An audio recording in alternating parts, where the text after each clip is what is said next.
Introduction. He has traversed into the world of A Song of Ice and Fire, becoming the twin brother of Prince Viserys, the sibling of Daenerys. The story begins with Rhaegar's death and the Lannisters at the gates. The stakes are perilously high. Robert has vowed to hunt him down to the ends of the earth. The Night King declares the wall may remain intact, but that man must perish. Despair looms. A plea for salvation from Jaehaerys. Is this truly all there is? Chapter 1. Crossing into A Song of Ice and Fire. The night was clear and cool, the moonlight draping the hills like sheer silk. Within the towering stone fortress, Heir propped his slender arms upon the window ledge, his violet gaze fixated on the shimmering surface of the Blackwater River outside. The world of A Song of Ice and Fire is indeed a grand jest. Before his crossing, Heir was one of the few university students in his village, returning home post-graduation to become a Taoist priest. His once favorite television series was A Song of Ice and Fire. Though its early episodes were excruciatingly brutal, he initially believed Eddard was the protagonist, only to witness him meet his untimely demise by the 10th episode. He later thought Robb and Catelyn would take center stage, only to have the infamous Red Wedding shatter that hope. The emotional toll was immense. Heir felt thoroughly mocked by the writers and George R.R. Martin himself, vowing never to watch the subsequent seasons again. Years later, upon hearing of a prequel featuring the Targaryen lineage, he eagerly sought out explanatory videos on a certain platform, relishing the grand world building and the stunning performances from the cast. What? Why not read the original novels? Who in their right mind would delve into the text? Was it the unappealing prose or an inability to appreciate the allure of Western actors?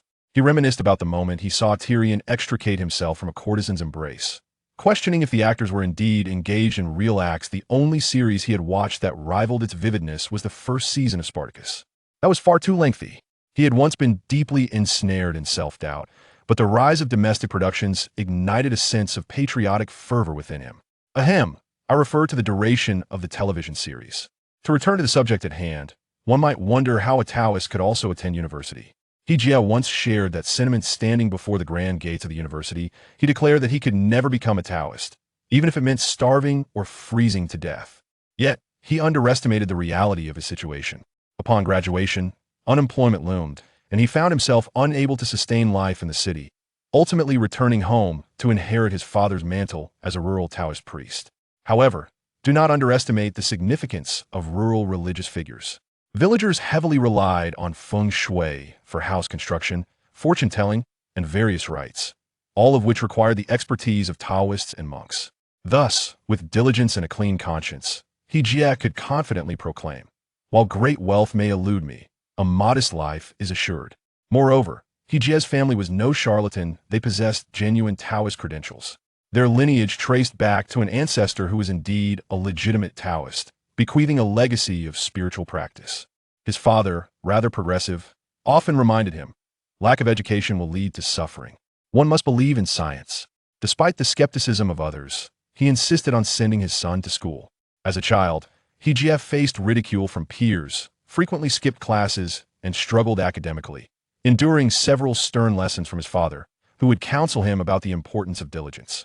His father envisioned Heir becoming a teacher in the city after graduation, indifferent to the idea of being formally employed, prioritizing the noble pursuit of education and respect. However, the harsh realities of urban life proved daunting, and witnessing his son grow gaunt from hunger, his father, after a night of silent contemplation, decided to pass on his Taoist legacy to Heir. Despite having been a lackluster student during the 9 years of compulsory education, Heir demonstrated an innate talent for Taoist classics, spells, and rituals. After all, it was in his blood. After 2 or 3 years, he could potentially evolve into an exceptional rural Taoist priest. Yet, unexpectedly, the phenomenon of crossing over occurred. Heir, or rather now Jaehaerys Targaryen, was the third son of the Mad King Aerys II. Here, the narrative diverged. In the original tale, Aerys II and Queen Rhaegar bore only 3 children, the eldest Rhaegar, the second Viserys, and the posthumous Daenerys. Despite multiple pregnancies, Rhaegar suffered numerous miscarriages, resulting in only those 3 children surviving, echoing the adage of a dragon has 3 heads.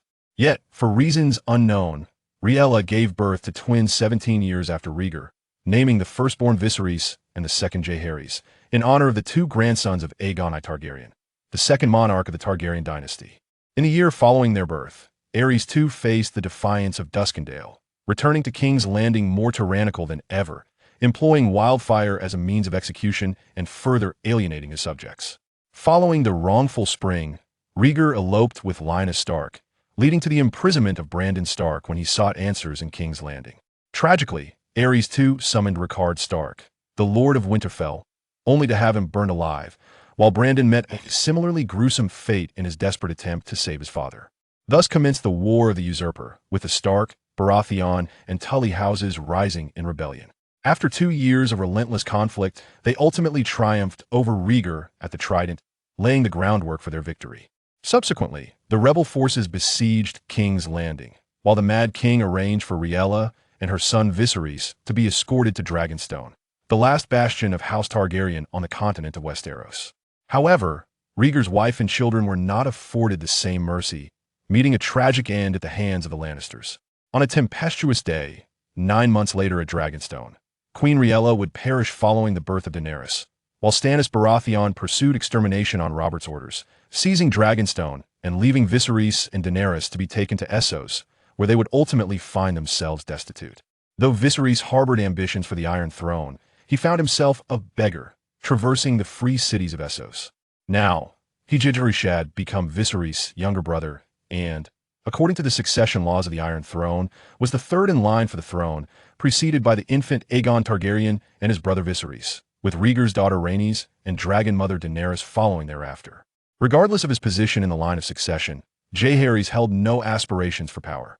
In his eyes, the Seven Kingdoms feigned allegiance while secretly scheming, and occupying the Iron Throne would be a perilous endeavor, fraught with treachery. Having once been an ordinary individual, he felt ill-equipped to navigate the treacherous games of the aristocracy, fearing he might be sold out by those he trusted, only to find himself counting coins for others. At this moment, Jaehaerys simply wished to recline and find a refuge, waiting until Daenerys ascended the Iron Throne, at which point he could emerge and request a title, such as Prince of Dragonstone, thereby enjoying a life of indulgence and carefree luxury, akin to a decadent noble. Naturally, he would also caution the Mother of Dragons to be wary of Jon Snow, advising her not to meet a tragic fate akin to that of the original HBO narrative, where she falls victim to betrayal before the dawn of victory, leaving countless fans of the series in a state of unfulfilled longing. Chapter 2: Spiritual Energy and Taoist Principles. The timeline into which Jaehaerys had traversed coincided with the moment Rhaegar fell at the Trident, and the Targaryen dynasty's demise was imminent.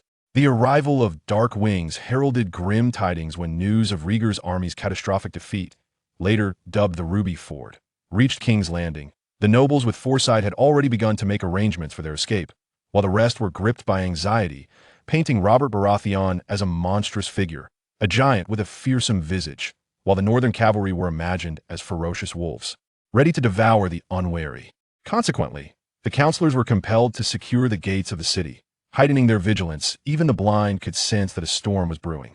To be fair, Jaehaerys, being an avid reader, initially remained unperturbed. Why? In this era, who had not perused a few tales of transmigration, a system accompanying the journey was the standard, featuring various archetypes such as the affluent system, the show-off system, and the villainous system. In short, systems were abundant, igniting the imaginations of readers who longed to experience such adventures themselves. Now, an opportunity had presented itself. Yet where was the system? Alas, where was my system? Jaehaerys, disregarding the astonished gazes of those around him, found himself continuously patting his chest, checking his face, and striking poses that could only be described as enchanting under the scrutinizing eyes of passing young maidens. He even conducted a thorough examination of his own physique, his dexterity rivaling that of a man who had been single for 50 years, yet he still found no trace of the anticipated system. When physical attempts failed, he resorted to incantations, trying over 100 different spells. As a Taoist, he even invoked Buddhist and Gnostic rites, yet still, no sign of the system appeared. The following day, whispers filled King's Landing, claiming that Prince Jaehaerys delighted in preening before the lovely maidens, attempting to garner their attention for some unspeakable purpose. What purpose? Did you not witness the flamboyant display of a proud peacock? Initially, Jaehaerys pondered how to activate the system, contemplating whether to leap from a height or crash into a wall. However, upon observing the sardonic glances of the guards and the teasing demeanor of the maidens, he sought information. My goodness, as a transmigrator, lacking a system was one thing, but now it seemed he had inadvertently become a subject of ridicule. This was utterly absurd. I am but a child.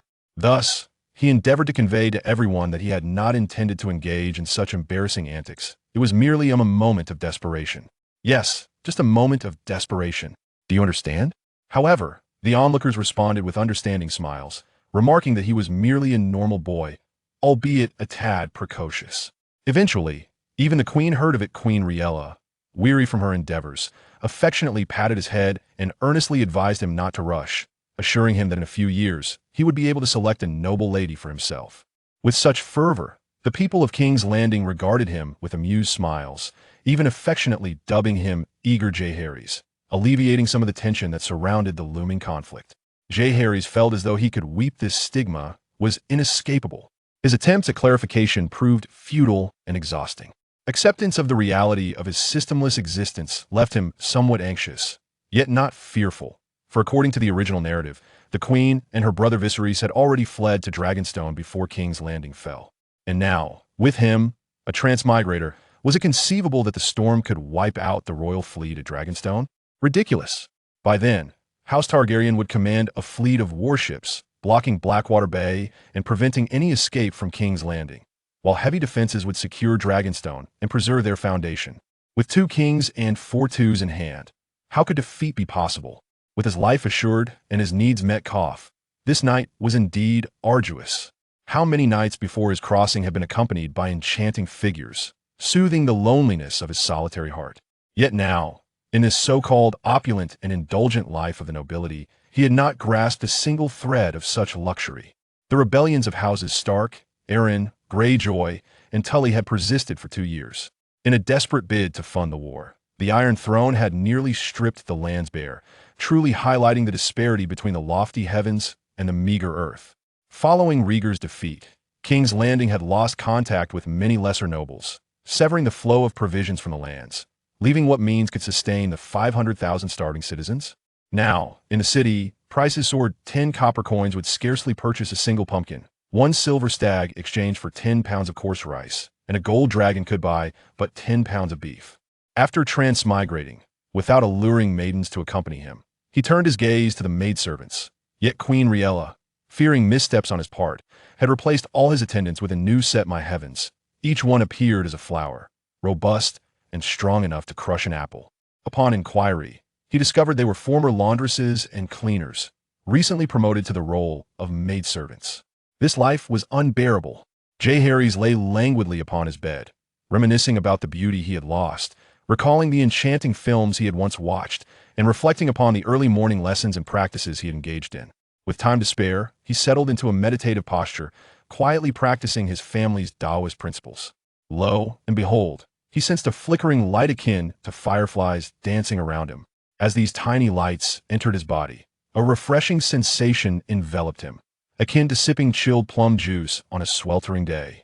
As his consciousness returned, those lights vanished like shooting stars, fleeting and elusive. After repeated attempts, he began to actively draw them into himself. A force surged from his dantian, continuously pulling the lights through his mouth, nose, and skin until the pull ceased and he regained his awareness. While absorbing the lights, he experienced a legendary sensation of inner sight. The lights twinkled like stars in the night sky, swirling around his dantian, compressing into a dense nebula. At that moment, warmth enveloped his dantian, sweeping away his fatigue. Jaehaerys smacked his lips. This phenomenon resembled the spiritual energy described in tales of cultivation. When he first encountered such fantastical narratives, he had foolishly inquired of his father whether spiritual energy existed in the world. His father had immediately furrowed his brow and scolded him. Had he been sneaking peeks during class? And proceeded to deliver a parental lesson in the form of a familial moral drama. Those familiar with the Song of Ice and Fire know that this world is, in fact, a magical realm, filled with bizarre spells and creatures. After the hatching of Daenerys' dragon eggs, wizards and shadowbinders alike felt the resurgence of magic. So could these tiny lights be the magic of this world? Upon this realization, Jaehaerys referred to them as spiritual energy, a term that evoked a sense of ethereal wonder. Why not call it magical power or sorcery? For heaven's sake, I have already traversed realms. Must I not choose according to my preferences? Ultimately, it all boiled down to the influence of fantastical tales. Returning to the ancestral teachings of the He family, these practices draw upon the essence of Taoist classics, transcending sectarian distinctions. They emphasize the dual cultivation of life and spirit, employing internal alchemy to attain immortality. However, compared to the orthodox Taoist canon, they remain largely unknown to outsiders. According to the accounts of Father He, the illustrious ancestors of the He family were remarkably gifted.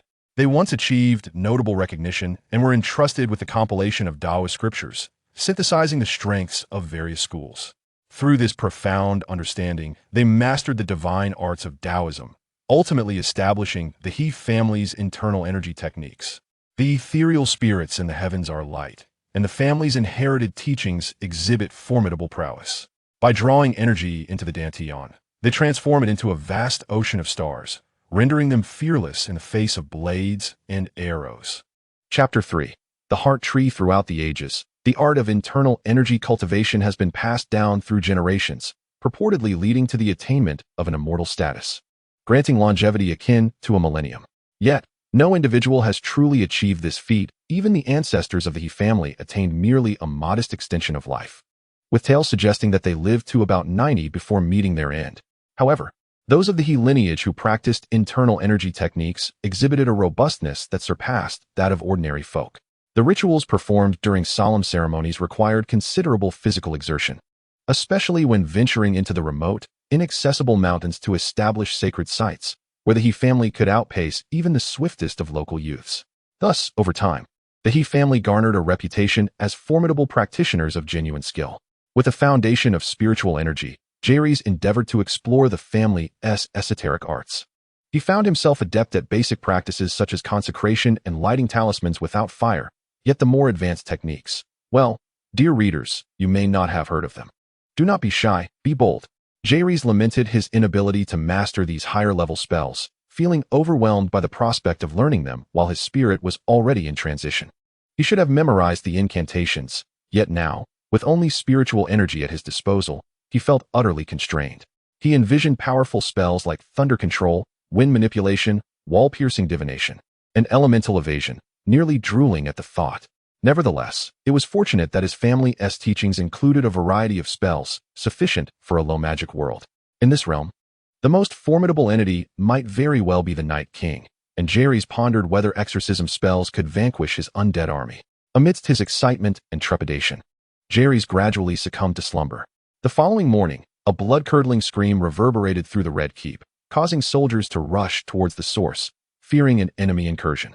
Yet, the direction of the sound seemed to lead towards the royal chambers. Before his arrival, the royal twins had shared a strong bond due to their youth, residing together. However, upon his arrival, Jaehaerys, in order to conceal his secret of usurping their place and to facilitate his own cultivation, opted for a solitary room with an east-facing window after consulting with Queen Rhaegar. Perhaps the castle's servants discreetly understood his choice. After all, in nearly 3 centuries of the kingdom's history, many brothers in noble families had, at times, transformed from close companions to virtual strangers or even adversaries due to disputes over inheritance. However, Viserys could not comprehend this. He perceived Jaehaerys as betraying the bond of their twinhood. Consequently, since their separation, Viserys harbored a simmering resentment towards him, culminating in an incident where, in the absence of adults, he attempted to strike Jaehaerys. Could Jaehaerys tolerate this? Though he too was but a child, he had ample experience from his previous life. The children of his village had all fallen to defeat at his hands, and dealing with a troublesome boy was merely a matter of exerting authority. That well-deserved thrashing nearly led the unruly child to question his very existence, as if he glimpsed his great-grandmother beckoning to him from beyond. "Oh, my foolish brother, henceforth let us each speak our own minds. In the presence of others, I shall address you as brother, but in solitude, you shall refer to me as father. Did you hear me, brother? What are you searching for? Shall I assist you in your quest?" Thus, Viserys limped away, contemplating a retort, yet hesitated, fearing a retaliatory strike. Indeed, a blow from a brother's iron fist could be quite formidable. To add to his vexation, Jaehaerys taunted him from behind, uttering phrases like "lean on your legs" and "the wrath of the sleeping dragon." Although the meaning eluded him, it did not deter Viserys from seeking an audience with their mother, for Queen Rhaegar, already with child once more. The death of her eldest son and the encroaching rebel forces left little room for concern over the squabbles between her two sons. Her thoughts were consumed by the mischief of these two unruly boys, who seemed oblivious to the wisdom of brothers quarrel within the walls, yet unite against external scorn. Consequently, she summoned the two siblings and administered a sound punishment. Viserys, upon witnessing Jaehaerys' wicked grin, was reminded of his past humiliation and trembled with fear. After imparting her lessons, Rhaegar retreated to her chambers for rest.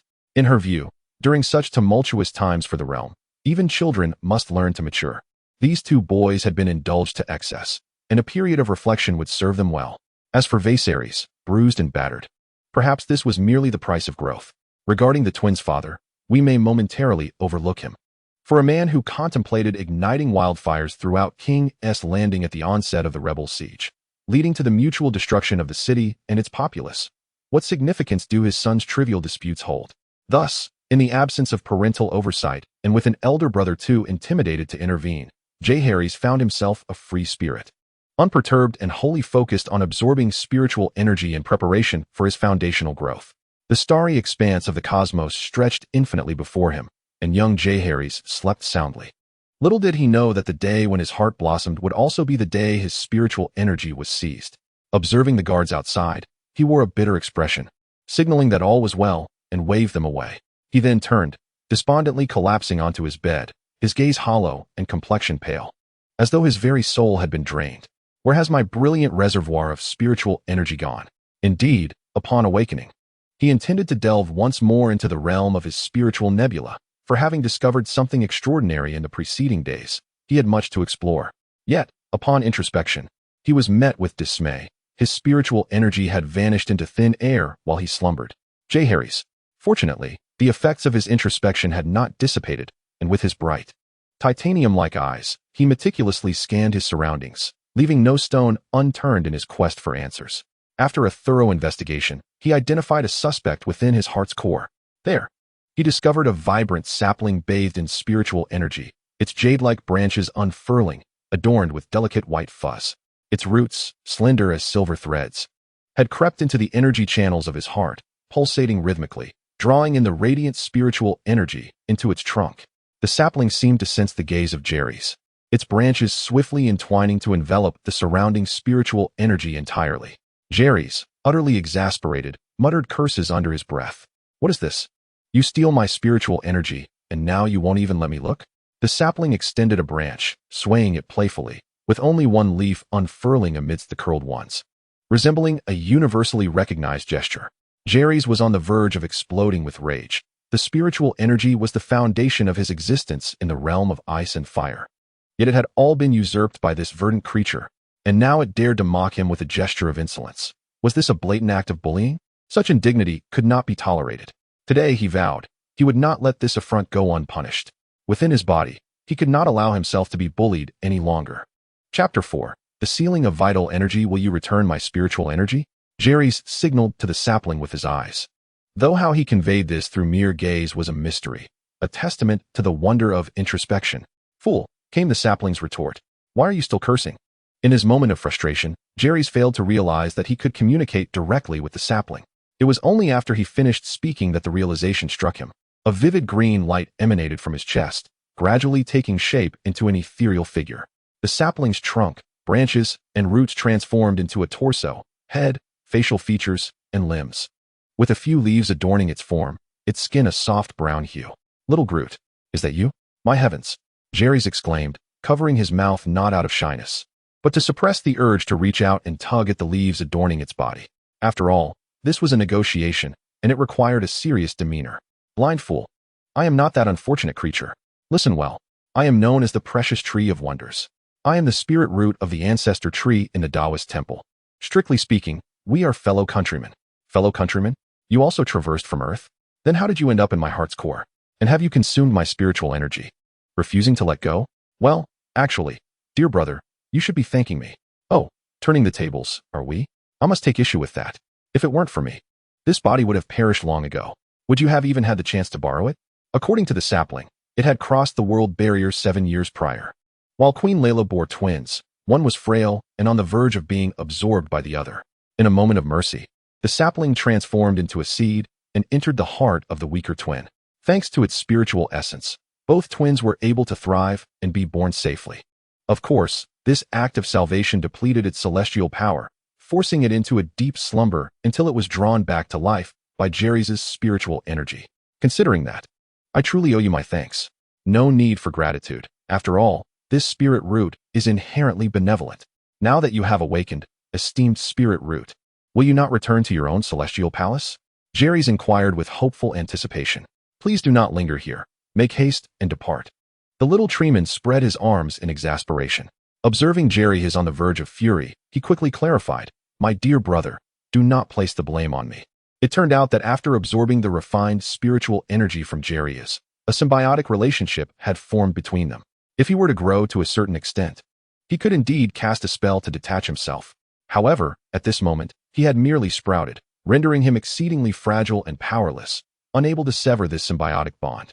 Indeed, he was now even more vulnerable than he had been as a seed. At least the seed coat was resilient, impervious to blades and arrows. If he were outside, a mere beast could easily trample him. Therefore, it was not that he had no means to escape. Even if he did, he would not dare to leave. Could you refrain from extracting my spiritual energy in the future? He inquired. I shall do my utmost, Jaehaerys replied.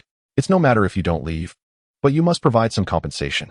As a celestial root, you could at least bestow upon me a 9-turn golden elixir or something of the sort. Well, providing some compensation is indeed warranted, Jaehaerys coughed. Listen to me, my brother, once I bear fruit, you won't believe how wonderful it will be. But wait, you're not suggesting that I need to wait 100 or 80 years, are you? It won't take that long. The duration is inconsequential. What matters is the potency. Imagine consuming a longevity fruit that extends your life by a century, or a comprehension fruit that grants you the ability to master spells without a teacher, along with treasure fruits and miraculous fruits, and so forth. Jaehaerys was incensed, exclaiming, The spirit root of the Taoist court dares to deceive my naive self openly before my very eyes.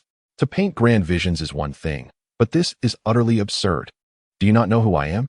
Your performance lacks sincerity, teetering on the edge of exaggeration while riddled with flaws. I would rate this acting a mere 7 out of 10, and the dialogue a paltry 3. The remaining 90 points? Do not even think about it. Humph. So you not only refuse to pay rent, but also plan to consume my provisions? He sneered. I shall cut off your water and electricity and see how you fare. Brother, why are you so obstinate? He lamented. What do you intend to do? By the heavens, are you truly biting your fingers? You are quite fierce. In that moment, Jaehaerys bit his middle finger, drawing a small bead of blood, and with swift movements, he passed his hands over various acupoints such as the Dan Zhong, Tian Qi, and Zhong Ting, all the while chanting incantations. The official of the sovereign, the divine shall emerge, the essence of creation, wielding the ethereal spirit to command and seal the vital energy. In an instant, Jaehaerys' complexion turned ashen, a trickle of blood escaping the corner of his mouth, which he hastily wiped away, his eyes gleaming with ferocity akin to a cornered old cat. Meanwhile, the little treeman resembled a holographic projection suffering from poor signal, his leaves wilting momentarily. He found it bewildering that one would go to such lengths over a mere sliver of spiritual energy. For him, having traversed from the ancient to the silent law, as a companion spirit root of a powerful being, he had encountered all manner of spirits and demons. Yet he had never witnessed anyone so desperate over such a trivial amount of energy. Indeed, to him, it was a mere fraction, less than the tip of a needle.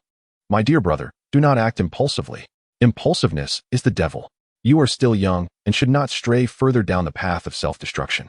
Just a brief moment passed, and Jaehaerys' lips began to turn blue and purple, his vision dimming as his heart ceased to supply blood, leading to a lack of oxygen in his brain. What do you mean by still? I've already digested it all. How can I repay you now? Is it merely a matter of wanting some benefits?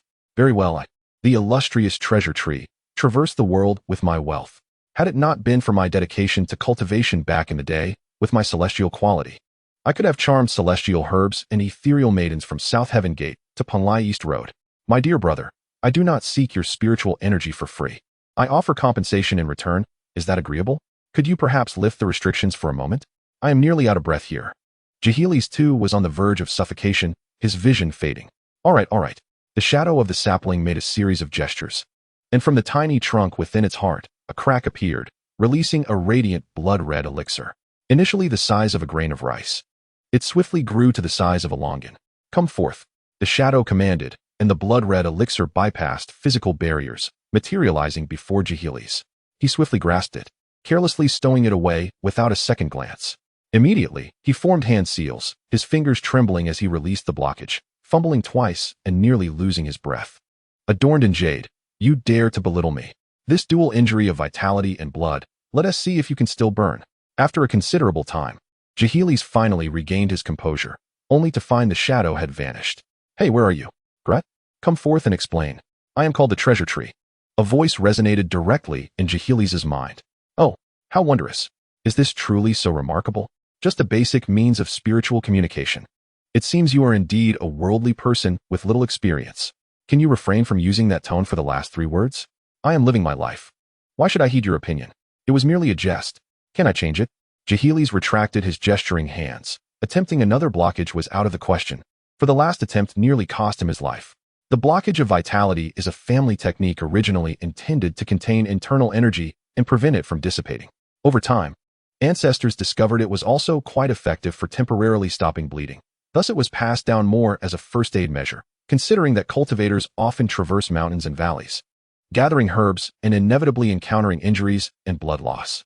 Upon hearing the sapling intended not only to extract spiritual energy, but also offered no benefits, Jaehaerys' stubbornness flared up, prompting him to recall the technique of vitality blockage. He had previously been oblivious to the discomfort it would bring, merely wishing for a fair outcome for all. Yet the result turned out to be serendipitous. Now tell me, what purpose does this elixir serve? Oh dear brother, this is a marvelous item. Allow me to explain. According to the Daenerys tree, this is the celestial herb, the scarlet pearl, which, after its formation, is further refined by immortals into a pill. For practitioners, consuming it grants enlightenment and the establishment of a solid foundation. What is of utmost importance to a cultivator? Undoubtedly, it is the foundation with a stable base. One can traverse the path of cultivation further. Is this not akin to the foundation pill? Jaehaerys examined the pill meticulously. Its texture was slightly firm, the surface smooth and semi-transparent, with a deep red hue tinged with purple within. A foundation pill? Such a trinket is unworthy to even serve my scarlet pearl elixir. This is crafted by celestial beings. The Daenerys tree scoffed, asserting that although the scarlet pearl is merely a spirit herb imbued with a touch of celestial energy and merely a novice's practice creation, it remains an extraordinary elixir. Its efficacy is remarkable. Jaehaerys, somewhat skeptical, did not rush to consume it, but instead, with a flick of his hand, tucked it into his robe. Now, let us discuss the matter of spiritual energy moving forward. What elixir? Mine. I never claimed it wasn't yours. Is one elixir insufficient to compensate for the spiritual energy I shall absorb in the future? Do you not comprehend its value? Enough. Let us separate matters. That elixir is your compensation for my loss of spiritual energy, my emotional distress, and the damage to my image. Amidst this chaotic exchange, the spiritual treasure tree found itself bewildered. Wait, what is this image compensation fee? Because you stealthily siphoned my spiritual energy, I was left disheveled and disreputable, exposed to public scrutiny, thus losing my dignified and noble demeanor. Is that not your fault? Jaehaerys rolled his eyes. You make a valid point. Moving forward, you may take half of the spiritual energy I absorb. After all, we are both on the path of cultivation. However, let it be clear, dear brother, that the energy utilized must be accounted for, and thus, a daily dose of a scarlet pearl, or its equivalent shall not be excessive, I trust. Jaehaerys produced a piece of parchment, seemingly torn from a book, adorned on the reverse with various illustrations, as he meticulously drafted a fee schedule with a quill, seemingly indifferent to the intricacies of the document. Wait a moment, you're charging for both entry and exit? What does this waste disposal fee entail? The spiritual treasure tree was taken aback, having never encountered such an exhaustive enumeration of charges. The last time it witnessed such detail was in the 31st year of the underworld, with taxes collected for the next 60 years. Indeed, you, a mere tree, dwell within my heart, consuming, excreting, and your expelled gases could easily lead to thrombosis. Not to mention, your waste circulates with my blood throughout my body. The mere thought is revolting. I risk my life solely to support your growth. I am of celestial roots. How could I excrete? Spiritual energy enters my being. Should I release even a minuscule fragment, I would expect you to grasp my head and kick me like a ball. The Daenerys tree, in a fit of anger, formed facial features upon its trunk, resembling a child making silly faces. However, due to its diminutive size, it appeared rather cute yet fierce. If that is the case, I shall waive the waste disposal fee. However, The environmental management fee cannot be overlooked. Heir lamented with a sense of compassion. Behold, a tree grows within my heart. It must gradually flourish, does it not? Yet, it is likely to disrupt the delicate balance of my internal ecosystem, placing an ever-increasing burden upon my heart. Nay, but I am a celestial root, capable of taking root within your heart. Indeed, I am a Taoist celestial root. Do you not understand? The Tao is ethereal and elusive, both tangible and intangible, existing in the liminal space between the two. Why the sudden urgency? Let us converse amicably. I did not express dissent. The wondrous tree from which treasures spring forth. It is not fear that guides me, but rather truth. A precious gem does not contend with mere tiles. I am a celestial root, above the trivialities of mortals. Otherwise, my worth diminishes. 1 crimson pearl a day, do we agree? No, it must be 1 every 10 days. These are exorbitantly priced, and my stock is limited. The wondrous tree, feeling aggrieved, acknowledged the half-truth in this statement. The falsehood being that crimson pearls are not only inexpensive but rather abundant. In the heavens, who does not know that these pearls are best suited for foundational practitioners? They are as plentiful as the sands on earthly shores, with some celestial maidens adorning them into beaded curtains due to their affordability, purchasing them in large bags. In truth, there is a limited supply. After all, few are willing to refine elixirs from crimson pearls, as it is a considerable waste of time and spiritual energy, yielding little in return. In the age of tranquility, even the highest realms dare not squander their spiritual resources. Furthermore, even though the wondrous tree possesses a mustard seed-sized space, it does not accommodate the useless. The 1 pearl given was retained for its sentimental value from long ago. When it comes to negotiations, one must not hastily impose a ceiling on offers. Boldness in pricing is essential, for mundane numbers must not confine your imagination. Even a moldy toothpick must be depicted as once belonging to a revered monarch. Indeed, Heir had learned a lesson from his limited experiences. Otherwise, even the most trivial of items would surpass the value of crimson pearls. 1 every 3 days, I am sincere in my offer. 6 days, I truly have no more to spare. 5 days for 1, I cannot go lower. This is my bottom line. If it cannot be met, I must kindly ask you to seek alternatives. Very well, the wondrous tree replied, its countenance reflecting genuine distress. Upon tallying my inventory of crimson pearls, I find it sufficient only for a span of 10 days. To part with more would be a heartache. As a Taoist celestial root, it embedded itself within him, lamenting the hardship of existence. Chapter 6. The Celestial Realm's blind box. Having resolved the matters of rent and expenses, the remaining issues were trifling, such as respecting each other's privacy, refraining from uninvited visits, maintaining tranquility, and avoiding disturbances at ungodly hours. 1 person, 1 tree, with unified intentions and collective efforts. Let us cultivate a harmonious and splendid cohabitation. Additionally, should unforeseen circumstances arise, such as war, earthquakes, or volcanic eruptions, priority must be given to preserving Heir's life. The tree is obligated to provide all necessary support within its capabilities, without being miserly. Why not simply reveal my name? The wondrous tree inquired. Ultimately, the 2 individuals meticulously inscribed several important considerations upon a parchment, the signature at the bottom unmistakably belonging to Jaehaerys Targaryen, accompanied by an intricate leaf motif. Satisfied, Jaehaerys carefully tucked the parchment away. Brother, is this truly necessary? Are you not aware of the weight of a promise? By acting thus, do you not doubt my divine nature? He lamented. Ah, dear brother, in my era, we upheld the sanctity of contracts. We must evolve with the times. Jaehaerys patiently elucidated that such matters govern the honorable, but fail to restrain the unscrupulous. They are mere trifles. If one cannot adhere to these terms, he would have to devise alternative measures to maintain balance. Once the contract was duly executed, the treasure tree promptly entered seclusion. In that brief interlude, it expended a significant amount of spiritual energy, instructing Jaehaerys to abide by the contract stipulations, no peeking when unoccupied, and no seeking it out unless absolutely necessary. In dire situations, it would offer assistance, but if it proved beyond its capacity, one must rely on fate. The guiding principle was one of serendipity. Jaehaerys rubbed his nose, feeling he might have offended it, as if witnessing a resplendent golden limb retreating into the distance.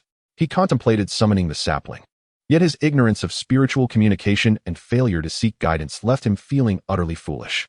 He found himself in a situation of reciprocal payment, while the other party engaged in one-sided communication, unwilling to endure any loss. How miserly! He retrieved a precious Jiangzhu Dan, its core a deep purplish black. Hesitating, Would consuming this lead to ruin? His trust in the other was not absolute. Its coarse demeanor and familiar tone with everyone hardly suggested benevolence. Nevertheless, he resolved to persevere. There were still pathways to fortification, although half of his spiritual energy would be siphoned off daily. Accompanying the fleet to Dragonstone would afford him at least 8 or 9 months for gradual cultivation. By then, he might very well establish a foundation. The family's teachings on the levels of cultivation were starkly simplistic, from lowest to highest. They were the gathering chi to establish foundation, cultivating chi to transform spirit, and cultivating spirit to return to emptiness, nothing further. As previously mentioned, the ancestors of the He family, over generations, had merely attained a sense of chi and successfully established a foundation, with subsequent realms existing only in the realm of imagination. After so many generations, none had achieved true cultivation, let alone the legendary feat of consuming a golden elixir, asserting that one's fate rests solely in one's own hands. Thus, he resolved to practice diligently, striving for an early establishment of his foundation, at which point certain spells and talismans would become accessible. With the dawn's golden rays as his backdrop, Jaehaerys commenced his day of cultivation. Time flew like an arrow, and before long, over half a month had elapsed. During this period, he had procured 2 additional Jiangzhu Dawn from the treasure tree. Initially, he had suspected it might surreptitiously siphon off more energy, yet to his surprise, it proved to be quite forthright, delivering precisely half, thwarting his expectations. Today marked another day of rent collection, and Jaehaerys silently called out in his mind. He had previously inquired about the fact that spiritual communication would only be available after establishing a foundation, otherwise, he would not have resorted to such measures.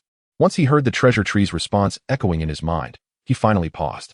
As per the usual custom, a piece of the crimson pearl.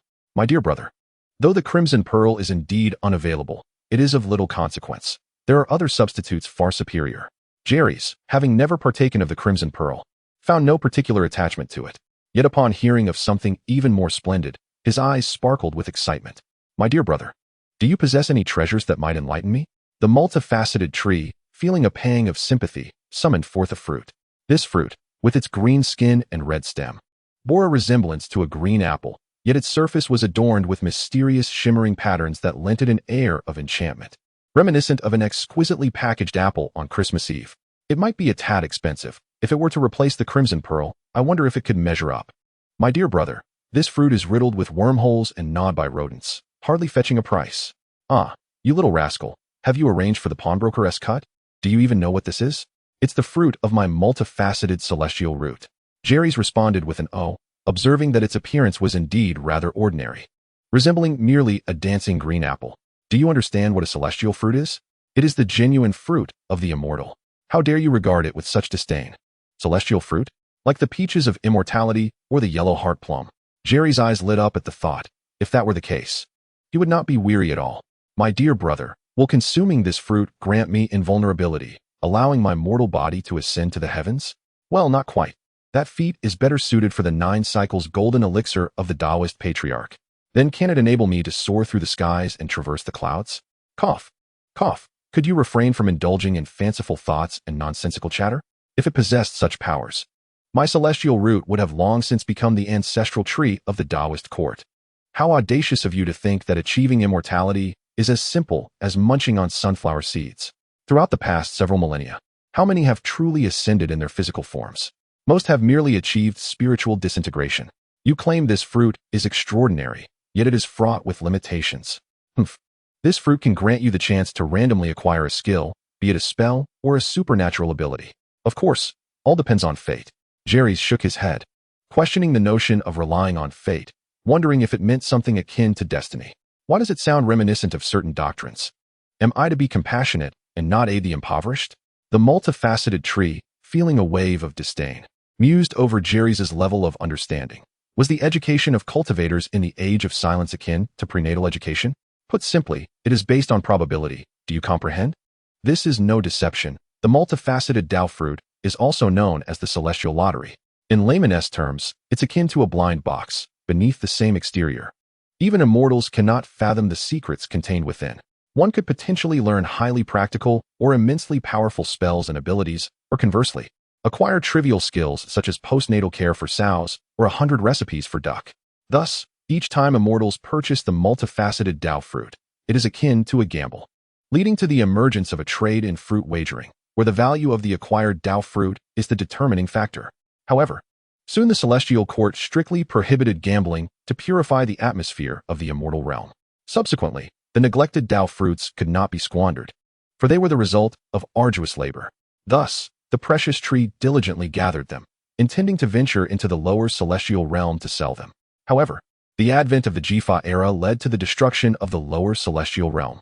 These fruits had been amassed over thousands of years, occupying a significant portion of the mustard seed space. The Jiangzhu Dan and Qingdao fruits were meant to deceive you twice, so do not blame me. When it comes to probability and fate, every moment counts.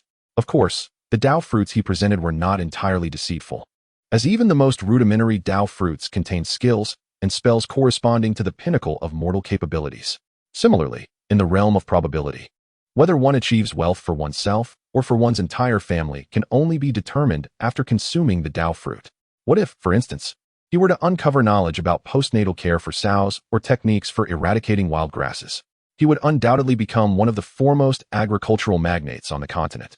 A debate ensued between him and the tree regarding the value of the Dao fruits, leading to a spirited exchange of words, ultimately agreeing that a single Dao fruit would suffice for 10 days, with both parties deeming the arrangement mutually beneficial. Jaehaerys accepted the Dao fruit, concluding the day's discussions. As his cultivation concluded, Jaehaerys wandered leisurely within the Red Fortress. Unlike the original owner, who had been raised to embody the demeanor and grace of nobility, he had roamed the mountains freely since childhood. After graduating and spending time as a Taoist priest, he had become accustomed to the rough and uncouth lifestyle of a bachelor. It must be noted that his approachable nature and lack of airs endeared him to the guards and servants of the Red Fortress, and he quickly mingled with them. There were even bold maidens and robust women who sought to entice him into inappropriate encounters, causing him to flee in embarrassment. In these times, boys must also protect their dignity. While engaging in conversation with the others, he gleaned a wealth of useful information. For instance, it was said that the Grand Scholar Pazer frequently invited young and beautiful maidens or skilled technicians to his chambers for all-night tutoring in arts and crafts. Moreover, the intelligence chief, Lord Varys, despite his bald head and sparse lower features, had needs of his own. Once, a maid reported seeing a stranger enter and exit his room in the dead of night. Even more astonishingly, rumors circulated that a ghost haunted the cellars of the Red Fortress, and he would swear to the gods that it was true. Having watched television dramas, Jaehaerys recognized that Pazer was indeed a man whose heart remained youthful despite his age, and this presented an opportunity. It was only fair that he should be ensnared in a trap, as mischievous spirits often do. Varys was not a mere zero. Rather, he had mastered the art of disguise, becoming a phantom in the depths of the Red Fortress. In the original narrative, Arya had encountered him in a secret meeting with Governor Pantos of Illyrio. However, there was another piece of intelligence he gathered from the Grand Scholar's servant. It was said that Duke Eddard Stark of Winterfell had led 3,000 cavalry from the north to the South's Horn. Jaehaerys had traversed this realm for over 10 days, absorbing the original owner's memories, and possessed a fair understanding of the territories of certain noble houses. The South's Corner is situated beside King S Road, within the domain of Sir Hogg, a landed knight, approximately 50 li from King S Landing, or around 240 kilometers. The cavalry can reach the city by tomorrow afternoon at full gallop. Fortunately, Duke Stark is not foolish enough to dismount his cavalry to assault the city without siege engines. That would not be bravery, but folly. Eddard Stark, by nature cautious, stands in stark contrast to the impetuous Robert Baratheon. He cannot be deemed a genius military strategist or commander. Rather, he is merely average. In the recent Battle of the Trident, the forces of the rebels and the loyalists were not disproportionately matched. In fact, Prince Rhaegar led an army of 40,000 soldiers, of which 1/3 were newly recruited, accompanied by thousands of knights and 10,000 seasoned warriors from Dorne, surpassing the combined forces of the Stark, Baratheon, Arryn, and Tully alliances. Rhaegar fought valiantly against Robert for an extended period, and before being struck in the chest by Robert's warhammer. The army loyal to House Targaryen had not shown signs of defeat. Following the battle, Robert himself was grievously wounded, and his army required rest, resupply, and repairs. Thus, before the arrival of the rebel infantry, Jaehaerys believed they would not lay siege, opting instead for vigilance and blockade, severing the supply lines to King S Landing from the surrounding regions. A sense of unease began to stir within Jaehaerys. Thus far, Aerys too had not indicated any intention of evacuating the women and children of House Targaryen, which was perilous indeed. Clad in white armor, Jaime returned to the White Sword Tower, the residence of himself and his sworn brothers. Once, 6 members of the Kingsguard, under Captain Gerald Hightower's command, pledged their lives to the Targaryen royal family, swearing never to marry or hold lands, solely to uphold the glory of the crown. Until today, despite knowing that the king's appointment of him to the Kingsguard was not without ulterior motives, he remained indifferent. The alternative, marrying the second daughter of Lord Tully and parting from his beloved sister, was intolerable. He recalled their first meeting, a memory that lingered sweetly. Yet their gatherings were far too infrequent and had to be conducted in secrecy, lest they incur their father's wrath. Speaking of his father, today he received a letter from him, delivered through an exceedingly clandestine channel to the Red Keep. In such a tense atmosphere, his father's quiet dispatch of a missive was decidedly unusual. Maintaining his composure, he completed his watch. Upon returning to his chamber, he removed the golden wax seal by the flickering candlelight, revealing the Duke of Casterly Rock's handwriting on the yellowed parchment. The Duke's script was as robust and resolute as he himself, reminiscent of the rugged cliffs battered by the winds and waves along the western shore. Jaime scrutinized it carefully, his handsome features knitting into a frown, his muscles taut and silent. Meanwhile, Jaehaerys also returned to his quarters, pacing back and forth. The foundation of a realm is no trivial matter. The writings and insights left by his ancestors invariably stress the necessity of choosing a tranquil environment for such undertakings, ideally with a guardian present. The foundation-laying phase represents the initial hurdle that practitioners must overcome, necessitating a feeble yet earnest communion with the heavens and earth to earn their recognition. To illustrate, the path of cultivation resembles the construction of a building. The preliminary stage of cultivating one's energy is akin to stockpiling essential materials such as cement and steel. During this period, the cosmos remains indifferent to one's endeavors. The act of laying the foundation necessitates one to commence construction. Without the requisite permits, such as the building and construction licenses, one risks transgressing regulations. The penalties may seem trivial, yet the destruction of the foundation by a single cannonball would lead to utter ruin. During the energy cultivation stage, a practitioner's spirit and body are exceedingly fragile. Thus, the foundation-laying step demands the mobilization of all available energy to confront the challenges ahead. At this juncture, disturbances are particularly ill-fated, for they may cause the practitioner's vital energy to reverse, leading to minor injuries to the energy channels or, in severe cases, the shattering of the vital C and dantian. It is crucial to note that successfully laying the foundation merely signifies the cosmos's acknowledgement of one's eligibility for cultivation. It does not guarantee an unimpeded journey ahead. Indeed, constructing a grand edifice necessitates ongoing financial oversight and progress evaluations, and the heavens will occasionally present trials. Practitioners refer to these as the 3 disasters and 5 difficulties. Originally, he had intended to formally lay his foundation on Dragonstone Island in a relatively stable environment. However, the enemy's swift approach unsettled his mind, instilling a fear of unforeseen complications. Since the narrative took a subtle turn following the successful birth of Jaehaerys, he felt the weight of this change. The flutter of a butterfly in one realm can stir a tempest in another. A slight deviation can lead to profound consequences. Chapter 8. The foundation of the Red Pearl. Jaehaerys found himself in a state of trepidation, pondering the precariousness of his situation. He realized that he could not remain passive. He had once considered that Aerys too would dispatch someone to secure the safety of his wife and children. Yet, with his own life and fortune now under threat, he could not place all his hopes on his father's sudden awakening to reason. He lacked ambitions for conquest. Yet the identity of the second son of House Targaryen weighed heavily upon him. The usurper, Robert Baratheon, was not known for his magnanimity.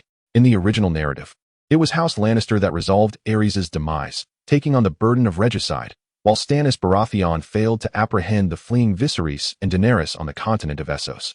His wrath was ignited, leading to Daenerys' exile to Dragonstone. At the onset of the saga of Ice and Fire, upon learning of Daenerys' marriage to Khal Drogo, he promptly convened a council to orchestrate an assassination, igniting a conflict with Eddard Stark. Although he chose not to pursue the matter in his dying moments, this decision stemmed not from a newfound conscience, but rather from a desire to mend the rift with Eddard, enabling his old friend to wholeheartedly support his heir. Such a man, even in the face of death, does not extend pity, particularly when his forces are at their zenith, brimming with power and might. Even if he is protective of his reputation, one cannot guarantee that he will not resort to treachery, conveniently casting forth a scapegoat. Would this affect him? Yes, but only marginally. He would remain largely indifferent. Jaehaerys comprehended the intricacies of these relationships and recognized that only through personal strength could he secure his own salvation. He withdrew from his pocket the red pearl essence, glowing with crimson patterns, initially intending to proceed methodically, yet fate had other plans in store. Indeed, the path of cultivation is inherently a contest against fate, and it is inconceivable to embark upon this journey without embracing any risks. More crucially, Jaehaerys harbors a belief that the precious elixir will not bring him harm, for his demise would undoubtedly serve no benefit to it. He feigned bravado and swallowed the crimson pearl pill in one swift motion. Coughing, he remarked on the peculiar taste, likening it to burnt peanuts. The flavor was indeed unpleasant. Yet he merely spoke of it in passing before promptly settling into a cross-legged position to commence the alchemical process. The refinement of a pill resembles dissolving rock candy in hot water, except that the hot water in this instance is one's own internal energy. This energy serves to dissolve the spiritual essence contained within the pill and absorb it, thereby fortifying one's internal vitality and nurturing one's foundational essence. Within his inner vision, Jaehaerys perceived his internal energy flowing like a stream, gradually eroding the surface of the pill.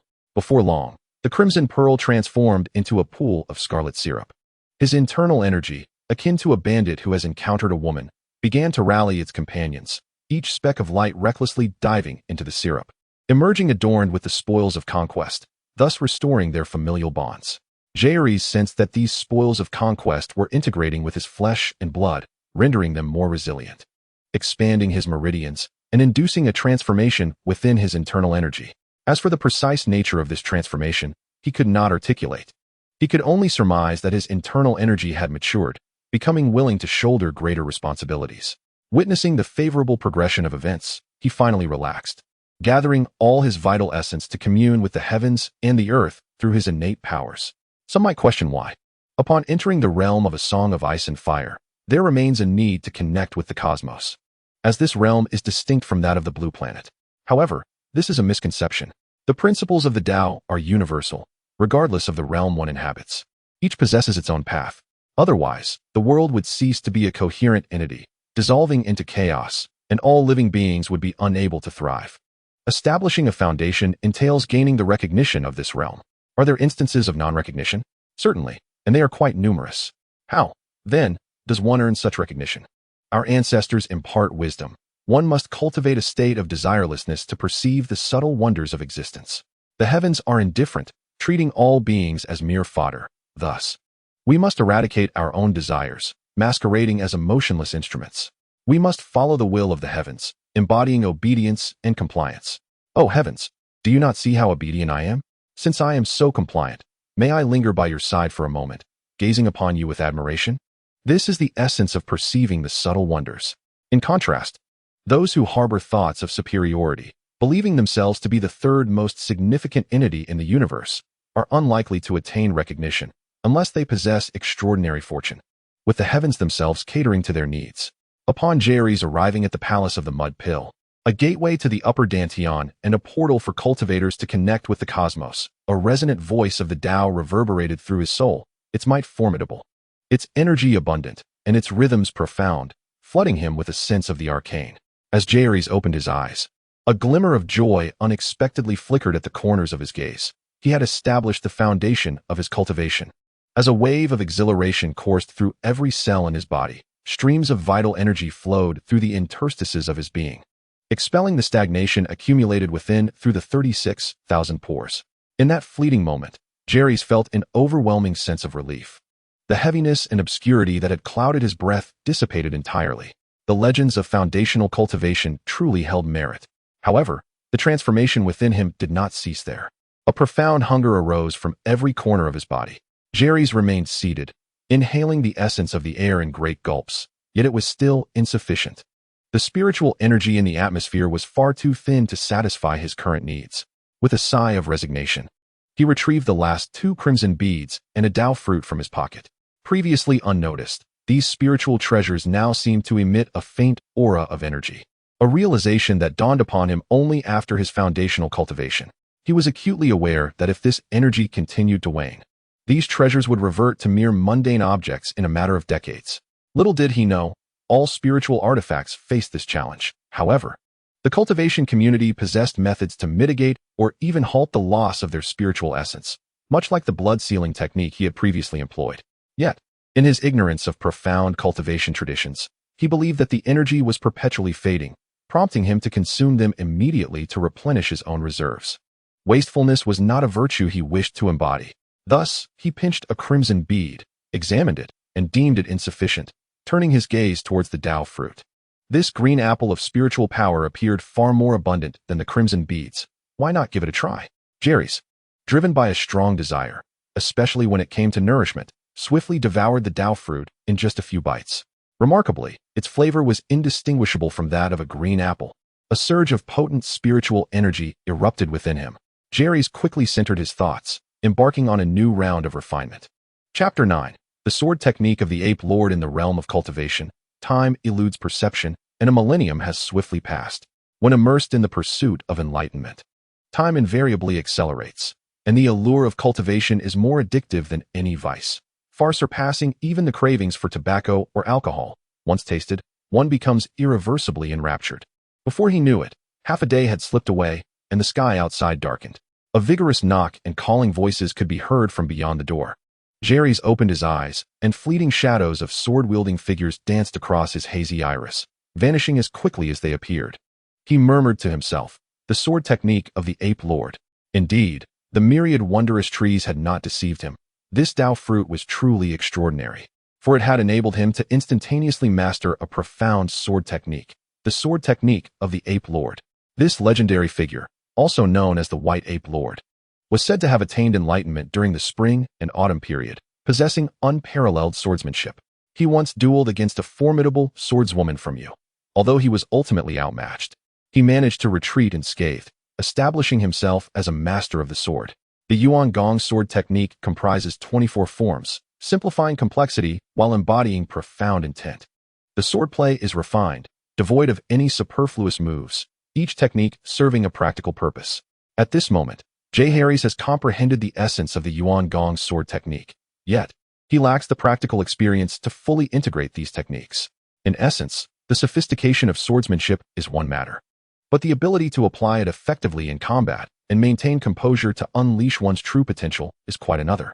Seasoned veterans may not possess the most refined swordplay or knife techniques, but they excel at surviving and vanquishing foes on the battlefield. Conversely, a novice with exceptional sword skills may find it exceedingly challenging to embody the quintessence of swordplay in the heat of battle. Such occurrences are, regrettably, commonplace throughout history and across cultures. The urgent knocking of a robust woman at the door jolted Viserys from his thoughts. At that moment, he was covered in grime, feeling sticky and uncomfortable, resembling a creature that had crawled out of the mud, albeit without an offensive odor. In this era, ordinary folk bathe only a handful of times in their lives, and lice often infest their bodies. Even children of nobility, who practice martial arts daily, cannot wash themselves every day, thus rendering Viserys' appearance rather unremarkable. He casually changed into another set of clothes and opened the door. "Oh, by the gods, your highness, have you fallen into a mud pit?" The woman laughed, covering her mouth, her swollen eyes unable to restrain their scrutiny. "Ah, don't mention it, Maki. I have had the most unfortunate day." Viserys shrugged, fully aware of his penchant for wandering, and that getting a bit dirty is quite normal. He continued along with Maki's jest. As they conversed, Maki had come to summon him for dinner, as it was said that the king was hosting several esteemed officials that evening, necessitating the presence of the queen and the princes. Before long, they arrived at the dining hall, where silver candlesticks adorned the walls, and the long banquet table was punctuated with additional candlesticks, illuminating the room with a warm glow. At the head of the table sat a gaunt, weary old man, his disheveled silver hair cascading past his shoulders, and his nails extending an alarming length, reminiscent of a sinister figure from folklore. He donned an exquisite crown adorned with dragon motifs, and wore a black velvet robe. However, his opulent attire could do little to mask his decayed aura. Queen Rhaegar and Prince Viserys were seated at his right, while a delicate young girl with platinum blonde hair sat between them, whispering softly to Queen Rhaegar, a small black cat weaving around her feet, its dark tail flicking playfully. Next to Viserys lay a set of utensils, a silver plate containing a knife, fork, and soup spoon, alongside a golden goblet, inlaid with garnets, positioned to the right. To the king's left sat a man in a brown felt hat, a bald, greasy fellow, and a strikingly handsome young man with silver hair. Harrys did not recognize them. But based on Maki's descriptions, they were likely the fire sorcerer Rosart, the master of whispers Varys, and the minister of marine, Larys Valerion. All prominent figures. Though few could be deemed virtuous, Rosart is solely focused on restoring the honor of alchemists, regarding human life as mere chaff, consistently supplying wildfires to Illyris too, effectively aiding in tyranny. Varys, on the other hand, is a devious and cunning individual, devoid of honor and shame. Betrayal is a commonplace affair for him. Viserys, sycophantic and envious of the talented, possesses only a handsome facade, yet is, in truth, nothing more than a complete fool. Were it not for the Valerian family's control over the royal fleet, he would never have been considered for the position of Minister of Naval Affairs. Jaehaerys entered the hall under the watchful eyes of all, bowing gracefully to his father and the assembled ministers, his manners impeccable. To an untrained eye, he appeared as a charming young gentleman, save for his grimy little face and the exposed skin of his neck. What a splendid fade he presents. Viserys scoffed internally. True nobility is not measured by superficial etiquette, but by formidable strength, strikingly handsome features, and eloquent discourse, qualities that set one apart, unlike him, who resembled a beggar. Jaehaerys, however, paid no heed to others' perceptions. With the impending doom of the dynasty, he found such pretense trivial. Were it not for his ulterior motives, he would not have graced the gathering with his presence, who decreed that royal family members must attend. Neither Aegon nor his mother, Princess Ilia, were present. Once all were gathered, Queen Rhaegar ordered the meal to be served. Despite the soaring prices in King's Landing, a royal feast could not afford to be lackluster. 2 roasted suckling pigs adorned large wooden platters, accompanied by honey-glazed roast beef and lamb chops, carrot and barley stew with venison, leeks roasted with bison legs, 5-spice duck, peppered wild boar, roasted goose, chicken skewers, and pigeon skewers. The desserts included honey cake, pears poached in spirits, berry tarts, and small blueberry biscuits. The drinks were equally plentiful, featuring sweet red wine from Qingting Island, summer red wine from Dorne, white wine from Lys, and pear brandy from Tyros, along with barley beer and an array of other beverages unfamiliar to Jaehaerys.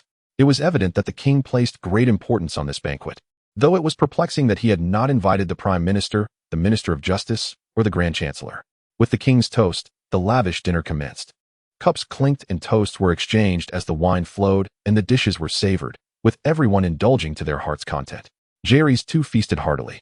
It was his first encounter with the culinary delights of this world after such a long period without meat.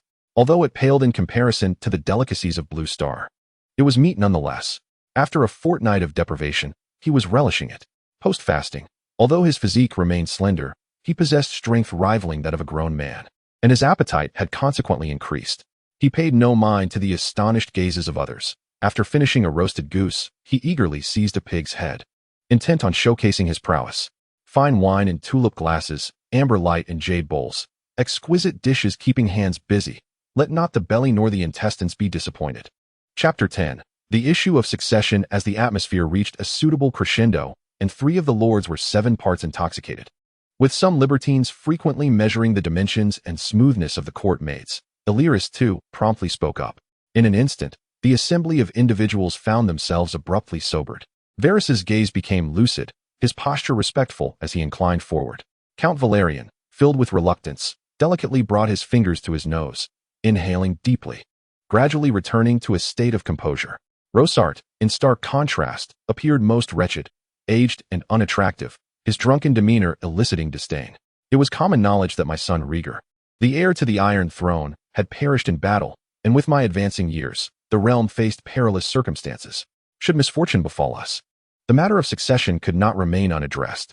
Those gathered here today are individuals in whom I place great trust. I urge you all to speak freely. With the king as confidants dismissed from our discourse, then we shall unveil a momentous revelation, akin to casting a colossal stone into still waters. The ministers exchanged wary glances. Your Majesty, Varys initiated, his tone firm. I believe there is no room for debate regarding the issue of succession. His understanding of the king suggested a discontent with Prince Aegon, Rhaegar's son, inheriting the Iron Throne. As king, he possesses the authority to designate an heir and also the power to revoke such designation. Following the death of Prince Rhaegar, it is only fitting that the Iron Throne be passed to Prince Aegon. However, you are the king, and your will surpasses all else. Rosart, as the king's advisor, has always adhered closely to the king's lead, even stoking the flames of discord with a certain enthusiasm, eager to display the might of the Alchemists' Guild before the assembly. Your Majesty, Prince Aegon is still too young, frail, and afflicted with ailments. Given the current tumult, a wise leader should be chosen, asserted Lystris, who harbored animosity towards Rhaegar. While he often speculated on the Mad King's thoughts, years of resentment had festered, making it difficult to suppress ill feelings. After finally witnessing Rhaegar's demise, the prospect of his son ascending the throne was unsettling. What if troubles arose in the future? Jaehaerys remained indifferent. Regardless of the outcome, the throne would never be his. Furthermore, with his elevated status, he sought power less fervently. The exhilaration of cultivation surpassed any longing for authority. For millennia, countless nobles have left nothing but skeletal remains. How could such transient power compare to the joys of eternal youth and the freedom of longevity? There exists a saying, one need not ascend to heavenly realms to rival the divine. Having tasted the sorrows of the world, they amount to little more than a pittance. At first glance, this sentiment appears profound and philosophical. Yet, life's burdens extend far beyond mere financial woes. There are oppressions, abuses, threats, and the tumult of love and hatred. Loss and desire. The tribulations of existence encompass far more than a lack of wealth. The king leaned on his chin, increasingly weary. Since Rhaegar's death, he had come to the disheartening realization of his own frailty. His previous suspicions, doubts, and jealousy towards Rhaegar had merely been reflections of his own aging. Upon grasping this truth, the agony within gnawed at his dwindling sanity, driving him to the brink of madness. The cacophony below only intensified his throbbing headache. We are in a moment of crisis. In the early years of his reign, he had been a wise ruler, capable of discerning the shifting tides. Presently, the lords of the Riverlands besieged Storm's End with an army of 30,000, while 200 ships of House Redwine blockaded the seas. Yet they remained conspicuously absent in support of King's Landing. The Windwhisper fortress can muster only a few hundred troops at best. Even if Mysterial is a fool, Count Landotalis, seasoned in the art of war, surely understands the necessity of leaving a small contingent to hold the line while the main force rushes to the aid of King's Landing. This demonstrates that they are not merely foolish, but malevolent, standing idly by as Rhaegar leads a hasty army to clash with the prepared traitors. They watch as King's Landing teeters on the brink of siege. They deserve to be consumed by flames. Varys has already informed us that the cavalry from the north has reached the Pig's Corner, led by the formidable Count Lustbarton of Terror's Keep, not the rumored Eddard Stark. Eddard Stark commands a powerful coalition of the Riverlands, the North, and Storm's End, advancing slowly behind, with merely a day's ride separating the two armies. A matter of moments before they converge. Even if the two forces become disjointed, King's Landing lacks the military might to interpose itself. It possesses only about 100 knights and 3,000 foot soldiers. Forcing conscription among the peasants, merchants, and rogues might double the infantry, but for King's Landing, it would still be a drop in the ocean. Since its inception, King's Landing has primarily served as a town and capital rather than a military stronghold. It was merely a landing point for the conqueror Aegon upon his arrival on the continent of Westeros, gradually evolving into a settlement with relatively flat terrain. Its 3 hills lacking steepness. After the conquest, the Targaryens, with their dragons, at their zenith boasting over a dozen, ensured that none dared provoke their ire. Thus, the walls of King's Landing are not imposing, certainly not as formidable as those of Windwhisper Fortress or Casterly Rock. Furthermore, its 7 gates signify 7 critical defensive points, diluting the strength of its defenses. With walls spanning approximately 10 miles, it requires vigilant guardianship, even if stationed 10 meters apart. That would necessitate 16,000 soldiers to defend the walls. King Aerys has resigned himself to abandoning the outer city of King's Landing, having instructed Rosart to lead the alchemists in burying wildfire throughout the city. Should circumstances turn dire, they are to ignite the wildfire, reducing the outer city and its traitors to ashes. The power of wildfire is sure to instill terror in those treasonous lords, while the Red Keep remains steadfast, allowing the Targaryen family to maintain their grip on the Iron Throne. The king's intentions are noble, yet he has suffered the consequences of reckless gambles before. The wildfire's inferno would undoubtedly render King's Landing a wasteland, but the rebels are not mere inanimate structures. They will not wait passively for the flames to reach them. They will flee. Hence, he must secure a retreat for the Targaryen family, establishing a clear heir to the Iron Throne and ensuring the family members escape King's Landing. Even the poorest of the flea-ridden populace understands the wisdom of not placing all eggs in one basket. His Majesty would certainly not risk all Targaryens in this powder keg.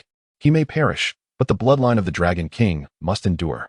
Currently, the three trusted advisors are those he relies upon most, and he wishes to hear their counsel. Unfortunately, each presents their own rationale, culminating in a single conclusion. He must take decisive action. What a waste of a grand feast. The king felt a surge of anger, yet found himself at a loss for solutions. At that moment, he noticed the ever-hungry Jaehaerys, who remained remarkably composed amidst the turmoil. Jaehaerys, what is your perspective? The king inquired. What perspective could I possibly have? I am merely here to eat, Jaehaerys thought to himself, silently rebuffing the notion of interference. The armies were at the gates, the clouds of war looming ominously, and the hearts of the people were swayed towards chaos. Dynastic changes were commonplace. Who truly held dominion over this realm? Chapter 11. The strategy of wildfire. Of course, while Jaehaerys harbored his inner thoughts, he dared not voice them aloud. For the individual seated above was both his king and father. Given the inquiry, who better than he to grasp the overarching narrative? Clearing his throat, he declared, Father, I believe young Aegon is the true dragon, and I present 3 compelling arguments. First, my brother Rhaegar is the rightful heir to the Iron Throne, and his offspring should naturally inherit that claim, given that he perished valiantly for the realm. To strip Aegon of his birthright at such a critical juncture would only alienate those who sympathize with and cherish him, pushing them towards rebellion. Second, according to the precedent established by the Great Council of 101, women and their progeny are barred from inheriting the Iron Throne. Thus, Rhaenys cannot claim the throne, leaving only Aegon, Viserys, and myself with legitimate claims, with Aegon positioned as the first in line, his rights beyond dispute. Third, as for Viserys and myself, it is widely acknowledged that our wisdom and strategy are merely average, far from commendable.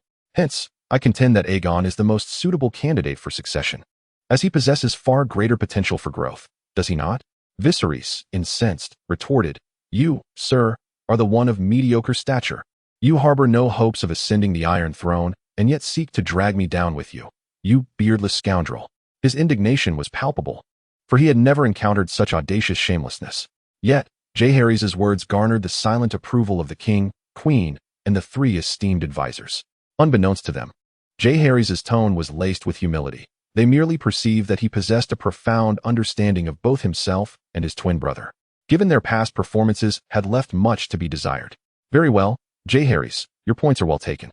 Let it be decided thus, the king interjected, halting any further discourse from Viserys, firmly establishing the decision. Varys, with his enigmatic smile, cast a sidelong glance at Jaehaerys, his lips ever curved in a smirk. With the matter of succession resolved, the banquet neared its conclusion. The king instructed several children to depart early while retaining the esteemed advisors for further deliberation. Rhaenys, following Queen Rhaella, cradled the small black cat Balerion and merrily vanished from sight. Viserys, flushed with rage, clenched his fists, eager to confront Jaehaerys. However, a mere glance from Jaehaerys sent him spiraling back into a paralyzing fear, his face paling as he fumbled for an explanation, only to find that Jaehaerys had already drifted far from his reach. He silently resolved that starting tomorrow, he would diligently study martial arts under Master William. Once he defeated Jaehaerys, he would see if the latter dared to be so arrogant again. Jaehaerys awaited outside the hall, anticipating the emergence of the 3 lords. Approximately an hour later, the 3 ministers emerged in succession, their steps devoid of any signs of inebriation. He seized the opportunity to pursue the direction in which the fire mage Rosat was departing. Lord Rosat, please hold. Rosat was a stubborn and tenacious elder, who, like most sages of the Alchemists Guild, dedicated his life to restoring its former glory. Unfortunately, the alchemical arts, magic, and arcane secrets they proclaimed proved to be nothing but illusions. Currently, the sole purpose of fire mages was to provide wildfire, which was precisely Jaehaerys' objective. At the onset of his journey, Jaehaerys contemplated the invention of gunpowder.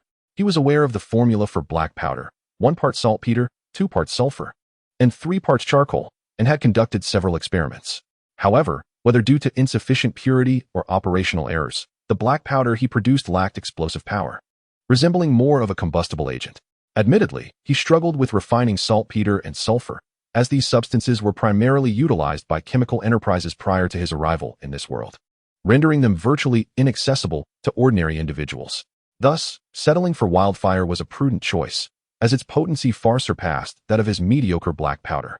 With its low ignition point and ability to ignite upon impact, it could burn on both steel and water surfaces, among other advantages. Although somewhat unstable, once he resolved this issue, its utility would be immense. After all, Upon leaving King's Landing, Dragonstone would soon face a conflagration, and in an age devoid of dragons. What could rival wildfire as a formidable weapon for naval warfare? Surely the Stannis warships, consumed in flames during the Battle of the Blackwater, would have much to say on the matter. Jaehaerys was determined to acquire the manufacturing techniques of wildfire. Rosat, as the chief alchemist, was renowned for his expertise in this area. It was said that his production of wildfire alone constituted 1/3 of the entire Alchemists Guild's output. Truly a commendable practitioner of the magical arts. Rosat, having aged and consumed a fair amount of alcohol, was somewhat hard of hearing. It wasn't until Jaehaerys approached him closely that he realized someone was following him. He halted, leaning on his cane as he slowly turned around. "Are you His Highness Jaehaerys?" Rosat had previously struggled to distinguish between the twins, but this evening, Jaehaerys' calm and approachable demeanor made it easy for him to differentiate between the two brothers. It was not that Viserys was unworthy, but rather that his noble arrogance and frivolous tendencies made it difficult for someone of humble origins like Rosat to feel genuine respect. In contrast, he preferred Jaehaerys' grounded nobility. Alas, he was not the elder brother. Otherwise, he might have championed Jaehaerys as the rightful heir to the Iron Throne this very night. With this thought, a hint of sympathy and regret flickered in Rosat's gaze as he regarded Jaehaerys. "What command does your majesty have, my esteemed elder?" You have misunderstood Jaehaerys' explanation. He pondered how to articulate his request, for he felt a twinge of hesitation in seeking treasures from the Alchemist Guild. After all, you are the most erudite sage across the 7 kingdoms, and my admiration for you flows like an unceasing torrent. Meeting you today has awakened a sense of regret for not having encountered you sooner. I offered compliments in an attempt to alleviate your wariness. Yet, for someone of your stature, having met countless individuals in your lifetime, the adage that one who shows deference must have ulterior motives is well understood, even if it remains unspoken. Your Highness, what is it that you desire? Allow me to guess. Are you in pursuit of wildfire? Jaehaerys paused, taken aback. Am I that transparent? Your Highness, this substance is exceedingly perilous. Your ancestor, King Aegon V, met his demise due to it, and even further back. Prince Aemon Targaryen's curiosity regarding such matters could lead to grave dangers for someone of your youth. Rosart understood that the inclination towards fire was deeply ingrained in Targaryen blood. The likes of Aerys, the former king, Jaehaerys, and Aegon V all exhibited a profound interest in wildfire during their youth.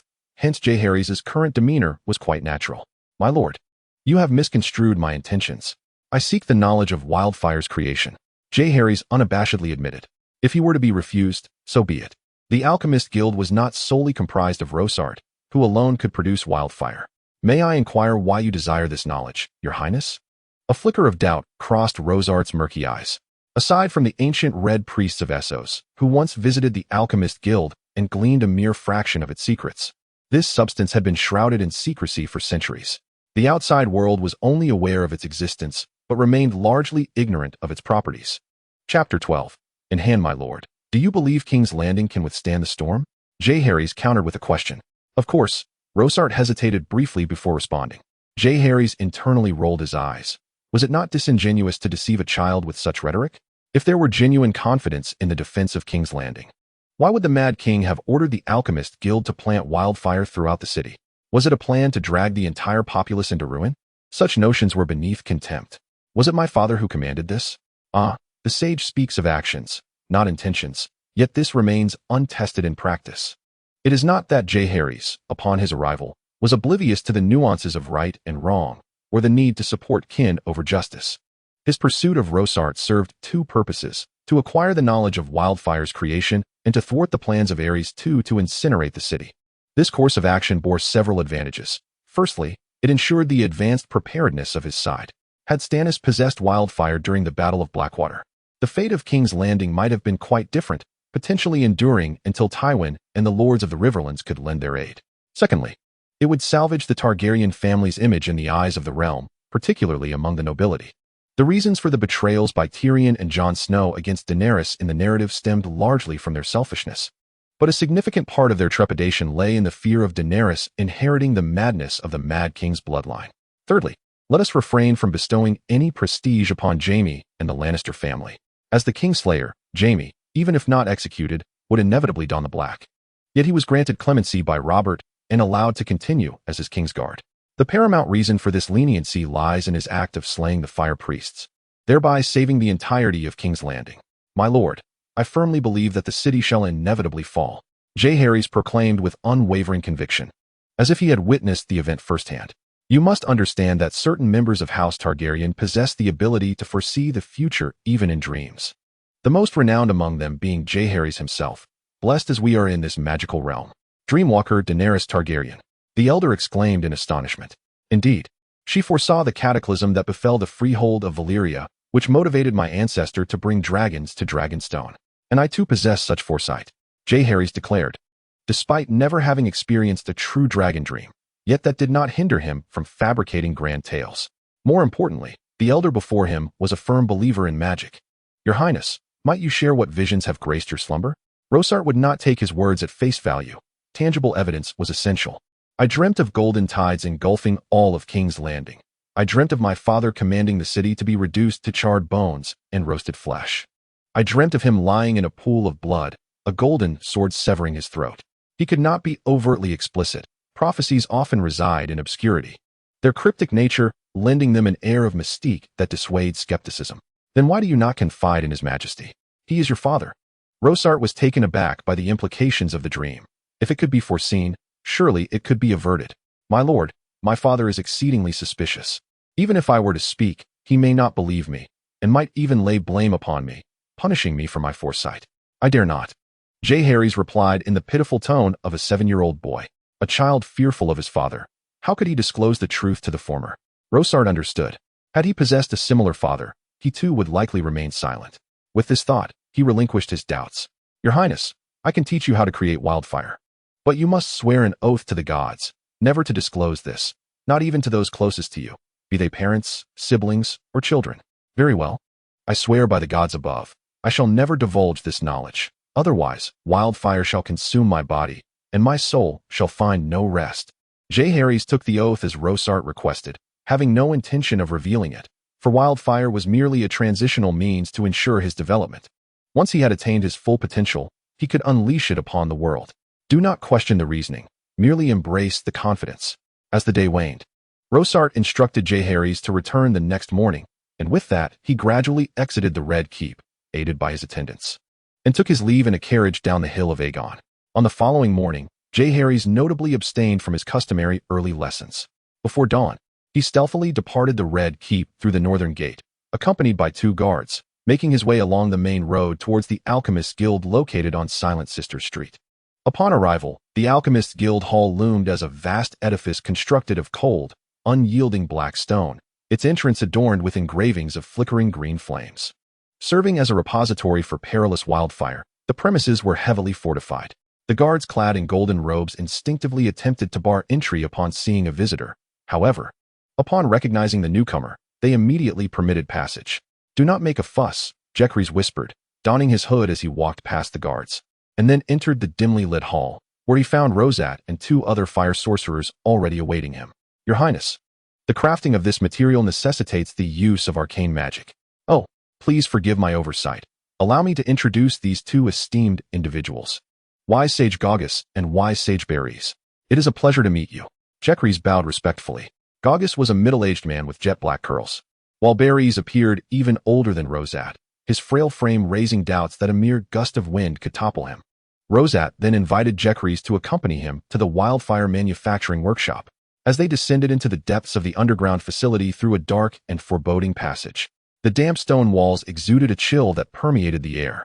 Jaehaerys, having already established his foundation, possessed a greater resilience to the cold than most. Thus, the chill did not bother him, though the continual descent evoked a sensation akin to traversing into a crypt. My lord, how many members of the guild still possess the ability to craft this material? Jaehaerys inquired, seeking conversation to pass the time. Not many remain. Currently, only the 3 of us sages can proficiently create it, along with a few assistants who are learning alongside us. Yet, their mastery of the spells requires further refinement.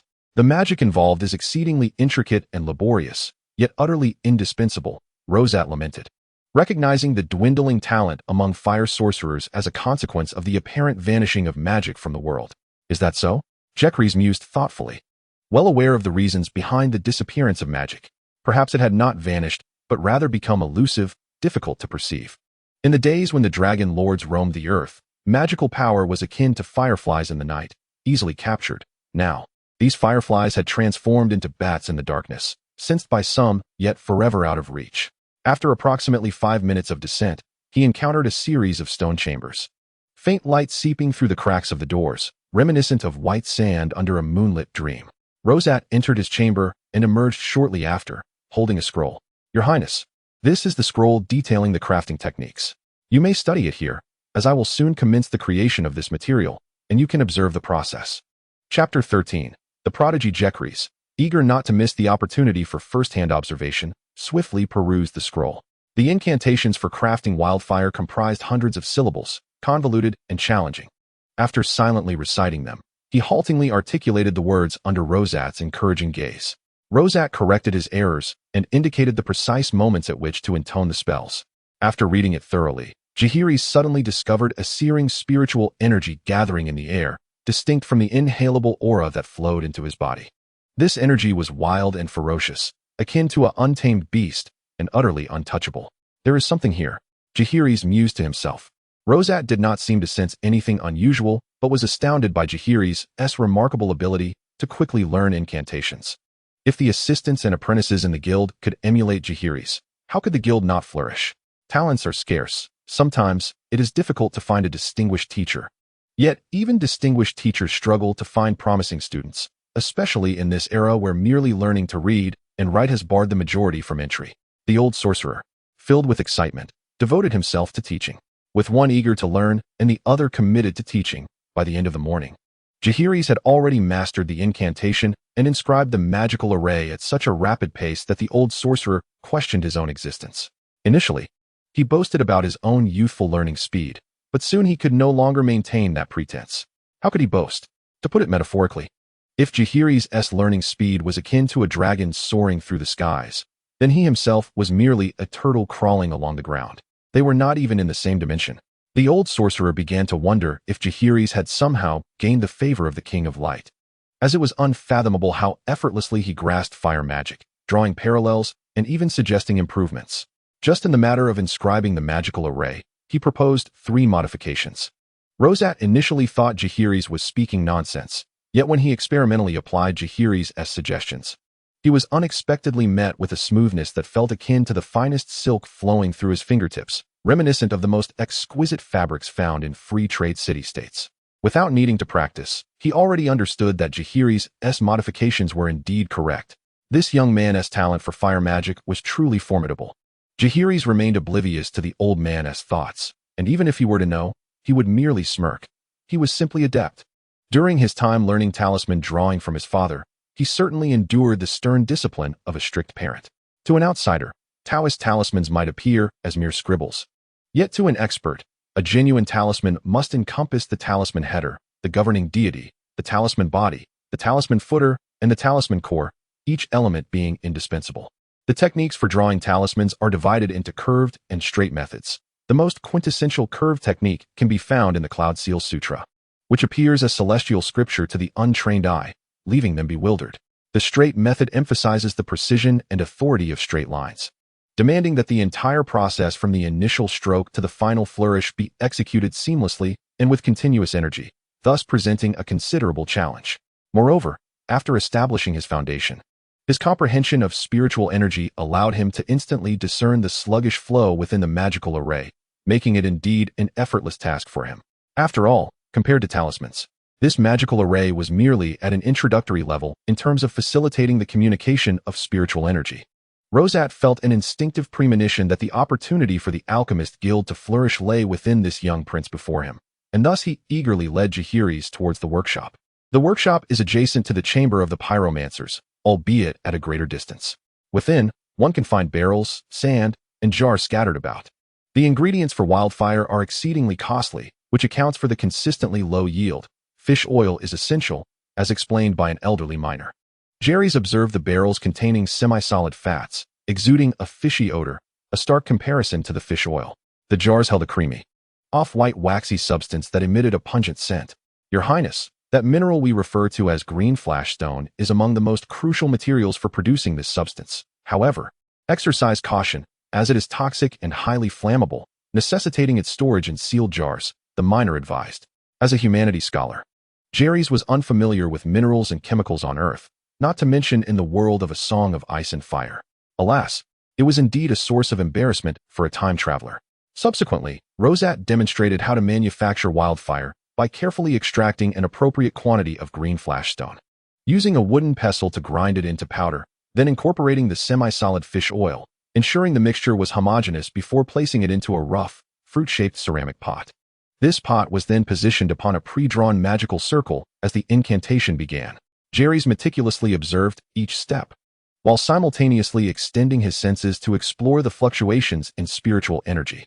Indeed, since establishing his foundation, he had been able to perceive his spiritual awareness, and now could project it outward, sensing objects within a radius of approximately 3 meters. Under the scrutiny of his consciousness, the space around him transformed as if adjusted to an infrared setting. The vibrant, chaotic spiritual power gradually became controllable through the interplay of the magical circle and incantation, slowly merging with the fish oil and mineral mixture.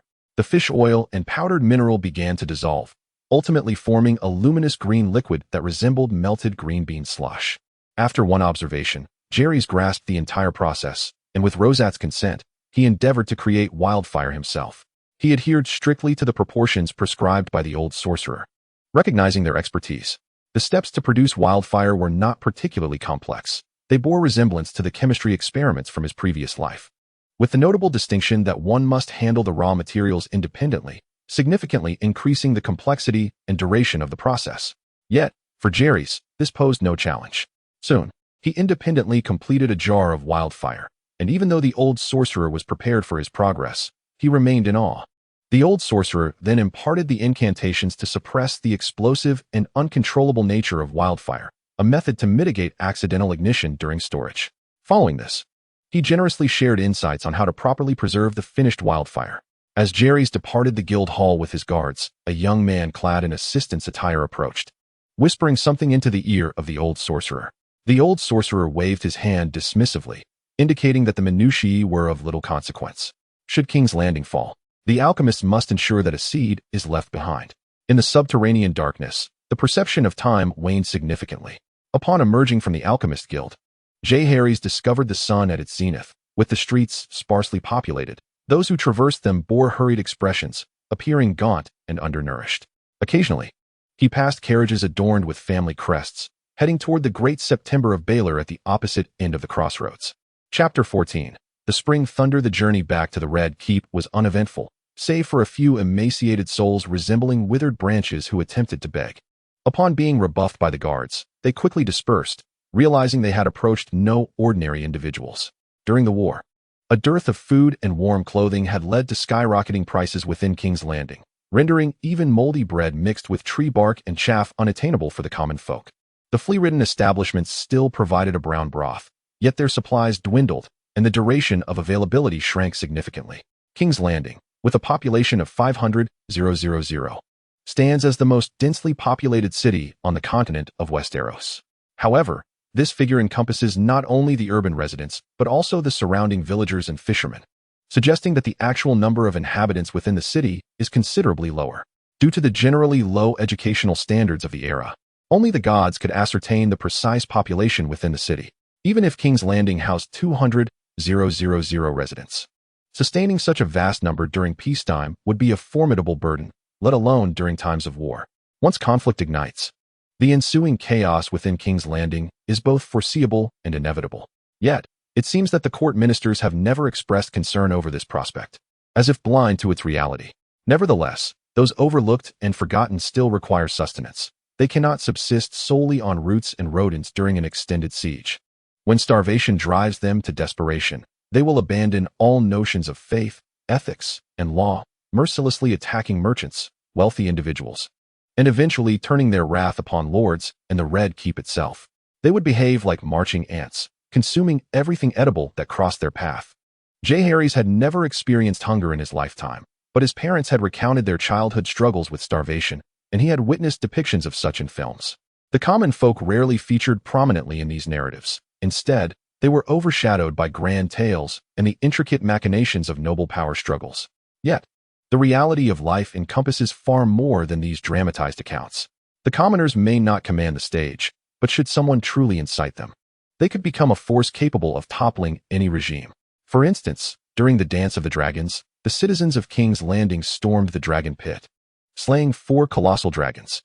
Similarly, amid the War of the Five Kings, a riot claimed the lives of the High Septon and 2 Kingsguard members. Thus, Jaehaerys' outing this time was discreet, yet fraught with peril. Should it attract the attention of those with ill intent, the consequences could be dire. Upon returning to his chamber in the Red Fort, he promptly secured the doors and windows, drawing the curtains with meticulous care. From beneath his cloak, he cautiously retrieved a small jar containing a mixture of green flashstone and fish oil.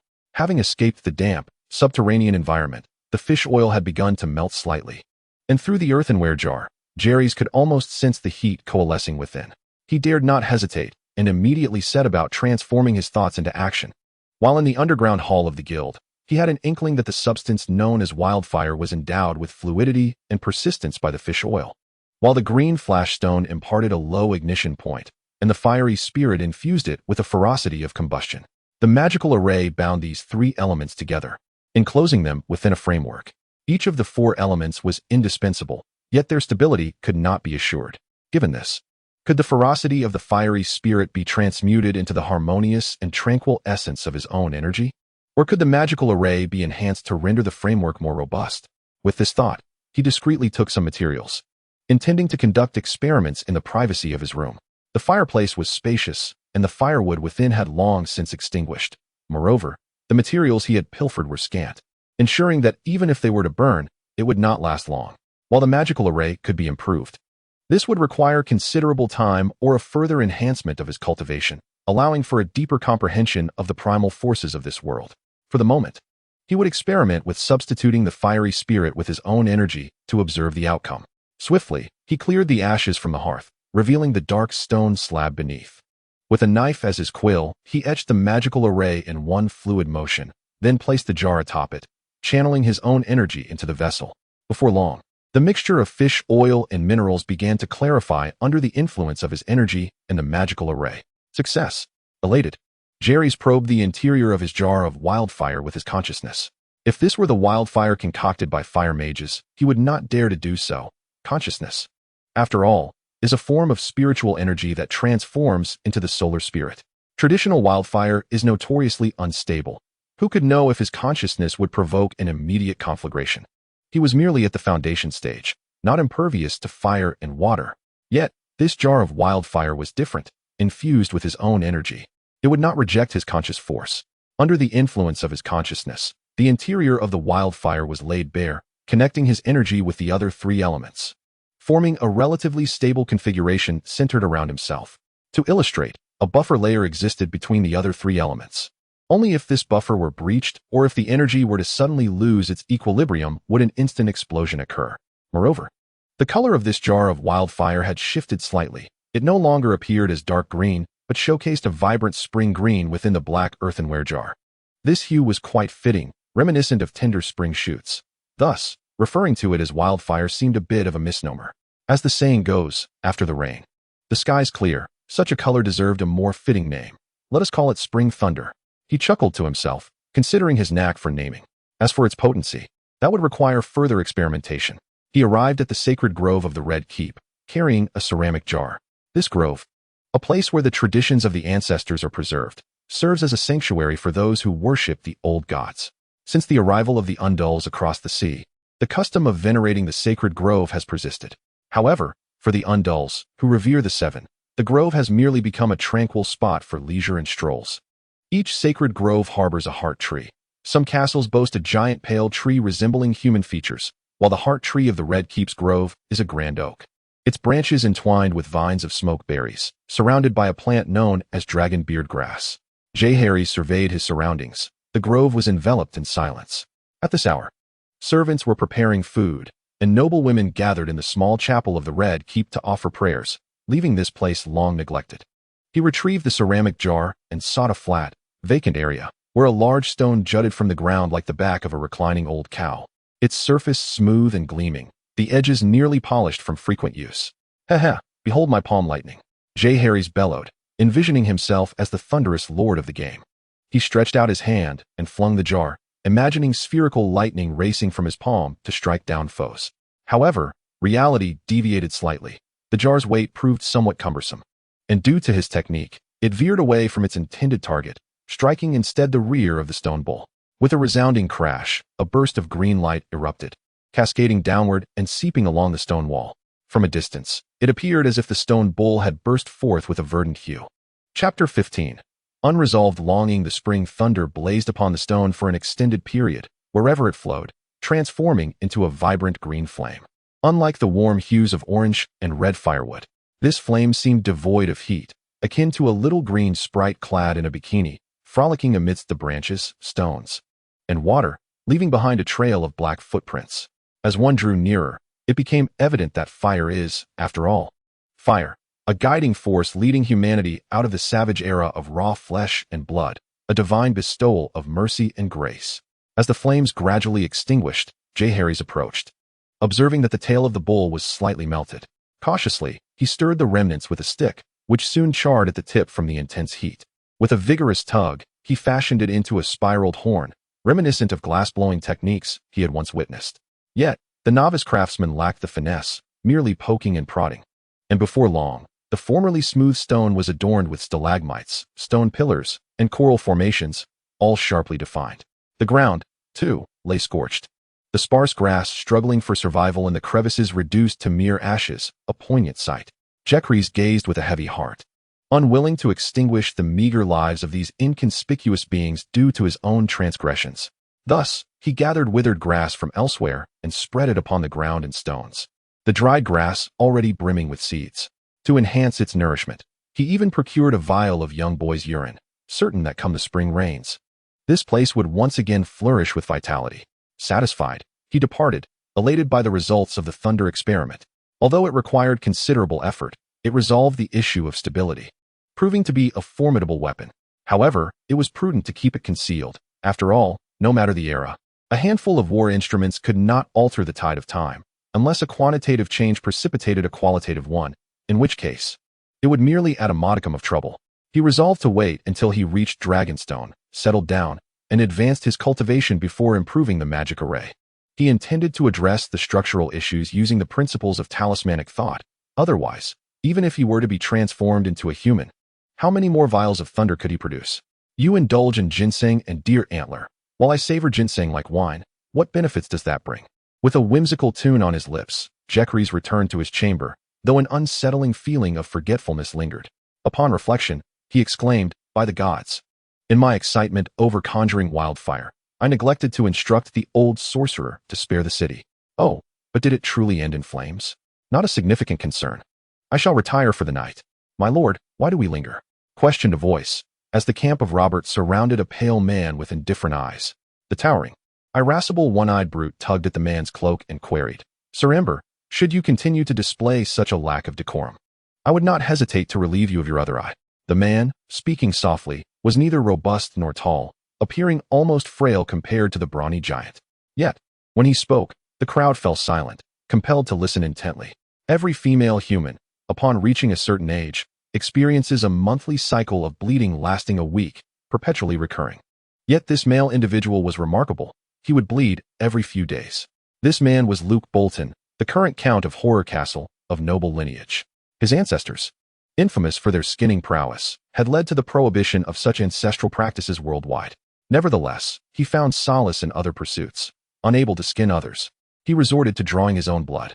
Hence, he often placed leeches upon himself, allowing them to draw forth his lifeblood.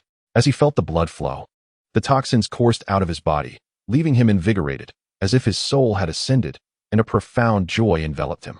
Indeed, he and a certain vampire count from the Blue Star were a match made in heaven, one relishing the act of bleeding, the other the act of blood-sucking.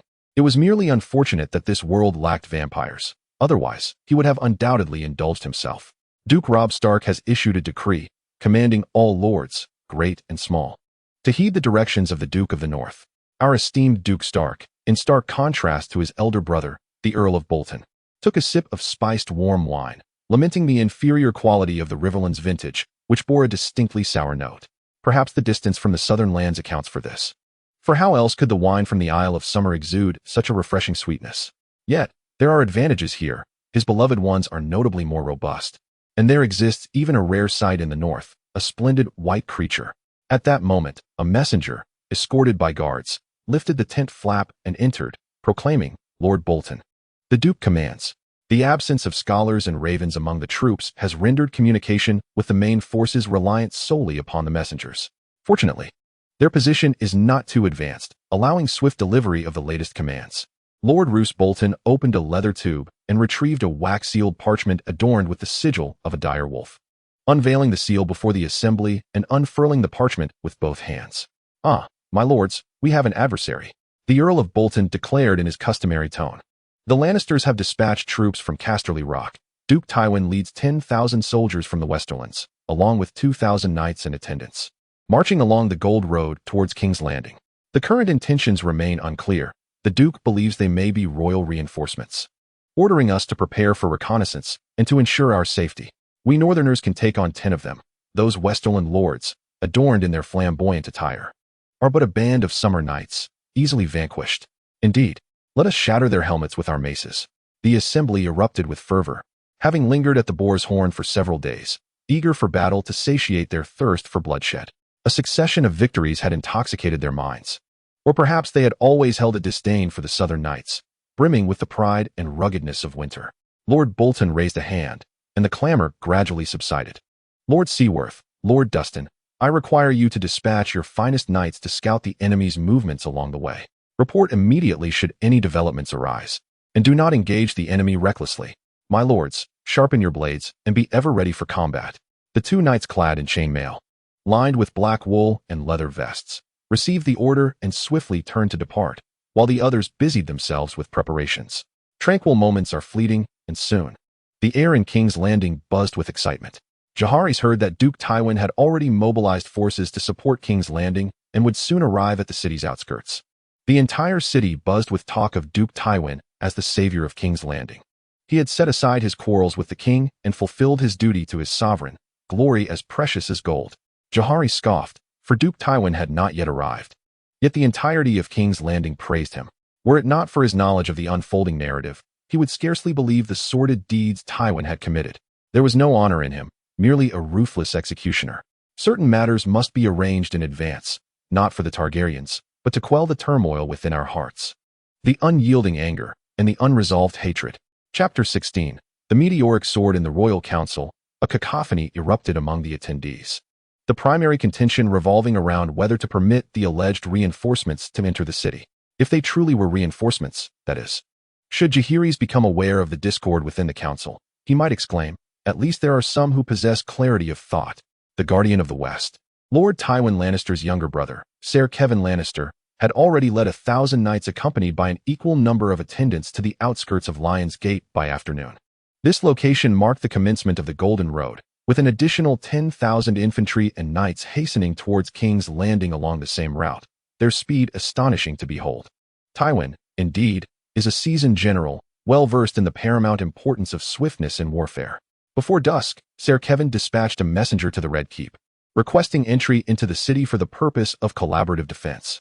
Upon receiving the messenger's missive, the king promptly convened a council meeting, where the lords were divided into 2 factions regarding the Lannister reinforcements. One faction, represented by Grand Maester Pycelle, advocated for the entry of the Lannister forces, while the other, led by the king's advisor, Rosart, and the Master of Whisperers, Varys, harbored suspicions of the Lannisters' motives, fearing their potential treachery and possible clandestine allegiance to the rebels. The debate raged on, while other lords quietly observed, refraining from commentary, each understanding the validity of both sides. The king, with unwavering authority, addressed the assembly. "My lords, consider this. If Lord Tywin truly intended to assist us, why did he not muster his forces at the moment of your summons? Why did he not strike at the rebels while our prince battled them? Why remain silent until reaching King's Landing before informing me?" At that moment, Varys could no longer maintain his customary smile. The 8-legged spider revealed a predatory countenance, as though gazing not upon peers, but rather a herd of foolish swine. Grand Maester Pycelle bore a few wrinkles upon his face, his beard, reaching down to his chest, a mixture of gray and white. His chain of office, heavy with gold and silver, far surpassed the adornments of others. "My Lord Varys, do not allow jealousy and resentment to cloud your judgment. We all know of Lord Tywin's unwavering loyalty to his majesty. Moreover, in this perilous time, who else, aside from Lord Tywin, possesses the capability to avert disaster and uphold the crumbling edifice? Your Majesty, it is likely that you are aware that although Lord Tywin has had his share of disagreements with you, he has consistently stood resolutely by your side in matters of great national importance. Had you consented, his beloved daughter and the crown prince would have long since become a pair of star-crossed lovers. Of course, I am not suggesting that your decisions are incorrect. Your foresight, strategic acumen, and vigilance in times of peace are qualities that both Tywin and I, along with many other loyal subjects, deeply admire. King Aegon too has spent his life yearning for the approval and accolades of others, yet he has scarcely accomplished anything worthy of praise, leaving behind a legacy marked by cruelty and caprice, a reputation that has tarnished the achievements of many of his descendants. The king sits upon the Iron Throne, a grotesque seat adorned with sharp spikes, jagged edges, and twisted metal. Its backrest is equally treacherous, offering no comfort, forcing its occupant to remain ever vigilant against the potential injuries inflicted by its menacing protrusions. The once merciless Rhaegar met his end upon its cruel spikes, and the youthful King Viserys I succumbed to a grievous infection from a wound inflicted by its barbs. In comparison to these two monarchs, the Iron Throne frequently inflicted wounds upon Aegon too, though not always with dire consequences. Nevertheless, the psychological toll was considerable, as the common folk perpetuated the rumor that the Iron Throne punishes those unworthy of kingship. In response, Aegon too executed a few gossipers. Yet he could not silence the collective voice of the realm. If anyone understands Tywin, it must be Aegon too. Their relationship has been one of love and conflict over many years, fostering an intimate familiarity between them. Given the opportunity, Aegon would undoubtedly wish to eliminate Tywin. Alas, he has never found the means to do so.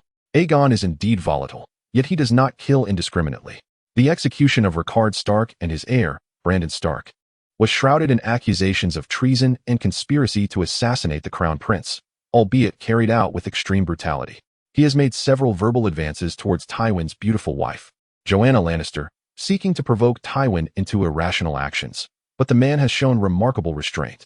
Aegon cannot fathom that Tywin harbors no resentment towards him. He is convinced that Tywin is biding his time. Yet, what does it matter? He knows Tywin too well. The latter would relish the opportunity to eradicate his bloodline. Yet his most favored heir is within his grasp. Bring forth the news. Is that little lion behaving today? Aegon too inquired of his attendant. Your Majesty, Ser Jaime has been on duty all day, behaving himself diligently. After his shift, he returned to his chambers in the White Sword Tower and has yet to emerge, replied the attendant. Delyrus, a clever young man with keen, perceptive eyes, who previously served as a cupbearer to the late King Jaehaerys II and now serves Aegon II. In principle, he should have been knighted by King Illyris II long ago, yet he had languished in the service of this noble endeavor for over a decade. Go and rouse him. Do not let the cunning little lion slip away unnoticed. King Illyris II resolved to inspect his hostage before making a final decision. During the wait, the hand of the king, Count Colton Chester, stepped forward and said, Your Majesty, I have heard that you ordered the pyromancers to bury wildfire throughout the city. This must not come to pass. Illyris, resting his chin on his hand, cast a sidelong glance at Rosat, feeling vexed. How did the Prime Minister come to know of this? Your Majesty, Rosat replied, the Prime Minister and a host of learned men come and go daily. If one is observant, who could fail to notice? Not just I, but everyone present is surely aware. In the opinion of the seasoned elder, wildfire is an exceedingly perilous substance. If it spirals out of control, the entire city's military and populace will be consumed by infernal flames. Rest assured, my Lord Prime Minister, Advisor Rosat and his compatriots will ensure that the wildfire ignites only when necessary. Your Majesty, he countered, even if they are temporarily safe. This action is akin to placing a noose around the necks of the entire populace. I deem it utterly unnecessary.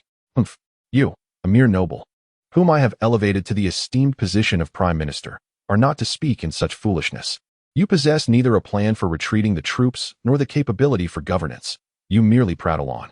What use are you to me? Your Majesty, I am grateful for your misplaced affection, and I do not regard myself as lowly. However, on the matter of burning the city, I find it difficult to comply. Should you insist on proceeding, I shall have no choice but to betray your trust.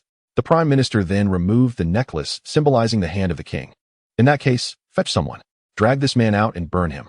Meanwhile, Jaehaerys sought out the chief blacksmith of the Red Keep, intent on forging a weapon of his own. Having mastered the art of the monkey sword technique, although he had yet to engage in combat, it was essential to select a sword that suited him well. The chief blacksmith of the Red Keep, named Einwalk, was said to have learned the art of forging Valyrian steel from Heir or other free trade city-states, and thus he was an obvious choice for Jaehaerys. Lacking the strength to wield a two-handed greatsword, Jaehaerys commissioned Einwalk to craft a slender longsword for him. This weapon would be a hybrid between a greatsword and a one-handed sword, with the crossguard and hilt made of soft steel and the blade a mere 2 fingers wide. All forged from Valyrian steel. Influenced by films and dramas, Jaehaerys had always believed that weapons made from Valyrian steel were exceedingly rare, such as the lost Blackfire of the Targaryen lineage, the greatsword Ice of House Stark, the Heart-Piercer of House Tully, and the Longclaw of House Mormont, each a treasure passed down through centuries, if not millennia. Yet, upon opening the royal treasury, his faith was shattered. Who would believe it? There were dozens of weapons crafted from Valyrian steel, both large and small. He beheld slender daggers with dragonbone hilts and a great sword the length of a man, all forged from Valyrian steel. Indeed, according to incomplete statistics, the entire continent of Westeros boasts nearly 200 weapons forged from Valyrian steel. Yet, for a royal family that has enjoyed dominion for 300 years, what significance do a mere handful of weapons hold? In Chapter 17, alas, we discover that the hand-and-a-half sword wielded by Jaehaerys is a short Valyrian sword, long neglected in a treasury, repurposed and reforged. One might ponder, if such legendary arms exist, why not utilize those readily available? The art of warfare is inherently deceitful. One must be discerning. Those exquisite swords and daggers may be either too cumbersome or too light for him, failing to harness his full potential. Thus, he deemed it wiser to commission a master craftsman to forge a bespoke weapon. Upon completion, the sword measures 3 feet in length, slender and agile, its weight not exceeding 1 kilogram. Compared to the standard hand-and-a-half sword of the Red Keep, it is slightly narrower. Yet its blade is meticulously crafted to possess a cross-section that rivals the resilience and strength of renowned ancestral swords. The blade, darkly hued yet adorned with a glimmering white pattern, resembles a meteor streaking through the night, leading Jaehaerys to christen it Meteor. The renown of a great sword arises not solely from its material and craftsmanship, but also from its wielder. For instance, Blackfire is the sword of Aegon the Conqueror, while Lightbringer belongs to Azor Ahai. Though Meteor may lack fame at present, once Jaehaerys achieves renown, it too shall be heralded among the finest swords of the age. Meanwhile, Jaime, rubbing the sleep from his eyes and stifling a yawn, was roused by a servant dispatched by the king, compelling him to accompany Dowrick to report to the monarch. To his surprise, he found the esteemed lords assembled in the hall. Another meeting, it seems. However, the absence of the prime minister was palpable, and the air was thick with an acrid stench, causing Jaime to feel a shiver of apprehension. "Look, the young lion remains unscathed," proclaimed Aerys II to the gathered ministers. The opposition was momentarily silenced. No one believed that Tywin Lannister would neglect his eldest son, even with a heart of stone. He could not possibly allow that dwarf boy to inherit the title of duke, could he? Aerys II offered no explanation to Jaime, merely waving him away to return and rest, while simultaneously arranging for constant surveillance of his every move. Jaime scratched his head, perplexed by the Mad King's behavior. Yet he had grown accustomed to it. As he journeyed back to the White Sword Tower, he suddenly recalled a letter penned by his father, feeling as if struck by lightning. The thought of his mother seemed to suggest that she had overslept. A day's ride from King's Landing, Duke Tywin sat majestically upon a tall warhorse, clad in gleaming crimson steel armor adorned with golden whirlpool motifs. His helm, crowned by a lion, was encircled with diamonds resembling the rising sun, while the lion's eyes sparkled with 2 immense pigeon blood rubies. A golden mother lion clasped a long and heavy golden cloak draped over his shoulders, and his horse's armor was also gilded, embellished with crimson silk, prominently displaying the sigil of House Lannister. The opulence of his armor surpassed even that of Rhaegar's ruby dragon plate. He reminisced about the handwritten letter he had sent to his eldest son through the secret passage, and surely at this moment, James had found a safe haven based on his guidance. After serving as the prime minister to the Mad King for 2 decades, he was intimately familiar with the Red Keep, particularly the Prime Minister's Tower. Since relinquishing the throne, 3 prime ministers had come and gone in merely 2 years: Owen, Mary Weiss, John Clinton, and Colton Chester.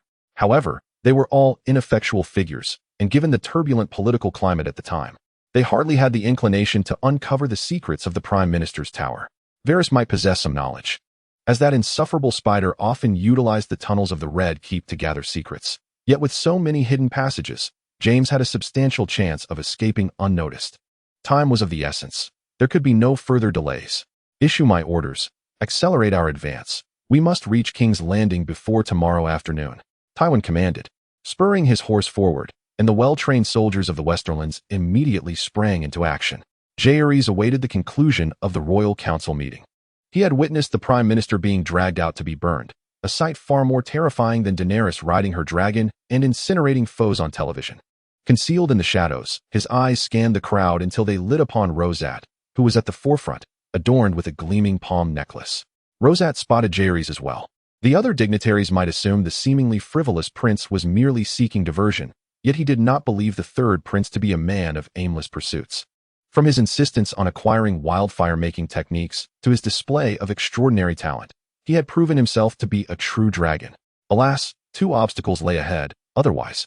Under his guidance, the Alchemist's Guild would flourish more than it currently did, rather than its present facade filled with slanderous prosperity. But what if they all perished? Oh gods! Forgive me for such malevolence. Yet, his thoughts spread like a toxic vine, entwining and coiling. Your Highness, do you have any issues regarding wildfire production? Rosat inquired amiably, having distanced himself from the throng. I have yet to congratulate you on becoming the hand of the king. I indeed have some ideas that require your assistance or that of your guild, Jaehaerys replied, not refuting him. He was there to gather allies.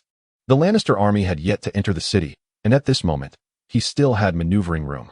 The members of the Alchemist's Guild were all talented and articulate.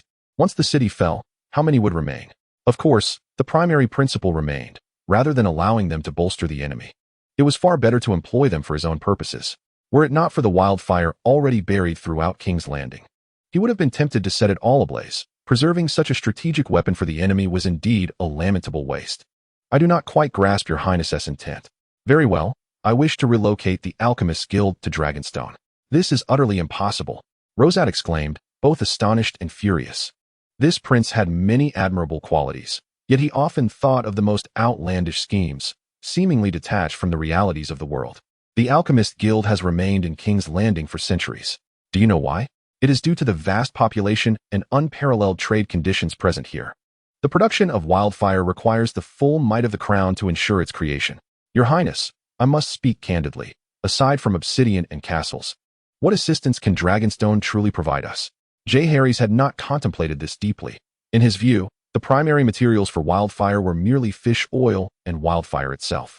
Surely, fish oil could be procured as long as there were fish, and being by the sea, there must be an abundance. As for wildfire, while he was uncertain of its sources, its application seemed so limited that it could not be exorbitantly priced. In truth, he had erred through empirical reasoning. This was not a world of abundant resources and thriving trade. Large trawlers, some weighing tens of thousands of tons, were common, capable of bringing in catches of dozens or even hundreds of tons in a single haul. Beyond oceanic fishing, there were coastal farms, and even inland areas engaged in seafood cultivation. Can you believe it? Having lived in a city rich in mineral resources, he had grown accustomed to a time when mining was privately operated and resources flowed unceasingly from the ground. Thus, he lacked a sufficient understanding of the current era's diminished productivity. Chapter 18. The Five Elements. Jaehaerys paused for a moment. Then his eyes flickered with realization as he lamented, My lord, I do not seek personal gain. Rather, I aim to preserve the legacy of the Alchemist Guild that has endured for centuries. Rosart, growing older and struggling to grasp the situation, was accustomed to obedience but seldom questioned whether commands were just. In fact, most of the world existed in such a state. What do you mean by that? Rosart inquired urgently. Did my father not instruct you to ignite wildfires throughout King's Landing when necessary? Indeed, he did. Rosart secretly cursed the king for demanding their secrecy, only to reveal it to his own kin moments later. At this time, Aegon II had not publicly proclaimed his actions. The placement of fires across King's Landing had been arranged quietly after the Battle of the Trident, conducted under the cover of night, known only to the ministers and those directly involved. He understood that if this information were to leak, panic would ensue throughout King's Landing, leading to its inevitable downfall. Hence the need for confidentiality. However, the old sorcerer was unaware, presuming the king had already divulged the news to the royal family. How else could Prince Jaehaerys have learned of it? Moreover, the prince had previously mentioned having dreamt of dragons. Recognizing this, he ceased to conceal the truth and nodded in acknowledgement. But do you realize that if you were to act upon this, the entire guild would face irreparable ruin? Pray, elaborate. Consider this. If all the nobles and common folk in the city were to discover that the Alchemist Guild had set fire to their homes and claimed the lives of their loved ones, what do you think they would do? Jaehaerys did not wait for the elder's response, instead posing and answering his own query. They would seize any weapon, swords, sickles, hoes, clubs, stones, and charge fearlessly towards the hills of Visenya. The enraged populace would overthrow the guild's gates, storming in to demolish everything in their path. All sages, aides, and servants would be reduced to mere pulp by the bloodthirsty mob. In that moment, the knowledge you have preserved for millennia and the secrets buried deep would be consigned to flames. In the early years, perhaps some would still seethe at your actions. But decades later, as the elders pass away, no one would remember your names or your glories. The alchemists, once revered, would become synonymous with madness and ghosts. The old sorcerer stared blankly, his pallid visage betraying his understanding of Jaehaerys' words. Wildfires might claim many lives, yet people are not mere wood or stone. They will flee when faced with flames. Should even one escape, upon their return, they would undoubtedly unleash their wrath upon the arsonists. By the gods above, he dared not dwell further on the prince's words. Your Highness, do you truly believe relocating the guild to Dragonstone will avert this calamity? The elderly sorcerer let out a bitter laugh. The guild is a collective of like-minded sages united under the king's guidance, acting in his name, obeying his commands, and responding to his summons. Without his directive, how could we act independently? Jaehaerys pondered for a moment before suggesting, if we cannot move everyone, could we not allow a portion to depart first? Given the current turmoil in King's Landing, the absence of a few reclusive fire sorcerers might not draw undue attention. Rosart cast a deep glance at the young prince. As the chief fire sorcerer of the Alchemist Guild, he could not allow centuries of tradition to perish on his watch. Thus, despite being aware of the prince's subtle machinations, he could not dismiss the latter's conclusions. Very well, very well. After all, we serve House Targaryen. So what difference does it make whether we are in King's Landing or Dragonstone? With this thought, he felt a considerable weight lift from his shoulders. The fire sorcerers, akin to the wildfires they conjured, needed only to preserve a spark to eventually ignite a roaring inferno. He planned to return and arrange for some young sages and aides to discreetly depart by boat under the cover of night. However, before that, he needed to contact his old friend, Ser Tytos, who commanded the King's Landing Maritime Guard and served under the esteemed Lord Larys Valerion. He oversaw hundreds of miles of inland waters and coastal patrols from the Blackwater River to Blackwater Bay, relishing the task of hanging pirates and smugglers from his ship's ram, half their bodies submerged to feed the sharks. During his tenure, he instilled fear in countless water bandits and smugglers, who, upon hearing the heavy drumbeats of the oarsmen, the flutter of sails, and the creaking of wooden paddles, would flee far and wide, unwilling to confront him.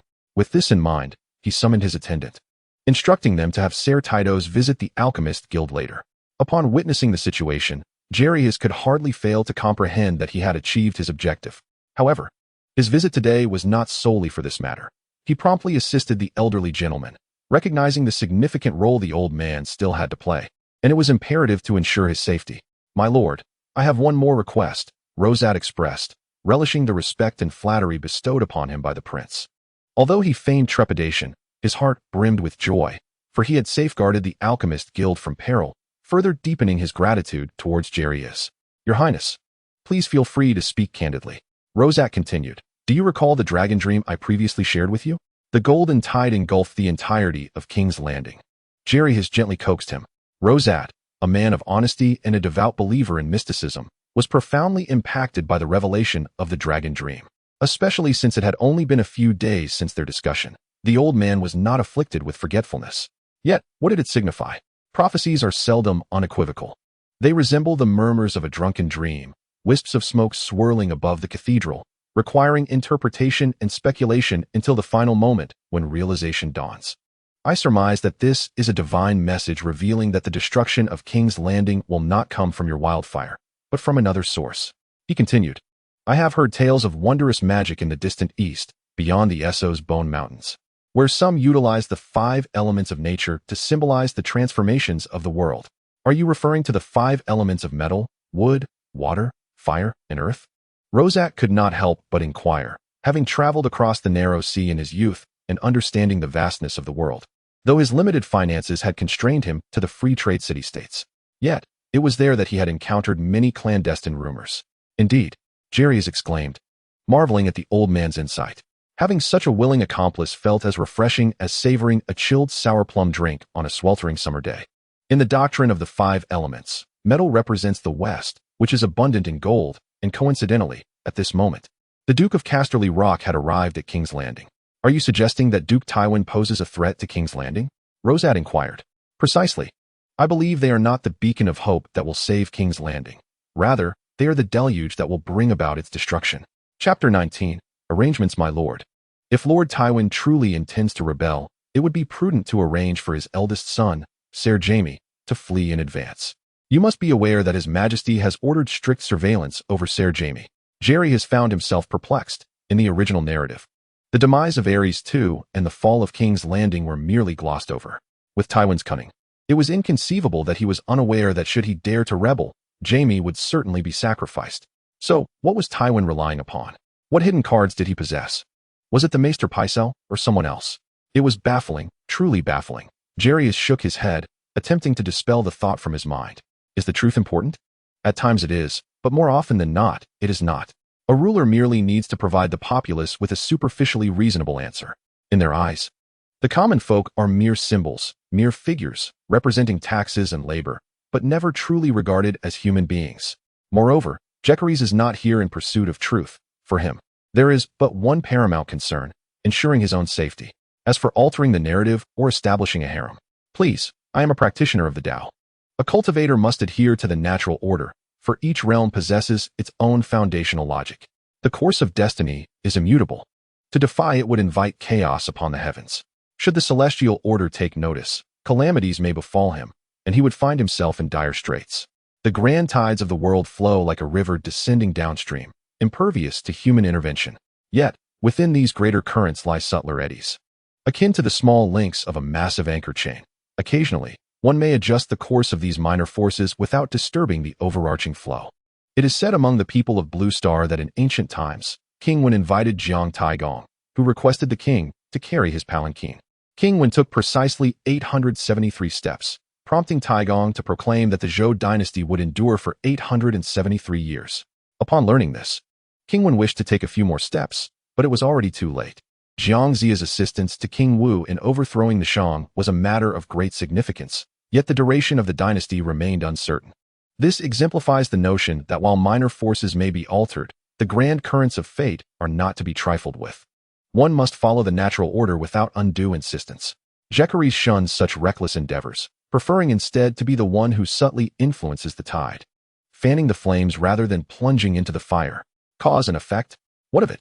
To meddle in the mundane affairs of mortals and alter their destinies carries grave repercussions. Please, I reiterate, as a Taoist, I abide by the natural order, and I keep my distance from those who would disrupt it. At this moment, I cannot articulate everything clearly, but I am certain that Duke Tywin harbors no benevolent intentions. My Lord Rosard, I hope that once the Lannister army enters the city, you and the sages will. Jaehaerys whispered to the old sorcerer. Upon hearing this, Rosard nodded in agreement. Thus, all would be well. After finalizing the details, Jaehaerys departed with a sense of satisfaction. Instead of returning directly to his chamber, he sought out Queen Layla. In her youth, Queen Layla was indeed a beauty, but the prolonged tension in her relationship with the king had aged her beyond her years. In his past life on Blue Star, many at her age would boast of being young fairies, yet she resembled an old crone. Even in Blue Star, advanced maternal age poses significant risks during childbirth, let alone in this era, where sanitary and maternal care conditions are abysmal. The fact that she was able to give birth to the mother of dragons speaks to her relatively robust health. Combined with divine mercy and the assistance of an experienced midwife, all factors were indispensable. Observing Queen Layla's listless demeanor, Jaehaerys discreetly bestowed upon her a surge of spiritual energy. Suddenly invigorated, she caught sight of her youngest son and joyfully embraced him. It must be said that Queen Layla truly cherished her children. For years, she had strived to shield them from their father's wrath. After all, Jaehaerys is not merely a 7-year-old child. Feeling the soft warmth above him caused his cheeks to flush. Long live the heavens. Having lived 2 lifetimes, I have never encountered such treatment. In my previous life, both my mother and father were reserved individuals, incapable of expressing maternal love so plainly. Jaehaerys struggled to escape the sanctuary of tenderness, leaving Queen Rhaegar somewhat disappointed. Her child had grown up. Mother, I had a dream. Jaehaerys reiterated his earlier words. Surprisingly, his performance had significantly improved due to rehearsals with the old sorcerer, nearly convincing Queen Rhaegar of its authenticity. Why nearly? For no one knows a child better than their mother. The original owner of this body had developed a habit of drifting his gaze and absent-mindedly twirling his hair whenever he told a lie, a reflex that had become second nature. Although Jaehaerys had traversed into this new existence, these subtle habits remained. Others might be oblivious, but Rhaegar saw through them immediately. "Little Jay, do not play tricks on me. Tell me what you truly desire," she boldly confronted him. How am I supposed to act now?"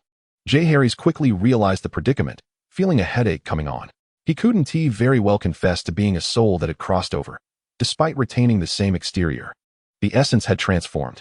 "Well, mother, I must admit I am somewhat frightened," Jaehaerys thought quickly, diving back into the warmth of affection, his voice trembling slightly, and his small stature lending him credibility. Queen Rhaegar, too, felt a tumult of emotions. She could not comprehend how a stable situation had crumbled so suddenly. Though ensconced in the depths of the palace, she had her own sources of information. With impending danger approaching, how could she not worry for her children and grandchildren? "Mother, why don't we travel to Dragonstone? At least the rebels have no warships. We would be safe there," Jaehaerys suggested earnestly. However, the mobilization of warships requires your father's command. Rhaegar hesitated, for she and the king had significant disagreements and rifts. Certain events had rendered her unwilling to confront him unless absolutely necessary. "Perhaps we do not need the escort of warships. The port of King's Landing is filled with merchant vessels from Crab Isle, from Driftmark, and even from across the narrow sea. As long as we bring enough guards, I shall consider it. In these extraordinary times, safety is paramount." Rhaegar felt a stirring within her. Deciding to meet the king that evening, for her children's sake, she could endure. Jaehaerys felt a pang of guilt, realizing he had taken advantage of this kind mother's deep love for her child. While he knew that in the original narrative, Queen Rhaegar and Viserys ultimately fled to Dragonstone before the fall of King's Landing, having absorbed the original owner's memories. He understood that their last wish was for their family to live a life with less suffering. Since Jaehaerys had inherited this body, fulfilling the original owner's final desire seemed only natural. Moreover, having watched the series A Song of Ice and Fire, who could turn a blind eye to the plight of Daenerys and the other Targaryen women and children? Moreover, although Jaehaerys currently possesses limited abilities, his understanding of the overarching narrative allows him to ensure their peace for a lifetime without concern. Chapter 20. The so-called realm. Queen Rhaegar exhibits remarkable decisiveness. Meeting with the king that very evening. Perhaps this is where she diverges from her husband. King Aerys often speaks excessively, yet acts minimally, resulting in nearly a decade and a half of stagnation. The nature of their dialogue remains a mystery to outsiders. However, a day later, when the Lannister infantry appeared on the outskirts of King's Landing, the king finally arranged for the royal fleet docked at the harbor to escort Queen Rhaegar and the twins to Dragonstone. "Where are my sister-in-law and my niece and nephew?" Jaehaerys inquired, arriving at the docks late at night, without sight of Princess Elia Martell and her children. "Your father refuses to allow them to depart, asserting that young Aegon, as the heir to the kingdom, must remain connected to the realm. Your sister-in-law is detained in the Red Keep to prevent Dorne from sending further troops." While little Rhaenys has been weeping for her father, refusing to leave Rhaegar's chamber, Queen Rhaegar replied, her eyes glistening with tears. Jaehaerys felt a heavy ache in his heart. Rhaenys was merely 4 years old, an adorable little girl. In the memories of the original host, this niece shared a close bond with the twins. Despite the generational gap, they were only 3 years apart, and the little girl would trail behind them, acting as their devoted shadow, always accompanied by a small black cat named Balerion. In the original tale, when Maegor's holdfast fell, Tywin, in a display of loyalty and sincerity, exterminated all members of House Targaryen. Rhaenys was dragged from beneath Rhaegar's bed by the brutish Ser Amory Lorch, her small frame stabbed multiple times. Young Aegon met a grim fate when the mountain hurled him against a wall, resulting in a fatal head injury. While Princess Elia suffered an unspeakable end at the hands of the mountain, her life extinguished amidst brutality. Queen Rhaegar, despite being pregnant and not yet showing, felt fatigued after handling a few affairs and decided to retire to her chambers for rest. "This is not what I desire," Jaehaerys murmured to himself. "Hey, little Jay, I've been diligently practicing swordsmanship with Ser Willem lately. The last time you struck me felt quite exhilarating, didn't it? Today, I shall return the humiliation in full. Draw your sword, brother," Viserys proclaimed, unsheathing a practiced sword made of wood, hollowed in the center and filled with iron or lead for weight. This was a training sword commonly used by children, which they would later exchange for dull blades as they grew older. Jaehaerys, feeling irritable, lacked the inclination to indulge him in play. Instead, without a backward glance, he drew his sword, sheathed it, and executed a flawless aido, leaving Viserys stunned, holding the broken sword in disbelief. "Wow," Viserys exclaimed, staring at the smooth cut of the wooden sword, even the iron core severed cleanly. Shocked, he rushed to find the Red Keep's instructor, Ser Willem Darry, who had been teaching him swordplay. Even the knight believed that Viserys possessed considerable talent for the art of swordsmanship. Jaehaerys sought to locate Queen Layla, pondering how she might acquiesce to his wishes. The king's commands must be obeyed, even by the queen. Thus, when direct approaches proved futile, he resolved to act decisively. He summoned Count Lucerys Velaryon, who soon arrived aboard the Conqueror, the grandest vessel in the fleet, boasting 300 oars that navigated the tumultuous Blackwater River with remarkable steadiness. "Lord Lucerys, you are Prince Jaehaerys?" Lucerys Velaryon recognized him and bowed in greeting. At the recent royal banquet, Prince Jaehaerys had made a profound impression on several high officials with his keen intellect and articulate discourse, exhibiting remarkable poise in the presence of court dignitaries, a feat not easily accomplished, particularly for a second son. In this world, lords and nobles typically favored their eldest sons, grooming them from a young age to inherit the family legacy and manage affairs of state. In contrast, the second sons were often raised to become knights, tasked with safeguarding their family's honor and defending their patriarch, instilled with the values of chivalry and duty, yet seldom taught the art of adaptability, relying instead on their own discernment. In families with numerous sons, the more astute second-borns might be compelled to leave home in pursuit of glory, with many in the north joining the Night's Watch or, in the south, seeking fortune in the church or in scholarly pursuits. This was not due to a lack of resources, but rather because all familial assets were dedicated to the Lord. "What is your command, your highness?" Lord Lucerys inquired courteously. "My lord, I require a ship and a sufficient crew to operate her," Jaehaerys replied.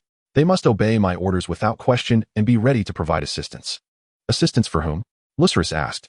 Jaehaerys cast him a sidelong glance and replied, "Of course, to assist the royal family." With that, he descended the rope to the small boat that had brought the Minister of Maritime Affairs, declaring, "Inform my mother that in a few days I shall bring my sister-in-law to Dragonstone to rendezvous with her. Your highness, do not depart." Lucerys, admiring the prince's nimbleness, called out with urgency, "I have yet to make the necessary arrangements. What if you are unable to locate them when the time comes? Then they shall fly the Velaryon family's seahorse banner, and we shall rely on our motto, born of blood and fire. The path is simple." Born of blood and fire. The path indeed is simple. The brave know righteousness. The wise harbor compassion.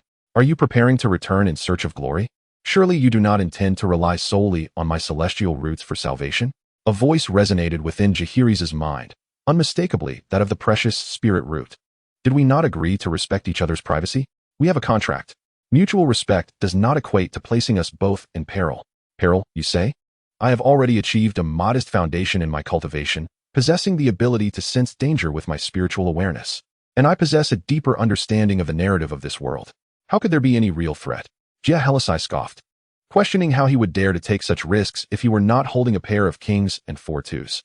Duo Bao Ling Jin slapped his forehead, pondering how this child had developed an inflated sense of self-importance since establishing his foundation. Did he truly believe that reaching this stage meant he was invincible? Alas, the world is not as simple as one might imagine. Without delving into the distant past, even during my years of slumber, I sensed the presence of heavenly beings on multiple occasions. Heavenly beings? What level does that signify? You should now comprehend that the realms of cultivation are divided into chi refinement and foundation establishment, correct? Indeed, foundation establishment, also referred to in your cultivation practices as the transformation of chi into spirit, is merely a name.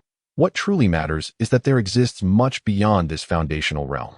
In the celestial realm, there are further stages such as human immortal, ghost immortal, earth immortal, heavenly immortal, true immortal, golden immortal, and so forth. This world belongs to a lesser realm, one of those where spiritual energy has yet to dissipate. Such realms are abundant throughout the universe, though that is not the focal point. The crux of the matter is that you are merely at the nascent stage of foundation establishment.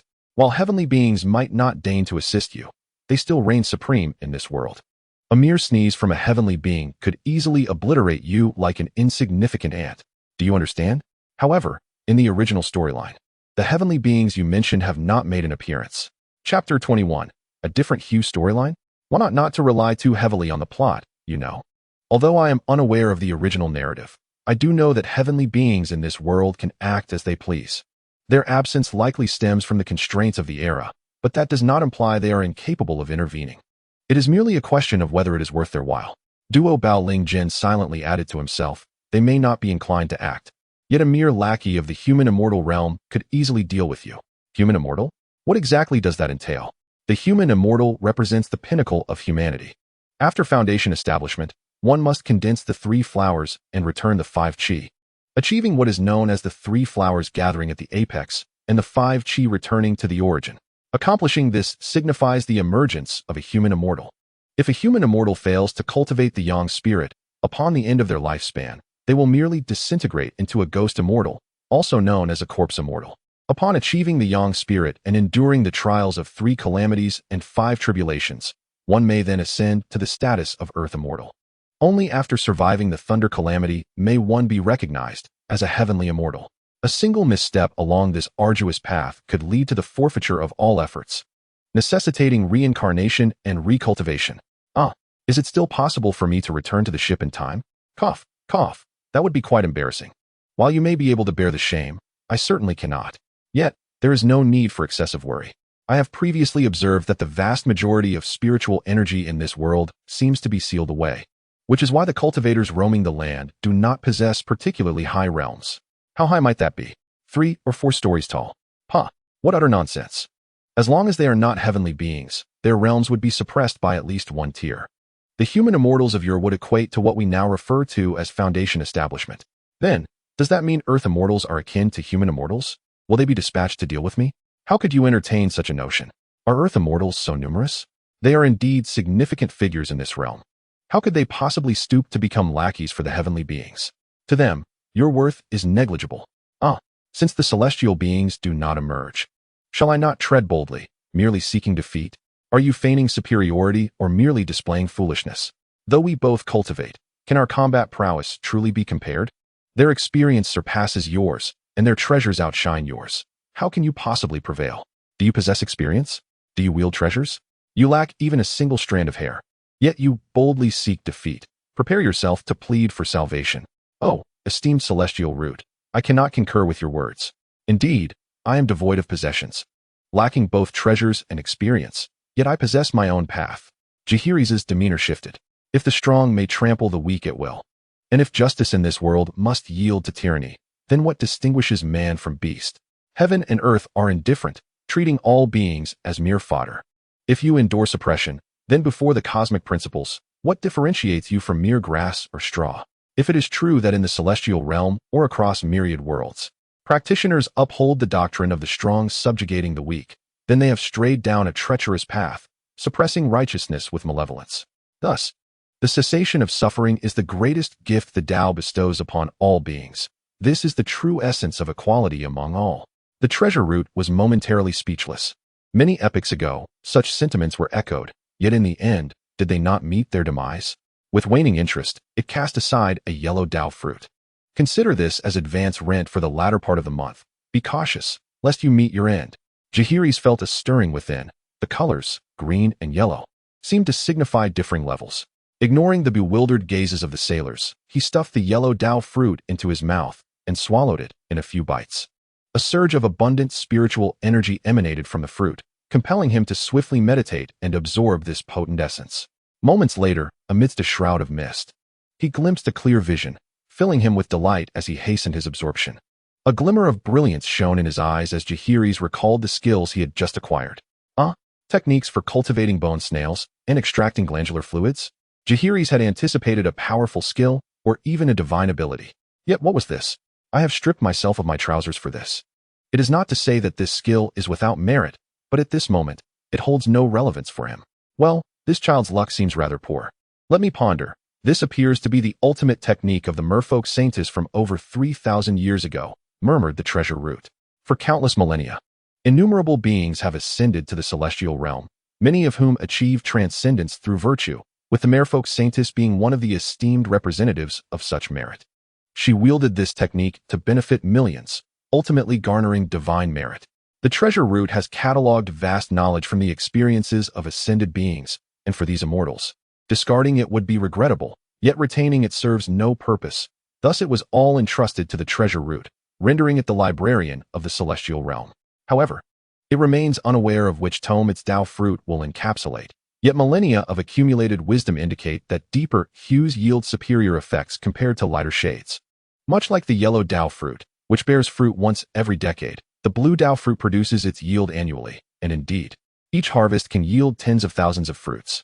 However, it is not that there are no higher-grade Dao fruits. Rather, it is simply that Jaehaerys' cultivation level is too low, merely a nascent foundation stage Karami. Even if given the opportunity, it would be of no use. It is not that I am unwilling to provide. The multifarious spiritual roots have closed off the exploration of divine consciousness, entering seclusion directly. So be it. Let it be as it may. Brother, could you possibly spare another fruit? Elder, I swear, the one-way communication has once again concluded. And Jaehaerys feels the urge to smash his phone. No phone. Then forget it. Nonetheless, it must be noted that the spiritual energy contained within the yellow Dao fruit surpasses that of the blue Dao fruit.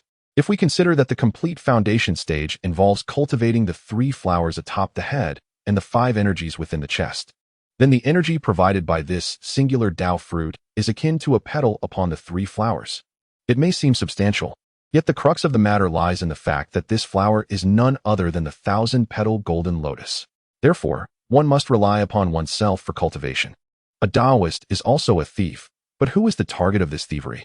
It is the heavenly path, the great Tao. Relying on external substances is akin to using a sieve to hold water.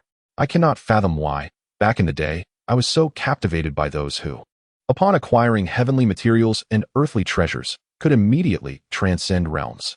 Now, as Jaehaerys embarks upon the path of cultivation, he realizes that some practitioners, be they sorcerers or Taoists, fail to attain the Tao primarily because they tread the wrong path.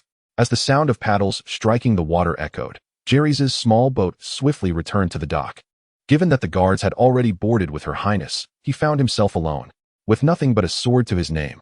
The Muddy Gate, formerly known as the Linha Gate, lies on the northern bank of the Blackwater River.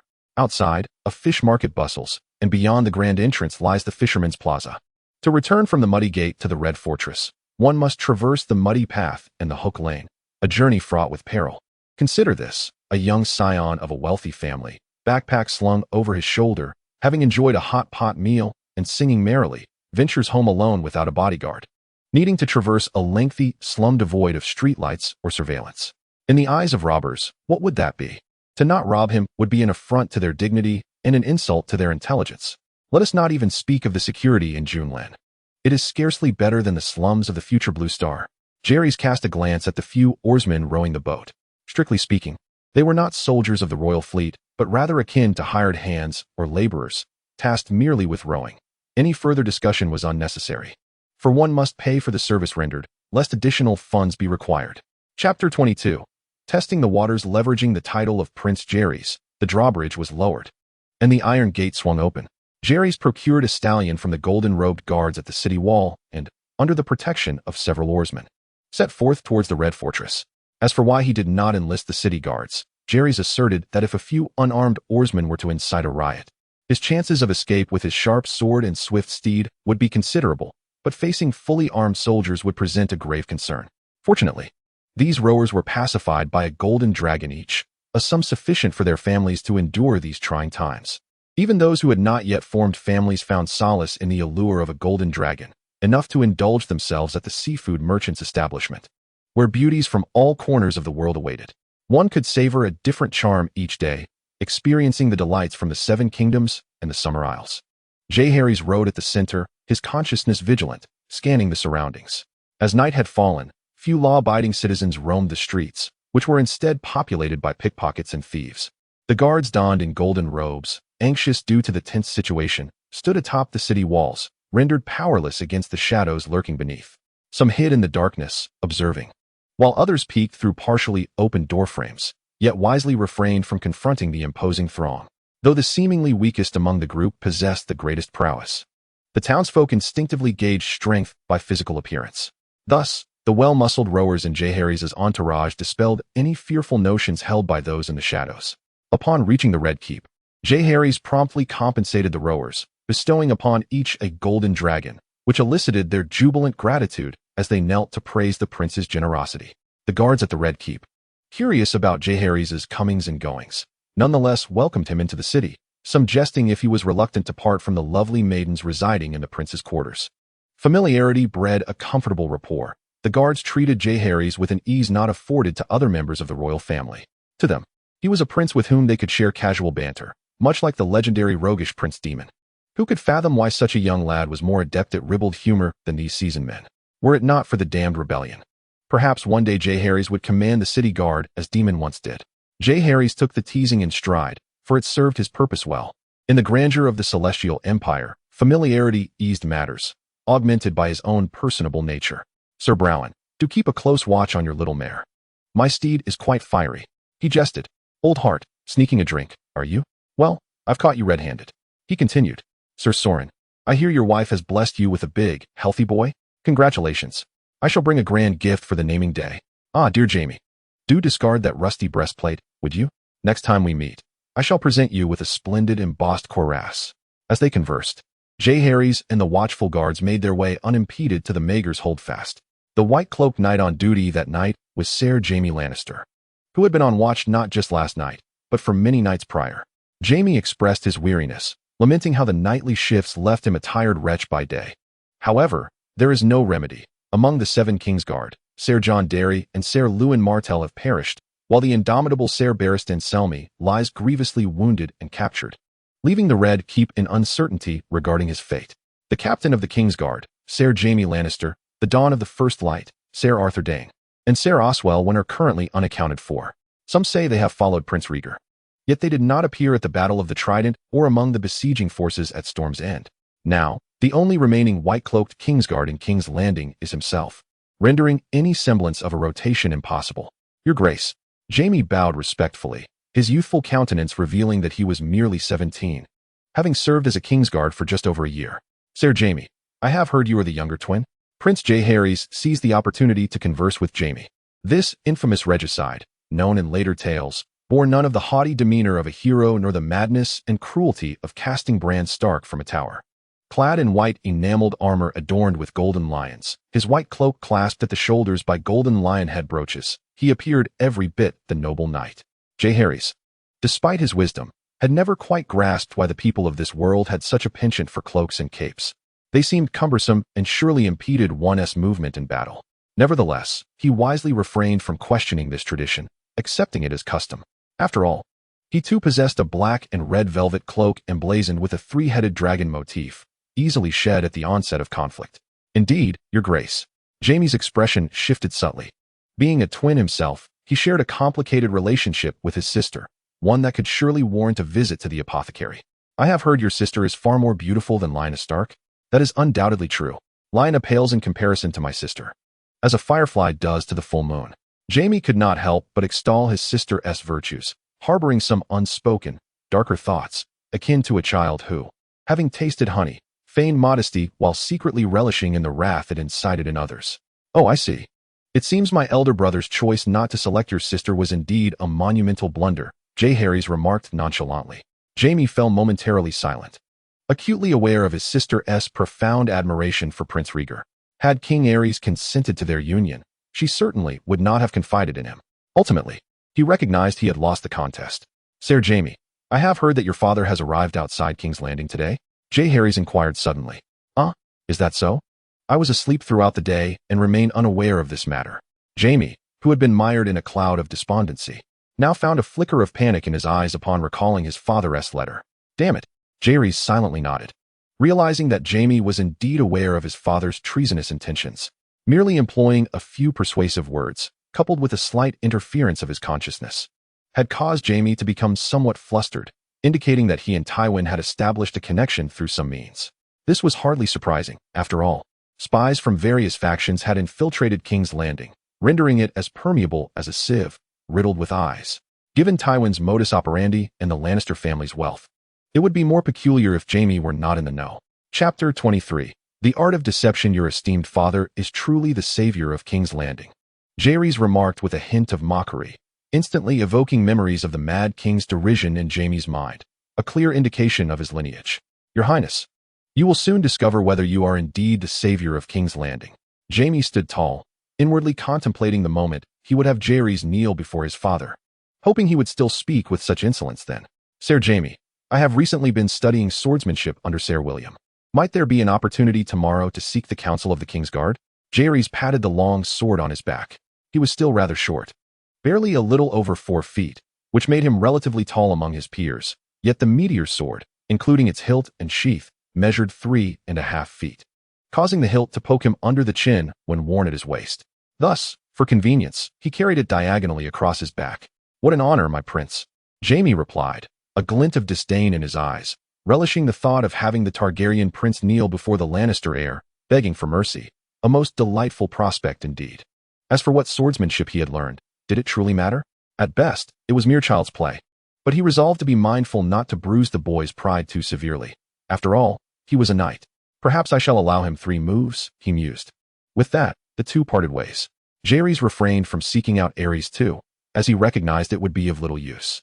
He would not be so presumptuous as to believe that his input during the recent feast had granted him any real influence in the king's eyes. In truth, he was merely the second son, nothing more. As night fell, Maegor's holdfast appeared to be in a deep slumber, shrouded in darkness. Jaehaerys leapt from the battlements to retrieve a torch for illumination. Thankfully, he was somewhat familiar with the layout.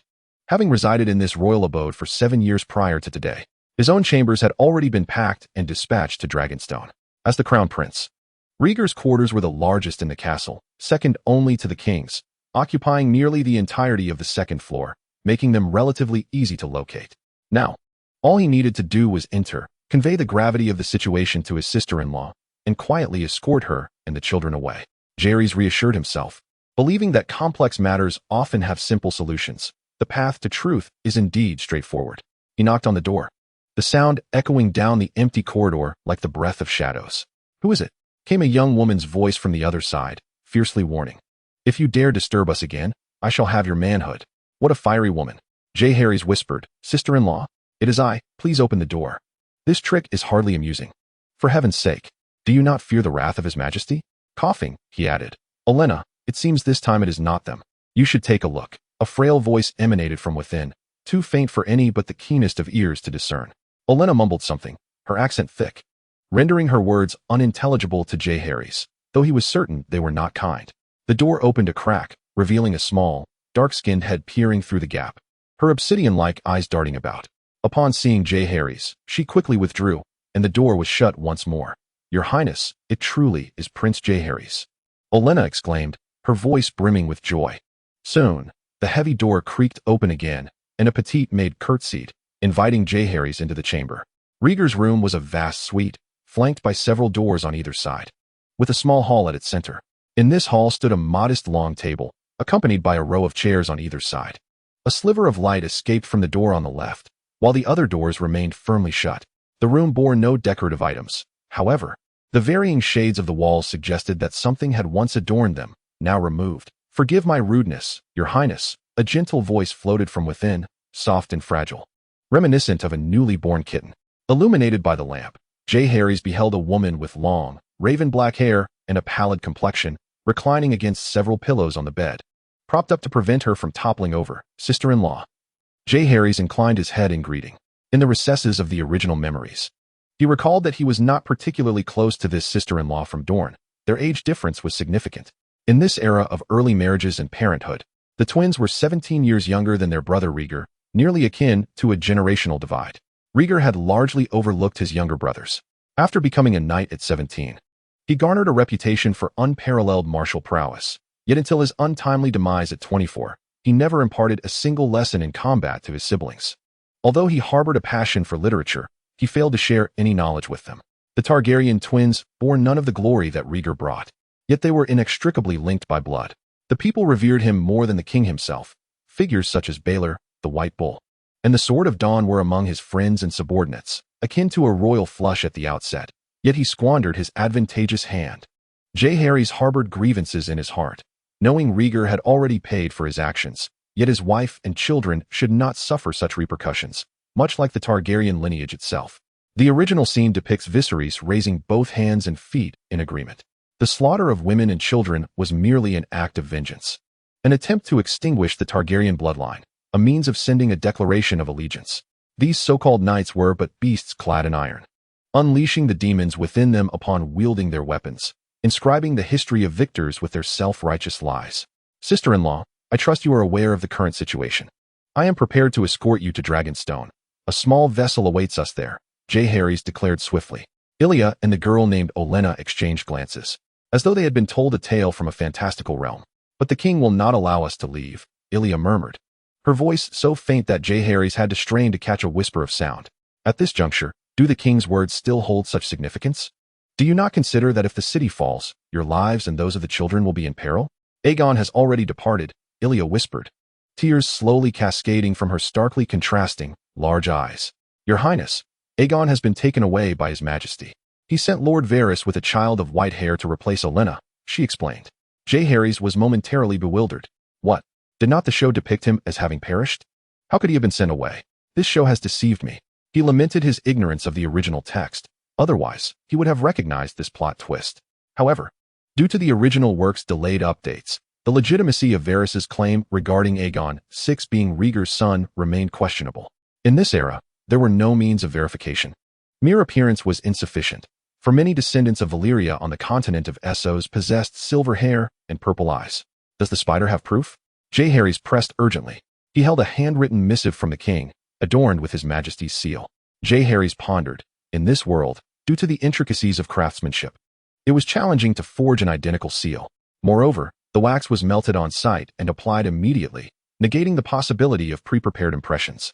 The fact that Varys dared to present the king's seal indicated a lack of fear regarding verification, thus affirming the matter's authenticity beyond doubt. Publicly sending the Targaryen twins to Dragonstone to draw fire, while secretly orchestrating a grand scheme, ensured the safety of the true heir, regardless of whether Robert acted to kill or to capture. It was indeed a masterstroke. However, Jaehaerys found himself questioning not the intellect of Aerys too, but whether the so-called wise could indeed err, while the foolish might inadvertently succeed. Chapter 24, Running on Empty. Moreover, did Aerys trust the spider to such an extent that he would willingly relinquish the future of the kingdom? It was confounding, truly perplexing. If the true heir to the Seven Kingdoms perished upon the Iron Throne, would the life of this child still be worth saving? A thought flickered in Jaehaerys' mind. Of course, the child must be saved. If Aegon Targaryen were innocent, then the child who was to take his place was even more so. What of Rhaenys? Had she also departed with Varys? The princess refused to leave, claiming she had dreamt of Prince Rhaegar coming to fetch her, stubbornly resisting any attempt to draw her from her chamber. Olenna, ever forthright, echoed the sentiments of Queen Rhaella. Foolish child, if you do not leave now, there may be no opportunity left. Your father has long since perished. Does she not realize whether anyone has conveyed that dreadful news to her? Perhaps I might exploit this to my advantage. Thus, Jaehaerys requested the permission of Princess Ilya to persuade his little niece. Ilya, clearly troubled, could not devise a suitable plan. Consequently, guided by a small maid, he arrived at Rhaenys' door. Little one, come out. It is your uncle Jaehaerys. No, I want to wait for daddy here. The little girl, seemingly not asleep, replied with a quivering voice. But, dear niece, your uncle is here to take you to find your father. You are deceiving me. Daddy said he would take me to the Hall of Summer, where dragons soar among the blue skies and white clouds, weaving through the tall towers. Rhaenys, do you not know your father's title? He is the Prince of Dragonstone. How could he be at the Hall of Summer? Surely, you must be mistaken in your dreams. Now, your uncle, along with your mother and brother, is heading to Dragonstone to find your father. Will you come with us? Jaehaerys spoke in a light-hearted tone. Really? Rhaenys quickly emerged from the room, revealing that the door had not been locked from within at all. By the grace of the heavens, I, a humble Taoist, have uttered a benevolent falsehood to save an innocent soul, thus aiding the world with compassion and adhering to the greater path. Yes, truly, Jaehaerys affirmed with a nod. Olenna looked at Jaehaerys in astonishment. Rhaenys had been confined to her room for 2 days, impervious to coaxing. If forcibly taken away, she would wail and bite. Having already injured several guards, many had presumed Jaehaerys would return empty-handed. Who could have known it would be so simple? Indeed, others lacked the clarity of purpose that Jaehaerys possessed. Rhaenys, having spent time in Dragonstone with her parents during her early years, retained some faint memories, leading her to accept Jaehaerys' words without hesitation. Oh, we are going to find Daddy, Rhaenys exclaimed jubilantly, tears glistening on her cheeks. Jaehaerys took her small hand and approached Princess Ilya. Sister-in-law, we must prepare swiftly. Time is of the essence. Ilya shook her head, and Olenna explained, Your Highness, we have already made preparations, but Our Lady's health. Since giving birth to Aegon, Ilya had been in poor condition, confined to bed rest. The scholars offered little remedy, only advising her not to overexert herself. Heir surmised that her frail constitution had been further drained by 2 childbirths. Observing her pallid complexion, he attempted to channel a surge of energy towards her, but to no avail. "Child, do not waste your efforts. This woman has exhausted her vitality, and her time draws near," came the voice of the divine tree of treasures. Heir sighed inwardly, realizing that the mountain of magic had merely served as the final straw for his sister-in-law. Even with the Lannisters' courteous treatment, she would ultimately succumb. Elia, now unable to walk, was accompanied only by her devoted handmaiden, Olenna. Originally, she had a wet nurse and 2 elderly caretakers, but the wet nurse had been taken away by Varys due to her close familiarity with Prince Aegon. The 2 caretakers resided in the servants' quarters, making it exceedingly difficult to find anyone to carry Elia away, especially since the king had decreed that she was not permitted to leave Maegor's holdfast. "Olenna, my dear sister," she coughed, "take Rhaenys and that child and leave. Had I known this was to be the day, I would never have sent my little Aegon away. And what of you, your grace? The queen commands us to protect your safety with our lives. If you do not leave, then neither can I," the young maid sobbed. The queen referred to was the current ruler of Dorne. Since the year 187 Aegon, when the wise King Daeron II reached a peace agreement with the Prince of Dorne, Dorne had retained considerable privileges, such as the titles of prince or princess, although they should more accurately be referred to as prince or princess. Translations often use the term prince for convenience. The other 6 kingdoms, however, were not afforded such treatment. They were all downgraded to lords. Additionally, titles such as duke, marquis, earl, and baron were all merely titles for lords, though the power among them was evidently unequal, leading to adjustments in translations. Setting aside trivialities, after much tugging and reluctance, young Olenna finally produced a bundle, revealing that they had long planned their escape. The exquisite tapestries that once adorned the walls were conspicuously absent. In the memories of Jaehaerys, Rhaegar's chamber had housed a grand tapestry depicting the history of Aegon's conquest, a royal heirloom of immense value, but the space where it once hung was now bare. Like the dozens of Valyrian steel weapons and countless golden dragons left behind in the royal treasury, Jaehaerys lacked the means to transport them all, thus relinquishing them to Robert. "Money is but a trifle," Jaehaerys reassured himself. "I am a seeker of greater truths. What use have I for mere wealth?" Yet, a sense of reluctance lingered within him. How he wished for the ability to conceal his treasures, ensuring not a single coin remained for Robert. Rumor had it that the fabled weirwood had a space of its own, but he doubted such a being would even deign to covet these meager riches. With tear-filled eyes, Jaehaerys departed the chamber, accompanied by the weeping Rhaenys and young Olenna, the child cradled in Olenna's arms, soundly asleep. As Elia watched their retreating figures, the thought of separation from her son and family overwhelmed her, and tears streamed down her cheeks as she choked out a plea for the mother's mercy, beseeching her to safeguard her son's health and growth. Truly, it was an agonizing farewell, a severance of flesh and bone, fraught with sorrow. As the winds of fate bore down with knives of frost and moonlit hooks, an arduous journey through stormy seas, all due to a fractured kingdom and familial enmity. Chapter 25. Departure from King's Landing. As they stepped out of Maegor's holdfast, guards emerged from the shadows to intercept them, and Jaehaerys recognized the approaching figures. "Sir Thorne, are you still awake? Your Highness, surely you wouldn't be out for a stroll with a lady at such a late hour? Remarkable. At such a tender age. You already have 2 children. What a scoundrel. What is Sir Thorne's full name, Alice? Or is it Alicia?" Jaehaerys couldn't recall at that moment. But this man was in his 30s, robust, with thick black hair and bright, expressive eyes. He hailed from the Thorne family of the royal domain, his armor adorned with silver flail motifs.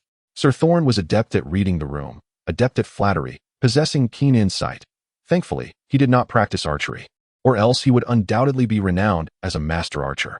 Jaehaerys thought for a moment, then retrieved a ruby the size of a pigeon's egg from his waist and discreetly passed it to him, saying he had heard that the naming day of your son was approaching and previously mentioned a grand gift for you. Please accept this for now. Oh dear. Why is the moon not out tonight? It appears I was mistaken. Might it be that His Highness has come to retrieve something that was left behind? Thorne remarked, without disturbing the other guards. It seems rather heavy. Allow me to assist you. Currently, the red keep was tight on the outside and loose within. Very few were patrolling beneath the walls, as most were stationed atop them. Along the way, they encountered several familiar guards, aside from Old Hart, who was thoroughly intoxicated. The others offered varying degrees of cover. Someone provided the young maid with a large cloak to shield the child in her arms, while another brought forth 2 horses, allowing Jaehaerys to ride with the little princess on one, appearing beneath the black cloak like a portly dwarf, while the maid Olenna rode the other. With the cover of numerous guards, the group successfully departed the Red Keep. "Thank you, brothers." Jaehaerys clasped his fists on horseback, truly grateful for their assistance today. Otherwise, merely leaving the Red Keep would have posed a significant challenge. His gaze swept over Cyril, heir to the Stokeworth family, the honest Bronn, the cunning Thorn, the obsequious Sir Dallinton, the perpetually sullen brothers of the Vicewater family, and the diminutive Jeremy from the Lannister family. He resolutely reminded himself to remember their faces and families. Even if they were to meet misfortune, he would surely repay them or their kin if the opportunity arose. A Lannister always pays his debts. I, Jaehaerys, will repay kindness and settle scores. The 2 horses and 4 individuals descended from Aegon's Hill via Hook Alley, and at the intersection with Muddy Way, they encountered a group of similarly hooded figures, numbering well over a dozen. The leader looked familiar.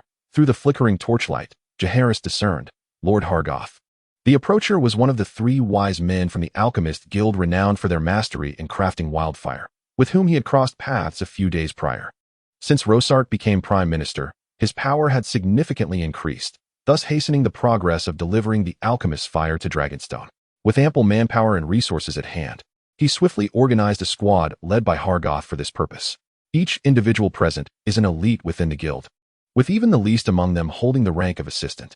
Those remaining are primarily the aged, frail, or those reluctant to traverse the vast oceans.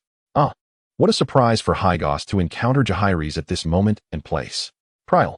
"Indeed, my lord, I am Prial," Jaehaerys interjected, asserting that now was not the time for recognition. The Grand Hood concealed his hair and violet eyes, yet it could not mask his voice. "Yes, Lord Prial. Would you care to accompany us?" Hargoth responded, extending a warm invitation, and the 2 parties converged harmoniously. At this moment, the young maid was overwhelmed by a mix of surprise and curiosity. Her earlier melancholy now faded. Previously, she had heard tales of the royal twins, often indulging in debauchery or engaging in deception, yet the reality before her starkly contrasted such rumors. Perhaps the public's expectations of the princes were unreasonably high, leading to the tarnishing of a dashing youth's reputation. Soon, they arrived at the river gate, and with Hargoth wielding the Prime Minister's decree, none dared to impede their passage, thus saving Jaehaerys considerable effort. At the docks outside, 2 vessels were anchored. One bore the sigil of the Valerian family, while the other, a 2-masted merchant ship, was significantly larger.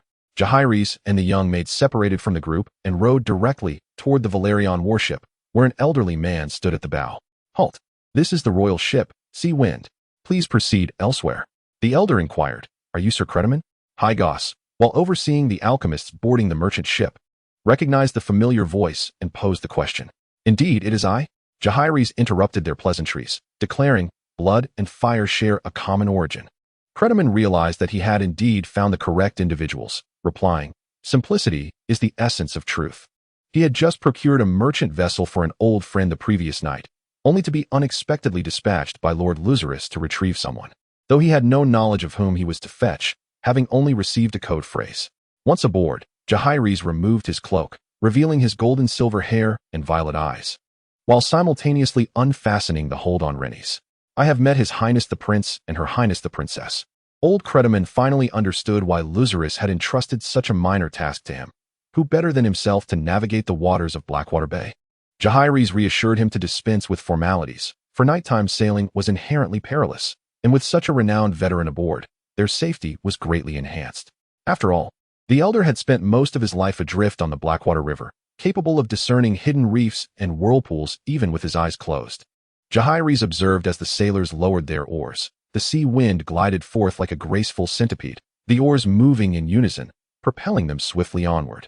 Gazing back at the receding King's Landing and the towering Red Keep, he exhaled a sigh of relief, having finally departed from the inferno that was King's Landing, all while ensuring that his plans were largely fulfilled.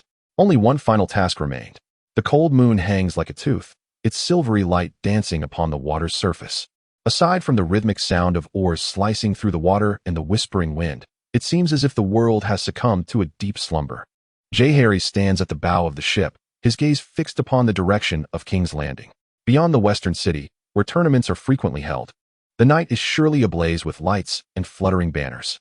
At this moment, with the tide against them and having changed the crew, the sea breeze finally reaches the mouth of the Blackwater River, where the cool air from the sea brings with it a unique blend of briny freshness and saltiness.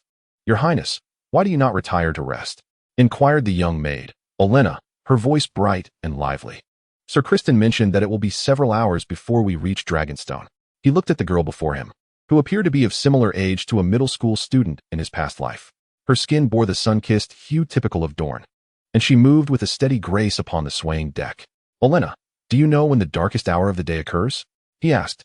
"Is it at midnight?"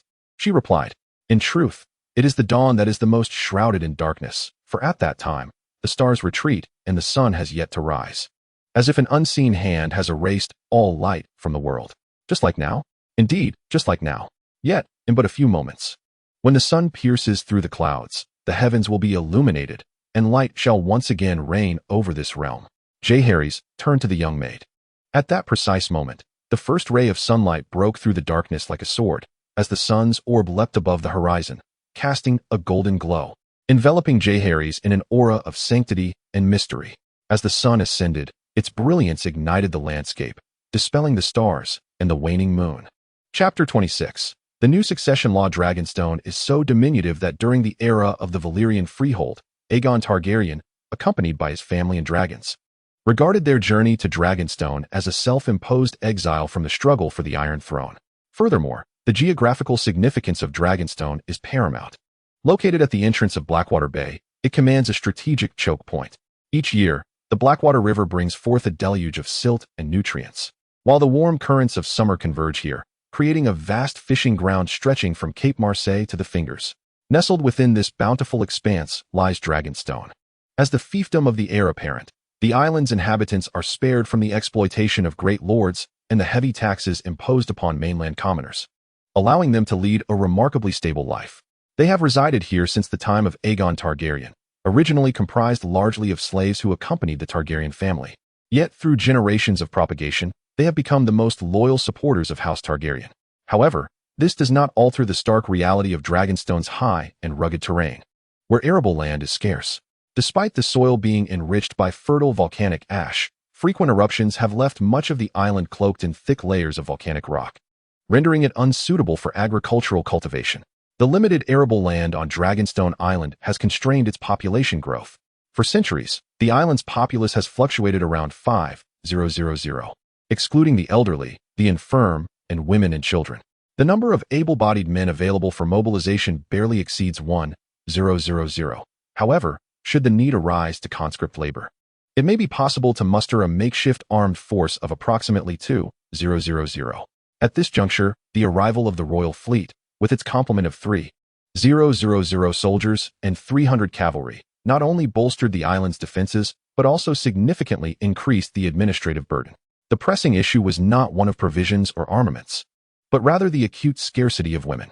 The military discipline of this era was far from the leniency exhibited by future armies. It was, at best, marginally superior to that of bandits.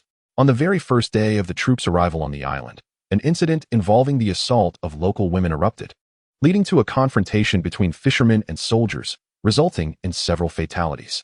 Consequently, upon her arrival, Queen Rhaegar was compelled to appoint Count Adrian Setgar as the Minister of Justice, tasked with maintaining order on the island. Meanwhile, Lord Viserys Valerian continued in his role as Minister of Naval Affairs, charged with suppressing and regulating the royal fleet sailors. A garrison was established for Dragonstone, with Sir William Derry appointed as its inaugural commander, responsible for leading the land forces and safeguarding the island while upholding daily order. A few days later, Master Tria, a scholar from Dragonstone, received a raven from King's Landing. "Your Majesty, please accept my condolences." As a prince, Jaehaerys immediately discerned the contents of the letter. King's Landing had fallen. Jaime Lannister had committed regicide, and Tywin's forces, upon entering the city, engaged in widespread slaughter and pillage. Maegor's holdfast had been breached, with most of the defenders perishing in the battles within the towers, hall, and basement, while a small number were captured. Rhaegar Clegane violated and murdered Princess Elia, while Lord Barys of the Alchemists Guild met his demise at Jaime's hands, leading to the surrender of the majority of the guild's members. Upon Tywin's entry into the Red Keep, he was ambushed by Prime Minister Rosart using wildfire, resulting in the loss of several knights for the Lannisters, while Tywin himself suffered burns, and his brother, Tygad, succumbed to severe injuries. In the ensuing chaos, Rhaegar attempted to flee but was slain by the arriving Amory Lorch. Shortly thereafter, the Duke of the North entered the city, leading to a standoff, though large-scale conflict was averted. Tywin Lannister advocated for the dispatch of troops to attack Dragonstone, offering hundreds of thousands of golden dragons for military funding. Regrettably, the entirety of the Lannister fleet has been drawn to Dragonstone, rendering civilian fishing and merchant vessels utterly incapable of engaging in maritime warfare. Meanwhile, the fleet from Chintion Island remains besieged at Windswept Fortress, refusing to surrender to Robert, though it is evident that such an outcome is merely a matter of time. In this tumultuous moment, Tywin finds himself consumed by an uncontainable fury. Yet bereft of a suitable outlet for his wrath, he unleashes it upon the loyal followers of House Targaryen. Initially resorting to plunder, he escalates to acts of murder and arson, a behavior that swiftly finds imitation among others. The grand estates of the nobility and affluent merchants within King's Landing are violently breached, resulting in the pillaging of vast wealth and the incineration of countless edifices. Those who initiate the looting fill their coffers with gold dragons and jewels, while the latecomers are left to scavenge the remnants, ultimately casting their greedy gazes upon the common folk. The chaos endures for 3 long days, until Robert decrees that no lord is permitted to allow their soldiers to pillage, commit acts of sexual violence, or engage in murder and arson. To enforce this, he executes several unruly soldiers, and thus, the turmoil gradually abates. However, the citizens of King's Landing, having endured this calamity, find themselves amidst a sea of death and devastation. Families have been obliterated, young men and women abducted, leaving only the elderly and frail. Those who dared to resist were mercilessly slain before their loved ones, filling the city with cries of anguish and despair. As dead bodies and crumbling ruins litter the streets, the Silent Sisters are overwhelmed, unable to manage the sheer number of deceased. And even the last vestiges of dignity cannot be afforded to the fallen. Ultimately, they can only gather the corpses and ignite several funeral pyres outside the city. We have wronged the people of King's Landing. After reading the letter, Layla remains silent for a long while, and when she raises her head again, her face is awash with tears. Your Majesty, how can this be blamed on you? If blame is to be assigned, let it rest upon the Lannisters and Baratheons. The White Walkers should have taken them. A maid comforts her. Viserys' eyes burn red with fury, gritting his teeth, while Rhaenys has already fainted in the embrace of her handmaiden, Olenna, the young girl now aware that her mother will never return to her. Jaehaerys is filled with sorrow. Though he anticipated the fall of King's Landing, he never imagined that his plans would not only fail to incinerate Tywin, but would instead incite the Lion's brutal wrath, ultimately bringing retribution upon the citizens of King's Landing. Indeed, it is true that his final directive before departing was to implore Rhaegar not to burn the city. Had the Lannisters not come to the aid of the crown, he had intended to lay a trap with wildfire along Tywin's path to the Red Keep, seizing the opportunity to incinerate him should he appear. It is evident that Rhaegar intended to follow this course of action, though fortune did not favor him. Tywin, injured yet alive, fueled by the loss of a brother, unleashed a veritable slaughter. Viserys, Jaehaerys, Rhaenys, follow me. Queen Layla, supported by her handmaids, makes her way to the small sept on Dragonstone, where a high altar is adorned with carvings of maidens and the mother, warriors and smiths, the crone with pearl-like eyes, the father with a golden beard, and a guest statue that resembles a creature rather than a human. For centuries, these figures have been embellished with layers of vibrant paint, gilding, silvering, and inlaid with jewels. Stained glass divides the sunlight into a spectrum of colors, creating a dazzling and resplendent display. Your father perished at the hands of the regicide, Jaime Lannister. Countless citizens of King's Landing have met their demise by the ruthless hands of the Lannister army. Queen Rhaela turned to her 2 sons and granddaughter, her heart heavy with sorrow. Alas, the prince who should rightfully be here today is lost to the winds of fate. It is evident she has learned of the true whereabouts of young Aegon, who has been sent away under dubious circumstances. Now, the Targaryen family has been driven to this remote isle by the rebels, who regard us as thorns in their sides, relentless in their pursuit. It is likely that the pursuers shall soon be upon us.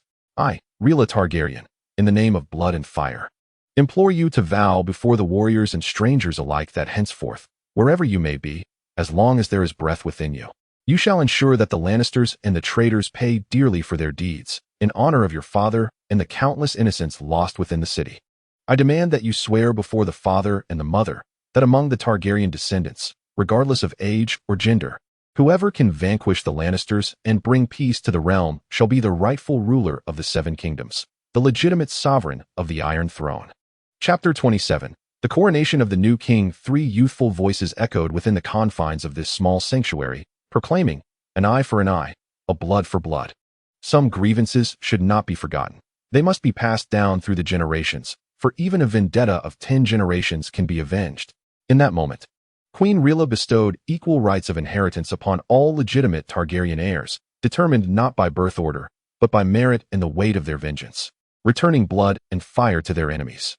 Even though Jaehaerys initially held no interest in the Iron Throne, the atmosphere became charged, and in a moment of fervor, he too took the oath.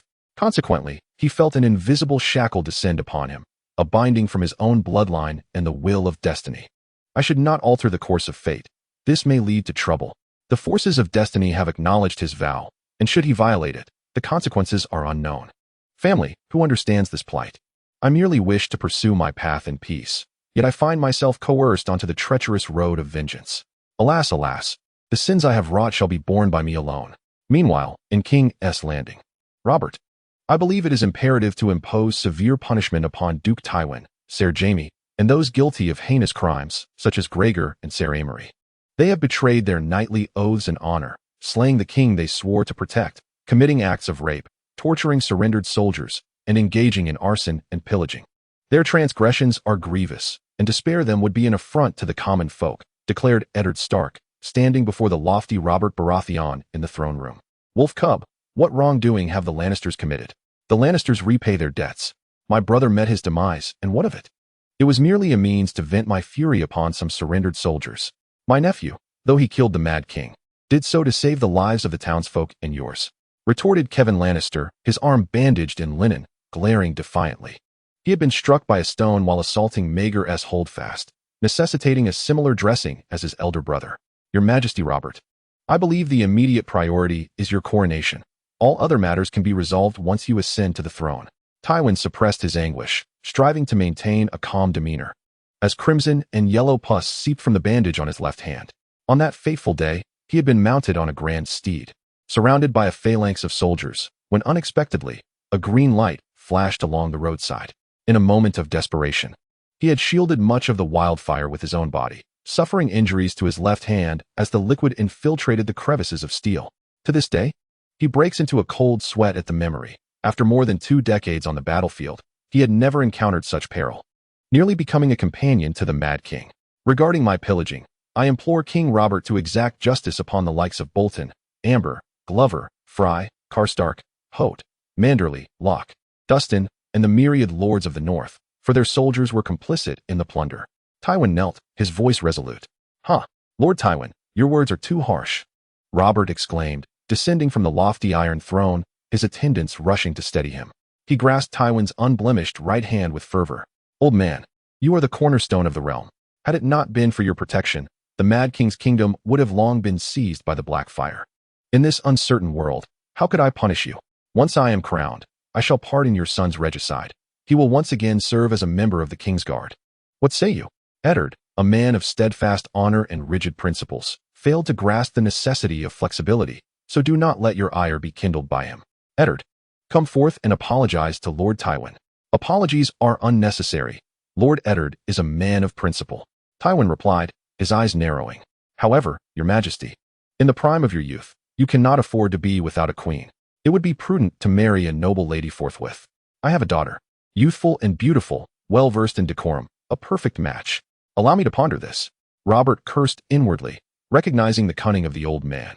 Yet, considering the elder's tact and willingness to bear the burden of regicide's infamy, he resolved not to pursue the matter further.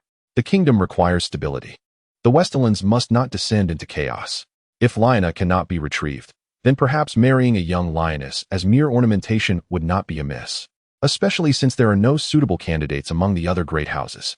It can only be said that what is unattainable forever stirs restlessly, while what is gained becomes but a speck of rice clinging to one's garments. A cherished memory turns into a mere stain of mosquito blood on the wall. Lyanna had long seen through Robert's fickleness and proclivity for infidelity. Did Eddard not know? Of course he did.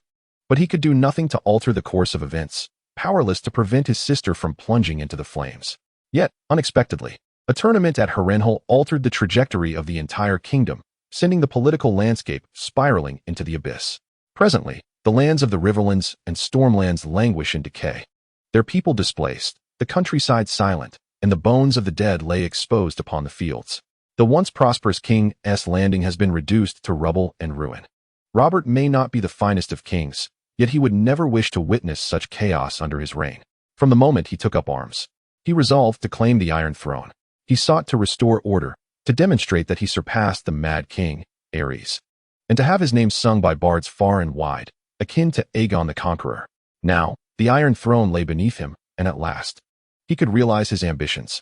However, who could have foreseen that the first blow he would strike upon entering the city would be against his own?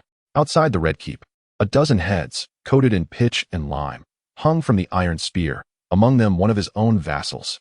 Duke John, how goes the preparation for the coronation? Robert diverted the topic, recalling the wise words of the old lion. The immediate priority was his coronation, for a kingdom cannot endure a day without a sovereign. Only when the High Septon anointed him with the 7 sacred oils and placed the crown upon his head could the throne be deemed legitimate. As for his stability upon it, Robert retorted that the blood of Rhaegar on the Storm's End had yet to dry. Who would dare challenge him? News from Varys indicated that some were secretly branding him a usurper, a mere band of vermin and filth. Who would care? The Targaryen family did not initially reign over the 7 kingdoms. Your Majesty, the coronation ceremony is under intense preparation. However, after the coronation, you requested a grand tournament. And we currently lack sufficient funds, Alan reported honestly. After 2 years of war, which household's granary or cellar was not empty. Hence, the treasury is truly depleted. Fear not. We have seized millions of golden dragons from the Red Keep's vaults. Aside from rewarding our loyal subjects, it is more than enough to host hundreds of tournaments. Robert waved his hand grandly, unperturbed by the loss of his ancestral land. After all, who would not call the Mad King mad? The Targaryen family's centuries of wealth lay here, and they did not even consider relocating. Moreover, arrange for those wretched bones to be cast into the cellar. They are a ghastly sight.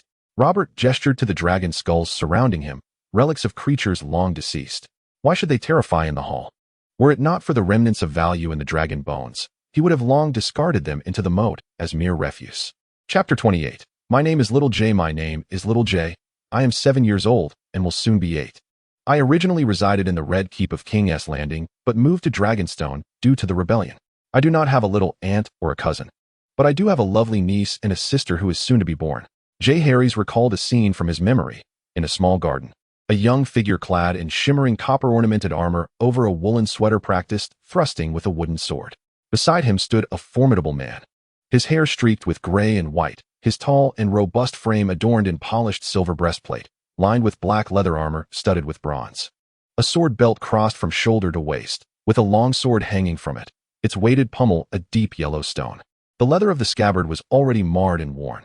Princess Rhaenys, you are doing splendidly, but remember, when thrusting, your strength must not waver, the man instructed.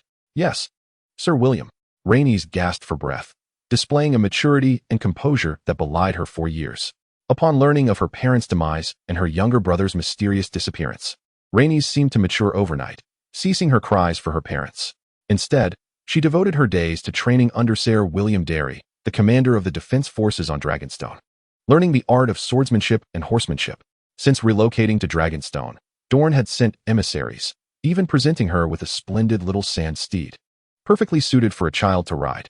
Her uncles had once considered bringing her to Dorne, yet how could Queen Rhaella ever acquiesce? The Targaryens possessed a pride akin to that of true dragons. For now, they could find refuge on Dragonstone, avoiding the frantic scurrying of a terrified wildcat. Consequently, as a compromise, they dispatched over a dozen Dornish knights to serve as Princess Rhaenys' protectors, a clear indication of their distrust towards Dragonstone. However, Queen Rhaella took no offense. As the current defenses on Dragonstone were considerably weak, having a few elite soldiers could only prove beneficial. During this period, J. Harry's collected rent twice. Yet aside from gaining a modicum of vitality, he acquired no skills whatsoever. It felt akin to finding a unique pattern on a bottle cap, only to be greeted with the same old "thank you for your patronage." Prince J. Harry's, would you care to join me for some practice? The former instructor at the Red Keep raised his gaze, observing the languid young scion of House Targaryen. Although his twin brother, Viserys, was not as earnest as Princess Rhaenys, he occasionally sought J. Harry's for swordplay practice, yet J. Harry's had never approached him for guidance. Sure. J. Harry's lacked practical combat experience, no matter how proficient his beginner techniques. Once on the battlefield, he would be utterly confounded. The Red Keep held few peers of his age, and during their time in King's Landing, the multitude of matters left little room for gradual skill development. Thus, his swordsmanship level was impressively high, yet his experience progress bar remained at 0. Sir William, I wish to practice combat. Might I request your instruction? Harry seized a wooden sword from the rack, deftly swinging it, producing a whooshing sound as it cut through the air. Your Highness, I believe one should master the fundamentals first. Sir William considered this child to be even more ambitious than Viserys. Alas, why was there not a child among them as humble as Prince Rhaegar? You make a valid point, yet what if I am a genius? Surely, geniuses deserve some privileges. Harry pondered his words carefully. Sir William was at a loss for words. Why was every child of House Targaryen imbued with such an inexplicable confidence? The process had already been repeated twice. Must they endure it yet again? Very well. Whether herding a single sheep or a flock, the task remains the same. With this thought, he drew a wooden sword. While practicing with a sword felt somewhat beneath him, it would suffice for punishing the instructor. Harry's launched the first attack. His small stature and short reach necessitated close combat to leverage his agility.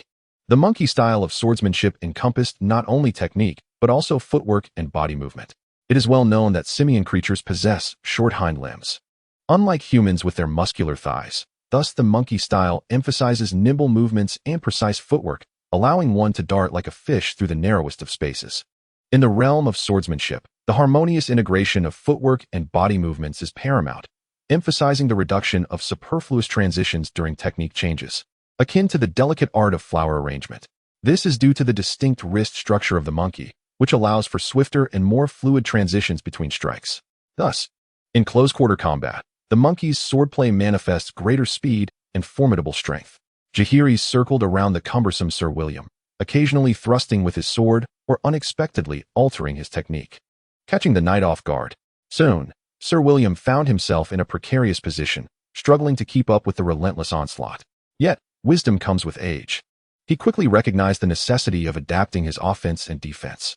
After forcefully parrying a slash with his wooden sword, he swiftly followed up with an upward cut, then gripped his sword with both hands to deliver a powerful downward strike.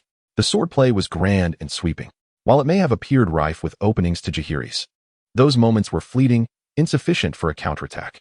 Moreover, the sheer momentum of his forceful strikes meant that even if he were to exploit a vulnerability, he would inevitably lose the opportunity to evade, resulting in a trade of injury for death, his demise for the opponent's survival.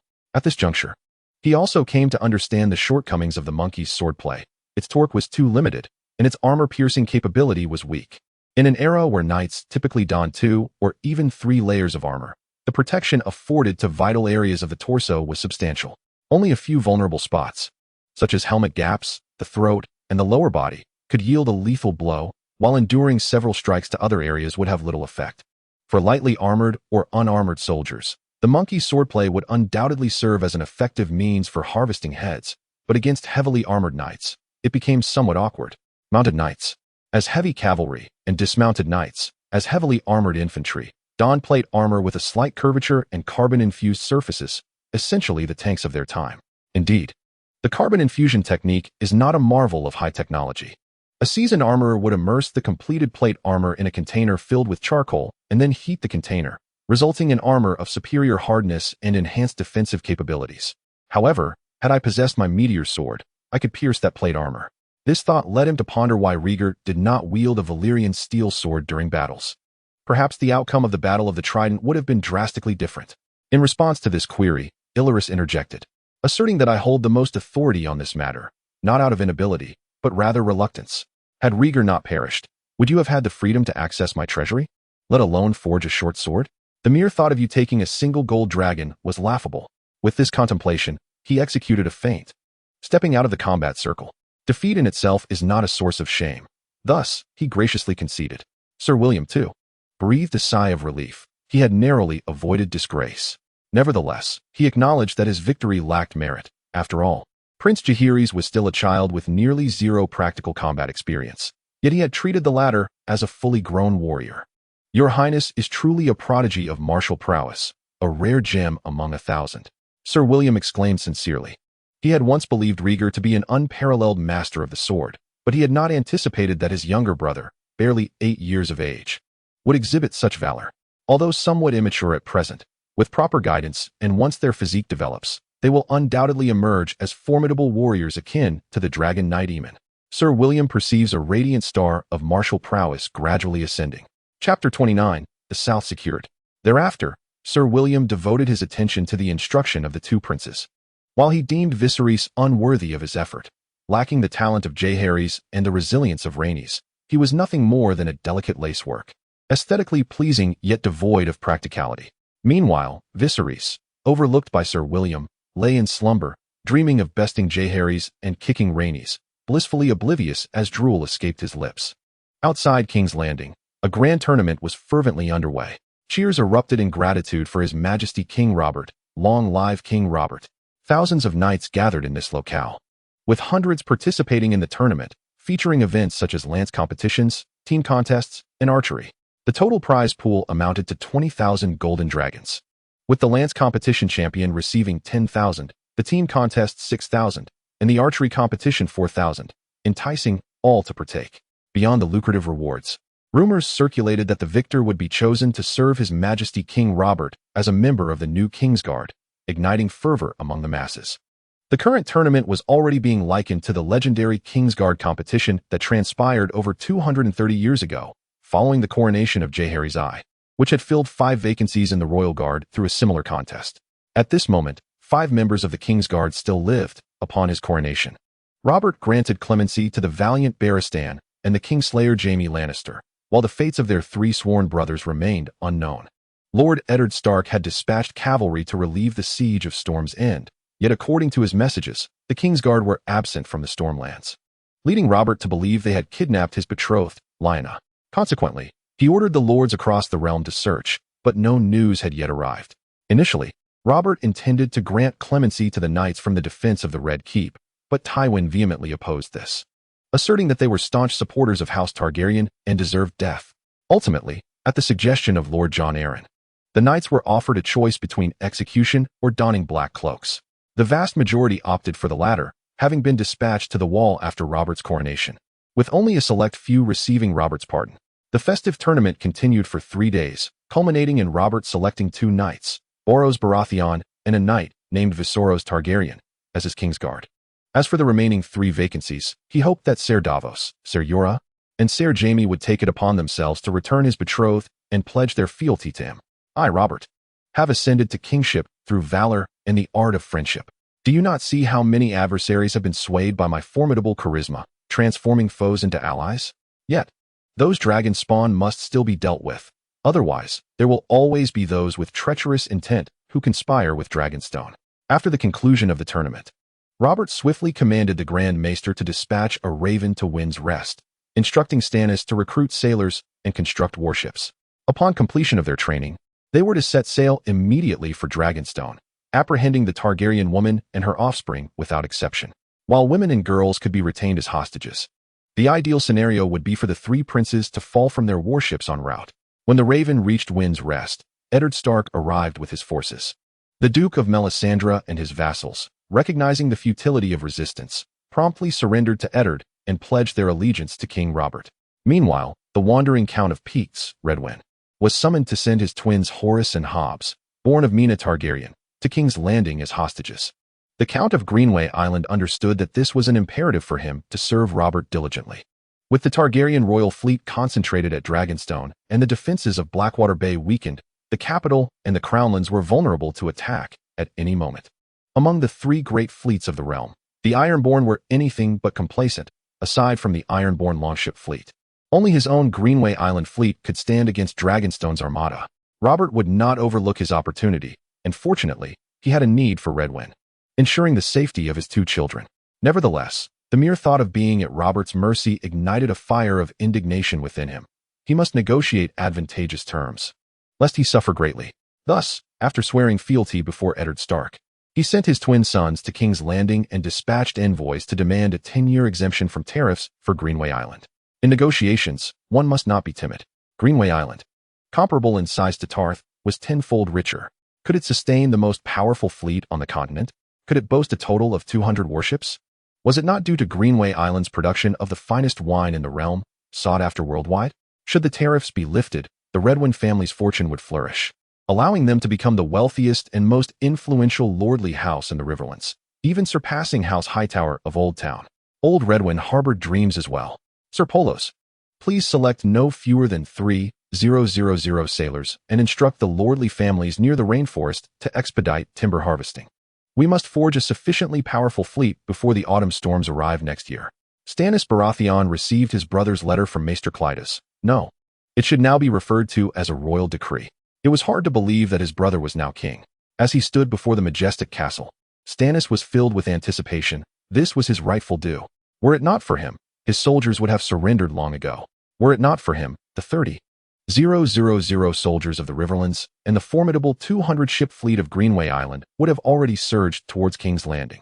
In recognition of his contributions, it was only fitting that he become the Duke of Wind's Rest. I am aware that I am not favored by the nobility. Nevertheless, I shall be a commendable lord.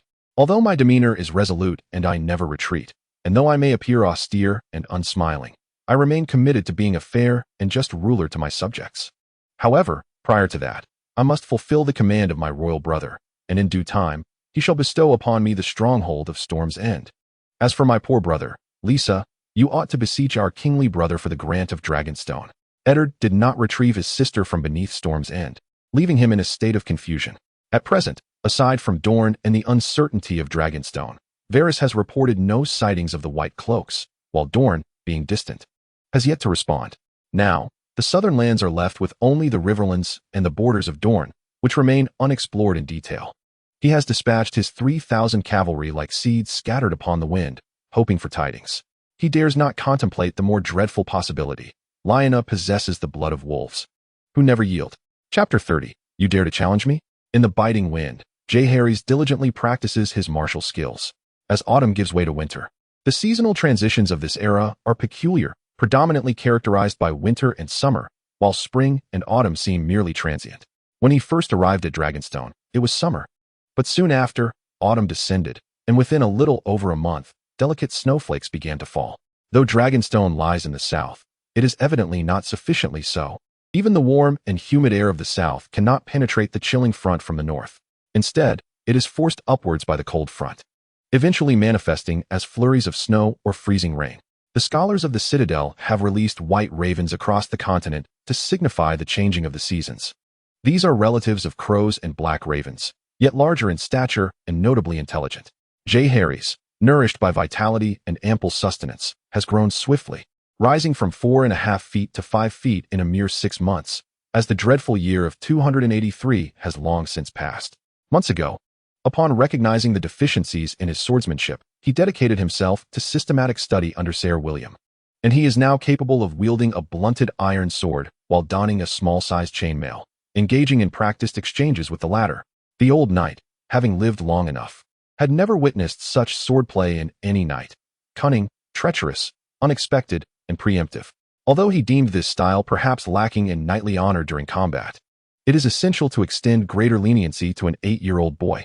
Prince Jaehaerys possesses a talent for swordsmanship that far surpasses that of Rhaegar, coupled with a discipline and perseverance tenfold that of ordinary individuals, swiftly elevating his martial prowess to a level beyond common comprehension. Frankly speaking, before he first led troops away from Dragonstone, I had little left to teach him, as later remarked by Sir William Dane in a letter to his brother, the Earl of Dane. Upon the dissemination of this news, a stir arose among the populace. Yet many deemed it an excessive embellishment by Sir William regarding the bloodline of the dragon. As physical prowess and cultivation grow, strength increases correspondingly. Despite Jaehaerys' modest stature, his might rivals that of any adult. Upon reaching Dragonstone, he dedicates half of each day to crafting spring thunder, managing to produce a maximum of 3 canisters daily, not due to a lack of capability, but rather because the available materials can only sustain this output. Hygos, accompanied by his cadre of assistants, tirelessly labors each day to procure raw materials. From the rendering and purification of fish oil to the acquisition and grinding of green flash stone, their efforts have consumed all their energy. While the alchemists have voiced dissent, many find themselves nostalgic for their days in King's Landing. However, upon hearing that most of the wise members of the Alchemist Guild in King's Landing had met grim fates, they quickly dismissed their grievances. After witnessing spring thunder, Hygos was thoroughly convinced. A A storage dilemma that had confounded alchemists for millennia was resolved by an 8-year-old child. Wise Rosart, you were indeed correct. With Prince Jaehaerys in our midst, the Alchemist Guild shall inevitably reclaim its former glory. Thus, any further complaints were swiftly quelled by High Goss. If one possesses the ability, let them step forward. A group of small Karamis, inept at all but grumbling, were often the loudest in their complaints. Yet, despite these efforts, production levels stagnated, a reflection of insufficient productivity and manpower. Jaehaerys had discussed reinforcing their workforce with Queen Rhaegar, yet she found herself powerless to assist. The treasury of Dragonstone was in dire straits. The Targaryen family's reserves on Dragonstone had always been meager, and although the armory housed a few weapons, they were old and barely serviceable. The docks, too, were in disrepair, with sediment buildup rendering it impossible to berth 3-masted warships, which could only be docked during high tide. Last autumn, a fierce wind had snapped the masts of several warships, and repairs remained unaddressed. These were minor issues compared to the greater concern, the soldiers' pay. Due to the constant threat of Robb sending troops to assault Dragonstone, patrol boats were dispatched daily, and the soldiers who accompanied the Targaryen family to the island feared to be dismissed. Although some lords and knights from the vicinity of Dragonstone had returned to their fiefs, significantly alleviating military expenditures, the 3,000 sailors could not be sent back. Their wages had to be borne solely by Dragonstone.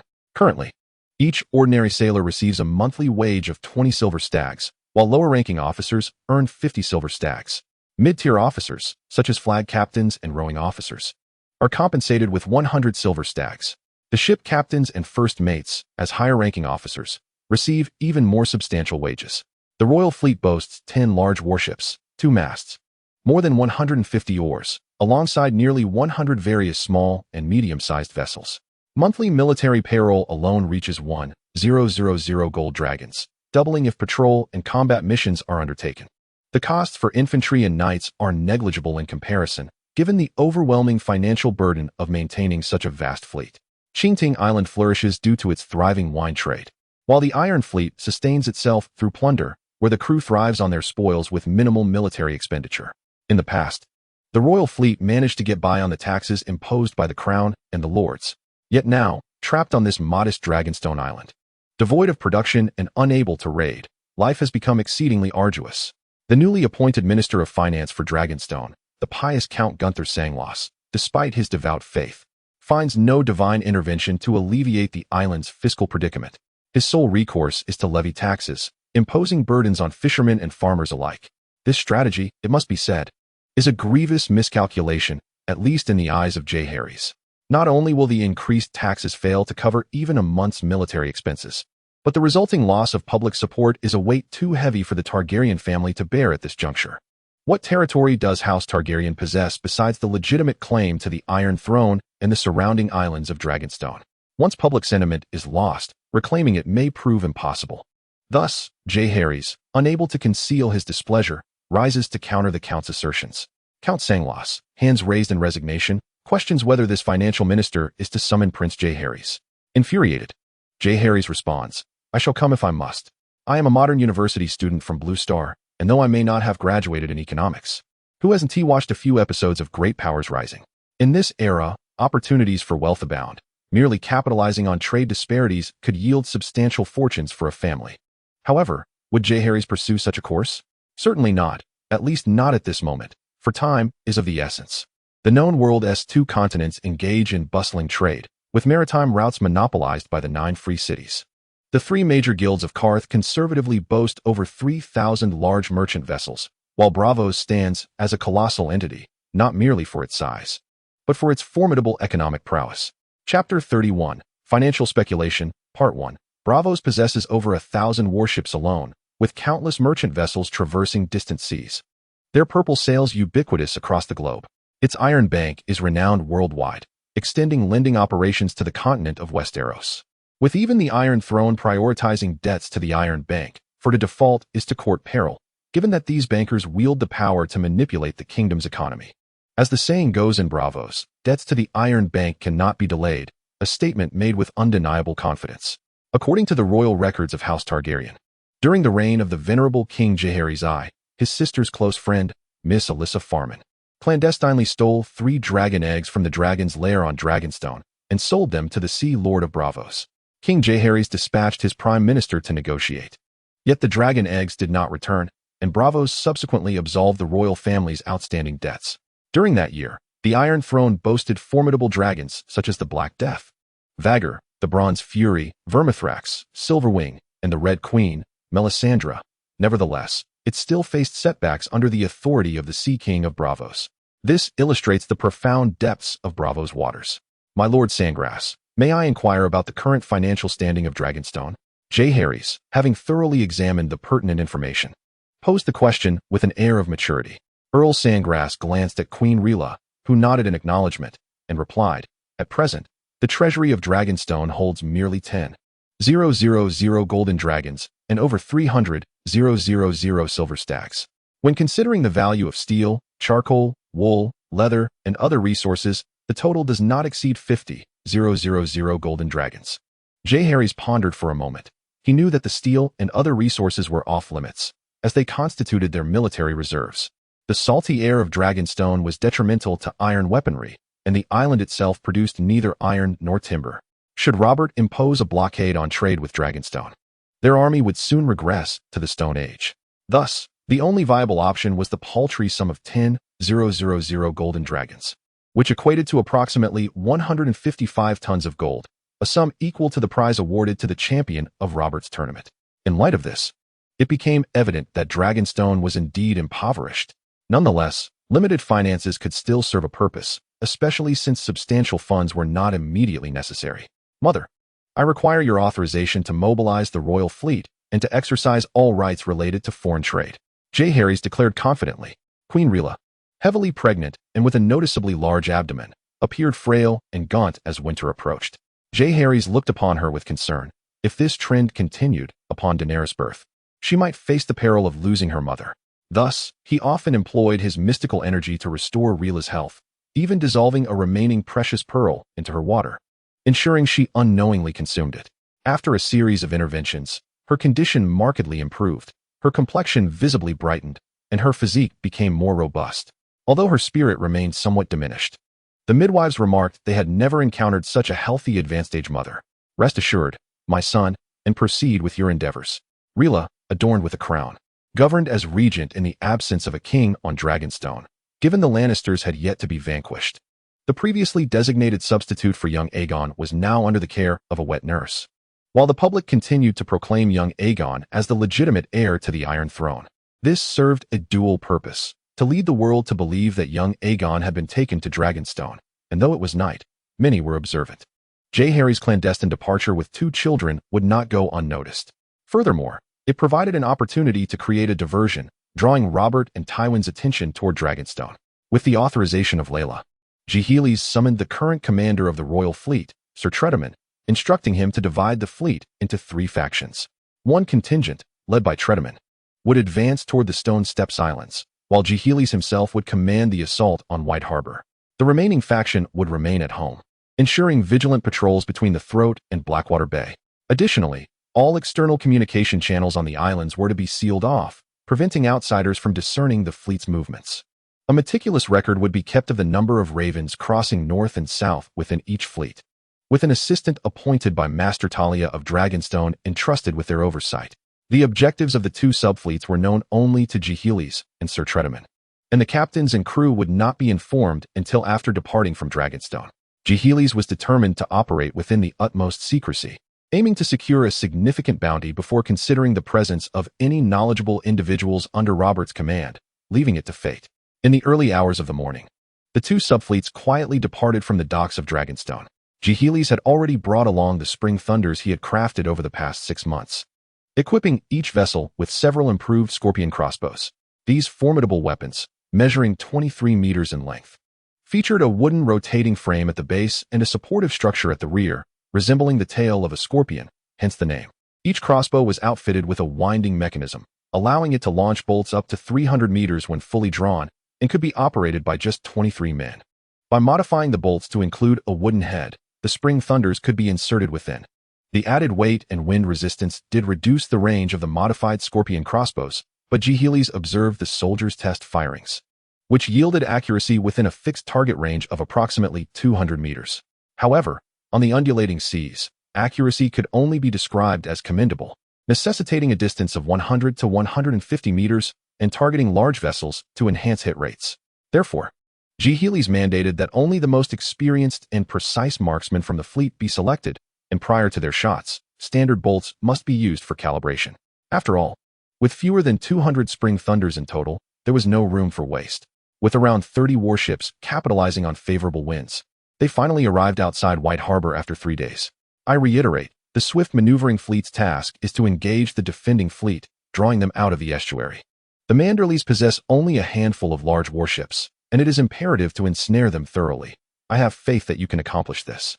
The initial landing force holds paramount importance. Conceal yourselves in the outskirts west of White Harbor, and once the defending fleet is diverted, approach the city gates swiftly under the cover of darkness. The tactical deception fleet is to hoist the Manderley banner, pretending to be a returning fleet, strictly adhering to the plan devised days prior, with no deviations permitted, thus creating an opportunity for the initial landing troops to seize the city gates. Should we fail, employ catapults to launch Spring Thunders, providing fire cover to ensure not a single enemy stands upon their walls. Others, after seizing the city gates, the forces surged forward, swiftly executing their objectives before retreating. I hereby declare the commencement of the Muddied Waters operation. The plan, meticulously crafted by Heir through repeated analyses of White Harbor's terrain and urban functionalities, involved enlisting seasoned generals and soldiers to validate the feasibility of the operation. The rationale behind the arduous journey to assault White Harbor primarily lies in the existence of a royal mint. Chapter 32, Financial Speculation, Part 2. In this realm, the right to mint currency is a privilege bestowed by royal decree. Anyone daring enough to produce coins privately must pray to the deities for protection against the tax collectors dispatched by the Iron Throne, who show no regard for human rights. Upon discovery, the consequence is execution by hanging, with no opportunity for trial or defense, an embodiment of the adage first strike, then report, sanctioned by royal authority. Furthermore, the practice of minting in this era starkly contrasts with the methods of Blue Star, lacking large-scale machinery, such as rolling mills and stamping presses. Prior to the conquest of Aegon, the Seven Kingdoms minted their own currency, primarily through the manual craftsmanship of goldsmiths and silversmiths, or via casting molds. This led to significant difficulties in the circulation of currency and a lack of uniformity in coinage. Following Aegon's conquest of the Six Kingdoms and the unification of Dorne under the wise King Daeron II, the minting rights of the Seven Kingdoms were revoked. 3 royal mints were established, managed by the Chancellor of Finance, one of which was located in White Harbor. Unlike the manual processes of gold and silversmiths, the royal mint utilized molds and large animal-powered presses to produce coins of standardized dimensions and consistent quality. Legislative measures were enacted to solidify the royal mint's unassailable status, combat private coinage, and recover worn coins, thus rendering the royal mint synonymous with legal tender and good currency, even in the extraterritorial regions of the Stepstones and the disputed lands. Among the royal mint's most crucial tools are the molds and large animal-powered presses, with the molds being the core and most confidential aspect of the mint's operations, making replication nearly impossible. Upon the ascension of a new king, the Chancellor of Finance would summon the royal chief blacksmith to commence the creation of new molds, inscribing the likeness of the new monarch and incorporating anti-counterfeiting features. The molds of the previous king would typically be secured in the royal treasury for systematic destruction. However, this process demands time.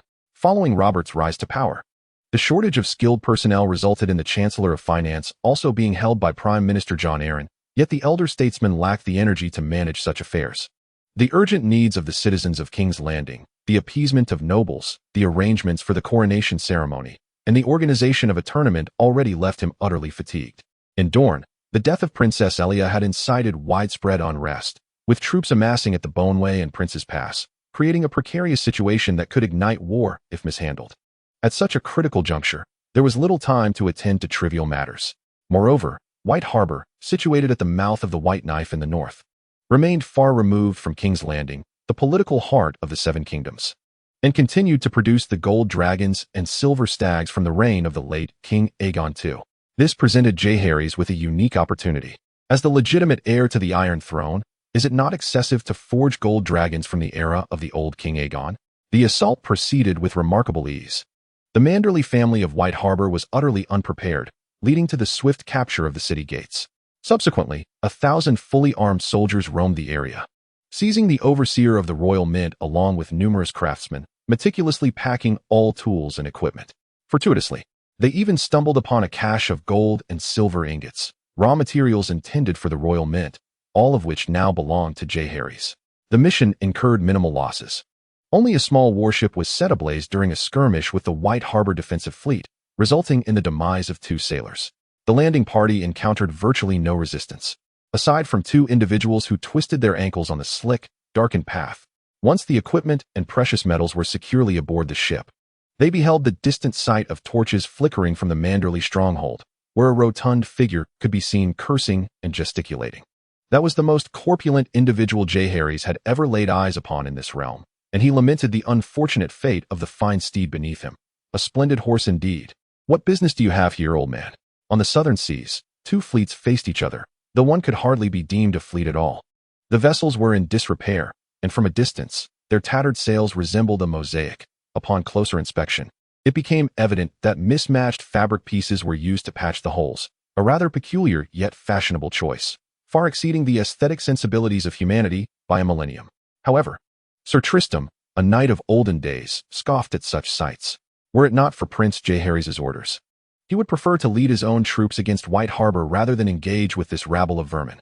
Yet, he could not withstand the persistent persuasion of Prince Jaehaerys, who extolled the virtues of the seasoned general as the bulwark of the realm, leaving the old warrior with little choice. Throughout his life, the elder had rarely indulged in jest, yet he relished the opportunity to boast of his accomplishments, yearning for recognition from those in power. If only he could secure a fief for himself. Alas, his family remained within the warden's grasp. He could only hope they would not suffer consequences. Is that a half of a face I see before me? Surely, if your eyesight is intact, you must realize I come bearing the banner of peace. Thanks to your esteemed self, my vision remains perfectly sound, retorted the pirate captain from Bloodstone Isle. So, what does that dragon intend to do? Does it seek to entice us as suitors? A chorus of laughter erupted from the opposing ship. Shut your foul mouth. Should you dare insult his majesty? Had I not been bound by duty, I would have silenced you myself. The old general's ire remained formidable. I come in the name of the king of the Undulls, the Rhoynar, and the first men, the ruler of the 7 kingdoms, queen of King Aegon II, to negotiate a deal worth millions of gold dragons with you. Is that true? Surely not. Could they possess such wealth? It must be false. The Iron Throne's treasury has been seized by usurpers. But what if it is genuine? Sir Crediman was quite pleased with their response. His Highness Jaehaerys was indeed correct. It was imperative to seize the initiative. Although we may not possess millions of gold dragons, it does not hinder us from painting a grand vision, gradually enticing them thereafter. While the metaphor of painting a vision is relatively straightforward, its true implication eluded Sir Crediman. However, upon witnessing the mischievous grin on Prince Jaehaerys' face, he discerned that it surely was not a benign expression. Sir, why should we place our trust in you? Half-Face exclaimed, a mixture of astonishment and delight crossing his features. Internally, he struggled to believe the prospect. Yet who could guarantee its falsity? After all, the Targaryen family had ruled the 7 kingdoms for 3 centuries, and with their esteemed name, millions of gold dragons were hardly an inconsequential matter. Could it be that you have discovered a trove of dragon eggs and dragonstone? He ventured, for apart from dragon eggs, he could fathom no other treasure that could be worth 1,000,000 gold dragons. Huh, I simply ask you, do you possess a substantial quantity of gold dust and silver ingots? Crediman replied nonchalantly, unperturbed by the possibility of rejection. The Stepstone Islands, situated between the Summer Sea and Essos, were rife with smugglers, pirates, and criminals across numerous islands of varying sizes. These grand pirates operated independently, their backgrounds exceedingly complex. Those with connections would sell their spoils to the likes of Myr and other free cities or Dorne. However, the majority of smaller pirates, like Half-Face and his ilk, lacked such channels and often endured the exploitation of the larger pirates. 1 pound of gold typically yielded only 1 gold dragon or equivalent currency from the free trade cities, despite the fact that a pound of pure gold could produce 29 gold dragons. Did these smaller pirates harbor resentment? Certainly, but they found themselves powerless, as neither Westeros nor the free trade cities of Essos accepted currency from other nations or regions, let alone unrefined gold. This was what one termed the coinage tax. In normal circumstances, the gold and silver they plundered could not be minted by themselves. They lacked both the skill and the means. Thus, unusable gold and silver were akin to mere bricks. Yet, they needed to distribute genuine gold dragons and silver stags to their pirate subordinates, and naturally, These lesser captains had to partake in the process. The demand was immense, yet the supply was grossly inadequate, creating an opportunity for arbitrage through supply-side reform. Jaehaerys' plan was simple. Since they had a demand for gold dragons, and he could provide the exchange, why not eliminate the middleman and profit from the difference himself? We can purchase the gold and silver you possess with gold dragons. What say you? How shall we determine the price? 12 gold dragons for 1 pound of gold. I require pure gold. Any lesser quality will necessitate adjustment. Half-Face murmured to his subordinates for a moment, contemplating the potential of this trade. Previously, the standard exchange rate had been 1 pound of pure gold for a single gold dragon, a well-established norm. However, Dragonstone Island's unilateral price increase of 20 was seen as a breach of protocol. Yet, what concern was that to us? Wouldn't we relish this additional 20? Nevertheless, in the realm of commerce, negotiation is imperative. This offer is insufficient. We must insist on a minimum of 15 coins. Half-Face, or perhaps it would be more apt to call you Faceless, the price we have proposed is already quite generous. Let us not forget, there are many others on Stone Steps Island eager to engage in this transaction with us. Furthermore, should you acquiesce, you could immediately become our exclusive strategic partner in this maritime domain. Why not procure gold from others? Sir Credaman grinned like a sly fox. Indeed, Chief, we could seek out other sources, offering them not even 12 coins, perhaps 11 or even 10.5 gold dragons, and they would eagerly rush to us. His subordinates grew anxious. This deal was essential. Should Half-Face dare refuse, his men would unceremoniously cast him into the sea to feed the fish. Even as the leader, Half-Face could not risk incurring their wrath, thus he readily consented. At this juncture, Credaman proposed that since this was the inaugural transaction for both parties, and sufficient trust had yet to be established, they should commence with an exchange of 10,000 gold dragons. As the partnership strengthened, they could subsequently expand the scale of their dealings. The pirates felt a sense of warmth. They had not anticipated that the sea stranger, Sir Credaman, could exhibit such thoughtfulness. They had indeed misjudged him in the past. Immediately, they dispatched messengers back to their stronghold to retrieve their accumulated gold, all of impeccable quality and purest form. Both parties were highly satisfied. Credaman successfully acquired over 8,300 pounds of gold, while the pirates finally had funds to distribute for their spoils. And this was merely the beginning. As long as they continued to acquire gold from other pirates, this venture would become increasingly profitable. Meanwhile, Dragonstone Island stood to gain significantly. This 8,000 pounds of gold alone could yield 240,000 gold dragons. After deducting the expenses related to fleet operations and armaments, they would still profit handsomely by a staggering 130. While this may appear straightforward, executing it is far from effortless. We must express gratitude for the world's adherence to the gold standard and the centralization of minting rights under the Iron Throne. Were it not for this, anyone could mint their gold into coins at any time. In such a scenario, Jaehaerys would lack any opportunity for arbitrage. However, the architects of this policy were the Iron Throne. The ancestors likely never envisioned that future generations would be ousted from King's Landing. In their fervent bid to safeguard their interests, they inadvertently alleviated a significant dilemma for Jaehaerys. The current Iron Throne, of course, would not remain passive in this matter. Given the substantial minting taxes at stake, they would undoubtedly devise means to obstruct this process. The solution is straightforward. Accelerate the minting of gold coins under Robert I, gradually replacing the old king's currency, and subsequently legislate against the circulation of the former coins. As previously stated, this endeavor requires time. King Aegon II ruled for over 2 decades, minting an astonishing number of gold coins, amounting to tens of millions. It would be virtually impossible to remelt them all in a short span. However, there exists an alternative strategy to control the raw materials from the gold mines in the West, ensuring that none flows overseas, and to collaborate with Dragonstone in acquiring gold from the pirates. Unfortunately, they lacked ships. If only they possessed vessels, they could have swiftly obliterated Dragonstone, achieving a lasting resolution. Thus, Aegon's plan was indeed a brilliant stratagem. Even Robert and his council found themselves powerless against it, compelled to adhere to his line of thought. After Sir Crassus and the pirates finalized the next trading time and location, they returned to Dragonstone, quite satisfied. Upon the return of the 2 squadrons to Dragonstone, Aegon was astonished to discover that, combined with the gold looted from White Harbor, they had enough to mint 50,000 gold dragons, far surpassing expectations. The gold from White Harbor alone was a staggering 10,000 pounds. While it may sound like a considerable amount, in reality, it is quite substantial. Gold's high density means that a ton of it occupies a volume roughly equivalent to that of a desktop computer case, with a larger suitcase capable of holding 2 tons. Converting over 18,000 pounds results in slightly more than 8 tons, equivalent to 4 sizable suitcases. The depiction of ancient dramas is indeed far-fetched. 2 robust men effortlessly lifting a massive chest of gold is utterly absurd. Such efficiency, however, was still deemed insufficient. Aegon instructed that the construction pace of the royal mint on Dragonstone must be accelerated, particularly addressing the shortage of laborers.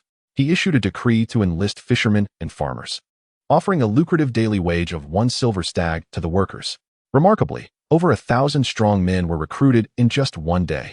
Of course, merely having many workers is not sufficient for factory construction. Under the discerning eye of the coin craftsman from White Harbor, a select group of qualified individuals was quickly chosen. The others were not dismissed. Those willing to come did so not only for monetary gain, but also out of faith in the Targaryen family. It was crucial not to dishearten this group. Thus, under Aegon's guidance, others began to excavate pits on the rocky shores of southern Dragonstone. While their wages were certainly not as high, they were fair and just. Here, he aimed to establish an unprecedented breeding ground for conch snails. While in King's Landing, he had utilized the sole yellow fruit of the world to develop a technique for breeding conch snails and extracting glandular fluids. Upon learning that Braavosi merchants had a penchant for extracting a natural purple dye from a particular sea snail, he was immediately reminded of the conch. In Braavosi Valyrian, the term for soft-bodied, shelled creatures encompasses snails. Over the past 6 months, he had diligently engaged with fishermen for experiments, ultimately identifying several suitable conch species, one known as the spiny conch, another called the mermaid's comb, and yet another referred to as the storm's hammer. These conchs held the greatest breeding potential. They were not picky eaters, grew rapidly, were sizable, and yielded high quantities of glandular fluid. Moreover, their flesh was delectable. Chapter 34, Financial Speculation, Part 4. 10 days later, the mint was successfully completed, and 20 days thereafter, a sprawling over 10-acre conch farming pool was successfully infused with seawater. This expanse was divided into 3 distinct zones, each cultivating a different species of conch. The primary reason for this segregation was that these conchs were, indeed, carnivorous. In times of food scarcity, they would turn upon one another. Jaehaerys was keen to avoid such a gruesome spectacle. Thus, he endeavored to physically separate them as much as possible. The farming pool was situated slightly below sea level, equipped with iron nets and barriers at the inlet to prevent predators from indulging in a feast, as well as to thwart mischievous conch mothers who might seize the opportunity to escape during high tide. Acquiring the conch mothers proved to be quite manageable. Fishermen venturing out to sea could easily catch a substantial number daily. Previously overlooked, these captures were often discarded back into the ocean. However, with Jaehaerys offering a copper coin for each, these erstwhile refused catches suddenly became quite valuable. Within a mere few days, he had amassed over 10,000, which were then introduced into the meticulously simulated underwater environment of the farming pool. He eagerly anticipated a bountiful harvest of conch dye the following year, a substance revered by the Braavosi as Tyrian purple to avoid confusion with the nomenclature of the blue planet, despite being the same entity. A pound of fabric dyed in Tyrian purple held a value equivalent to gold, and of course, Jaehaerys was astute enough not to sell the dye itself. Instead, he would procure undyed silk and woolen goods from the north or the free cities, gently dye them, thus creating added value through further processing, which would yield greater profits for him. Admittedly, this endeavor did not yield immediate returns like minting coins, yet it promised sustainable development, potentially serving as a golden goose for Dragonstone. Your Grace, under the tireless efforts of the artisans, 50,000 gold dragons have been successfully minted. Behold, the original overseer of the White Harbor Mint, sent by Aegon II, was one Robert Grayson, a relative of the Grayson Count from Seagull Town. Following Rob's conquest of Seagull Town, the staunch royalist Grayson Count was slain, and upon Rob's coronation, his heirs were stripped of their inheritance. Upon hearing of his patriarch's demise, Robert was engulfed in trepidation, fearing retribution. When he witnessed the Targaryen forces approaching, it was as though he had seen family, and he wept tears of joy. He promptly took the initiative to rally his forces for a sweeping reclamation. Under his guidance, equipment, materials, and craftsmen were swiftly gathered and transported. Had it not been for him, Jaehaerys' minting plans would have been delayed by at least several days. Naturally, Jaehaerys would not overlook the contributions of his loyal supporter, and he immediately sought to bestow upon Robert the title of Count. The bestowed lands would be situated within the Grayson domain of Seagull Town, which, although still under enemy control, would serve as a title of distinction. Robert presented several newly minted gold dragons to Jaehaerys as a tribute. Jaehaerys picked one up. Scrutinizing it closely, the coin measured 2 inches in diameter, 5.08 centimeters, and had a thickness of 0.55 centimeters, slightly larger than a certain brand of chocolate coins from the Blue Planet. The weight of the gold dragon is considerable, each weighing 5 gold ounces, approximately 155.52 grams. Its dimensions are neither overly large nor insignificant. The surface of the coin displays intricate patterns, with sharp edges that reveal no signs of wear. After a moment's contemplation, Jaehaerys advised Robert to roll the newly minted coins in a barrel of sand, allowing for a natural abrasion between the coins and the sand, as well as amongst themselves. This would render them less conspicuous as freshly minted pieces. His intent was not to shortchange anyone, but merely to create the illusion of age. The later the news of Dragonstone's ability to mint gold dragons reached the world, particularly his trading counterparts, the better. Those pirates were far from benevolent, and they possessed ships. The efficiency of 50,000 gold dragons was still too sluggish, Jaehaerys sighed. The crux of the matter lay in the mint waiting for resources. Without the pirates' gold, they could not produce more gold dragons, and without an abundance of gold dragons, they could not procure additional gold. The snowball effect could only yield astonishing results when it reached a critical mass. Jaehaerys had no time to let the scale gradually expand. Once Robert caught wind of the situation, the efficiency of the entire kingdom would far surpass that of a single mint. Your Majesty, there are indeed many gold dragons on Driftmark and Crab Isle. Robert, now serving as the foremost confidant of House Targaryen, understood that as long as Dragonstone could endure, his own safety would increase. Thus, he actively offered insightful suggestions, awakening Jaehaerys from his reverie. By the gods, you are a genius, Jaehaerys exclaimed, realizing he had been ensnared in a mental trap. In his previous life, he had never even purchased a house, living within his means without the concept of debt. However, for the nobles of this world, incurring debt was as commonplace as securing a mortgage in his past life. Many lords lacked surplus grain, giving rise to numerous lending families and usurers who often overlapped. The wealthiest factions in the Seven Kingdoms, such as the Lannisters, Tyrells, and the Church, simultaneously served as the largest usurers. It was not uncommon for debts to grow exponentially. Borrowing for a year could yield interest 5 times the principal. Of course, most temporary loans between lords did not carry such exorbitant interest, typically amounting to 1/10 of the principal per month. Immediately invite Count Valerion and Lord Setka. Jaehaerys commanded his servant, eager to present them with an opportunity for profit. The islands of Dragonstone were in close proximity, with Crab Isle being the most distant. Driftmark was still unprepared for sail, yet the ships had already arrived. Soon, both counts arrived at the Drum Tower, the stronghold of Dragonstone. Whenever a storm approached, the ancient walls would reverberate with a thunderous echo, reminiscent of a giant striking a stone drum, hence the name. Jaehaerys wasted no time, stating his desire to borrow money. How much do you require? At least 500,000 gold dragons. But the interest must not be excessive. 2 individuals may not excel in combat, yet they are exceptionally skilled in commerce. Such a substantial loan, even with a slight reduction in interest, is quite bearable. The trio engaged in a cordial and amicable discussion regarding the interest rates, ultimately agreeing on a 1-month term with an interest rate of 5% on the principal. Everyone was pleased. When there is profit to be made, merchants operate with remarkable efficiency. That very night, the 2 men arrived at Dragonstone Island, each carrying 250,000 golden dragons, informing our pirate friends to prepare additional gold as the scale of this transaction had significantly increased. After Jaehaerys and the other departed, they relayed the news to Sir Tridemon. Your Highness, such a venture is exceedingly perilous. Pirates are notoriously untrustworthy, and one cannot be assured of their integrity, fretted Tridemon. Rest assured, sir, I am personally overseeing this venture, bringing along all the thunderclaps. If they are wise, it will be beneficial for all. However, should they harbor any ill intentions, I shall ensure they experience the taste of plunder. Jaehaerys was no naive lamb. He was a young dragon, swiftly adapting to the art of flight. With ample resources at his disposal, he had devoted the past 6 months to refining the magical array, and with the modest assistance of the treasure root, he had recently succeeded in enhancing it. Through the self-operating version 20 of the magical array, he had finally achieved mass production of the thunderclaps. Now, with sufficient materials, over 100 jars could be produced daily, marking a 30-fold increase in efficiency. Presently, there were already over 1,000 jars of thunderclaps in stock. Chapter 35. Concealed intentions indeed, when the half-face of the Stepstone Islands learned that trade was resuming. Most rejoiced in celebration, yet a small faction harbored nefarious intentions. They were well aware that the Targaryen fleet now consisted of merely 100 warships and over 3,000 soldiers, and Dragonstone could not deploy all its vessels for trade. However, the pirates of the entire Stepstone Islands could amass a fleet of 1,000 warships. The number of experienced pirates exceeded 50,000, with an additional 35 times that number merely making noise. Fools!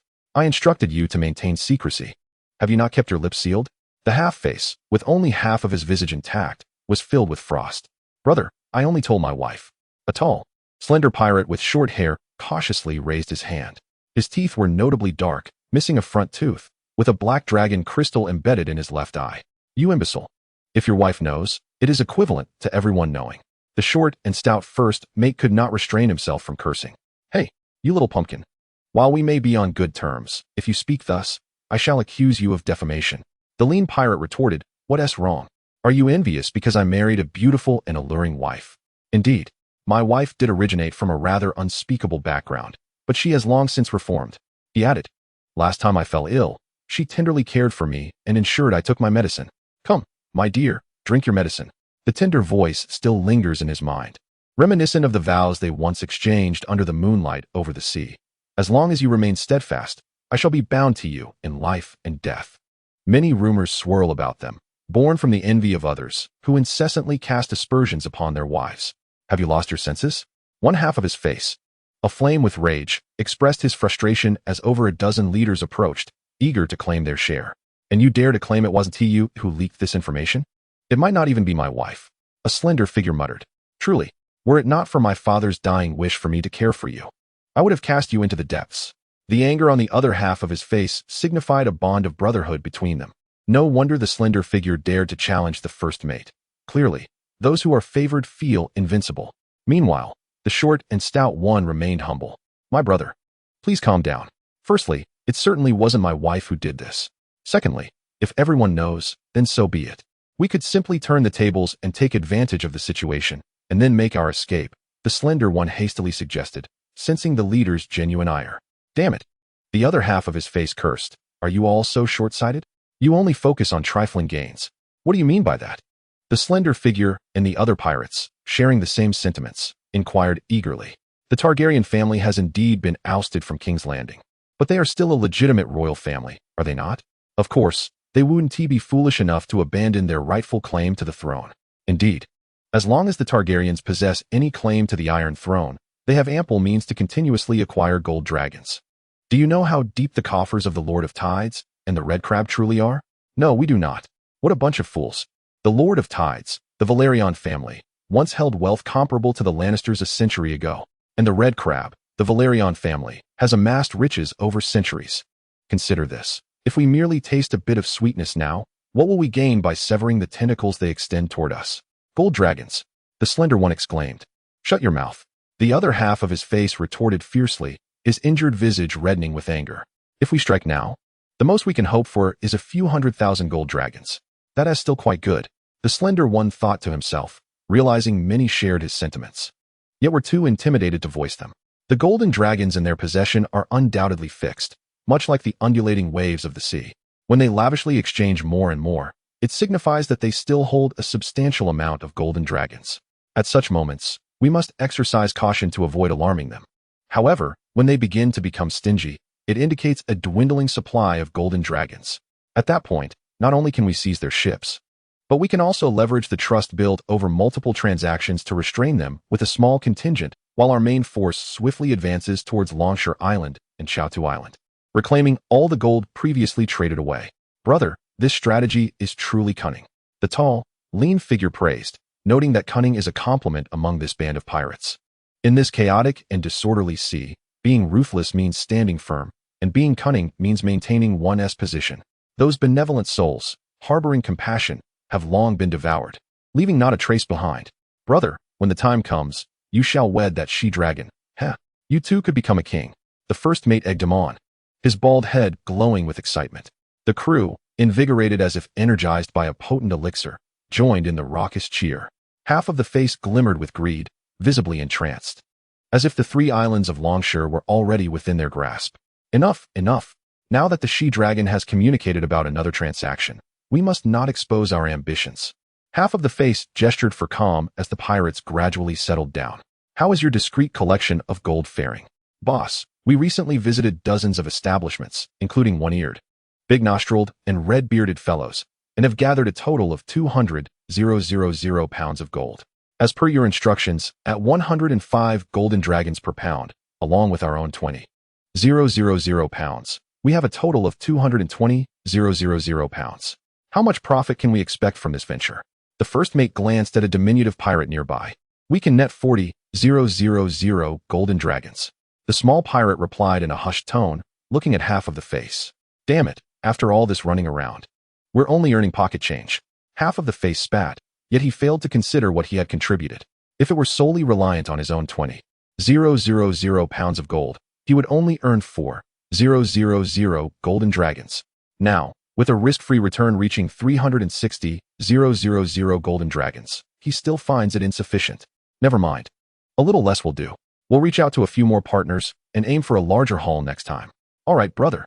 Relay our message to Her Majesty the She-Dragon, stating that we intend to trade 300,000 pounds of gold, and she must prepare the golden dragons. Half of the face declared. Regardless, these golden dragons will eventually return to our hands. He is not deterred by the substantial initial investment. The funds for acquiring gold from other pirates were gathered from their gang's coffers, using ships as collateral. If the counterpart fails to bring sufficient golden dragons, he will certainly explode with rage. Chapter 36. A mother's lesson. Are you going to fly off the handle again? Jaehaerys pressed a wooden sword against Viserys' throat. Tell me, do you still wish to roam aimlessly? Not anymore. I dare not. Viserys felt a wave of discouragement. He couldn't possibly win. He simply couldn't. This brother has grown like a balloon over the past 6 months, now towering half a head above him. For the past 6 months, I have scarcely practiced my swordsmanship, indulging in a cycle of eating and sleeping. My inability to prevail has only worsened. Why did Jaehaerys feel compelled to chastise Viserys? The latter had the audacity to visit the seafood market in the village beyond the castle with the guards last night. While the existence of a seafood market is not unusual, demand begets supply, especially with so many soldiers whose families are not on the island. Such needs are entirely natural. If left unaddressed for too long, they could lead to significant issues. Unlike the unsympathetic Stannis Baratheon, Jaehaerys believes in the principle of allowing nature to take its course. Yet he insists that the seafood market must undergo regular sanitation, and that the merchants be routinely examined to prevent the outbreak of infectious diseases. Thus, various seafood markets sprang up like mushrooms after a rainstorm within a mere 6 months, stimulating the rapid development of Dragonstone's economy. Remarkably, before the legitimate cultivation of conch could yield profits, a substantial tax revenue had already been collected from the seafood market, an amount that he would deem considerable, certainly exceeding 10,000 gold dragons. One might wonder how this could be, given that the monthly military payroll amounts to only 1,000 gold dragons, totaling 6,000 after 6 months. But dear friends, such calculations are misleading. To illustrate, consider a physical store. The wages for workers typically do not exceed 20% of overall expenditures. As the size of the establishment increases, the proportion of labor costs diminishes. Conversely, operating expenses, advertising, and rent dominate. This analogy applies equally to Dragonstone, which resembles a vast corporation. The primary expenditures lie not in soldier salaries, but in the maintenance and upkeep of the fleet. Monthly expenses for oiling, repainting, removing barnacles, and repairs can reach tens of thousands of gold dragons. Otherwise, with Dragonstone's resources, sustaining operations for even half a year would be unfeasible. This explains why. When the second stag hired the fleet of Salladhor Saan, he had to pay over 20,000 gold dragons monthly, despite the fleet comprising only 30 or so medium to large vessels, many of which were not even warships. Of course, when hiring, a premium is unavoidable. But it also underscores the exorbitant costs of naval maintenance. Were it not for the inopportune timing, Jaehaerys would have long since repurposed the warships into merchant vessels. Maintaining a purely combat fleet is simply unsustainable. More than half of the royal fleet's warships in Dragonstone are aged vessels, constructed decades ago. The maintenance costs incurred over the years could have sufficed to build an equivalent number of new ships, according to depreciation rates. The remaining value of these ships is approximately zero, rendering them eligible for decommissioning. Yet, they continue to serve diligently at the front line, and their dedication deeply touches Jaehaerys. Consequently, he is moved to commission a redesign of the ships, aspiring for vessels that excel in both combat and speed, capable of formidable firepower during wartime and possessing cargo capacities rivaling merchant ships during peacetime, all while maintaining swift navigation even when fully loaded. The seasoned craftsman in the naval department can scarcely believe his vision. Indeed, the once traditional council of ministers has dwindled to merely the chancellor of the exchequer, the first lord of the admiralty, and the attorney general. Even a game of mahjong cannot be assembled. How can one endure such a situation? Therefore, Jaehaerys boldly proposed a sweeping reform, establishing departments such as the Navy, Army, Justice, Treasury, Foreign Affairs, Home Affairs, and Fisheries. Among these, the Treasury and the Navy are undoubtedly the most significant. For Count Lucerys Valerion and Count Adrian Celtigar, their titles have merely shifted from minister to secretary, with jurisdiction remaining unchanged, hence there is little cause for opposition. Yet, the reality is far more complex. Though that digression takes us off course. Currently, Jaehaerys is fulfilling his mother's directive to educate a troublesome child. Had it not been for swift reports, one might have feared that Viserys had already tasted the sea firsthand. And who might that informant be? Of course, it is the Kingsguard. The Kingsguard's formal designation is the Home Affairs Garrison, ostensibly akin to the Royal Guards of Dragonstone. Yet in truth, it functions as an intelligence agency, which, due to recent funding, is poised to commence its formal duties. Queen Rhaegar demands their complete obedience to Prince Jaehaerys, not out of favoritism, but rather due to the inadequacies of other royal members for the task at hand. Viserys is indolent and lacks cunning, while Rhaenys, though resilient, is far too young. A 5-year-old child commands little authority. Jaehaerys, however, is different. At the tender age of 7, he has already made a significant impact, single-handedly rescuing Rhaenys from King's Landing, subsequently earning Sir Daenerys' acknowledgement of his martial prowess. In the wake of the ensuing financial crisis, he shone brightly, achieving feats that even the legendary Rhaegar could not have accomplished at the same age. This has heightened Queen Rhaegar's expectations for him. Long ago, the Forest Witch who accompanied the young Jenny from the Stormlands had foretold to King Jaehaerys II that the prophesied prince would emerge from the lineage of Rhaegar and Aerys. Thus, Jaehaerys II, recognizing the lukewarm bond between his siblings, nevertheless arranged their marriage. Initially, she had believed that the prophesied prince would be Rhaegar, but with Rhaegar's demise, she now observes Jaehaerys' remarkable capabilities and becomes increasingly convinced that he is the one foretold. There is no other explanation for how Jaehaerys has transformed from a mere child into a sagacious prince, adept in governance and martial skills, rather than a mere tale of a hapless underdog. After chastising the troublesome child with a wooden sword, Jaehaerys felt a slight elevation in his moral standing. It is no wonder that humanity often takes on the role of a teacher, for I am not deceived.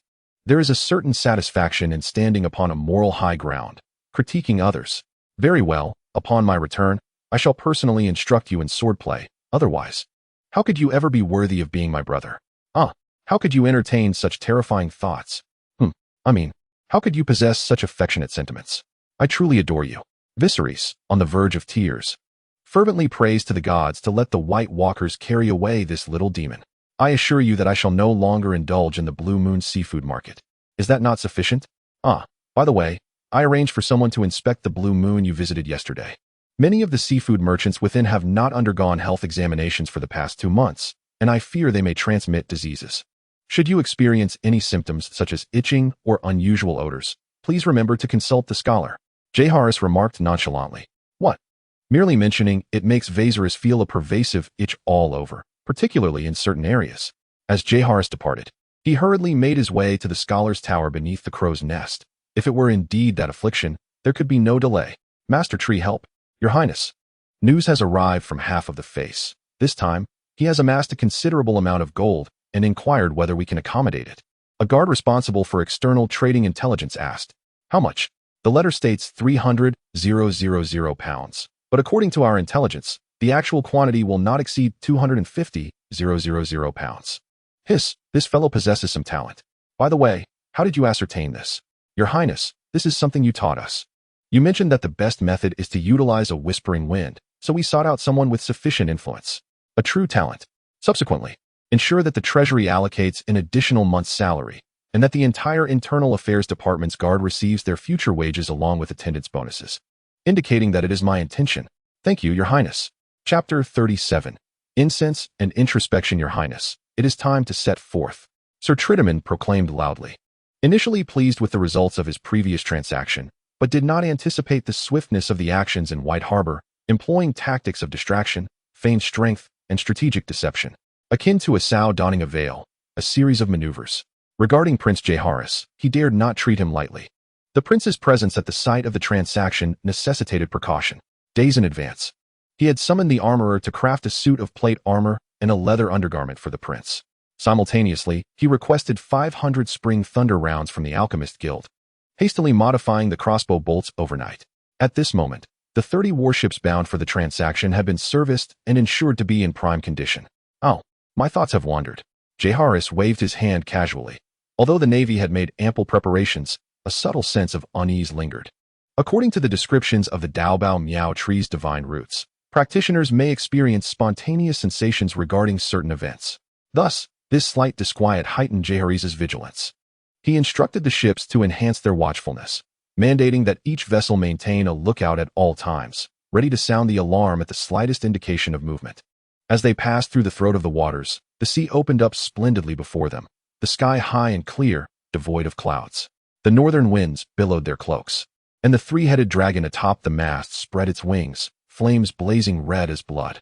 Your Highness, we are one day's sail from the transaction site. I recommend you return to your cabin for some rest. Captain Georgie has arranged the finest quarters for you, Sir Trindaman advised Jaehaerys. My dear sir, I wish to behold the ocean with mine own eyes. Do you not understand?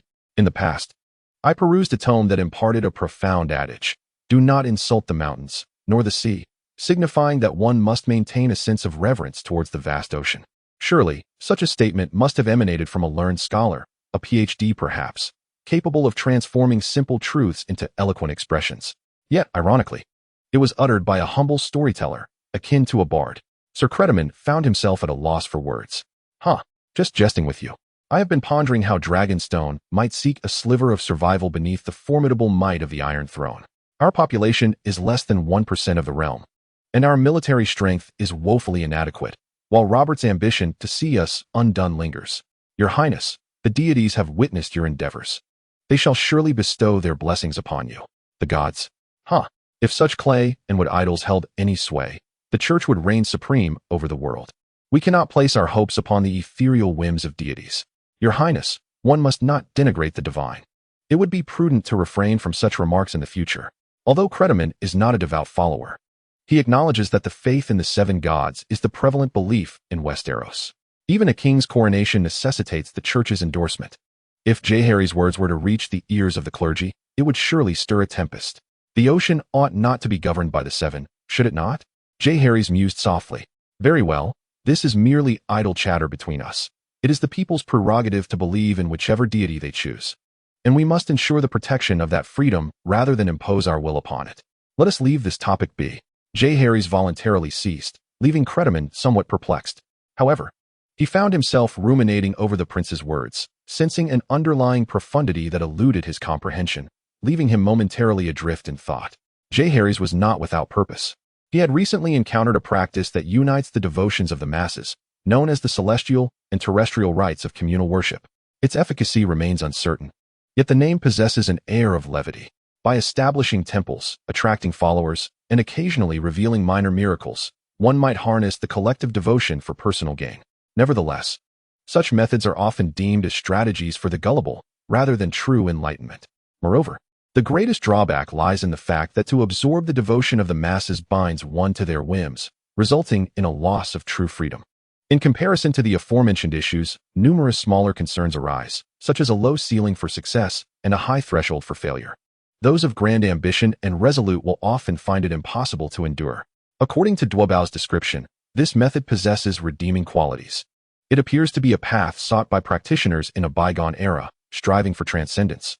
Yet only those who have already attained a measure of enlightenment could be embraced by its fruits in dire circumstances. Jaehaerys did not return to the cabin.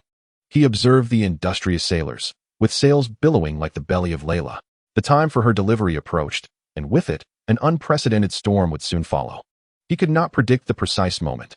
Rather, by the time Layla was to give birth, it would be too late. The tempest was born. Jaehaerys murmured to himself before settling cross-legged on the deck, closing his eyes to meditate. Sir Timon had grown accustomed to his peculiar behavior, as the prince often ascended to the summit of the stone drum tower at dawn, adopting such an odd posture. At one point, it had raised suspicions that he was conducting some nefarious magical rite, but eventually, others attempted to emulate him, yielding nothing but sore backs and cramping legs, leading to the conclusion that it was merely a unique quirk of the prince. Full sails, full speed ahead. Sir Timon commanded the flag officer to signal, and the entire fleet began to accelerate, the broad bow cleaving through the waves, sending up frothy white surf. Time passed unmeasured until Jaehaerys sensed the ship decelerating, at which point he opened his eyes, a fleeting light shimmering within them, and exhaled a plume of vapor from his mouth and nose, particularly pronounced in the crisp winter morning air. "Your Highness, you are awake. Would you care for some breakfast?" A different attendant was now by his side. The elderly Sir Timon, after enduring half a day of companionship, could no longer withstand the strain and retreated to the cabin for rest, leaving his servant to attend to Jaehaerys. Jaehaerys nodded, inquiring about their current location. The servant informed him that they had passed Tarsus Island an hour prior and estimated they would reach the Stairs Islands in a few hours. Breakfast consisted of dried cod, hard bread, and a small dish of sour dates. Jaehaerys did not disdain the simplicity of the fare. For the ordinary crew, it was a rather sumptuous meal. The scarcity of provisions on Dragonstone necessitated sourcing food, vegetables, and fresh water from surrounding areas. Fortunately, recent financial gains had alleviated the threat of famine for the inhabitants of Dragonstone. Land, the populace. These were the two formidable mountains hindering the development of Dragonstone. Jaehaerys often pondered whether he could simply follow the original storyline. Why concern himself with the Targaryen and the Seven Kingdoms' entangled grievances? He questioned himself countless times. With the vastness of the Seven Kingdoms, could he not find a secluded place to hide? At worst, he could reveal himself to Daenerys in a decade or so when Viserys sought to sell her, appearing before her with the face that mirrored Viserys. And she would surely believe him. If he could not cultivate power, if he had not received the boon of the Daobao immortal root, perhaps that would be the best course of action. Yet, there are no ifs in life. With newfound abilities came an insatiable yearning that intensified alongside his growing prowess. Since heaven had granted him such talents and fortuitous circumstances, why could he not alter the fate of House Targaryen? Why could he not champion justice for the world? Why could he not preside over earthly righteousness? He possessed the capability, did he not? To remain blind and unchanging would render him no different from the clay figures in temples. Chapter 38. A new transaction and turbulence. A resounding wave echoed within his sea of consciousness, accompanied by the voice of the Tao, as auspicious clouds gathered, and a golden lotus flower slowly ascended from the depths of his mind. "Congratulations, fellow cultivator." The voice heralding the manifestation of the divine flower of the precious root resonates with an unusual gravity. "Oh, is this truly one of the three flowers, the divine flower?" Jaehaerys inquired with curiosity. The divine flower, also known as the golden flower or heavenly flower, symbolizes the yang spirit within the essence of life and represents the celestial aspect among the triad of heaven, earth, and humanity, as well as the gold among the three treasures of gold, silver, and lead. I had presumed that you would first condense the human flower or the essence flower. Yet it seems you have indeed grasped the profound truth. At this moment, we may each refer to the other as fellow cultivator. It appears you never took me seriously in the first place. Jaehaerys expressed his dissatisfaction. That is only natural. How could one who has barely grazed the path be worthy of being called my companion? The precious root explained with a sense of pride, which is rather typical. Can a billionaire truly befriend a beggar? Even if outwardly there is no discrimination, inwardly, one cannot genuinely equate the latter with oneself. Are you aware, dear friend, that there exists a hierarchy, even among the paths? The precious root inquired. I am eager to hear more. The great Tao encompasses myriad paths. The supreme virtue is non-action. The highest goodness resembles water, the medium goodness embodies compassion, and the lowest goodness is rooted in integrity. Your path can be classified as medium goodness. The supreme is embodied solely by the Tao ancestor, the highest goodness by the three purities and the four sovereigns. The medium goodness is akin to the sands of the Ganges, while the lowest goodness is but a grain in the vast ocean. Upon hearing this, Jaehaerys felt somewhat skeptical. The Tao is the Tao. The great Tao encompasses heavenly, earthly, and human principles. Names are merely labels we assign. What distinction of high or low exists? You have your Tao, and I have mine. Moreover, the Tao that can be spoken is not the eternal Tao. Even the term Tao is but a forced nomenclature. It can embody the Tao or not. It can be named or unnamed. It can have a beginning or be without origin. It can have an end or be eternal. Enough, enough. What right do we possess to debate the Tao? Are we not akin to the cicada and the great rock, inviting ridicule? Haha, indeed, indeed. This exchange remains unknown to outsiders. Others merely perceive Prince Jaehaerys' demeanor as increasingly elevated, as if gazing into the profound depths of the starry sky, unknowingly captivating all attention. Having advanced in cultivation, Jaehaerys is now capable of employing certain spells and talismans from his family's ancestral teachings, such as the exorcism charm, the purification talisman, and the dazzling light technique. Though these are mere minor arts, their use contingent upon circumstance. As the fleet approached the Stony Steppes archipelago, halting 5 miles away, sailors atop the towering masts peered through telescopes, calling out that they had spotted their trading counterpart. Moments later, it was indeed the decrepit vessel known as Half-Face. But this time their fleet had significantly expanded, boasting around 20 ships of varying sizes. The sailors remained vigilant atop the lookout, while the remaining soldiers diligently fulfilled their duties. With scorpion crossbows adjusted and arrows at the ready, the entire fleet resembled a cobra poised to strike, ready for an imminent assault. With the appearance of Cretus and Half-Face, both parties commenced their trade in the central waters, exchanging 220,000 pounds of gold for 264 million gold dragons, adhering to the agreed price. Half-Face, did you not claim to possess 300,000 pounds? Sir Credaman was not entirely satisfied. After all, they were engaged in a monetary transaction.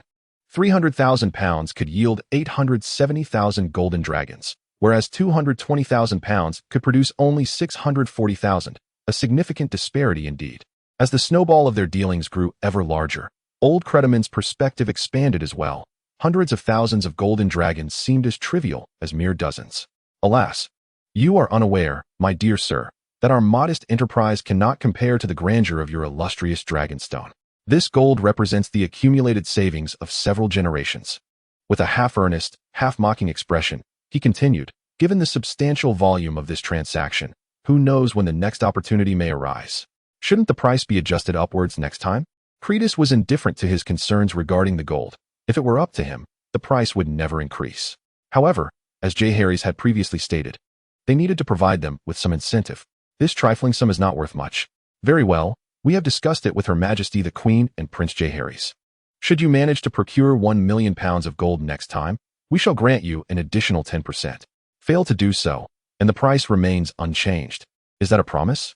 More genuine than the gold you have brought. Agreed, it is settled. The transaction was swiftly concluded, and both parties arranged the next meeting place before preparing to set sail homeward. Suddenly, the lookout from the watchtower sounded an alarm. Numerous ships were approaching. The flags indicated they belonged to pirates. How dare they challenge me?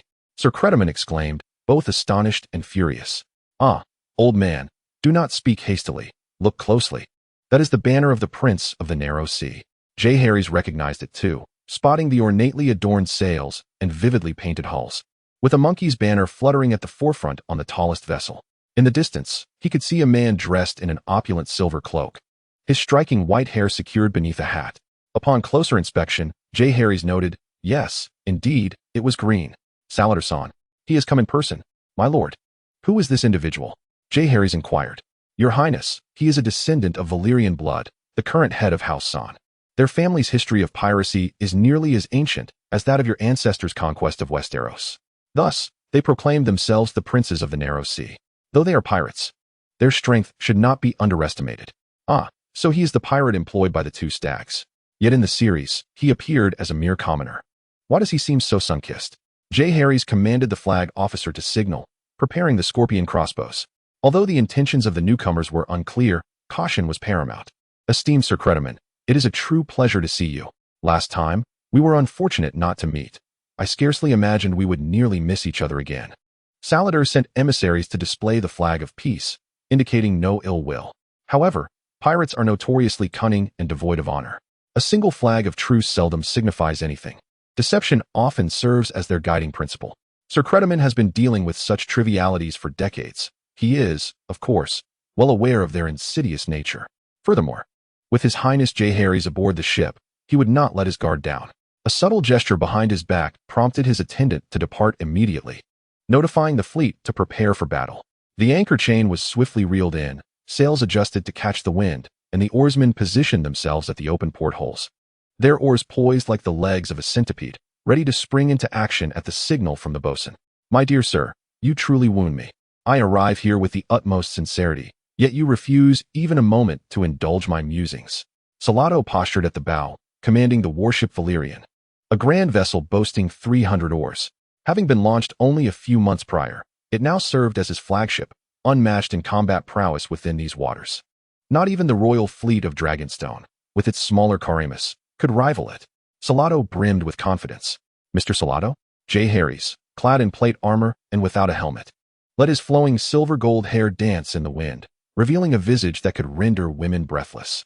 Sir Credaman, wary of exposing him before the pirates, feared that their awareness of the prince's true identity might lead them to reckless attempts at abduction.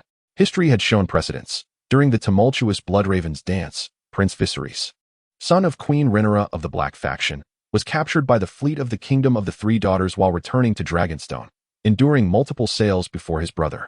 Aegon III paid a substantial ransom and accepted a series of harsh conditions to secure his return to King's Landing. I am Jaehaerys Targaryen. Might I inquire the purpose of your obstruction, Mr. Salado? Good heavens! It is His Highness the Prince. My sincerest apologies. The current circumstances indeed took Salado by surprise. He had only sought to ensnare a large fish, only to discover he had captured a young dragon instead. His mind raced with thoughts of the rare opportunity this presented. Your Grace has traveled a great distance. It would be a travesty for me not to offer you a cup of fine wine. Pray, join me aboard my vessel, where I shall provide you with sumptuous provisions. What say you, Your Grace? Such hospitality is unnecessary. We are here for business, not indulgence. Now that our dealings are concluded, we must return home. I kindly ask you, Mr. Salado, to allow us a clear passage. We may cross paths again in the future.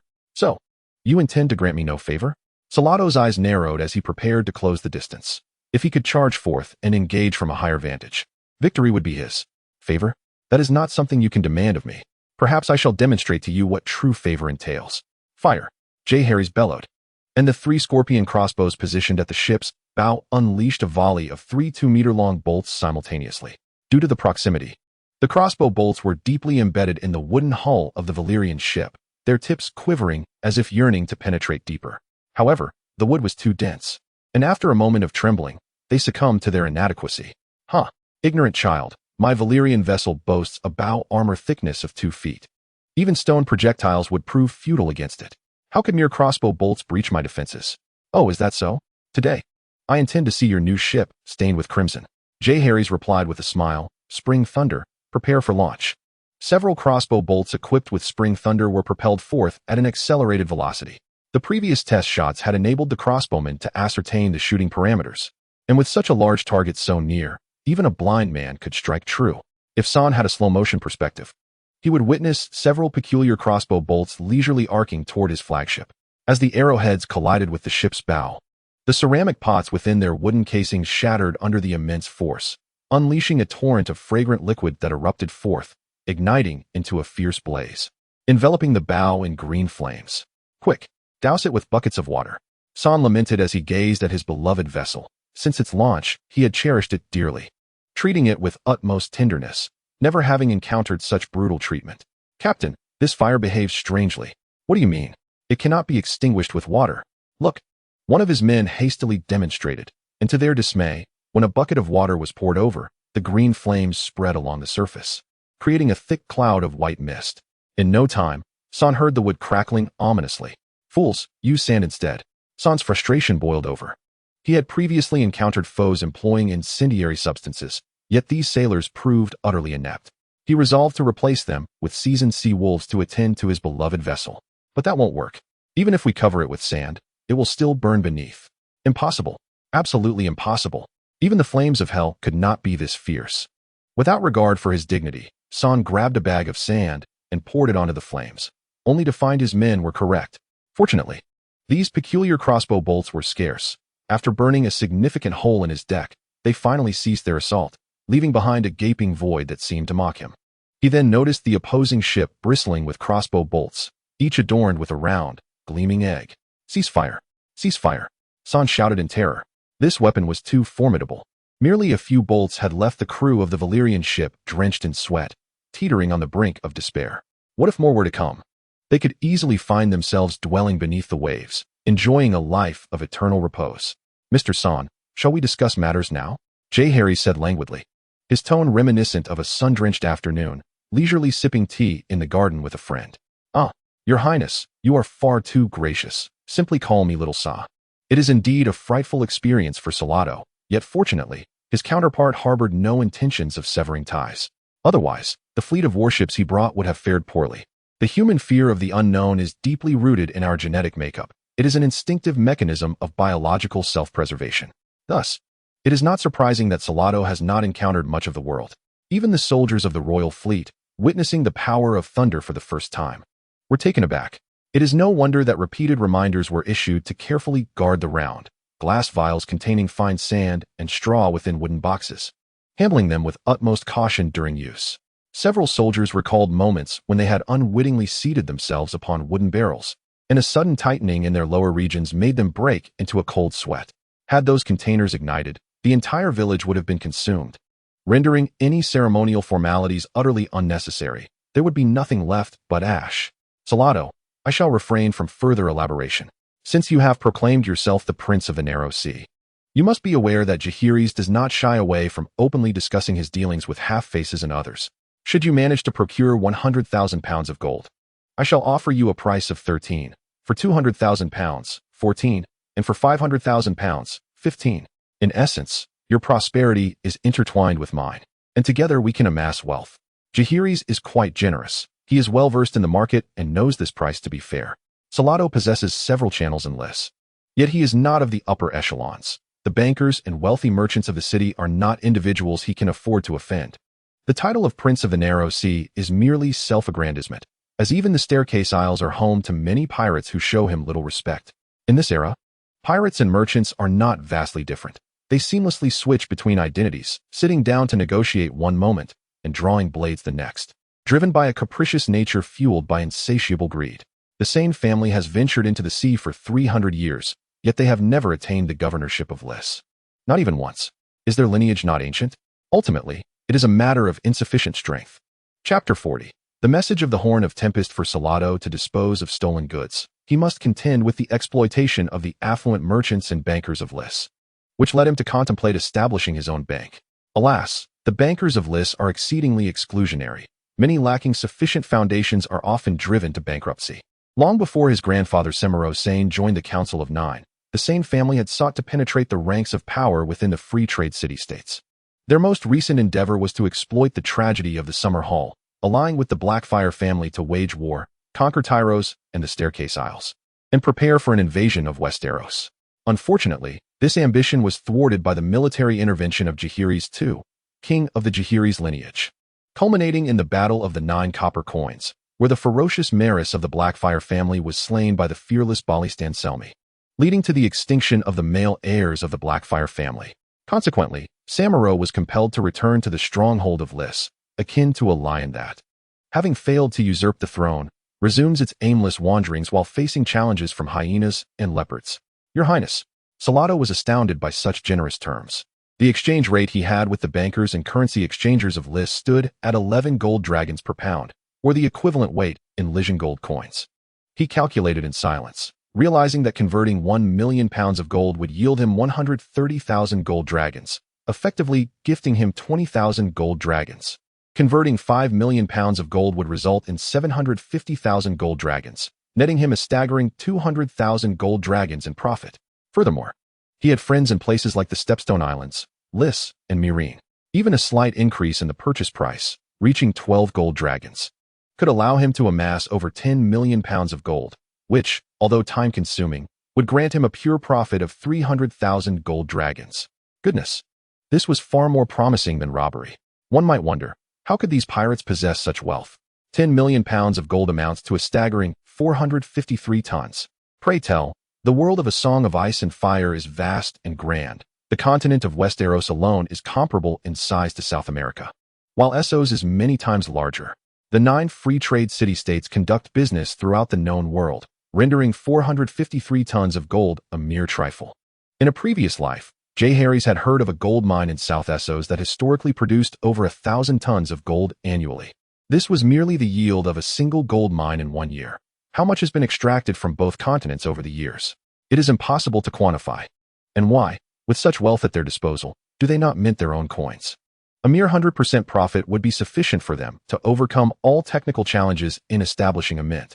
However, as previously mentioned, mastering such technology is no simple feat. The minting facilities within nations or city-states are often considered the economic lifeblood, and the art of coinage is closely guarded. Even commonplace techniques are typically kept as closely held secrets, leading to knowledge being passed down through generations, making it exceedingly difficult for outsiders to acquire. For instance, the lace of Meereen, a fabric familiar to the people of Blue Star, has become a primary product of Meereen, with its weaving techniques remaining undisclosed for centuries. This has solidified lace production as one of Meereen's cornerstone industries. Can you believe it? Due to the secrecy surrounding such techniques, the pirates are utterly incapable of replicating currency.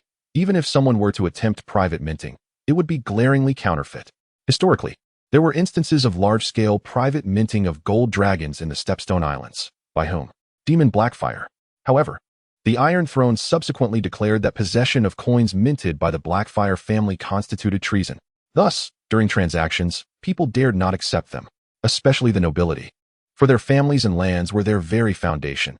Even receiving or storing Blackfire gold coins was deemed a treasonous act, sufficient to strip them of all noble rights.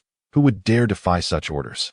Many commoners could not even read, and the vast majority, 9,999 out of 10,000, would never encounter a gold dragon in their lifetimes. Only lords, knights, and merchants would have the privilege of using gold dragons.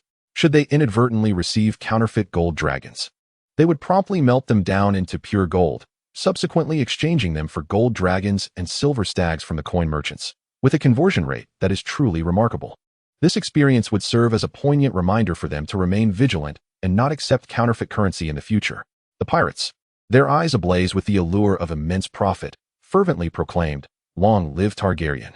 Your generosity astounds me, Your Highness. However, I must convey an unfavorable message regarding Lord Salladhor.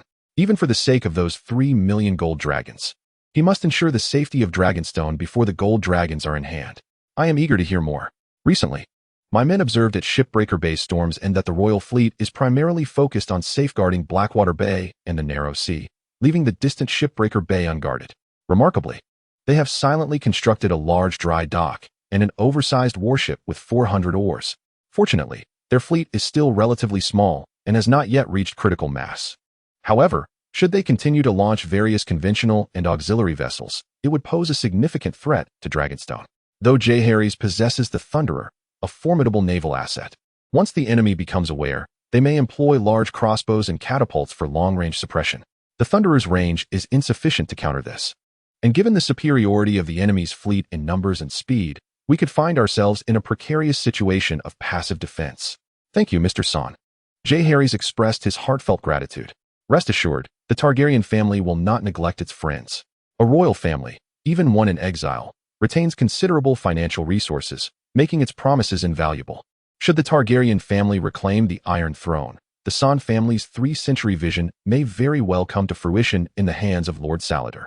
After exchanging pleasantries, Son took his leave, eager to gather gold while the news remained contained, for time is indeed money. Jaehaerys contemplated for a moment before instructing Ser Tidermont to dispatch a small vessel to Storm's End during their return journey to scout the dry dock's precise location. He would not tolerate such a significant threat to Dragonstone's safety. Once arrangements were made, the fleet set sail. Though this transaction was fraught with tension, yet concluded without incident. Jaehaerys emerged from it with a tearful profit of 380,000 gold dragons. He was quite pleased with the practical effectiveness of the Thunderer, though it did reveal some issues. Primarily, there was the matter of range. The heavier crossbow bolts limited distance, while the catapult offered greater range but lacked precision, relying entirely on chance to strike moving vessels. Ah, how splendid it would be to possess cannons from a past life. Alas, he had no knowledge of their construction.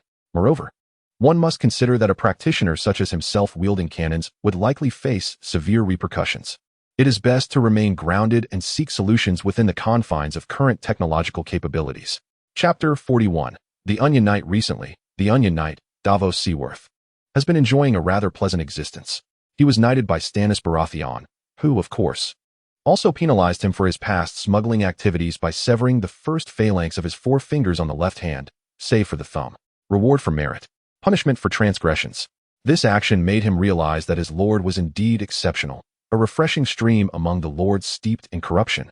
To serve under such a ruler brought him a profound sense of security. Thus, he had his wife sew a small pouch to contain the severed bone, which he wore around his neck as a talisman. Furthermore, his lord granted him a parcel of land and a modest castle at Dragonstone, enabling his wife and children to live with pride and dignity at last. When his wife, Maria, excitedly called him my lord for the first time while riding upon him, he felt as though he had reached the pinnacle of existence. Such a life was unimaginable for Davos, who once wandered the seas as a fugitive.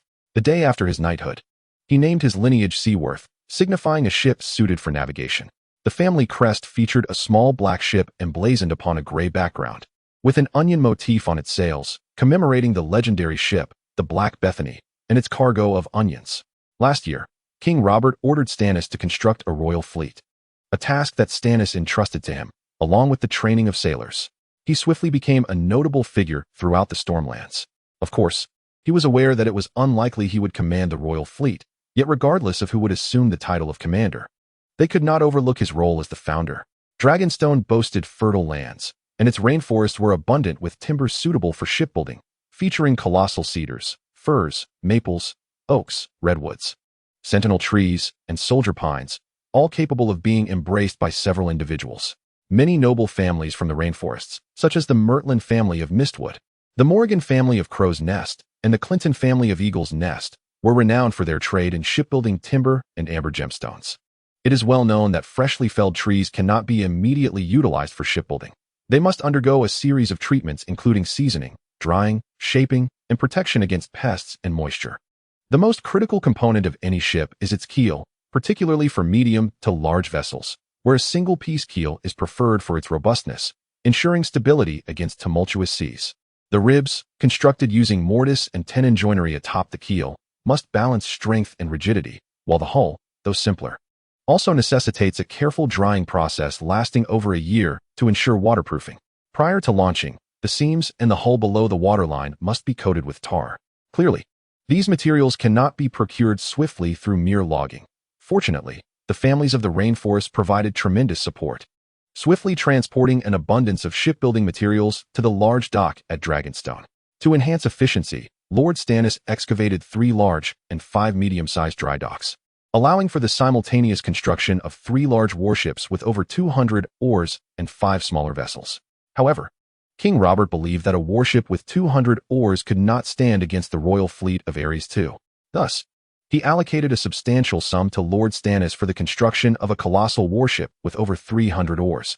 Ultimately, after consulting numerous shipwrights, Lord Stannis resolved to embark upon the unprecedented construction of a 400-oar behemoth and dispatched the blueprints and plans via Raven to King's Landing.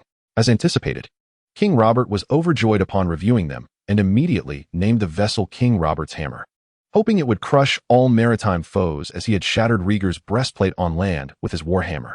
Once the keel of this maritime leviathan was laid and its ribs meticulously installed, Sir Davos Seaworth was overwhelmed with excitement. However, due to the sheer magnitude of the shipbuilding endeavor and a shortage of craftsmen, the overall formation of the fleet had suffered significant delays. Now 6 months had passed, and the anticipated minimum of 80 warships had dwindled to fewer than 30, with rigging and sails virtually non-existent. Should the Targaryen fleet make an appearance, the consequences could be dire. Nevertheless, as he observed the hull of King Robert's Hammer nearing completion, with the masts and sails under vigorous construction, his trepidation eased, especially since no signs of the Targaryen fleet had yet emerged from the bay. It was reasonable to assume that their defensive focus lay on Blackwater Bay and the Kingsguard. They would hardly suspect that His Majesty Robert was clandestinely assigning shipbuilding tasks to Storm's End. It was well known that Shipbreaker Bay was notorious for its fierce winds and tumultuous waves.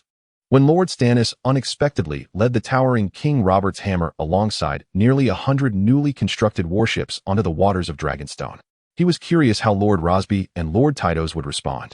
Recently, he had spotted a few skiffs that resembled Targaryen reconnaissance vessels, only to discover upon approaching in his ship, the Black Beth, that they were merely smugglers from the familiar House Salador.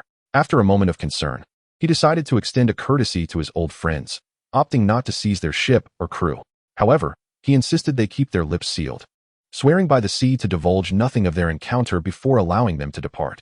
With just a month remaining, Wind's Fury would possess the means of self-defense. In 3 months, Even if the Dragonstone fleet were to launch an all-out assault, they would find themselves at a loss against his forces.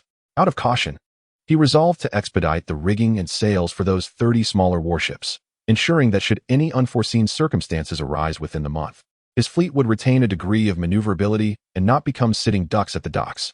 Without hesitation, he plunged into action, and within mere days, arrangements were swiftly made. He could finally take a breath and continue overseeing the construction of King Robert's hammer. Yet unbeknownst to him, much like the time he stealthily lowered the sails of the Black Beasts under the cover of night and ceased the motion of the oars to quietly deliver a cargo of onions and pickled fish to Windrest Fort, a pitch-black skiff silently approached across the sea. It beheld the brightly lit docks, the bustling workshops, and the formidable warship straining at the dock to hoist its masts. Careful observation of the terrain and a swift survey of the waters were imperative. Should he be captured, he would feign to be a pirate from the Stone Steps Isles, vowing not to reveal his true identity even if he faced the gallows. Jaehaerys instructed the captain of the small vessel before their departure. Clearly, there were some defenses in place, yet as night fell, most of the guards were too weary to keep their eyes open. Clutching their horns and crossbows like chicks pecking at grain, that was sufficient. Returned to report to His Highness the Prince. The small boat gently paddled, gradually retreating from the bay. Chapter 42. The bonds of interest as the black skiff returned to Dragonstone Island's fleet at the break of dawn.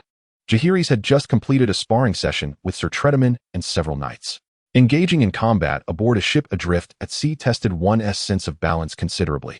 Although Jaehaerys had sailed before, it was primarily aboard small ferries on rivers, where he could only remember gripping the railing tightly, leaving little room for movement. The tiny vessel bobbed like a drifting leaf, and many knights struggled to maintain their footing, compelled to shed their heavy armor to train alongside the prince. With their skills already diminished by 70%, Jaehaerys did not seek to showcase his prowess, but rather relied on a solid foundation of swordsmanship, first engaging in one-on-one duels, then 2 against 1, and eventually 3 against 1. Expanding his awareness to a radius of 10 feet around him allowed for impeccable defense, leaving no vulnerability at his back. Yet, once the sparring escalated to 4 opponents, while his awareness could still react, his body could not keep pace. When the first blunted sword came at him from an unavoidable angle, he had no choice but to absorb the blow with his well-muscled back before conceding defeat. The prince's commendable display garnered unanimous cheers from the soldiers. Knights and men-at-arms revered strength, respected the formidable, and yearned to serve under a powerful leader. This is the fundamental logic of their time. In this era, an exceptional commander must also be well-versed in archery and martial prowess. Whether born of noble lineage or the offspring of lords, they served as pages from the age of 5, advancing to squires, attending to knights, and learning the long sword and lance while practicing mounted archery. When their masters deemed them worthy of the knightly honor, they would be dubbed knights themselves, a privilege granted by any lord or knight. In terms of foot combat skills, Jaehaerys was by no means inferior to the knights. However, combat on horseback was an entirely different affair. Presently, aside from his training, martial arts, and managing affairs, his greatest focus lay in mastering the lance and mounted archery. Though his progress was slow, this slowness was relative. 1 month of practice for him equated to 2 months of training for others. In the Bay of Broken Ships, the winds howled and the waves surged, making navigation treacherous, with the only fear being hidden rocks beneath the surface. From the perspective of shipbuilding and navigation, both Shipbreaker Bay and Storm's End are undeniably perilous locales, characterized by tumultuous winds, fierce waves, and treacherous underwater reefs. In days of yore, the Mad King dispatched Duke Stephen Baratheon, the father of the Robert brothers, to the continent of Essos in search of a suitable Valyrian bride for Rhaegar. Tragically, on their return journey, the denizens of Storm's End beheld the Stormbreaker, carrying the Duke and his wife, being engulfed by a tempest and ultimately succumbing to the hidden reefs. Robert intended to feign a straightforward approach while secretly plotting a covert strategy. In truth, even without the intelligence from Seraldo's son, he would have dispatched lookout ships to investigate, as he would never forget that it was after the royal fleet was decimated by a storm that 2 stags made their way to Dragonstone, precipitating the flight of Viserys and Daenerys to Essos in the original narrative. The captain and crew of the small black ships swiftly relayed their findings to Jaehaerys, who, after a moment of contemplation, devised a plan and arranged for their return to Dragonstone. The question of whether to engage in battle was one matter. The strategy for engagement was an entirely different consideration. Given the modest resources of Dragonstone, a decisive victory was imperative. To achieve results akin to the previous covert operation in White Harbor, a more meticulous plan was required, necessitating a deeper understanding of the enemy's deployments. With sails unfurled and the sound of horns resonating across the waters, over 30 warships formed a great dragon stretching its wings, heading towards Dragonstone. 2 days later, upon their arrival, Heir summoned Lord Valerion and Count Celtigar for counsel, recognizing them as the most significant allies of Dragonstone, despite their insufficient capabilities. With the fleet's return, the mint established at the foot of Dragonstone began to billow smoke once more, diligently crafting the returned pure gold into coins, which would then be exchanged for more gold. In a ceaseless cycle that had grown to a substantial scale, Robert found himself compelled to request additional craftsmen. Queen Rhaegar granted him 300. Yet this was the utmost limit for Dragonstone. Seeing the opportunity for wealth, he resolved to share this lucrative prospect with the two lords, inquiring whether they had the audacity to participate. Heir invited Lord Valerion and Count Celtigar to the map chamber, located at the pinnacle of the stone drum tower. It was here that Aegon the Conqueror, after traversing the 7 kingdoms upon his dragon, had commanded the geography of Westeros to be inscribed upon a colossal wooden table, now known as the map table. Nearly 3 centuries have elapsed since then, and the table still emanates the scent of wood and varnish.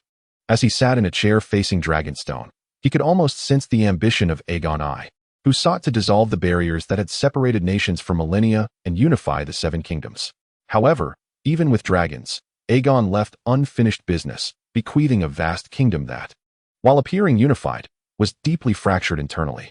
Firstly, the royal domain was not ideally located, being too small to support a large army. Secondly, he ought to have fully accepted the lands of the Riverlands and the Reach after the demise of House Hightower and House Gardner, rather than parceling them out to vassals once more.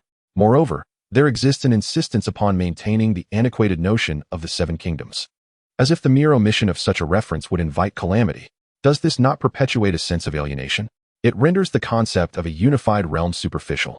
Perhaps he believes that as long as dragons are present, even the most numerous of soldiers are mere trifles? Heir understands that one must not adopt a godlike perspective in addressing issues, yet he frequently succumbs to this folly, a malaise reminiscent of the so-called mouthy king syndrome. Valerion and Count Celtigar exchanged glances, seemingly weighing the pros and cons. With Robert now seated upon the Iron Throne and crowned by the Church, his forces are vast. And as for Dragonstone, both were acutely aware of the precarious situation. Despite Heir's adeptness at finance and command, the foundation of their power lay precariously there. Robert could afford to falter countless times, but a single defeat would spell doom for Dragonstone. They were both astute enough to recognize the immense profits involved in minting currency. Yet even when faced with a golden mountain, they dared not take the risk of seizing it. Heir did not wish to press them unduly. Thus, he proposed, while it may be a challenge to involve you in the minting process, would it be acceptable for you to facilitate connections with familiar lords and nobles? I wish to engage in legitimate commerce. You have seen for yourselves that Dragonstone lacks many things, yet it does not lack gold. Can I not procure fabrics and provisions with gold? Spare me your objections. I had initially intended for you to profit alongside the lords of the 7 kingdoms. Should you remain ungrateful, do you truly think the Braavosians lack the capability? Upon hearing this, their eyes lit up. This venture was indeed feasible. The Iron Throne had not issued any orders prohibiting trade with Dragonstone. Hence, they promptly acquiesced. Count Celtigar declared he would dispatch someone to the Crabshore Peninsula and the Vale for procurement, while Valerion eagerly offered to reach out to the lords of the Crownlands and the Riverlands. Heir produced a lengthy list from his pocket, encompassing everything from herbs, timber, and steel to charcoal, stone, grain, cloth, wool, horses, and piglets. Anything available on the continent was to be acquired. Chapter 43. The Art of Glare and Moonlight. My lords, you are aware that Dragonstone is limited in territory. I wish to lease a substantial expanse of wasteland on your island for the purpose of cultivating conchs, and to employ your people to work for me. Heir continued. What a delightful surprise. An unexpected boon. This is indeed fortuitous. His Highness the Prince is a benefactor, bringing us wealth. They, of course, responded in unison. Heir's request to lease all the coastal wasteland on their island for conversion into conch farms elicited even greater joy from them. This was a transformation of waste into treasure. The three conferred over the terms of the lease, ultimately agreeing upon an annual fee of 10,000 golden dragons for the 2 islands' wasteland, which included the employment of workers from their island for the construction of the pools, with subsequent maintenance and cultivation costs to be calculated based on actual production. The 2 lords departed with great satisfaction. Conducting business with Prince Heir was truly exhilarating.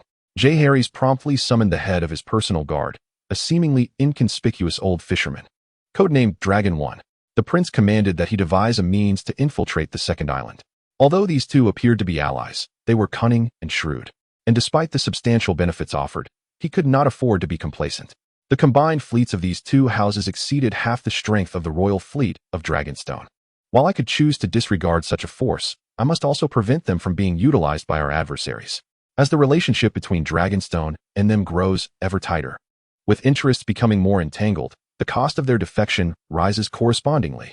It is precisely because Jaehaerys is unaccustomed to using individuals as pawns that he refrained from betrothing Princess Rhaenys to Lucerys' son, Redmond, thus establishing a familial bond. Subsequently, he could have arranged for Viserys or Griffin to marry the daughter of Adrian Setiga, ensuring an unassailable alliance. Griffin is the unfortunate offspring of young Aegon Targaryen, the nominal heir to the kingdom. Queen Rhaela insisted on bestowing a name, thus he was christened Griffin, though his surname remains untraceable for now. Jaehaerys vaguely recalls having seen on the forum that the true Aegon had indeed assumed the alias Griffin, and he eagerly anticipates the day when they might meet. It would surely be an amusing spectacle. Having concluded the matters of business, it was time to contemplate the assault on the Wind's Fury Point. His gaze shifted to the map table. The watch ships dared not venture too close to the dock, merely investigating the hydrological conditions of the nearby waters, and thus were unaware of the stationed troops, while it was too late to deploy the internal guards. The fleet of Dragonstone could not charge recklessly into the fray. If it were a trap, it would lead to confusion. It mattered not that the spies could not infiltrate. After all, I am a sorcerer, adept in the arcane arts.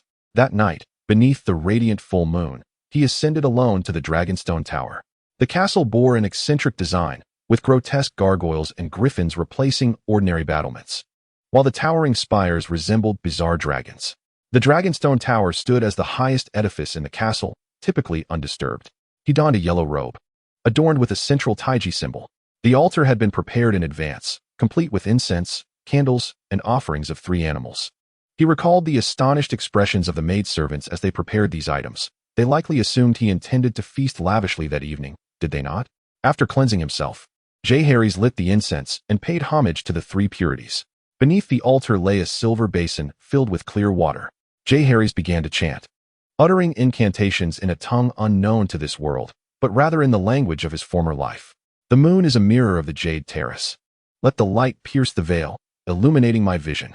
Manifest quickly, as commanded.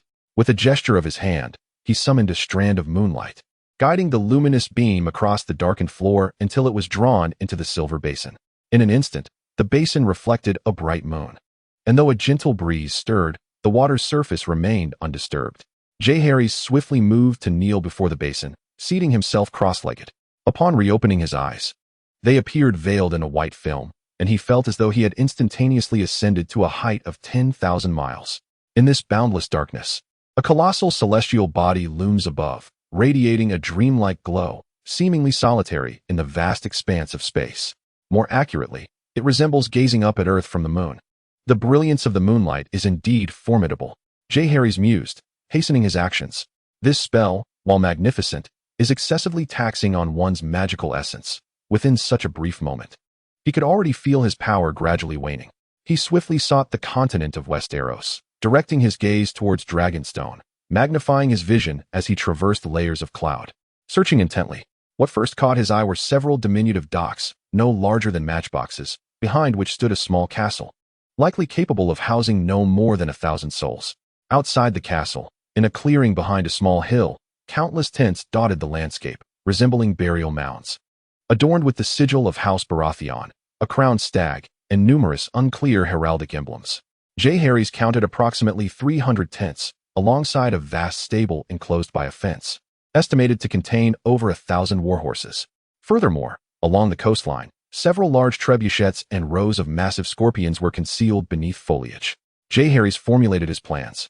Sensing the accelerated depletion of his magical energy, he cast a hurried glance at the vessels docked at the pier, where an especially enormous warship was being rigged with sails by workers resembling ants in the glow of lanterns. He silently commanded, "Gather." Instantly, his vision plunged, and upon blinking, the white veil dissipated, revealing his violet eyes dimmed, clearly indicating considerable expenditure of power. The entire Dragonstone had transformed into a formidable trap. Who orchestrated this arrangement? Was it Robert or Stannis? It appears they have long anticipated my moves from Dragonstone. Were it not for the divine flower that enabled me to cast the spell of moonlight, I might have indeed fallen into their snare. Jaehaerys murmured, yet now, with the enemy illuminated and himself concealed, subduing them would be a mere task. He quickly took to parchment and quill, sketching the scenes he had just witnessed: the castle, the hill, the encampment, the stable, and most importantly, the hidden trebuchets and scorpions. Recognizing that one person's ingenuity pales in comparison to the collective wisdom of many, Jaehaerys never considered his intellect to surpass that of seasoned veterans, especially these battle-hardened generals. If it were not for his fear of being too avant-garde, he would genuinely contemplate establishing a council of advisors, providing these aging commanders with a means to contribute even as their strength waned. Rather than squandering their talents in combat against young knights, a tremendous waste. However, for the time being, the council could remain unformed. Appointing a few advisors would suffice, as the role of an advisor has existed for ages and is readily accepted by society. The late Rosart, the old alchemist who taught him the art of wildfire, served as an advisor before being appointed the last prime minister under Aegon II. Once Jaehaerys tidied the altar, arranging the sacrificial offerings and candles, he descended from the dragon tower. In this place, the winds converge and energies gather, towering above all the surrounding spires, subtly aligning with the celestial and terrestrial feng shui formations. It is indeed the quintessential choice for establishing a ceremonial altar, and thus, he resolved to designate this location as his sacred site, ensuring it would be meticulously maintained. As a Taoist, is it not reasonable to desire a proper altar? Chapter 44, The Plan. The following day, after a restful night, Jaehaerys awoke invigorated. He summoned all the seasoned captains and knights, laying out various models upon the map table. Once the captains and knights had assembled in the hall, he commanded the doors to be shut. "My lords, the time of life and death for Dragonstone Island has arrived," Jaehaerys announced, his words shocking all present. Could it be that the usurper had constructed sufficient warships? Or had the Redwine family joined the fray? The assembly buzzed with speculation. Yet Jaehaerys remained unperturbed, his demeanor calm, which in turn steadied their own anxieties. Even the 8-year-old child displayed no signs of distress, indicating that the situation had not yet reached a dire state. Silence. Sir Trystane and Sir William, having received prior instructions, called out loudly, swiftly bringing the bustling hall to a hush, where only the mournful wind whistled through the narrow windows of the bell tower, accompanied by the thunderous crash of waves against the rocky shore. The usurper's intent to vanquish us remains unyielding. Covert orders have been given for Stannis Baratheon to construct warships at Storm's End. Through the inner guard, we have discerned that the enemy numbers approximately 3,000, including between 300 to 500 knights. Nearby the coast, around 50 trebuchets and approximately 200 scorpions lie concealed. 8 warships are under construction in the docks, one being a colossal vessel with 400 oars. At the pier, 30 small to medium-sized warships are anchored, equipped only with sails and thus lacking combat capability. However, we cannot dismiss the possibility of their rapid outfitting with scorpions and ramming weapons. This concludes the entirety of the intelligence gathered by the inner guard. Next, I invite Sir Trystane and Sir William to present our own troop strength. Jaehaerys conveyed Stannis' intelligence, placing it upon the shoulders of the inner guard. For his own cultivation was still insufficient, and it would be imprudent to broadcast such information widely, lest he attract unnecessary complications from entities such as the Church, the Red Priests, and the gods. Sir Trystane initially detailed the status of their naval forces, which everyone was already aware of, while Sir William reported on the state of their infantry and knights. The navy could easily overpower the enemy, yet on land, matters were less certain. A charge from just 50 heavily armored knights could drive their pikemen, archers, and crossbowmen into the sea. We have amassed 3,000 canisters of spring thunder, with the quantity increasing by 100 canisters daily. Those who have witnessed its power know it to be our trump card, rendering us virtually invincible at sea. However, we face a critical issue regarding range. Before we even reach the docks, we will be subject to an initial barrage from the enemy's trebuchets, followed by their scorpions. Is there a possibility to reduce the weight of each canister of spring thunder to enhance its range? A voice inquired. This inquiry is indeed astute. Yet I must elucidate that spring thunder is a singularly crafted magical alchemical product, achievable solely by reducing the volume of the container or the quantity of raw materials prior to its creation, a process that requires time. As the innovator of spring thunder, Jaehaerys possesses considerable authority in this regard. The self-operating magic circle is exquisitely intricate, capable of infusing semi-finished mixtures of fish oil and verdant gemstones with stabilizing spiritual energy, thereby reconstructing the external framework. However, this accomplishment is not solely his. It is largely derived from the simplification of a spiritual bomb formation utilized by the Celestial Court. Thanks to the auspicious Tree of Treasures, quantification serves as the prerequisite for mass production, yet this formation lacks the sophistication required for arbitrary adjustments in raw material quantities, which would undoubtedly lead to complications, unless Jaehaerys is prepared to recommence the labor-intensive process of crafting Spring Thunder, albeit with dismal output. We could effortlessly place Spring Thunder into the catapult aboard our ship and launch it into the enemy's catapults and crossbow positions, proposed a spirited young captain. His enthusiasm grew as he continued. Imagine launching a dozen Spring Thunders simultaneously to expand our coverage area. Once the enemy's catapults and crossbows are obliterated, we can advance towards the dock and rain down arrows upon their shipyards and vessels. What use are their infantry then? The others struck their foreheads, realizing how simple yet profound this idea was. Many warships are equipped with small catapults for naval engagements or for assaulting the gates of coastal fortresses. Yet no one had considered a direct confrontation with land-based catapults. Primarily, the range and projectile weight of small catapults have traditionally fallen short of matching their colossal land counterparts. However, it had not occurred to them that while the weight of Spring Thunder may be burdensome for Scorpion crossbows, it poses no significant challenge for the catapult. Provided the weight is appropriate, Spring Thunder could indeed be launched onto opposing catapults without the enemy being able to retaliate against their ships. Once this notion was introduced by the young captain, the group's thoughts rapidly expanded, focusing on leveraging their strengths to exploit the enemy's weaknesses, even proposing the idea of utilizing arrows equipped with Spring Thunder to assault enemy infantry and cavalry formations. As Jaehaerys listened to the lively discussions, he was instantly inspired by the concept of a multifaceted assault strategy akin to modern warfare. "What is your name, sir?" Jaehaerys inquired of the young captain. "Your Highness, I am Jonesvi Water, commonly known as Jones from Flea's Nest." "Excellent, Jones. Your idea is commendable. What position do you hold?" "I serve as the acting captain of the Royal Fleet's patrol squad, aboard the Swordfish." "Very well, you may omit the acting title. Now, let us engage in a detailed discussion regarding troop deployment."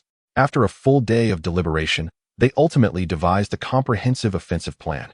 This mode of discourse was quite novel for the captains of the Royal Fleet, fostering a strong sense of participation among all.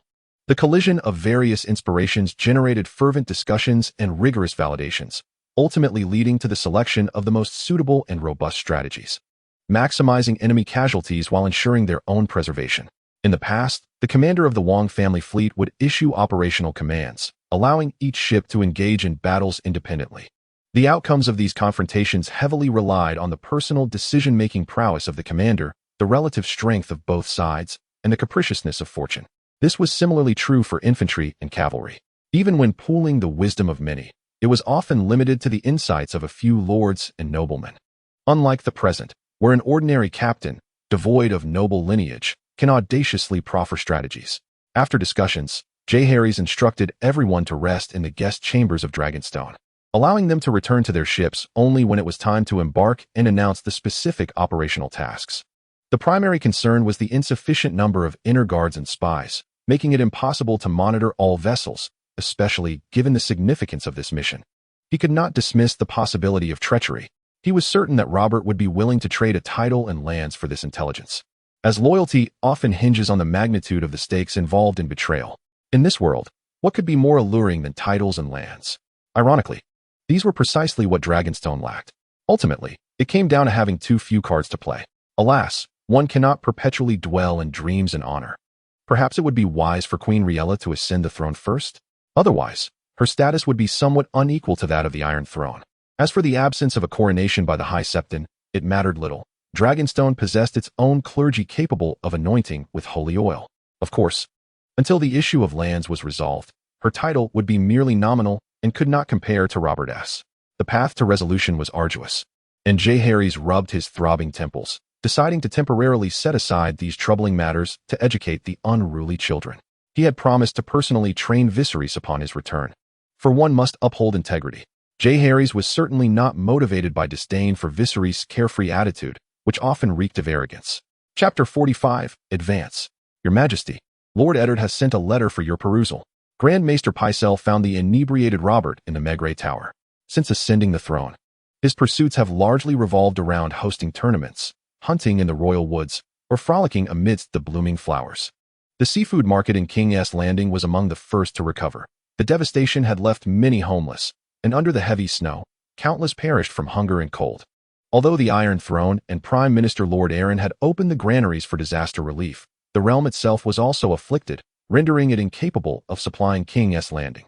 Additionally, procurement of resources from the lords of the Riverlands allowed unscrupulous merchants to artificially inflate prices. However, with a wave of his hand, Robert, backed by the royal treasury, initiated a spree of purchasing.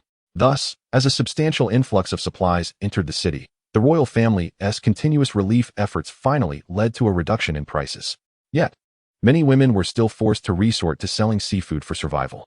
Meanwhile, our King Robert indulged himself, lingering in taverns and bringing warmth and affection to seafood merchants. Indeed, within the small taverns, he unearthed a maiden fetching a price of 998, and another young mother accompanied by 2 children. Though the Grand Maester, despite his advanced age, remained youthful at heart, he could not help but admire Robert, who toiled like a diligent little bee, embodying the vigor of youth. Oh, what is this? A letter from Eddard? Robert, inherently robust, had grown even more formidable after 6 months of indulgence, though one might say he had simply grown portly, his belly resembling a wine barrel from the vineyards of Greenhaven. What tidings does Eddard convey? Struggling to rise, Robert's unkempt beard framed his face, exuding an aroma of wine and cosmetics. He rubbed his temples with his substantial hands. Your Grace, Lord Eddard writes that he has discovered his sister, Lyanna Stark. At the Tower of Joy, 3 members of the King's Guard, Ser Arthur Dayne, the Sword of the Morning, and Ser Oswell Went, were tasked with her abduction. However, when Eddard found her, she was on the brink of death. The Grand Maester, glancing at the letter, read aloud with a stutter, fearful that Robert's wrath might lead him to obliterate the Maester with his hammer. His small, green eyes darted around, relieved to see that Robert's hammer was likely resting on the weapon rack. Rumors swirled through the realm that King Robert wielded his hammer upon those who displeased him, much like the Mad King who relished in burning his foes with wildfire. Yet the Grand Maester knew such tales were mere fabrications. Robert had no time for such trivialities. To placate the Guardian of the West, he had appointed the captain of House Lannister's guard, Ser Ilan Payne, as the royal executioner, a man who had once had his tongue severed by the Mad King for a mere complaint. What? Robert's heart shattered with grief. Oh, my Lyanna. Tears streamed uncontrollably from his eyes. How dare they defy my decree? It must be Rhaegar who seeks to bend Lyanna to his will. My beloved Lyanna would never yield. So they have imprisoned her in the Tower of Joy, subjecting her to daily humiliation and torment.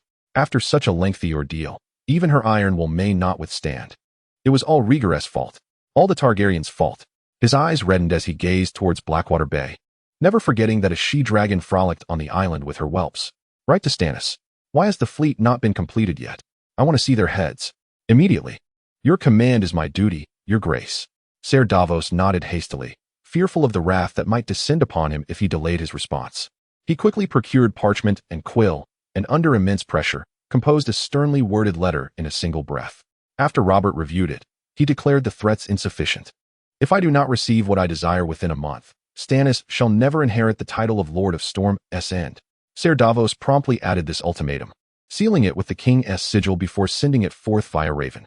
Simultaneously, he dispatched the news to Casterly Rock. Lord Tywin, Lyanna is now deceased. Your precious prize can be offered to our king. Pycelle stroked his long beard, feeling a sense of regret somewhat assuaged. He had initially believed that when the Lannister forces entered the city, Lord Tywin would naturally ascend to the Iron Throne. However, fate intervened, as Eddard and the northern soldiers soon followed suit, allowing Eddard and numerous knights to witness Jaime's slaying of the Mad King. Alas, though Lord Tywin professed that his ambitions did not lie in the Iron Throne, Pycelle could not help but perceive the nobleman's disappointment. As Tywin's most ardent admirer, how could he bear to witness his idol's dismay? Such a thing was intolerable. Therefore, whenever there was a whisper of intrigue within the court, Pycelle would promptly relay the news, wielding his control over the whispering gallery to ensure his information reached Tywin swifter than the whispers of spies in King's Landing. This time, he was determined to elevate Tywin's daughter to the queen's throne. Recently, alchemists and their aides had been laboring tirelessly, delivering jars of half-finished potions to the magical circle, transforming them into canisters of spring thunder, which were then packed and sent aboard ships. Thus, it became evident to all that war was imminent. and the captains had been summoned by Jaehaerys to the Stone Drum Tower and its surrounding turrets for rest and refreshment. Consequently, rumors began to swirl. Some fervently proclaimed that they were undoubtedly preparing to assault King's Landing, as Her Majesty could no longer tolerate the usurper's audacity in claiming the Iron Throne. Others argued that this was merely standard procedure, reminding all of the previous instances when they had brought similar clay jars to the stepstones. In any case, the chatter was abundant, and Jaehaerys, after receiving reports from the inner guard, showed no inclination to clarify matters. In his view, the common soldiers were merely to follow orders, and he could not believe that among the many inhabitants of Dragonstone, there were none of Varys's little birds. Thus, instead of offering explanations, he instructed the inner guard to weave a web of confusion in the various oyster houses, one moment suggesting an attack on Seagull Town, the next hinting at an incursion into disputed lands, all the while securing a retreat for House Targaryen, while some speculated on an offensive toward Storm's End. Amidst the plethora of falsehoods, such notions were dismissed as mere rumors. As the time for departure drew near, he dispatched individuals to escort the captains aboard their vessels. With the sound of trumpets signaling orders, approximately 60 warships departed the docks, heading towards the Cape of Wrath. The remaining 40 ships from Dragonstone were to harass the vicinity of Blackwater Bay, serving as a feint. Naturally, once the army was on the move, maintaining secrecy became increasingly difficult. Thus, Jaehaerys commanded the fleet to proceed at full speed, aiming to catch Stannis off guard before he could receive accurate intelligence. Chapter 46. The Wildfire Across the Seas. Lord Varys. Urgent news has arrived from Dragonstone. By the time Varys received the message from his little bird, a day had already passed. The inner guards were not to be underestimated. They had been meticulously selected during the 6 months following Jaehaerys' arrival at Dragonstone, chosen for their minimal ties to King's Landing and passing through rigorous evaluations. It would be an exaggeration to label them as espionage elites. Yet each was at least quite astute. During the selection process, aside from Layla and Jaehaerys, who were privy to the truth, everyone else believed they were merely selecting servants, guards, and sturdy laborers. The spies of various noble families were utterly indifferent. Once the inner guard was officially established, it would be too late for them to infiltrate, risking exposure of their identities. While one cannot assert the absolute purity of the inner guard, a guarantee exists for 70 to 80%. Moreover, the tasks executed by the inner guard are solely accountable to their superiors, with each superior managing only one subordinate.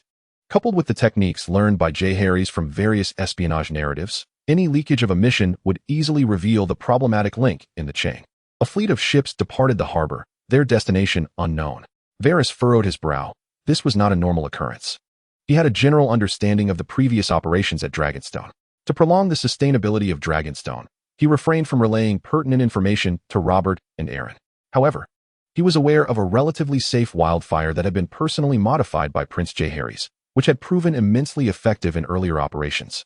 Naturally, he desired such a potent weapon, yet the Alchemist Guild at Dragonstone was under stringent scrutiny by the so-called inner guard, to the point of being impenetrable. His little birds exerted tremendous effort, only to ascertain that it was related to magic, yet the specifics remained elusive, even to the alchemists themselves. Thus, for the time being, he had no choice but to wait. I must gather intelligence from all quarters. I must ascertain their true direction of attack at the earliest opportunity. Varys, shedding his typically suave demeanor, spoke with a tone as chilling as the winds of King's Landing.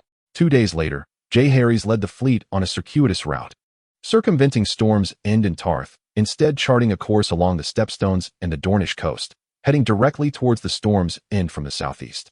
Upon reaching the Storm's End, they disregarded all fishing vessels encountered along the way. My goodness, something monumental is about to occur. The knowledgeable fisherman realized that the fleet, adorned with the Targaryen banner of a crimson three-headed dragon, was undoubtedly headed for the shipyards.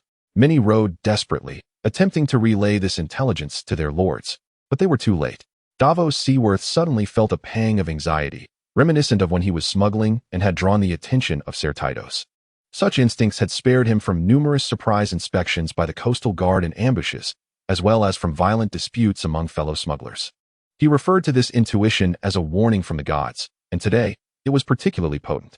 He hastily sent word to Lord Whitehead of the Weeping Tower. Regardless of the location of the impending assault, it would inevitably pass through the Weeping Tower. However, before his raven could take flight, a mournful horn sounded. His face turned pale. His instincts had proven accurate, yet this time, it seemed to have come a bit too late. First wave. In accordance with the plan, execute a relentless assault on the wooded edge and the embankment. The flag officer communicated Jaehaerys' command through signals. Soon, 10 large warships, each equipped with 200 oars, aimed their catapults at the designated position. Although they appeared to pose no threat, the soldiers operating the catapults meticulously followed their orders. The loaders placed canisters of spring thunder into the leather pouches of the catapults, while the enormous wooden boxes serving as counterweights were drawn into position by the winches. The projectile operator swung his hammer with force, striking the release catch. Whoosh! The clay pots soared into the sky alongside the pouches. But the pouches and throwing arms were abruptly halted by the crossbeam, leaving the pots to rain down like pellets upon the intended target. With resounding explosions, the 10 warships launched at least 100 canisters of spring thunder. The coast was instantly engulfed in flames, the fiery tongues rapidly igniting the wooden frameworks of several large catapults on the shore, while the defenders swiftly mobilized, loading stones and rallying their counterattack.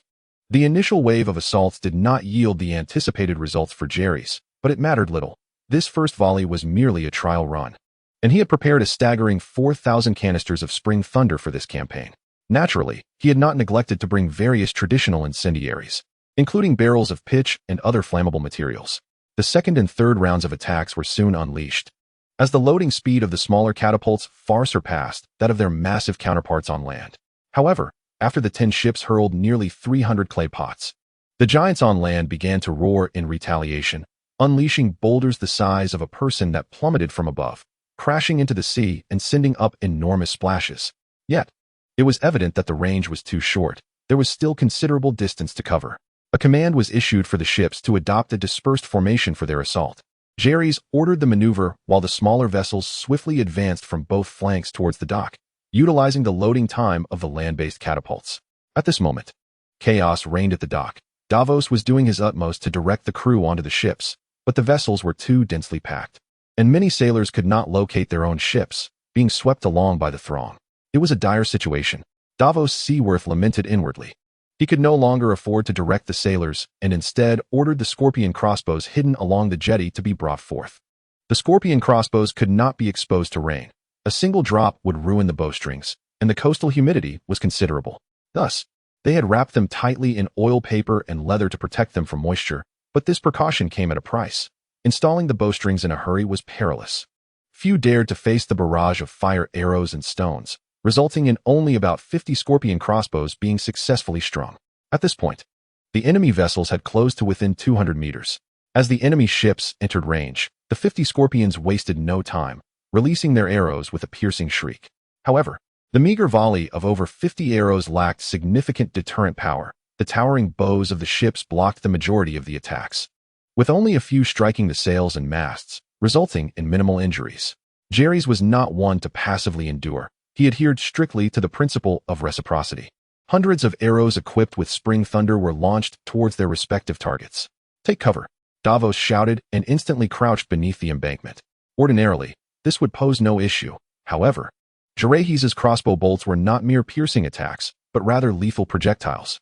Following a volley of fire, the majority of the scorpion crossbows stationed on the embankment were swiftly rendered inoperative, with 50 of them targeted as prime objectives. In an instant, the embankment was engulfed in a dense blaze, prompting the surviving individuals to flee in haste. Such searing flames, if not evaded, would surely lead to their demise akin to a dish on an iron griddle. Indeed, the scene was reminiscent of wildfires blazing high on the embankment. While the garrison at Seaport was already tardy, they encircled the trapped dragon, lying in wait to ensnare the cunning deer. Chapter 47. The Art of Exploitation. Execute Phase 2. Jaehaerys commanded, and the flag officer conveyed his orders. In a moment, the royal fleet, arranged in disciplined ranks, began to disengage and act independently. According to the strategy agreed upon by Jaehaerys and his comrades, the plan was divided into 3 phases. The first phase involved disarmament, unexpectedly bypassing the enemy's coastline, akin to a red-hot iron rod piercing the heart of their secret base, thereby neutralizing their long-range capabilities. The second phase focused on close-quarters combat, leveraging the battle-hardened advantage of the royal fleet soldiers to engage in brutal hand-to-hand combat against the enemy's novice sailors, thereby marking their stronghold with their own insignia. The third phase entailed a hasty withdrawal. After the first and second waves of assault, the enemy would be left disoriented and demoralized. At this juncture, they would seize what they could, and if not, set ablaze whatever remained, leaving them with naught but ashes before departing with a resolute stride. The entire offensive plan emphasized the concept of exploitation. The soldiers of the royal fleet donned resilient leather armor reinforced with iron spikes, wielding spears, shields, and longswords, while their adversaries, clad in disheveled armor, were mostly encased in what was derisively referred to as the gambler's son, a mere underlayer of armor. Did this attire afford any protection? Yes, but scant. Could one wear it in a battle? Indeed, yet most could only don it once, with survival hinging upon fortune. To wear it into battle was akin to gambling one's life at a casino, hence its nickname, the gambler's son. Stannis' fleet was thrown into disarray, anchors were raised, sails unfurled, and oars were thrust into the water, resembling ants on a hot skillet. The ships of Dragonstone, equipped with reinforced rams, surrounded them from all directions, unleashing a barrage of crossbow bolts and arrows, mercilessly striking down any crew member or soldier who dared to show themselves, providing long-range support for those attempting to board. Hooks and ladders were swiftly affixed to the targeted vessels, presenting a strikingly artistic display of binding and capture.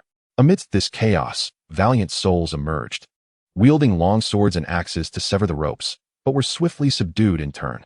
Jaehaerys observed the situation. While there were some losses on their side, they were manageable.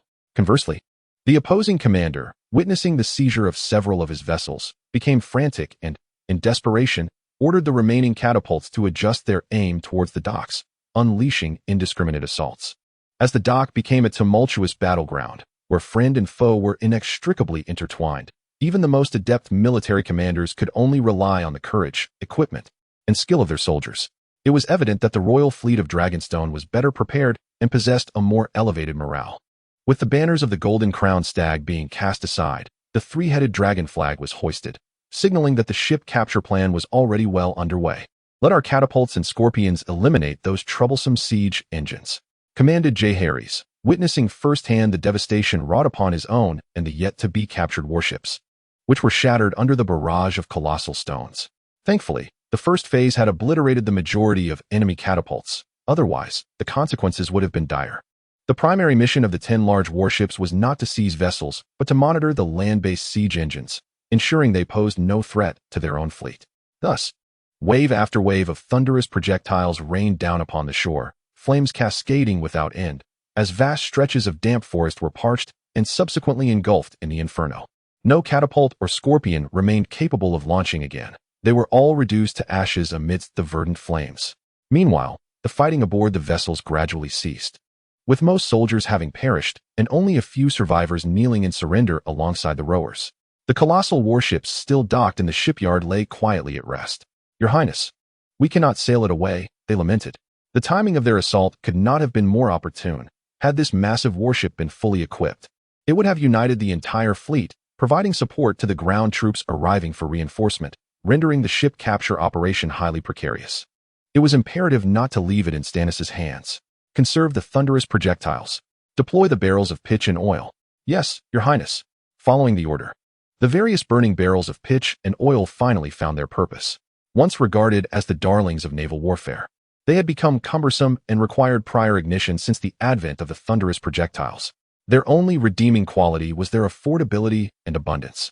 Dozens of burning barrels of pitch were hurled into the shipyard and the warehouses along the shore, igniting flames 100-fold more intense than the initial waves of assault, creating a heat wave palpable from a mile away. Even the vessels at the dock hastily departed to avoid the sparks raining upon their sails. At this juncture, the third phase was complete. Jaehaerys ordered the battlefield to be cleared, the wounded treated, and the losses assessed. Soon, the situation of the ships was compiled. A total of 20 enemy warships were captured, with over 1,800 prisoners taken, mostly comprising builders and rowers, with only around 100 soldiers among them. The losses on their side included 3 large warships, 2 of which suffered damage to their decks and masts, rendering them incapable of sailing, while one had a significant breach above the waterline but remained capable of raising its sails and navigating back to Dragonstone for repairs through emergency measures.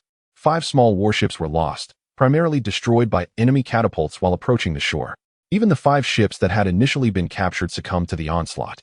Fortunately, casualties among the soldiers were minimal. Most of the sailors and soldiers who fell overboard clung to floating debris and were rescued after the battle. Throughout the course of the engagement, approximately 50 soldiers were killed or went missing, over 70 sustained severe injuries, and around 200 suffered minor wounds.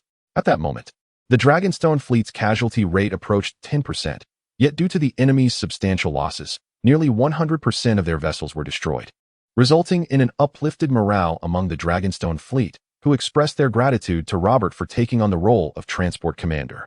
The most significant gain lay in the 20 captured warships, which included 5 large vessels with 200 oars, 10 ships with 100 oars, and 5 auxiliary vessels.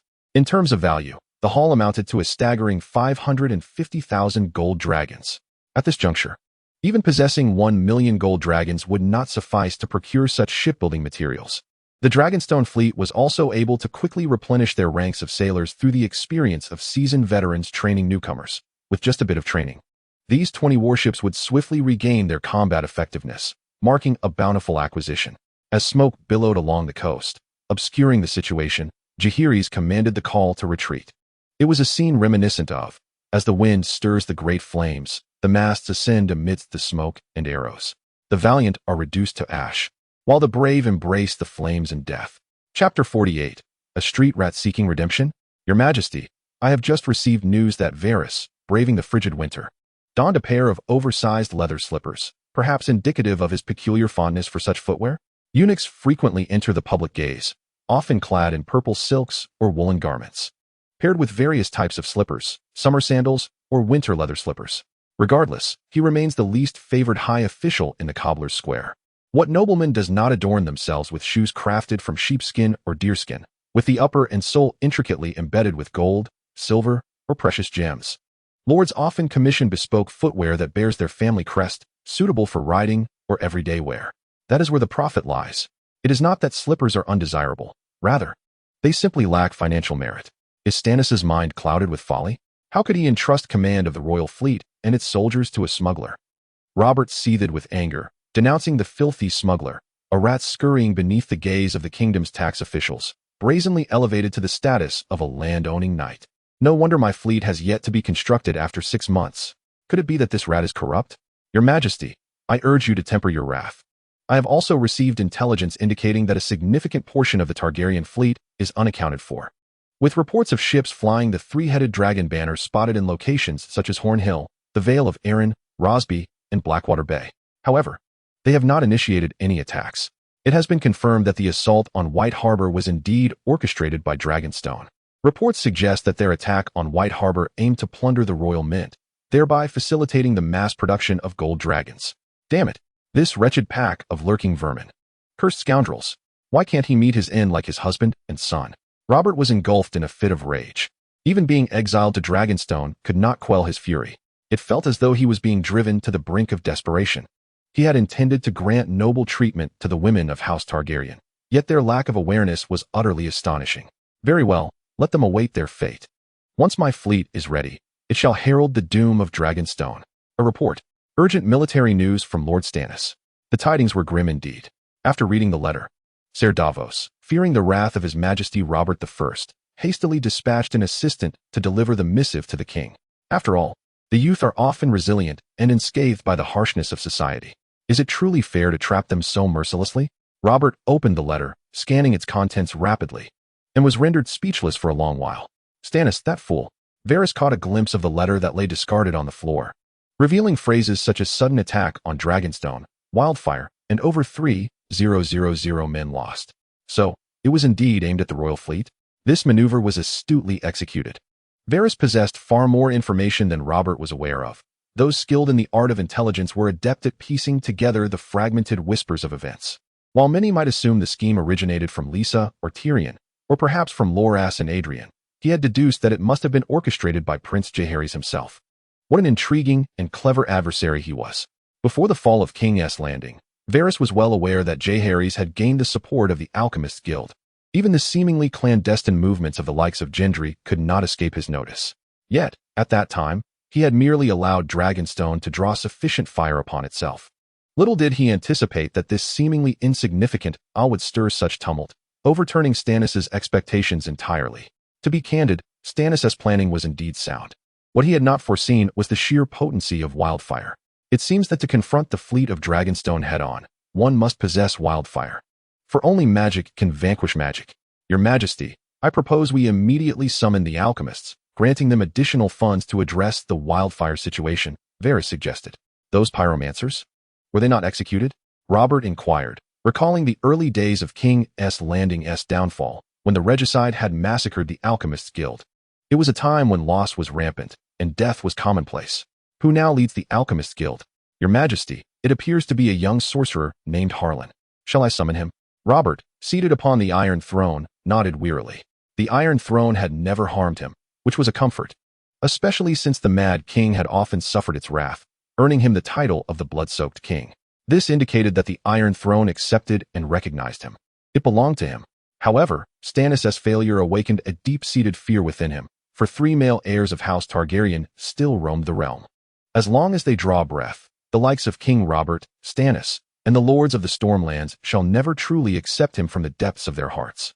Even in the minds of certain lords of the Stormlands and the Riverlands, should he be crowned, he would still be regarded as a usurper. How can one conquer the realm swiftly and yet govern it just as swiftly? Some victories are won by the sword, while others are attained through gold and cunning. Robert prefers the former, but is willing to embrace the latter when necessary. This, of course, hinges on whether it is deemed worthwhile. He recalled a rumor he had once heard, that with a sufficiently high price, the faceless men of Bravos could assassinate anyone, even a king. Yet, he wondered, what would be the cost of a mother dragon and her 3 hatchlings?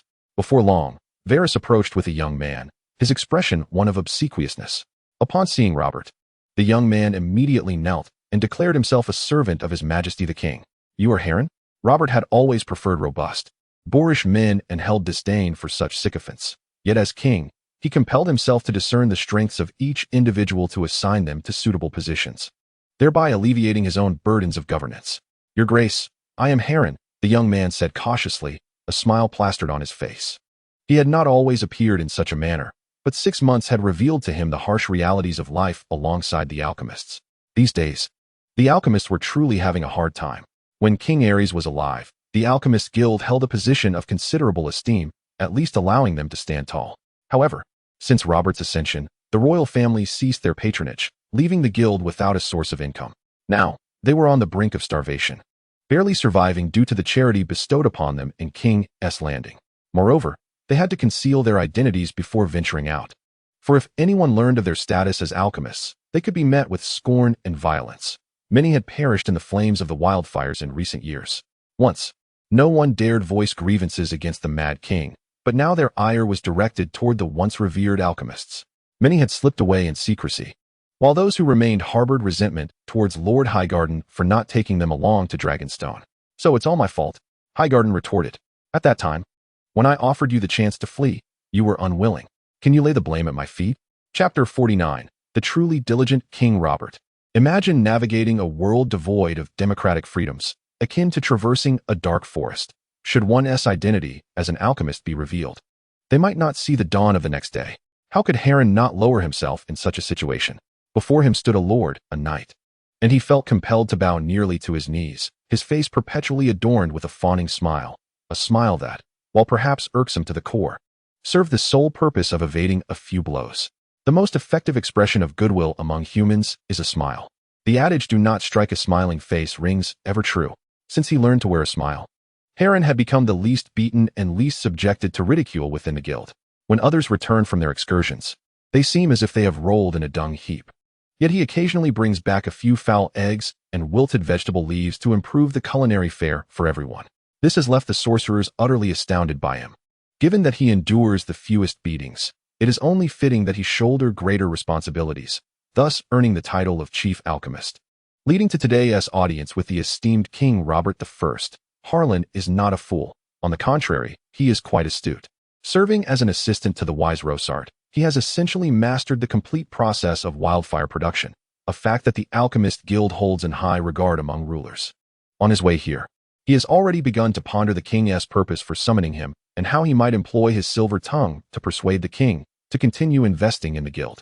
The most persuasive argument lies in demonstrating the value of wildfire, not merely its capacity to incinerate, although that serves a purpose too.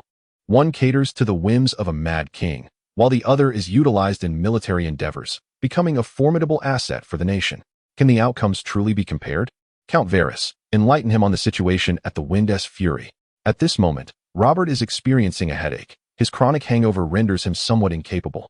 And even a seasoned drinker like himself struggles to cope.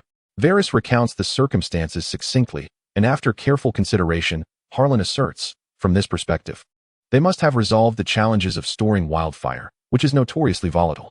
However, I suspect this could not possibly be the handiwork of Lord Hargoth. Oh, and why is that? Varys inquires sweetly. Based on my understanding of Lord Hargoth's magical prowess, he lacks the capability to solve a centuries-old problem of wildfire storage. Harlan replies with a nod and a bow. Oh, then who do you propose it might be?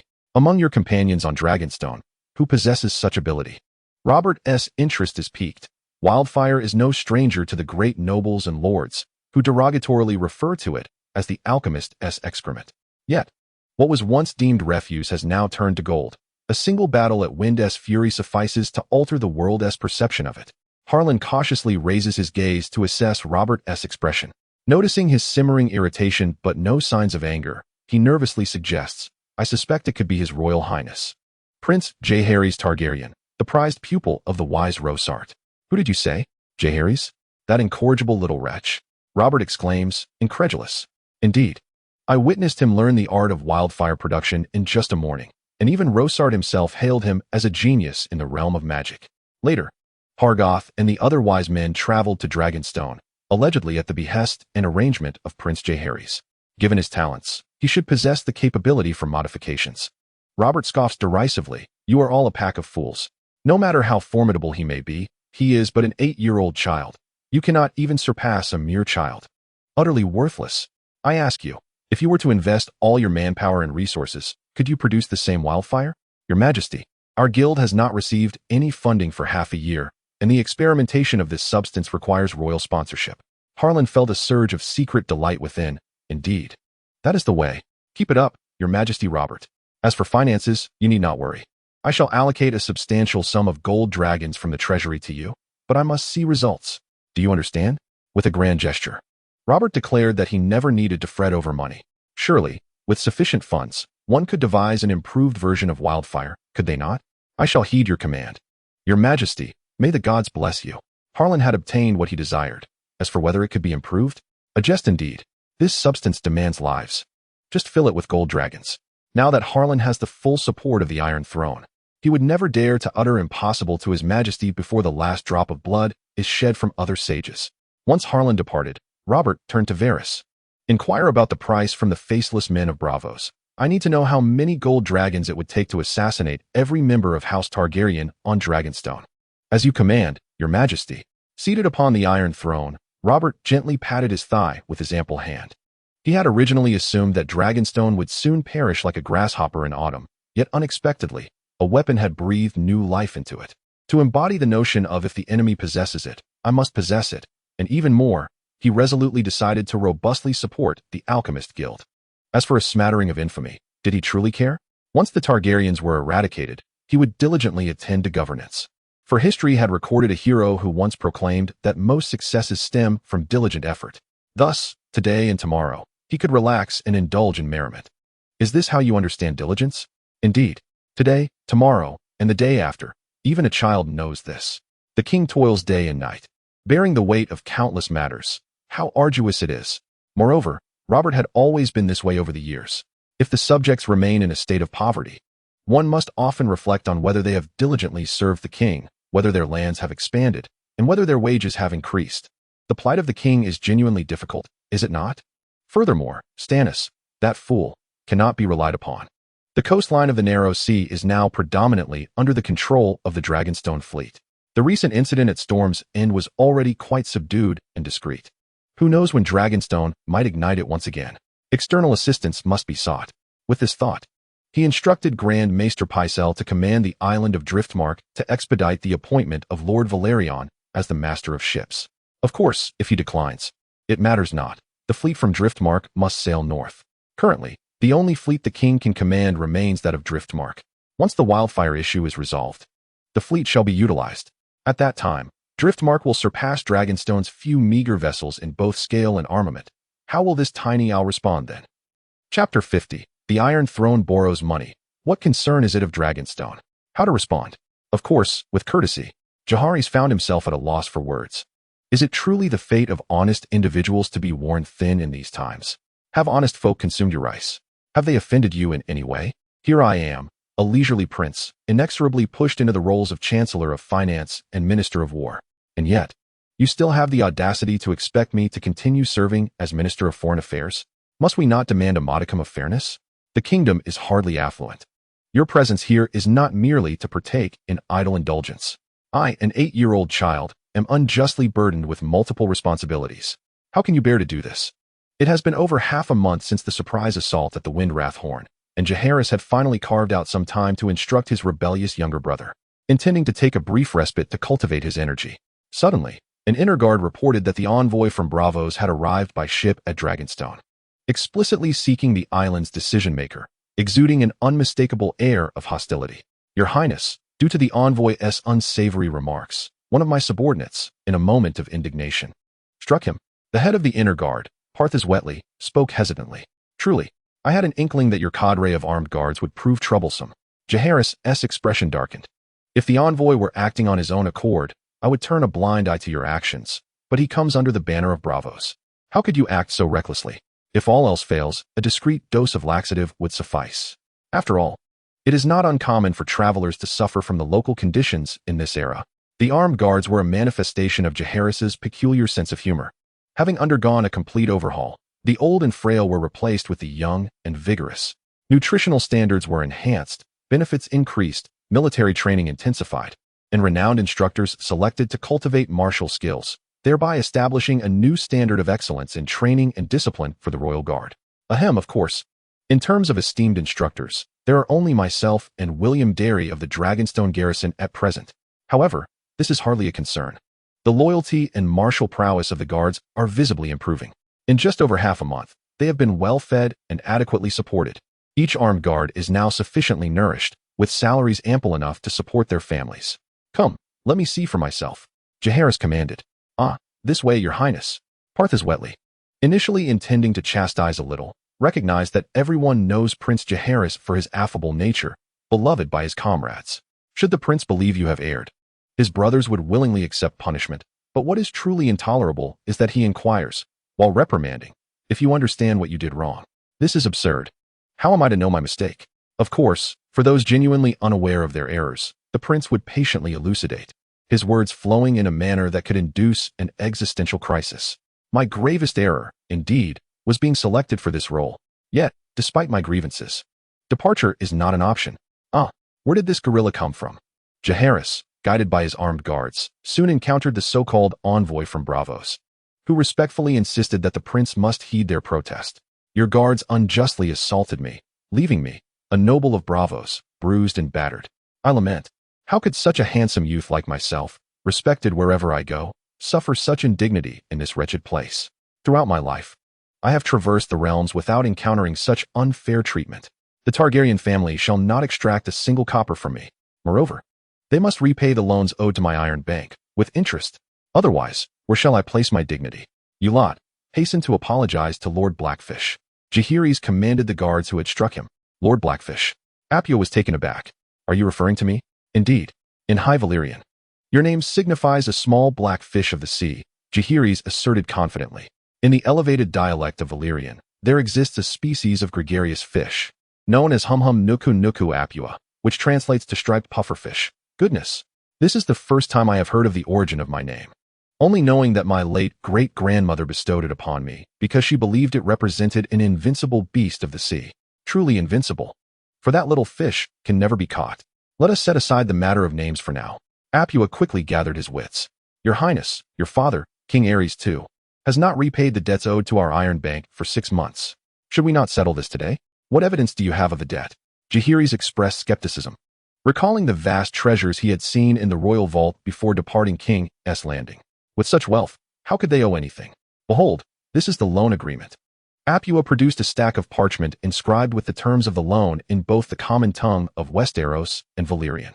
The documents bore the seal of the Iron Throne and the personal emblem of the Sea Lord of Braavos, indicating a principal amount exceeding 2 million golden dragons. With accrued interest, it now surpasses 5 million.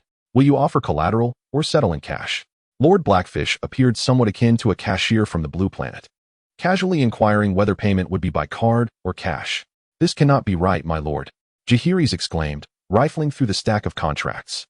"These debts were incurred by the Iron Throne and have no bearing on Dragonstone." "Ah, you may not fully grasp the situation. While it is the Iron Throne, it was your father and Tywin Lannister who advocated for the loans," Apua explained. "And what of it? Does this document bear their personal seals?" Jaehaerys retorted, unfazed. "What folly is this? You seek to collect debts from me personally when it was borrowed in the name of the state? What were you thinking? Now that Robert sits upon the Iron Throne, crowned before the gods as king, he has rightfully inherited its debts. Would you not agree?" Apua countered. "But the Iron Throne belongs to House Targaryen. You cannot evade your debts," Lord Blackfish suddenly declared. "Inquire throughout Westeros and discover whether the Iron Throne is still claimed by House Targaryen or if it has fallen to House Baratheon. Once you have unraveled this dilemma, we shall engage in further discourse." Jaehaerys has grown weary of this foolish and malevolent individual, and with a flick of his sleeve, he departed. As he left, he even dispatched someone to reclaim the hospitality provisions of wine and pastries. "Craving a taste? Very well.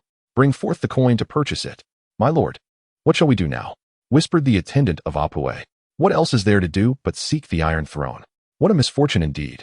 Apua found himself at a loss. Borrowing from the Iron Throne implies that the Iron Throne must repay. Were the Targaryens still seated upon the Iron Throne? Even if they retained but a pitiful portion of the Red Keep, they would still bear the burden of the debts. Yet, they have been banished to Dragonstone, while the usurper has crowned himself king, thus inheriting both the rights and responsibilities of the Iron Throne. It is akin to acquiring a company on Blue Star. Both debts and assets must be accounted for. If the company has no assets to sell, the liabilities must still be borne by the original owners. Initially, Apua intended to exploit the vulnerable women and children of Dragonstone, but to his surprise, they refused to yield, and thus his scheme of commercial deceit faltered. He even received a thrashing for his troubles. Jaehaerys remarked that a beating was too lenient. He could not punish his loyal subordinates for their diligence, but would reward them handsomely. "An unrefined guerrilla dares to wreak havoc upon my territory. How reckless of you. Let us proceed to King's Landing to demand funds." Chapter 51. The aggrieved Rob demanding funds again?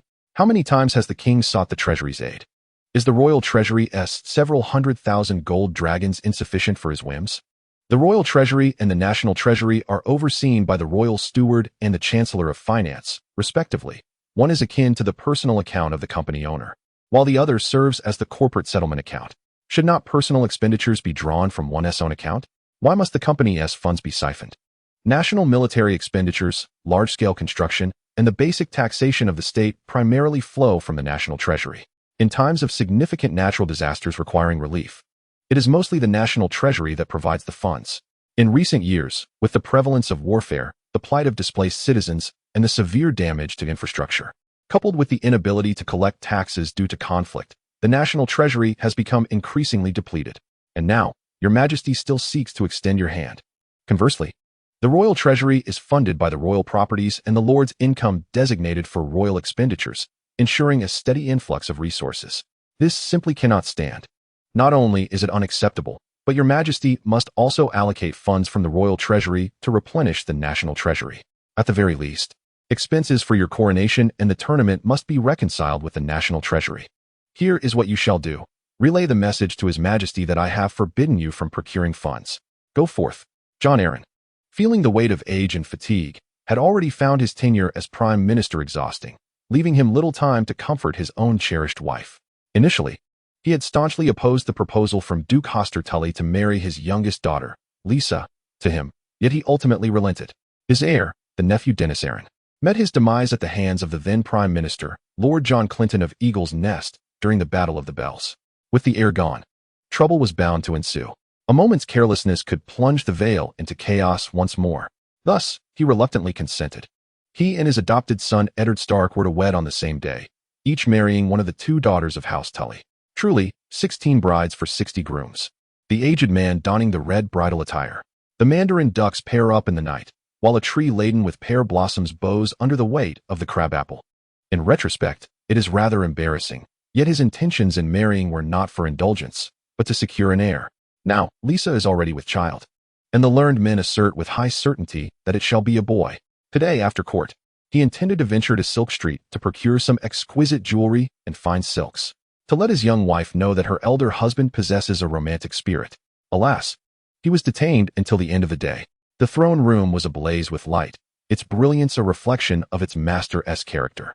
Under the reign of Aerys II, the ambience was dim and shadowy, with flickering lights casting grotesque figures upon the walls.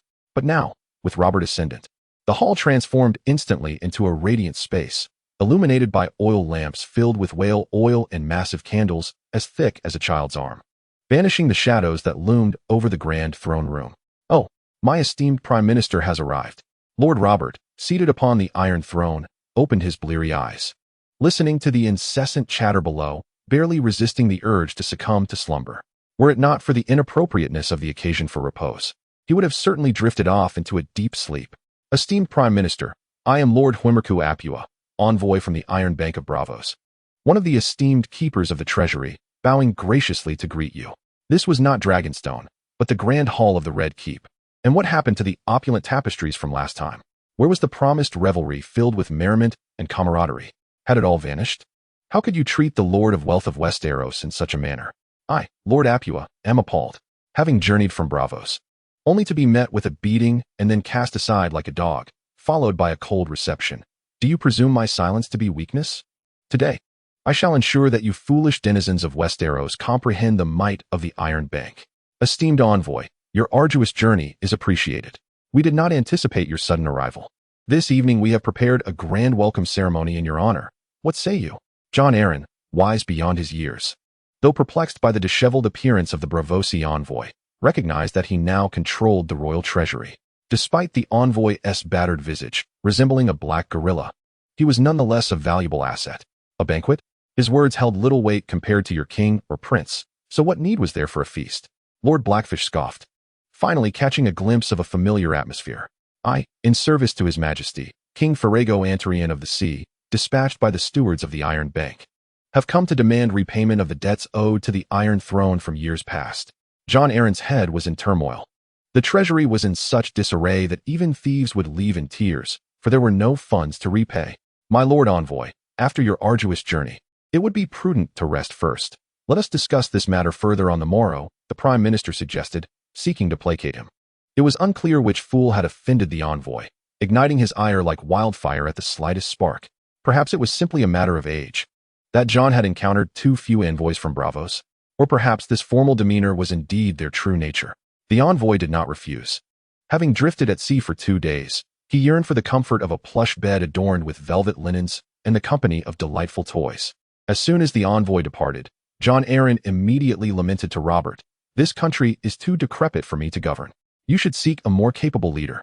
"Father," Robert protested vehemently, recalling how, when he first arrived alone in the strange city of the Eyrie, it was Jon's sage and comforting words that had quelled his fears.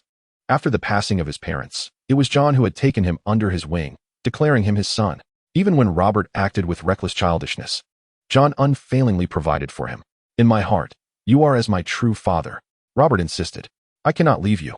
Jon Arryn had only 2 adopted sons in his lifetime, Eddard Stark, who was as unyielding as stone and not particularly charming, and Robert Baratheon, who was eloquent and likable despite his vices. Even though Robert indulged in drinking, brawling, and the nightlife, and had even caused fatalities, he remained in Jon's eyes that lively boy who trailed behind him. Alas, the treasury was indeed empty, and the Iron Bank's demand for repayment could not be ignored. Jon sighed deeply. "Let us allocate 1,000,000 golden dragons from the royal treasury," Robert lamented, for the royal coffers had long been seen as a source of personal pleasure. "Even the royal household has little surplus left. What shall we do about the rest?" An official reported that the total principal and interest owed amounted to nearly 5,000,000 golden dragons.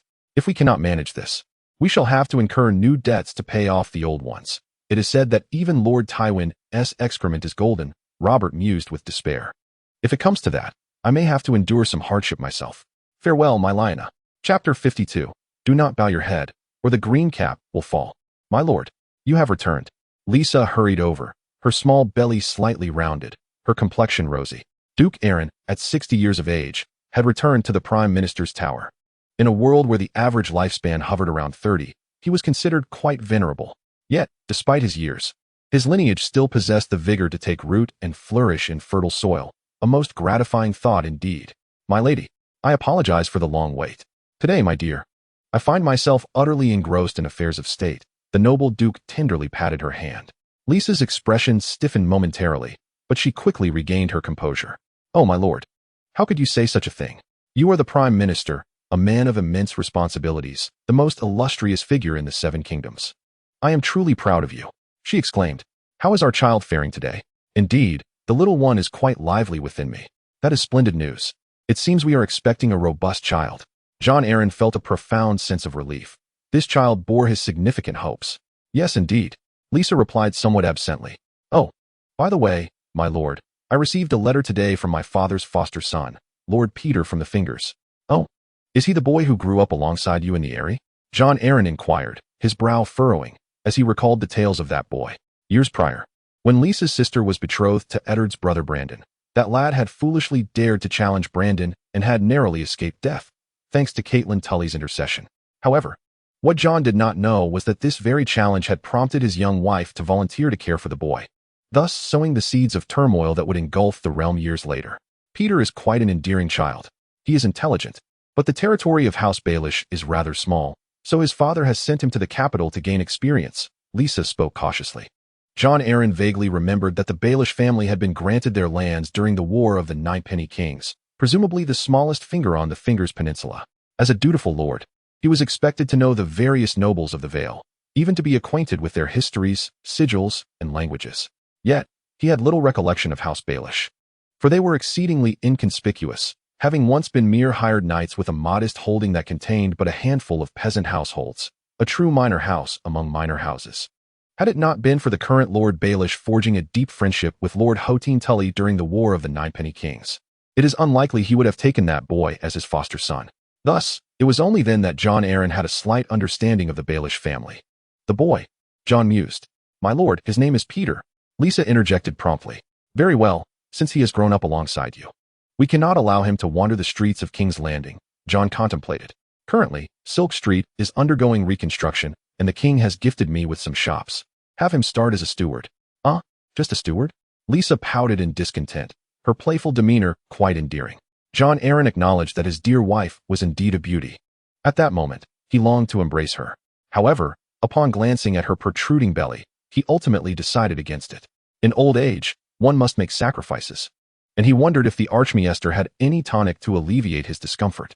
The elderly gentleman, though a decade older, continues to relish the role of a mentor, delighting in instructing the young maidens in the arts of eloquence and craftsmanship, a sight that evokes deep envy. However, the lady of the house, even if inclined to teach, would hardly be a diligent pupil, Aelin mused with resignation. As Lisa returned to her chamber with graceful steps, her condition becoming evident. It was clear that their living arrangements were separate. Jon Aelin's thunderous snoring had driven her to seek solitude, for she feared it would disturb the child resting within her. Upon entering her room, she noticed a subtle movement behind the door, from which emerged a diminutive man with a slender build and short hair. Though his stature was modest, his features were strikingly handsome, and his gray-green eyes seemed to hold an enchanting allure. With a single glance, Lisa felt a shiver run through her, nearly causing her to falter. He wouldn't dare come in, would he? The little man murmured. No, Lisa replied, her cheeks flushed. He hardly ever visits my chamber unless it is for that purpose. But how audacious you are. The small man breathed in the scent of Lisa's chestnut hair, then buried his face between her elongated neck and the gentle curves of her form, greedily extending his tongue. Do refrain, Peter, Lisa whispered softly, covering her mouth. If he discovers us, we shall surely meet a grim fate. Ah, my lady, do you not find this thrilling? The man's husky voice was laced with temptation. And I am not just bold in spirit. I possess other attributes as well. He began to remove his trousers, and Lisa, captivated, let out a dreamy laugh. Obediently lowering herself, it soon became evident that Lisa was indeed an eager pupil. She was diligent and keen, grasping the profound and ancient knowledge of the world, even amid her physical constraints. Before long, as they dressed again, Lisa relayed her husband's plans to Peter, who appeared decidedly disheartened. With my talents, surely I could serve as a tax collector under him, even if I cannot ascend to the court? Peter exclaimed, his voice tinged with indignation. This is a grave insult. Oh, darling, did you not just return what was due? Lisa replied languidly, revealing her youthful essence. If he humiliates you once, it would be splendid if you could retaliate immediately. Moreover, I would prefer you remain in King's Landing, so we might meet often. A glimmer of ambition sparked in Peter's eyes as he patted Lisa's shoulder. Silly girl, you are already bearing his heir. Once the child arrives, your heart will surely belong entirely to that little one, and you will scarcely remember me. How could that be, my love? I swear I cherish you above all else. Lisa exclaimed, her voice tinged with alarm. Swear? Vows are not to be trusted, as you are well aware, Peter whispered in her ear. At this, Lisa's complexion paled slightly, her hand hesitantly resting on her abdomen. But last time, my father compelled me to drink the potion that Maester Aemon warned might hinder future conceptions. Then do not seek me again. Peter's expression darkened, his words stripped of warmth. Dear, please don't act this way. Can't I listen to you? Lisa gazed at the man's resolute demeanor and, with a determined bite of her lip, spoke with unwavering conviction. After all, both she and he were still young. The soil fertile, and the seeds exceptional. There was no fear of sowing without reaping. The unfortunate Duke Eileen remained oblivious, his head held high, pondering how to handle the envoy from Braavos. Alas, wearing the hat of Prime Minister was indeed a challenging endeavor. Fortunately, his wife provided him with another one that fit him just right. One could only say, do not bow your head, lest the green hat fall. Do not weep, for old Wong will laugh. Do not cry out in fatigue, for assistance will come in slumber. Do not kneel, for the Sea King will feel no shame. Chapter 53, Economic Development of Dragonstone. Setting aside the disputes of King's Landing, we turn our attention to Dragonstone. The 3 islands of Blackwater Bay, led by Dragonstone, are currently fervently embarking on infrastructure development. With shiploads of gold arriving, it is evident that due to Salladhor Saan's intervention, the petty pirates could hardly compete with the Saan family and were forced into an involuntary competition. They dared not engage in a price war for fear that Dragonstone would refuse to honor the deal, resulting in their own losses. Thus, under the clever notion of one particularly astute individual, they proposed a so-called door-to-door service. With an offshore price and a landing price, Harry's naturally insisted on the cheapest option. Originally, both parties had agreed to trade in the Middle Sea, but Saan discovered that his competitors were utterly unscrupulous, delivering goods straight to Dragonstone. Consequently, he promptly followed suit, officially igniting the beginning of the pirates' internal competition on the Stairs Islands. As the pirates engaged in their rivalry, Dragonstone worked tirelessly to transform them into golden dragons, subsequently purchasing shiploads of supplies from the mainland. Initially, merchants from the Crownlands and Seagull Town were somewhat reticent. But when the first merchant who dared to take the plunge suddenly became wealthy, everyone could no longer sit idly by. Wealthy merchants and representatives of lords promptly hosted banquets for Lucerys Valerion and Count Adrian Settar, treating them with the utmost respect, hardly regarding them as rebels. In a short time, the two became the most sought-after individuals in the Crownlands and certain parts of the Vale. Subsequently, a multitude of merchants flocked to seize the order shares from Dragonstone, bringing whatever was needed. With ample supplies and personnel, Harry's immediately established large-scale conch farming pools on Tidehead Island and Crab Island. Drawing from the experience gained at Dragonstone, the pace was significantly accelerated, and production commenced swiftly. It was anticipated that by this time next year, the first batch of scarlet-purple dye would be harvested. Simultaneously, at Harry's suggestion, some warships of the Royal Fleet were decommissioned, and their conditions assessed. Those that were too antiquated were dismantled. The vessels still in usable condition were repaired and handed over to the newly established Narrow Sea Deep Sea Fishing Company. The latter was also Harry's proposal. Having undergone various capital trials in Blue Star, he certainly understood the potential in a corporate structure and saw no reason not to replicate it. The company's total share capital amounts to 10,000 gold dragons, which can be subscribed to by various lords, knights, and retainers at their discretion. Any unsold shares will be open to the public for subscription. Harry's will not disclose the future prospects, nor will he paint grandiose visions. Those willing to invest shall pay, while those unwilling will be disregarded. Consequently, it is quite normal for the majority to exhibit a negative attitude towards this novel venture, resulting in the Targaryen family acquiring the lion's share of the stocks, to the point of near privatization. Nonetheless, a small fraction of shares has been purchased by the inner guards, fleet soldiers, and civilians, not as a result of coercion, but out of their genuine recognition of the Targaryen family and Prince Harry's.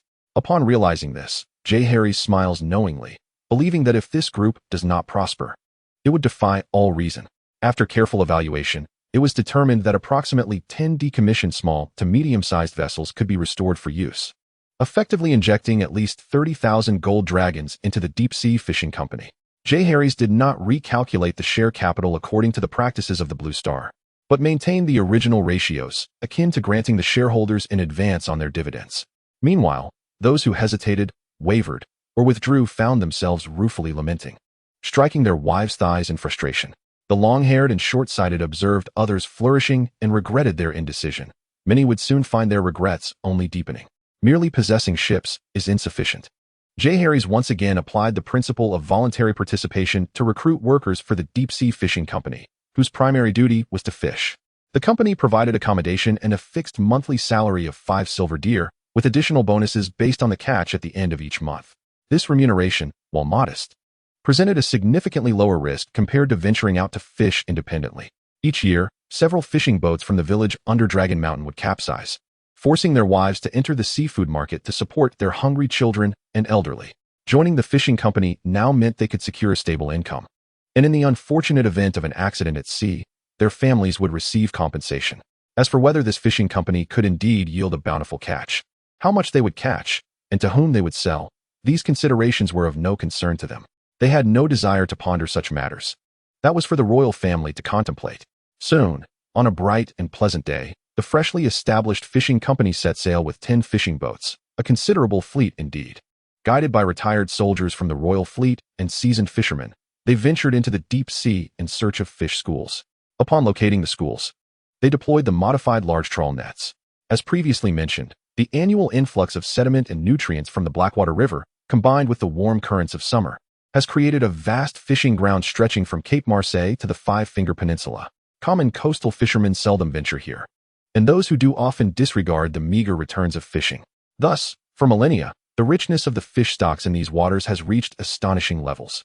As the winch turned, the trawl net was gradually hoisted from the depths. The seasoned fishermen could hardly tear their eyes away. A bountiful catch of fish had been netted, amounting to several tons in a single haul. The ship's hold had been transformed into a vast cargo space, filled with blocks of ice to preserve the catch in the frigid weather. The freshly caught fish were swiftly frozen into solid masses. For more valuable species such as eels, swordfish, and lobsters, they organized personnel on-site to process them, removing gills and entrails as necessary, while those destined for live storage were placed into wooden barrels. Each individual aboard found their appropriate role. As time passed, the fleet returned laden with their harvest. Upon docking, the cargo hold was opened, and excitement erupted among the crew. Ultimately, the tally revealed that the 10 vessels had amassed over 100 tons of fish. After the initial jubilation, concerns arose regarding the handling of such a massive catch. The army could not consume it all. However, Jaehaerys promptly arrived, instructing the crew to toss shellfish and smaller fish into the conch breeding pools, where the ravenous mollusks eagerly feasted. Though it was winter and their activity levels were significantly reduced, had it been summer, the conchs would have devoured even more. Nevertheless, the conchs could not process the sheer volume of fish, leading the majority to be transported by Jaehaerys to the fish processing plant within Long Mountain. There, the catch was categorized, filleted, and transformed into dried fish, grilled fish slices, or canned fish. The warm temperatures inside Long Mountain allowed the fish to dry rapidly, and they were then placed on iron plates to be slowly roasted using geothermal heat, quickly becoming delectable grilled fish slices. Canning the fish was equally simple. They were packed into clay jars with brine, sealed with wooden stoppers and wax to exclude air, ensuring long-term preservation. These processed fish products were then taken by merchants to the inland of Westeros, delighting both nobility and common folk alike. As trade flourished, this model swiftly extended to Tide's Head Island, Crab Island, and even reached Crabclaw Peninsula, benefiting the nobility and a majority of commoners there, thus converting them all into fervent supporters of House Targaryen. Unbeknownst to them, Dragonstone was subtly permeating their economy, even if Robert were to issue orders. Some might choose to feign compliance. Most notably, many bankrupt farmers, artisans, and merchants no longer resorted to begging, fleeing, or seeking usurious loans as they once did. Instead, they flocked to the hiring offices at the docks of Dragonstone, eager to work on the island or the other 2 islands. They understood that the islands of Blackwater Bay were perpetually in need of workers and fishermen. As long as they arrived, they would not only be free from hunger, but could also amass some wealth. Chapter 54. A storm approaches on this day. Jaehaerys was receiving a young man named Caesar Weavy Shue, whose lineage traced back to the bastards of the Targaryen and Valerian families. This ship model you've crafted is impressive. Have you considered creating smaller prototypes for the sea? Jaehaerys inquired, admiring the exquisite ship model in his hands. The model of the ship measures 30 in length and 10 in width. It lacks carved or ports and boasts 3 masts. The 2 forward masts are adorned with square sails, while the rear mast carries a triangular sail. Both the bow and stern rise high, suitable for accommodating a catapult or a large siege crossbow. Its hull is elongated compared to the existing royal warships, with a beautifully streamlined bottom. It is evident that the designer has incorporated lateral resistance surfaces below the waterline to counteract the lateral impact of waves, thereby enhancing the vessel's stability. Jaehaerys, though not well versed in naval design, had gleaned some knowledge from his extended time aboard ships. Your Highness, this vessel has yet to undergo construction trials, but I assure you it will undoubtedly meet your specifications. Shiza stated confidently. If this ship is built larger, how fast do you estimate it could travel? Jaehaerys inquired. In favorable winds, it could potentially double the speed of the current warships. Shiza replied. And in adverse winds? I have designed it with large lateral and stern sails, allowing it to harness the wind effectively, thus surpassing the speed of existing warships. Jaehaerys chuckled, appreciating the young man's confidence. This ship undoubtedly appears suited for long voyages. I have seen many such vessels recently, as trade has flourished. Various ships have docked at Dragonstone Island, including large whaling ships from Iban Island, swan ships from the Summer Isles, and grand sailing vessels from the free trade city-states. However, he did not discern any superiority in this model compared to the aforementioned vessels. The design seemed conventional, lacking a striking allure. Shiza felt disheartened. This was the best design he could conceive, yet it evidently fell short of captivating attention. Alas, the hope of revitalizing the Weiwei water family had once again slipped through his fingers. If your skills permit, I might suggest a minor modification. To see if you can redesign it, Jaehaerys remarked calmly. Your Highness, please guide me. Shiza's eyes sparkled with renewed hope. Consider this. Could you adjust it like this? And then like that? Jaehaerys casually sketched on a piece of parchment with a quill, producing a drawing akin to a child's doodle.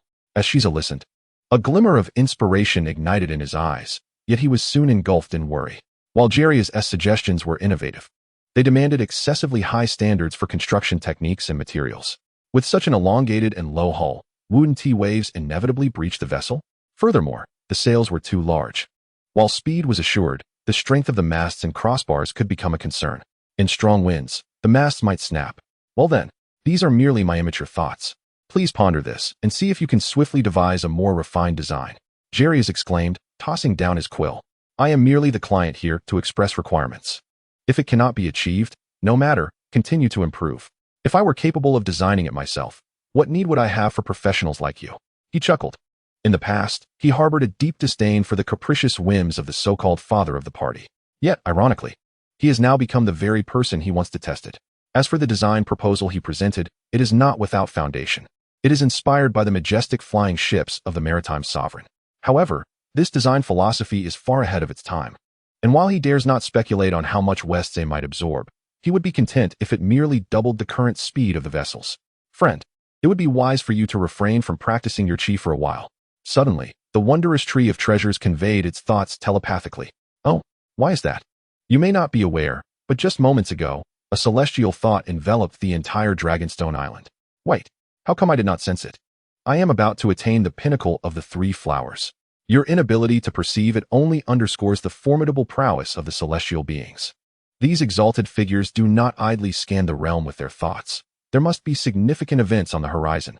The only noteworthy occurrence recently seems to be the impending birth of the Dragon Mother, does it not? Then, does this imply that an unprecedented storm is about to descend upon us? Or perhaps, this tempest is stirred by the very coming of the Dragon Mother? If the latter holds true, how terrifying the celestial being must be, regardless of their intentions. Should they wish to unleash a tempest to obliterate the royal fleet of Dragonstone Island that I have painstakingly transformed, they shall find that desire thwarted. Send word to Sir Cridamon to summon an inner guard. Shortly thereafter, Sir Cridamon arrived, a man who has recently basked in the light of fortune, having risen from the position of a captain in the Maritime Guard to the commander of the fleet. Typically, this role is held by the Minister of Naval Affairs, who is currently the naval minister himself.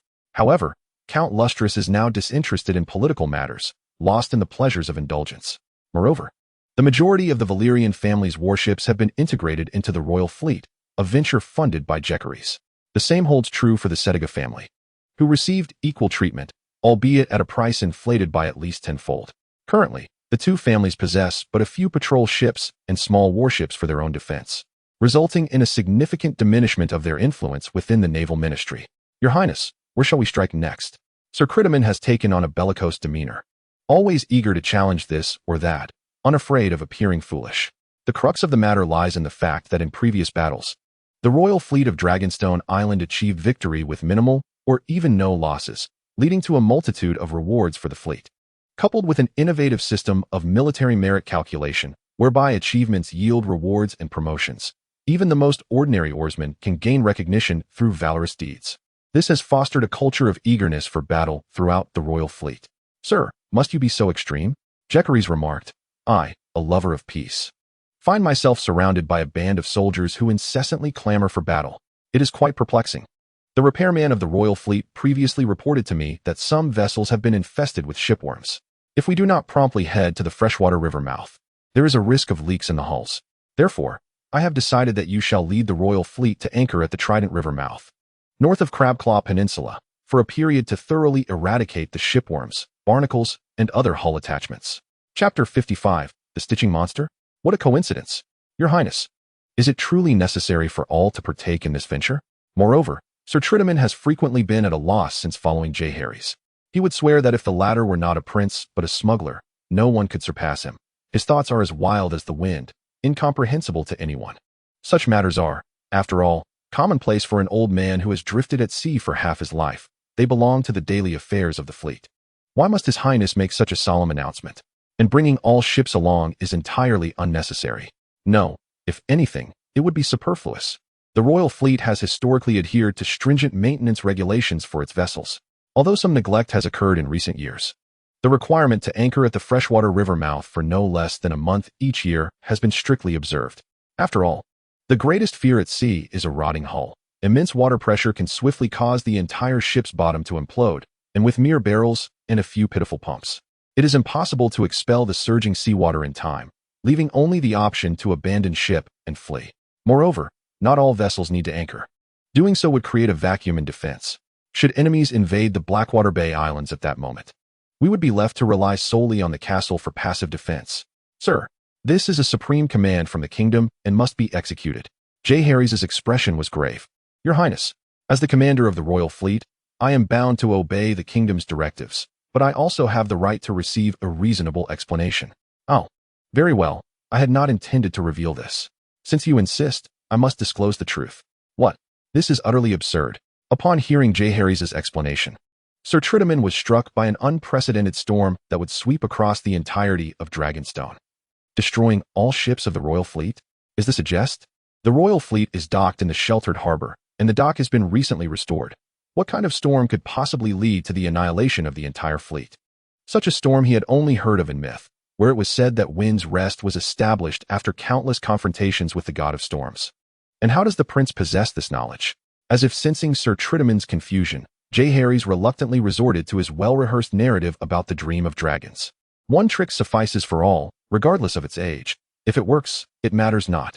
I believe this is a revelation bestowed upon me by the dragon god. For prior to the fall of King's Landing, I too dreamt of the city being swallowed by golden waves and the death of my father. The dragon god? Is this the deity of old Valyria? Sir Tridamon pondered. Jaehaerys would not disclose that this so-called dragon god was merely a pretext for him to invoke divinity.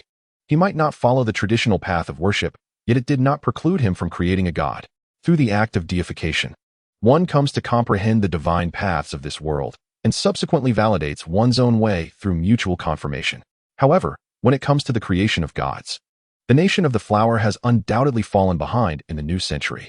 Prior to his passage through realms, he had heard of a sect in the land of monkeys where myriad deities coexisted harmoniously, featuring figures such as Hugo, Shakespeare, the immortal poet Lee, and Sun the Great, all exalted upon altars. This phenomenon is an amalgamation of humor intertwined with solemnity, bridging east and west, transcending time, and culminating in the unity of myriad laws. Truly absurd. One moment of masquerade brings joy, yet a perpetual guise assures continuous delight. For those intrigued, a brief search on the Yuan Gaodai teachings will reveal the truth behind the old sage's words. In a dream, a colossal dragon soared through the skies, and a commanding voice instructed me on the necessary actions to avert impending doom, echoing the fall of King's Landing and the demise of my father. The words of Jaehaerys rang with the weight of truth.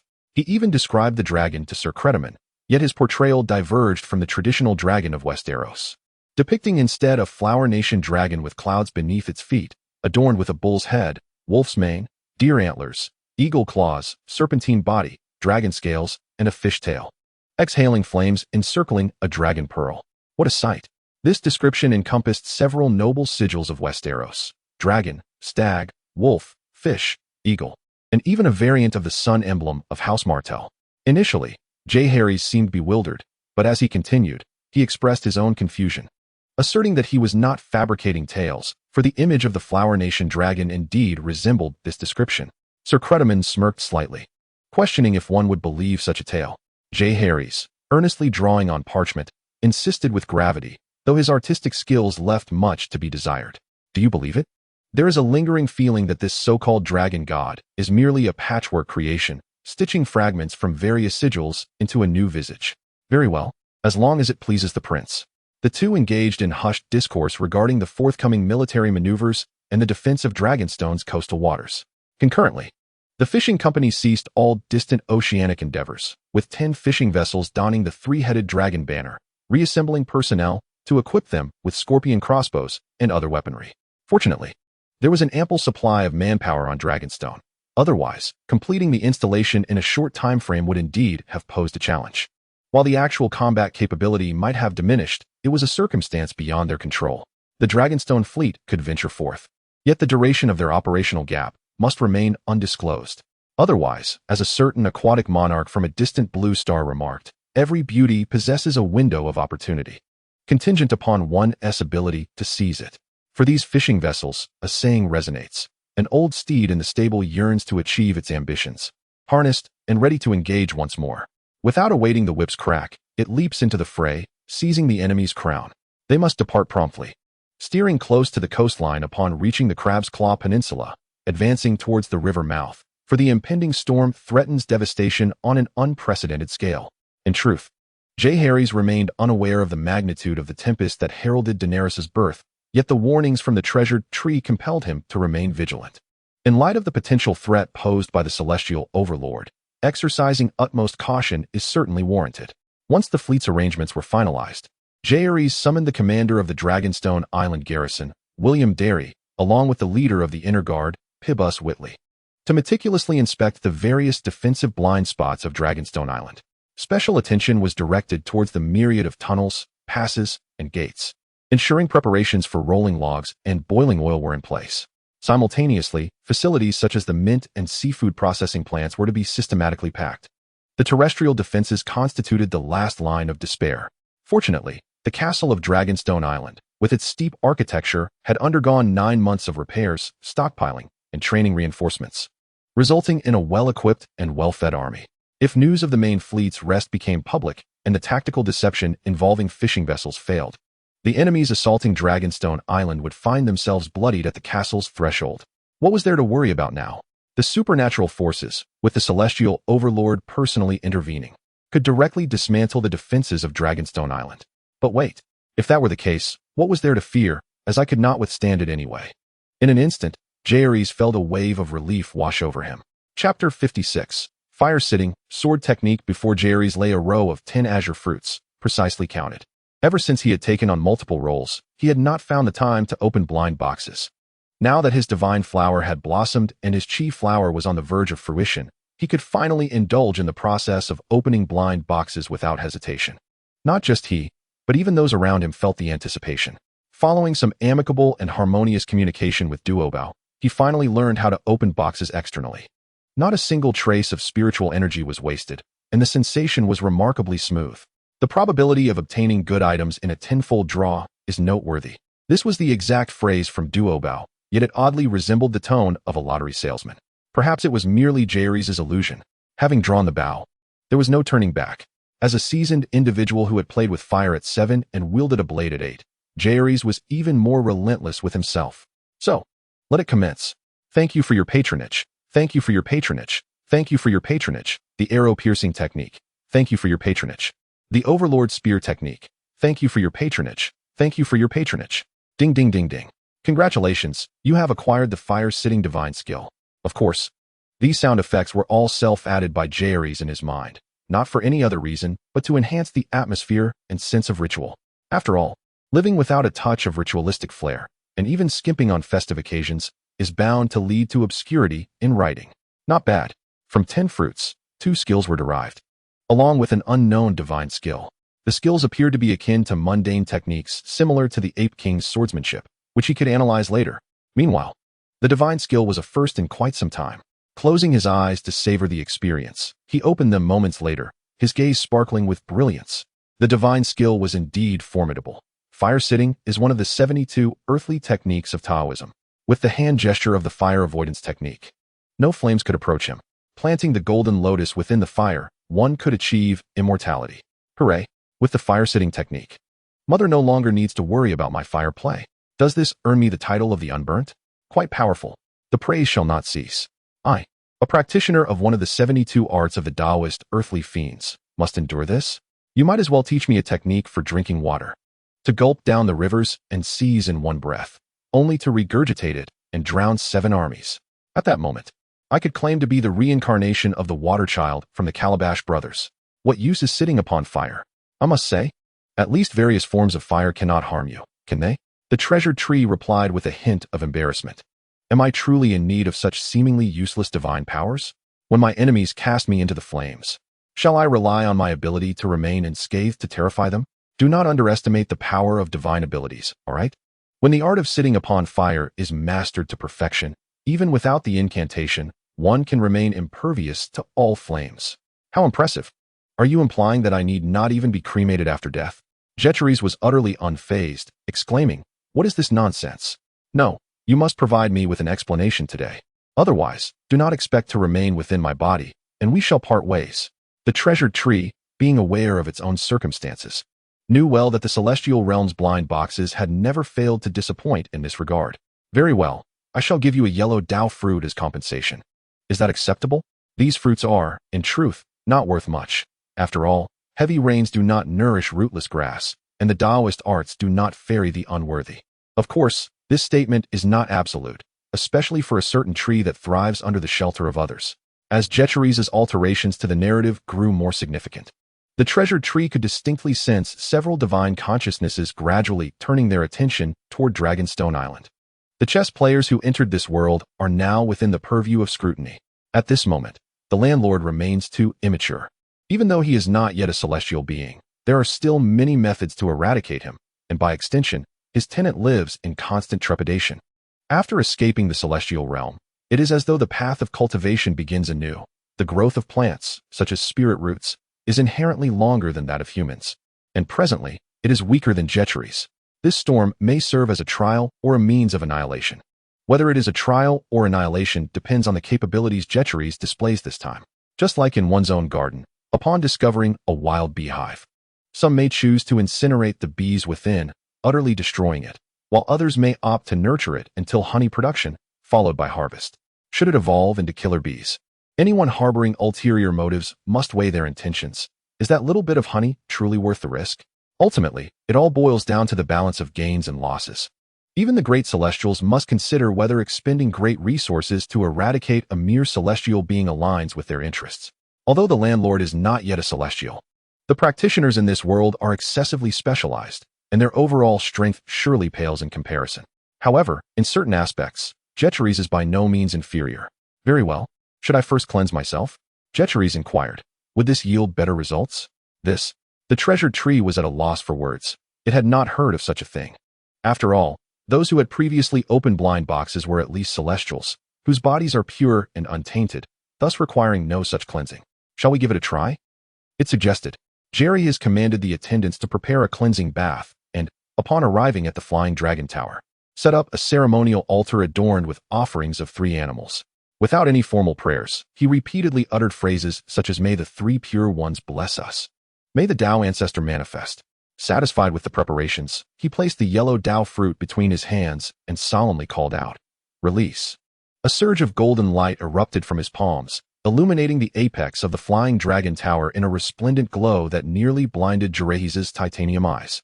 72 techniques of the earthly fiends, sword technique, he proclaimed. This swordsmanship diverged from mundane skills like the Monkey King's sword technique. It was a legitimate art of sword control. merging chi with the sword, guiding it with one's spirit. Although Jaehaerys lacked sufficient spiritual energy, his divine consciousness had just reached the threshold necessary to wield the sword through spirit. In an instant, the precious tree of many treasures registered the absurdity of the situation. Was the effect of the cleansing bath truly this formidable? This spell may not be the most practical among the 72 techniques, but its offensive power surely ranked among the top 3. For those below the level of Earth Immortals, it rendered them utterly invincible. Could it be that the previous Celestials failed to produce remarkable results simply because they hadn't purified their hands? The precious tree seemed to have found the answer and resolved that if it ever returned to the Celestial realm, it would certainly tell those deities, "Hey, it turns out it wasn't my fault. It was your insincerity.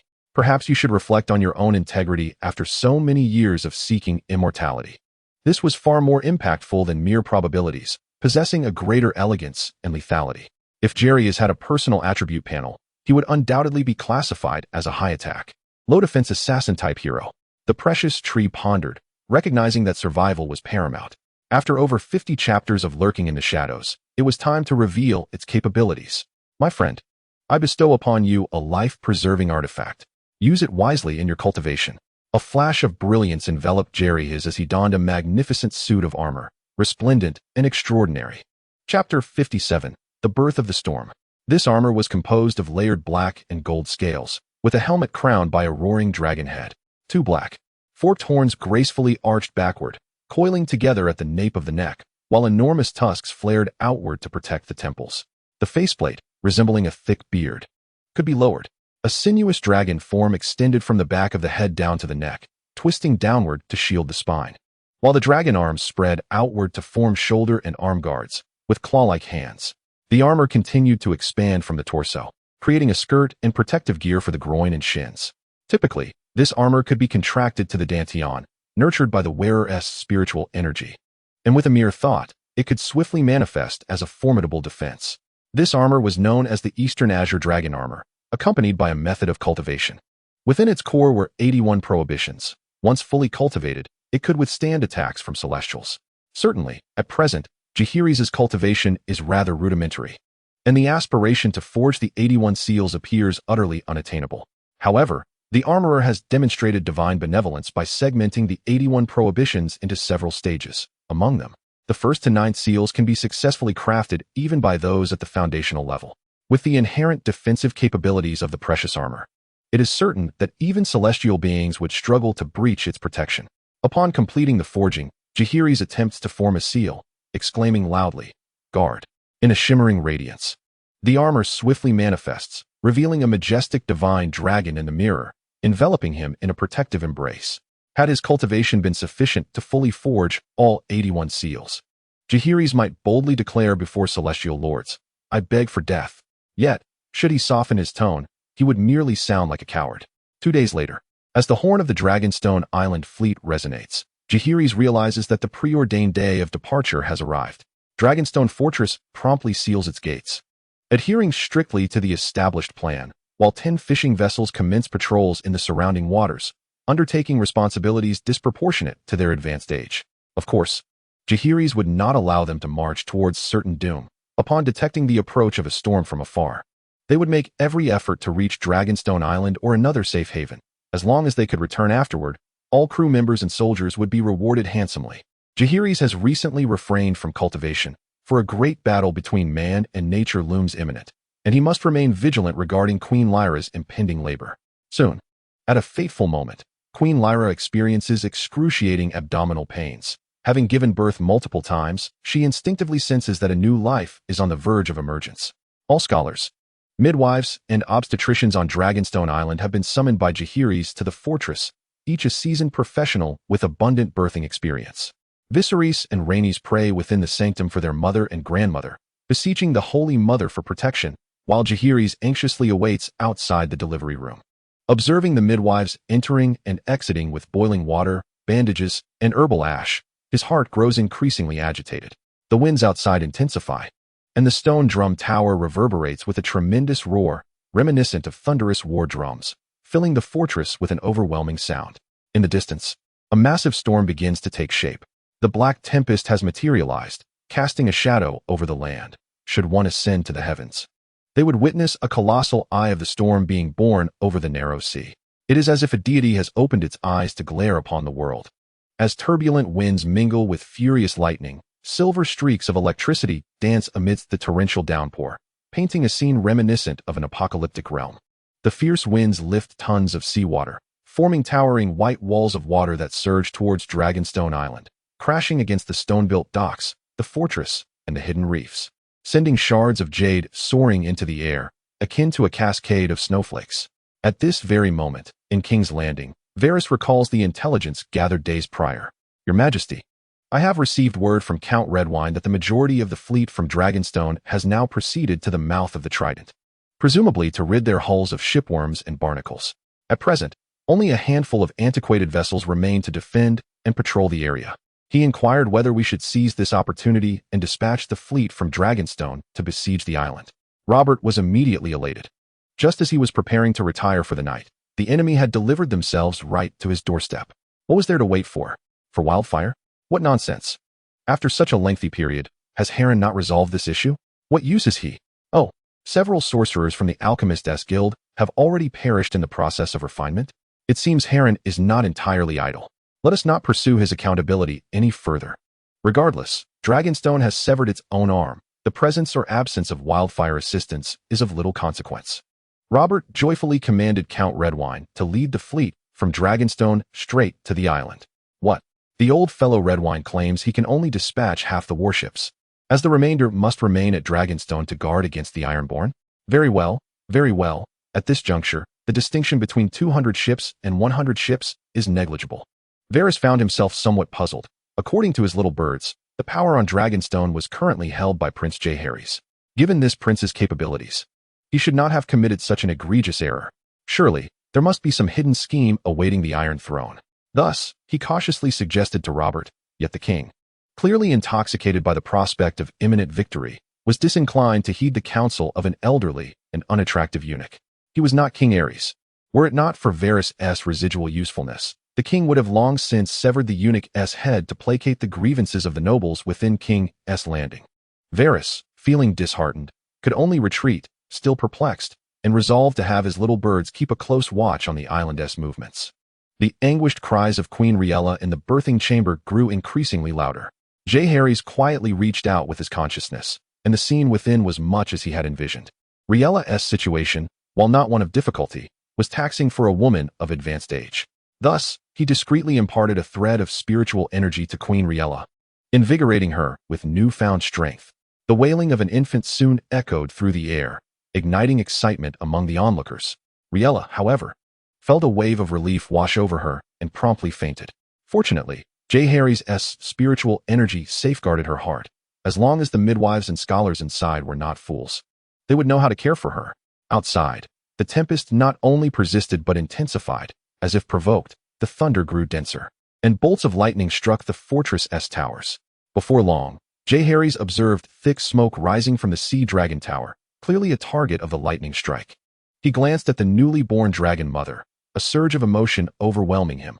This tiny being would, in the original narrative, become the mother of 3 great dragons and contend with the likes of the Night King.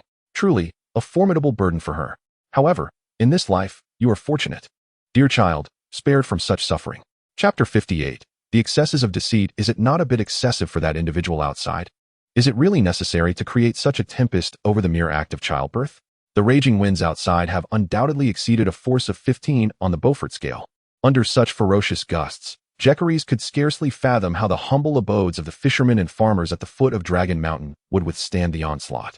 Having personally endured several super typhoons on Blue Star, he had witnessed the might of nature. Stout camphor trees uprooted as if they were mere weeds. And even the majestic phoenix trees could be toppled with a mere gust.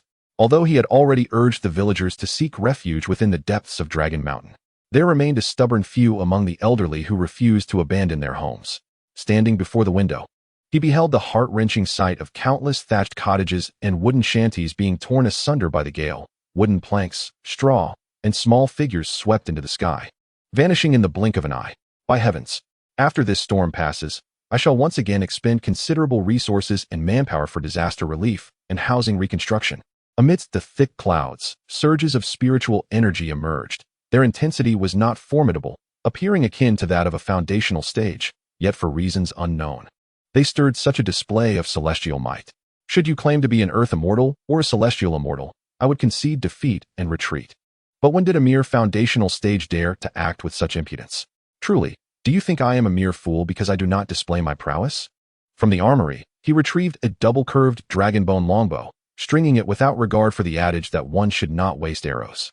With a firm grip, he drew the bowstring taut. Indeed, the power is substantial. Coupling it with a few arrows, he ascended directly to the apex of the flying dragon tower, where the winds, rain, and lightning converged more ferociously. It seemed as though the elemental forces sensed the provocation from below. As the lightning began to converge toward this very spot, heedless of cost, Disciple Hegia, I beseech the deities of the Thunder Department. Unbeknownst to him, Jaehaerys had set up a mystical altar, draped with yellow cloth that veiled the heavens, already prepared with incense offerings, altar-opening rituals, water invocation, flag-raising, and proclamation ceremonies. At the altar, the tablet of the Heavenly Lord of Thunder and the 9 heavens loomed at the center, surrounded by the Thunder Department's righteous deities, including the true monarch of exorcising demons, generals on either side, and various other divine figures of the Thunder Department, all accompanied by sacrificial offerings and fragrant candles. A veritable abundance. With precise steps, he performed the ritual dance, wielding a peachwood sword, garbed in a ceremonial robe that reached his calves, sleeveless and flowing. Adorned with golden and silver threads depicting celestial motifs, the sun, moon, stars, bagua, pagodas, dragons, phoenixes, and cranes. His movements were as swift as the wind, and with every gesture, he embodied the ethereal grace of a youthful Taoist. The very essence of spells lies in their ability to commune with the spirits of heaven and earth. Even though the righteous deities of the Thunder Department receive no worship in the world of ice and fire, the divine positions conferred by celestial laws still enable them to channel their divine powers. In an instant, the air resonated with a barely perceptible rumble of thunder, echoing through the realm of ice and fire. O trembling thunder, I command thee, vanquish the malevolent, purify the jade heavens. Swiftly, as the decree commands, Jaehaerys cast a talisman into the air, which ignited spontaneously, a flash of fire racing toward an unknown destination, and in the blink of an eye, a thunderbolt as thick as a barrel descended from the 9th heaven, striking the eye of the storm. The ominous clouds surrounding the eye of the storm were swiftly dispelled, revealing the keen gaze of Jaehaerys. From a distance, he observed 2 peculiar entities flapping in the sky, one a creature with the head of a bird and the body of a man, while the other possessed a human head atop a bird's body. As they spiraled and intertwined in a grotesque dance, they gathered swirling winds and clouds. However, after the thunderclap, they could no longer manifest any significant power, failing to conjure the storm despite their prolonged circling. What manner of fiends were these? In broad daylight, beneath the clear heavens, they dared to engage in such lewd acts without attire. Behold my arrows, Jaehaerys exclaimed, his fury igniting within him. With the sight of these beings resembling the unfinished transformations of mythical creatures, he felt no fear. Leaping from the window, he soared to the dome of the tower, as his enchanted armor enveloped him entirely, transforming him into a humanoid dragon, crackling with residual lightning between the armor plates. The blood from my tongue is the blood from my heart. I shall slay the wicked without mercy, he declared, biting his tongue and spraying the arrowheads with his blood, which ignited with the brilliance of flames. Drawing his bow, he unleashed 2 arrows in rapid succession, akin to meteors racing across the moonlit sky, their trajectories illuminated by thunderous light, aimed directly at the monstrous entities above. The 2 creatures, possessing merely foundational cultivation, had the ability to summon winds, rain, and thunder. Yet they dared not confront Jaehaerys directly, hastily evading the impending doom. In the end, arrows were still arrows, lacking the guidance of missiles. As they exchanged glances, they conjured a whirlwind of clouds and fled in haste. I discerned at a glance that you are not human, Jaehaerys scoffed. If only he could muster a mighty incantation, but alas, he lacked even a single dragon scale. Furthermore, without his protective armor, he would have perished in mere moments. The exertion from presiding over the grand ritual and the recent arrows had nearly depleted his vitality, leaving him to rely solely on his armor's strength.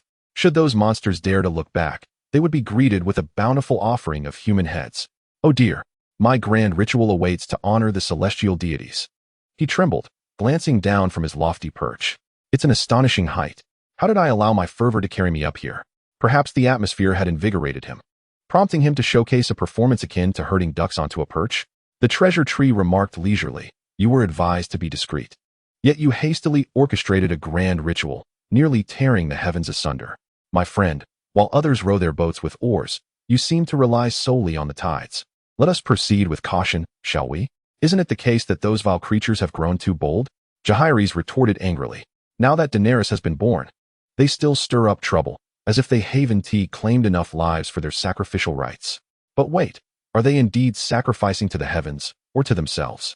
Are they demanding blood from me? They possess a semblance of divine authority in this world, the treasure tree mused. To him, such divine authority was unremarkable, akin to a testament of a small world's celestial order, just as heavenly beings receive their celestial edicts. True deities? Surely not, for these beings were far from divine. Jaehaerys was gravely disappointed, his appearance unappealing, his actions eccentric, devoid of any celestial aura. It seemed that even the King of Light, R'hllor, demanded sacrifices. They were not immortals, but gods, as explained by Duobao. The path of immortality values life and transcends humanity, whereas the path of divinity is not bound by such principles. The world often conflates gods and immortals, yet little do they realize that the path of immortality is one of self-liberation before liberating others, while the path of divinity, fraught with transgressions, can also see the wicked cast down their blades and become divine.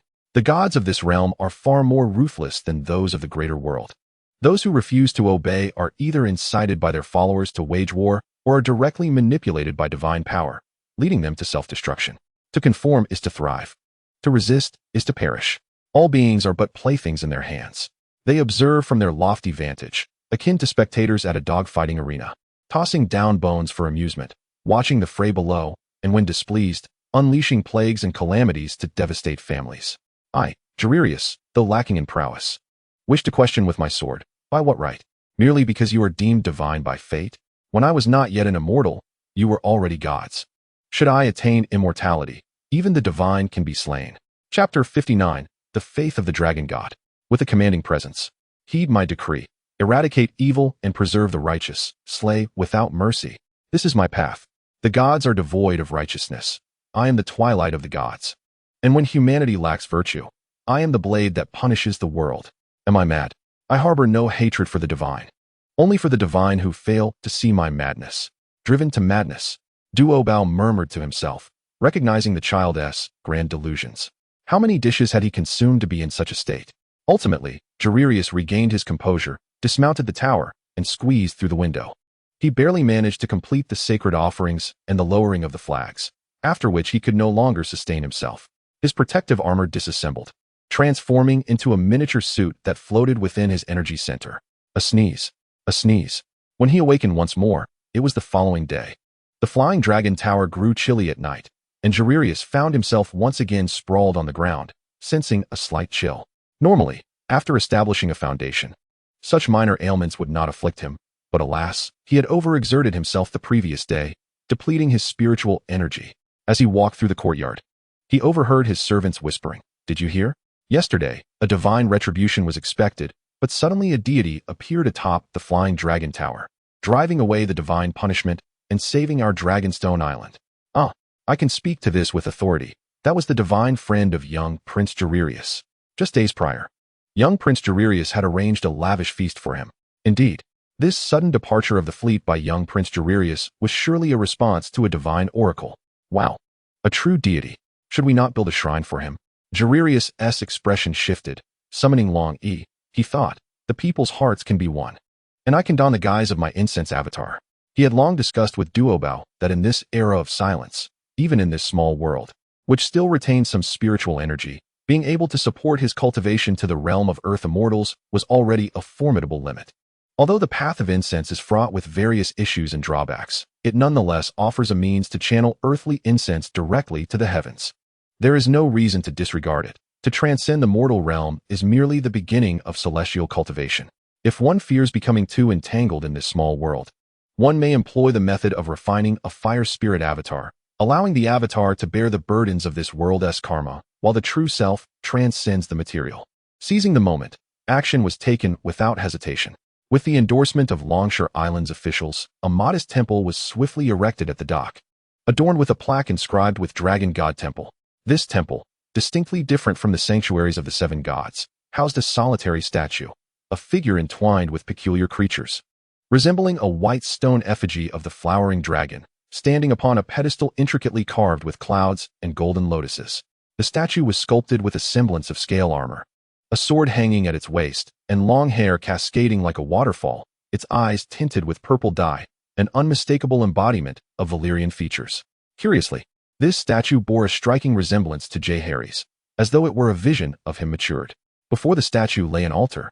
At its center, a gilded tablet inscribed with Dragon God in Valyrian and the common tongue of Westeros.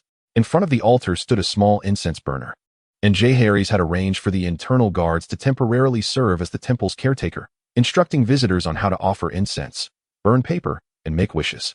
At the entrance of the temple, a designated individual sold incense sticks, yellow paper, and gold ingots. When asked about the dragon god, the caretaker would explain that this deity is the most ancient of Valyria's dragon gods, presiding over favorable winds and rains, safeguarding the realm and its people. Mariners were encouraged to pay their respects and light incense, with offerings being inexpensive, costing only a few copper coins, and no regular tributes required, merely a silent prayer in one's heart. Dragon God, with compassion, protect the world, and similar invocations. After all, it is better to believe than to disbelieve. As the instigator, Jaehaerys naturally led by example, kneeling reverently on the mat placed beneath the altar and bowing his head twice in deference. A fragment of his consciousness had already attached itself to the statue through the avatar technique, and given time to consolidate the essence of incense offerings. He would soon ascend to the realm of celestial beings. Thus, this was not merely an act of self-worship, but a form of cultivation as well. With Prince Jaehaerys setting the example, some members of the populace began to participate in the worship. The moment their knees touched the ground, they felt a stirring of the spirit. Upon observing the dragon god statue, the once solemn figure appeared remarkably benevolent. Those common folk suffering from minor ailments, after bowing and wishing for health, found themselves unexpectedly healed. A miracle, truly a divine phenomenon. Many had knelt before the ancient gods, only to strike their heads against the ground in vain, receiving no response from the deities. In contrast, the dragon god seemed to grant every request, prompting an increasing number of people to join in the worship. Jaehaerys, observing quietly with a hidden smile, knew well that there were no miracles at play. It was merely his own spiritual energy that had brought them healing. Most of these individuals were likely undercover agents summoned by him, yet their ailments were indeed genuine, and their injuries were real. If it were a fabrication, how could they perform so convincingly? As the incense and yellow paper were burned, strands of spiritual energy entwined around the dragon god statue, gradually amplifying the fragment of divine consciousness that Jaehaerys had manifested. Although the incense offerings were not yet abundant, they sufficed to meet daily needs.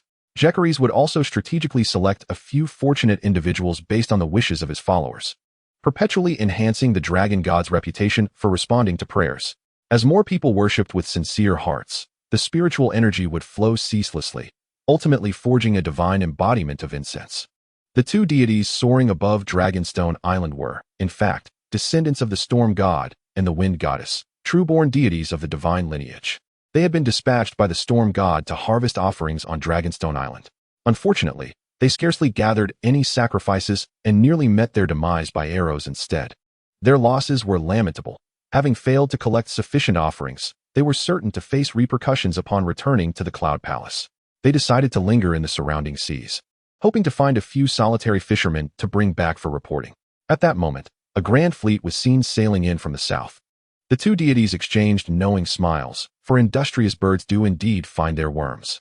Days later, news reached Dragonstone Island of the royal fleet's return, with reports that the majority of the Redwind fleet had been ravaged by the storm. The people's faith in the dragon god ascended to new heights. After all, how could a true deity have foreseen the tempest and orchestrated the islanders' escape from disaster?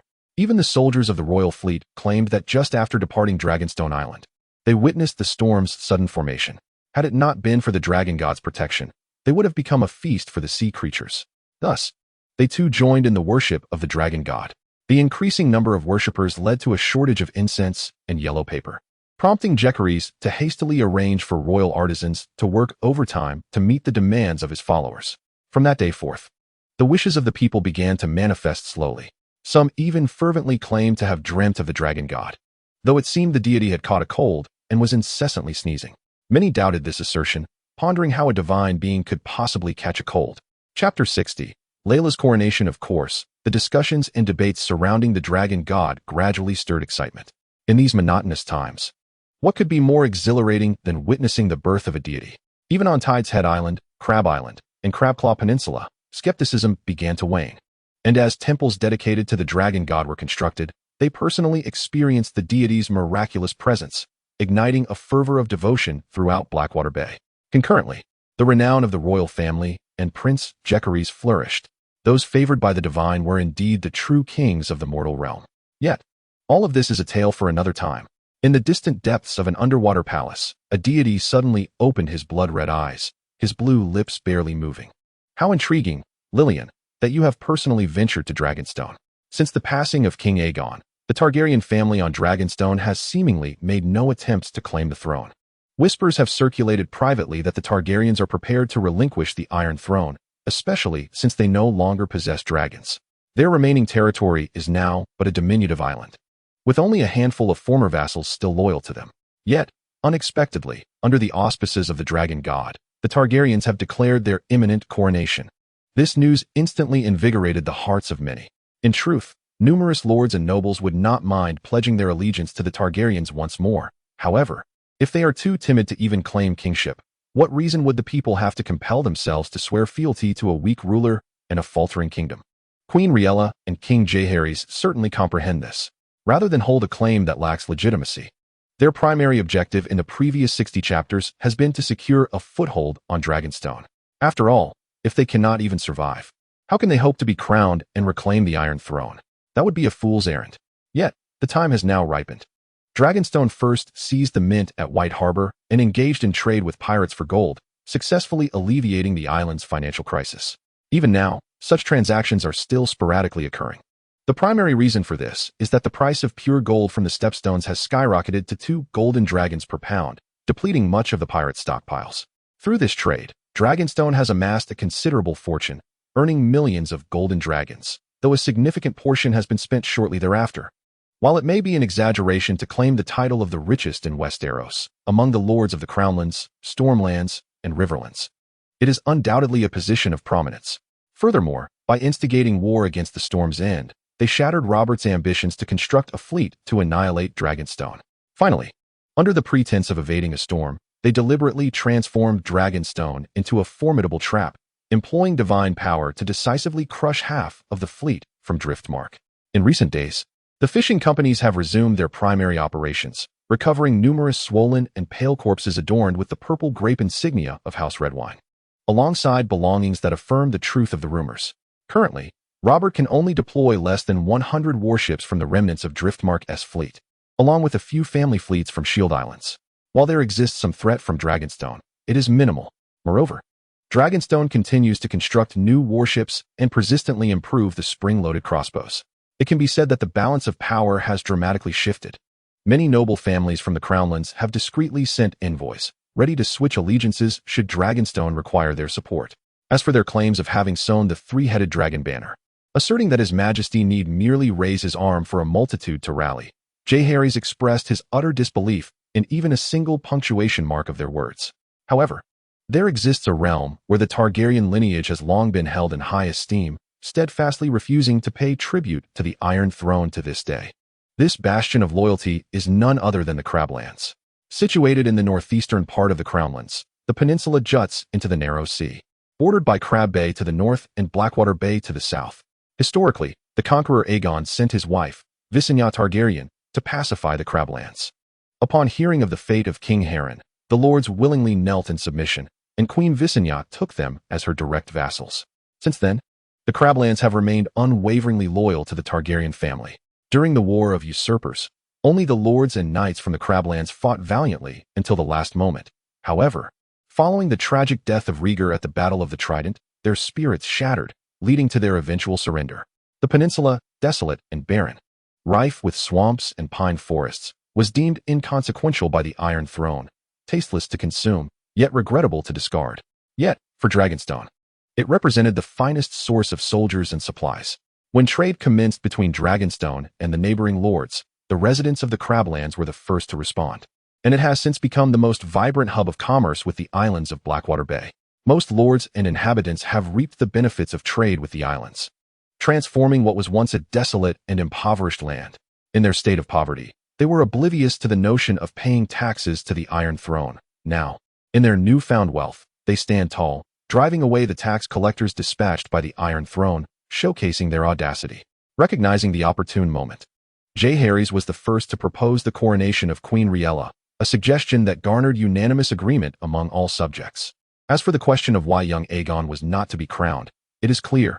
Queen Rhaegar, as the daughter of King Jaehaerys II and the elder of the two princes and grandsons, possesses an undeniable claim to the throne. Furthermore, the members of House Targaryen are not oblivious to the fact that the Aegon on the island is but an impostor. How could he possibly be crowned? In the original tale, Queen Rhaegar passed away after giving birth to Daenerys, and unaware that Aegon Targaryen still lived. The throne was bequeathed to Viserys in accordance with the line of succession. Now, having given birth, Queen Rhaegar appears remarkably vigorous at 40, resembling one in their 30s.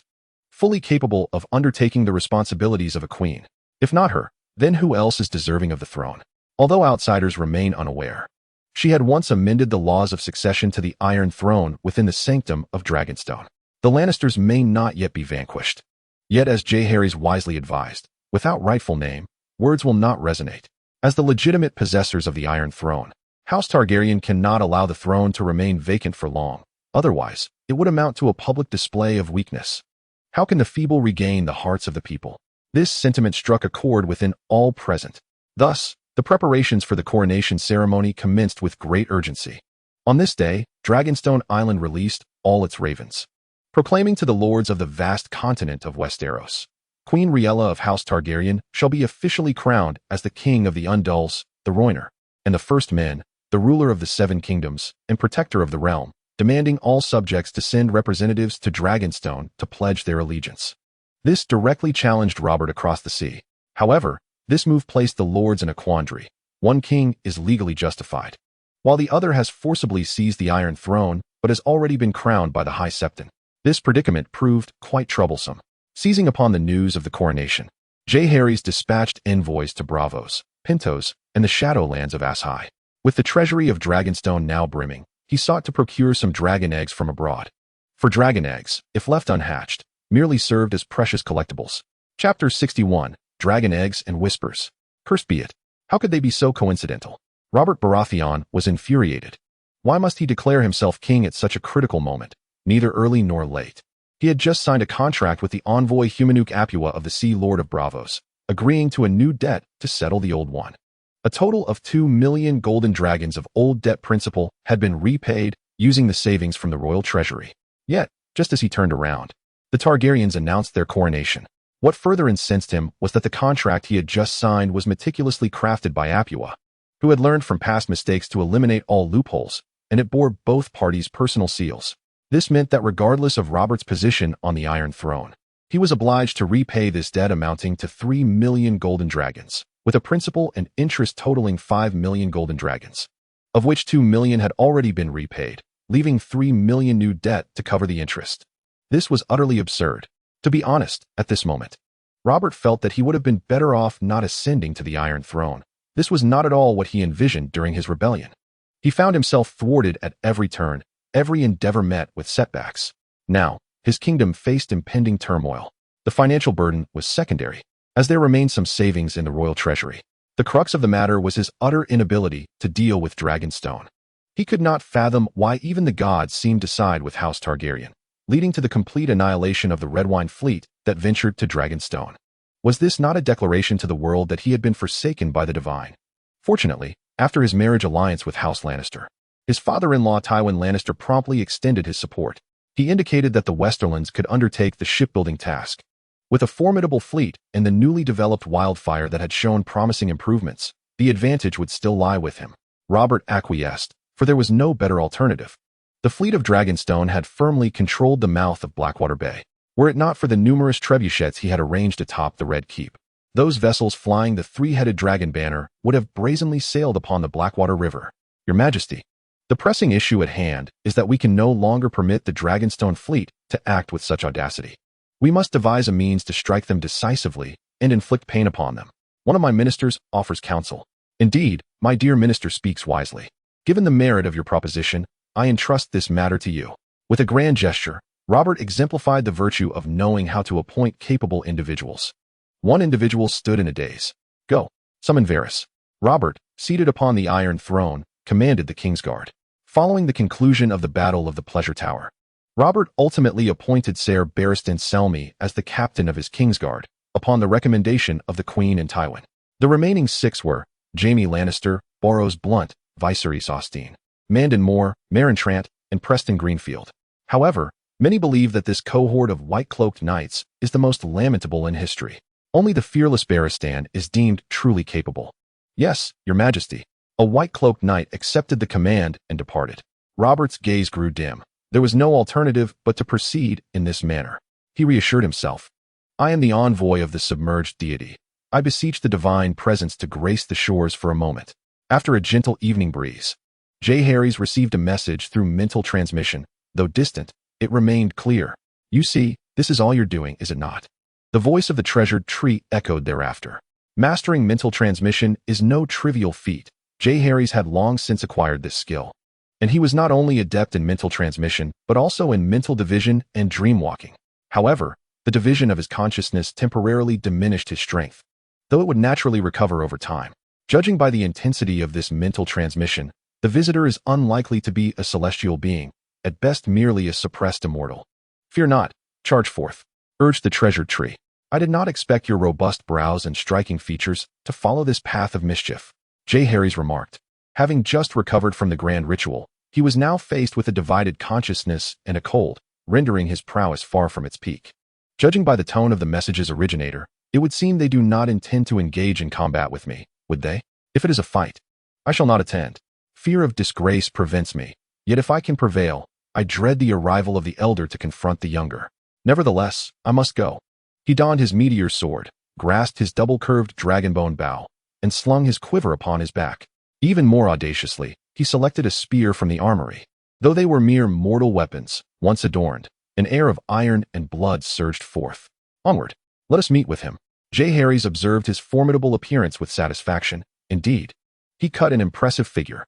Upon reaching the castle's exterior, he declined the company of his guards, mounting a steed and hastening towards the location of the transmission. As he neared the shore, where colossal stones rose, his horse struggled to navigate. Thus, he leapt down, his feet landing softly.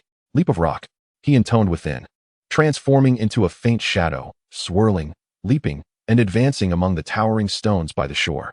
The leap rock technique, one of the 72 earthly techniques in Taoism, is aptly named as it embodies the art of lightness and soaring. It is said that as long as one's cultivation matches the requirements, one can step from the left foot to the right, spiraling skyward. Of course, with Jaehaerys's current level of cultivation, soaring into the heavens remains beyond his grasp. However, once unleashed, the technique manifests a speed surpassing that of a galloping steed, with a form that flickers and dances like a specter. A leap of 23 meters poses no challenge whatsoever.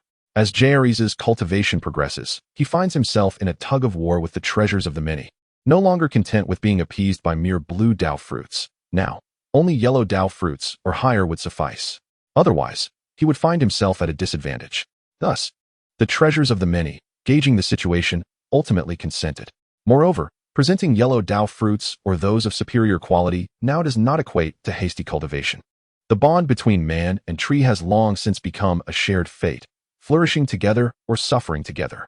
However, it seems that Jaehaerys truly has a penchant for the earthly techniques, as his recent endeavors have predominantly revolved around the 72 techniques.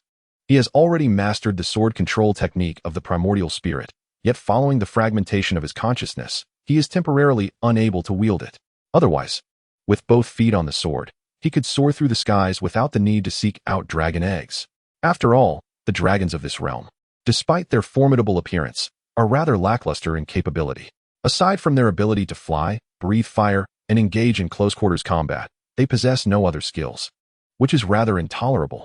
Recalling the several How to Train Your Dragon films he watched before his transmigration, the dragons therein exhibited a plethora of abilities: poison mist, invisibility, lightning, and the ability to launch feathers, making them versatile steeds, at the very least. One can only say that Old Man Martin, while penning A Song of Ice and Fire, did not fully expand his horizons. It is no wonder that the dragons of this world have dwindled to mere eggs. If only they possessed even a fraction of the majesty and might of the divine dragon from my homeland, the outcome would undoubtedly be vastly different.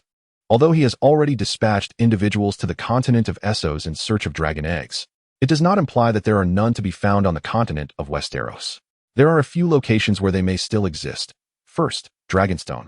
Second, beneath the ruins of Summerhall. And third, the seabed of the Narrow Sea. Since Jaehaerys arrived at Dragonstone, he has been organizing personnel to search for dragon eggs on Dragonstone. Yet to date, there has been no news. It has been over 20 years since Summerhall was burned, and it remains uncertain whether the lords of the Stormlands have secretly excavated it. As for the seabed of the Narrow Sea, it is certain that a dragon egg lies there. During the tumultuous era of Blood and Dragon, when Queen Rhaenyra's son, the future Aegon II, was attacked by the fleet of the Kingdom of the Three Daughters, a dragon egg fell into the sea. However, searching for a dragon egg in the vast ocean, in this era or even in my original world, is an unwise endeavor. He has also instructed his inner guards to discreetly investigate Summerhall. As for the sea is where I was born. Chapter 62, The Forbidden of Ice and Fire with the enhancement of the leap rock technique. Jaehaerys swiftly arrived at the location of the sound transmission.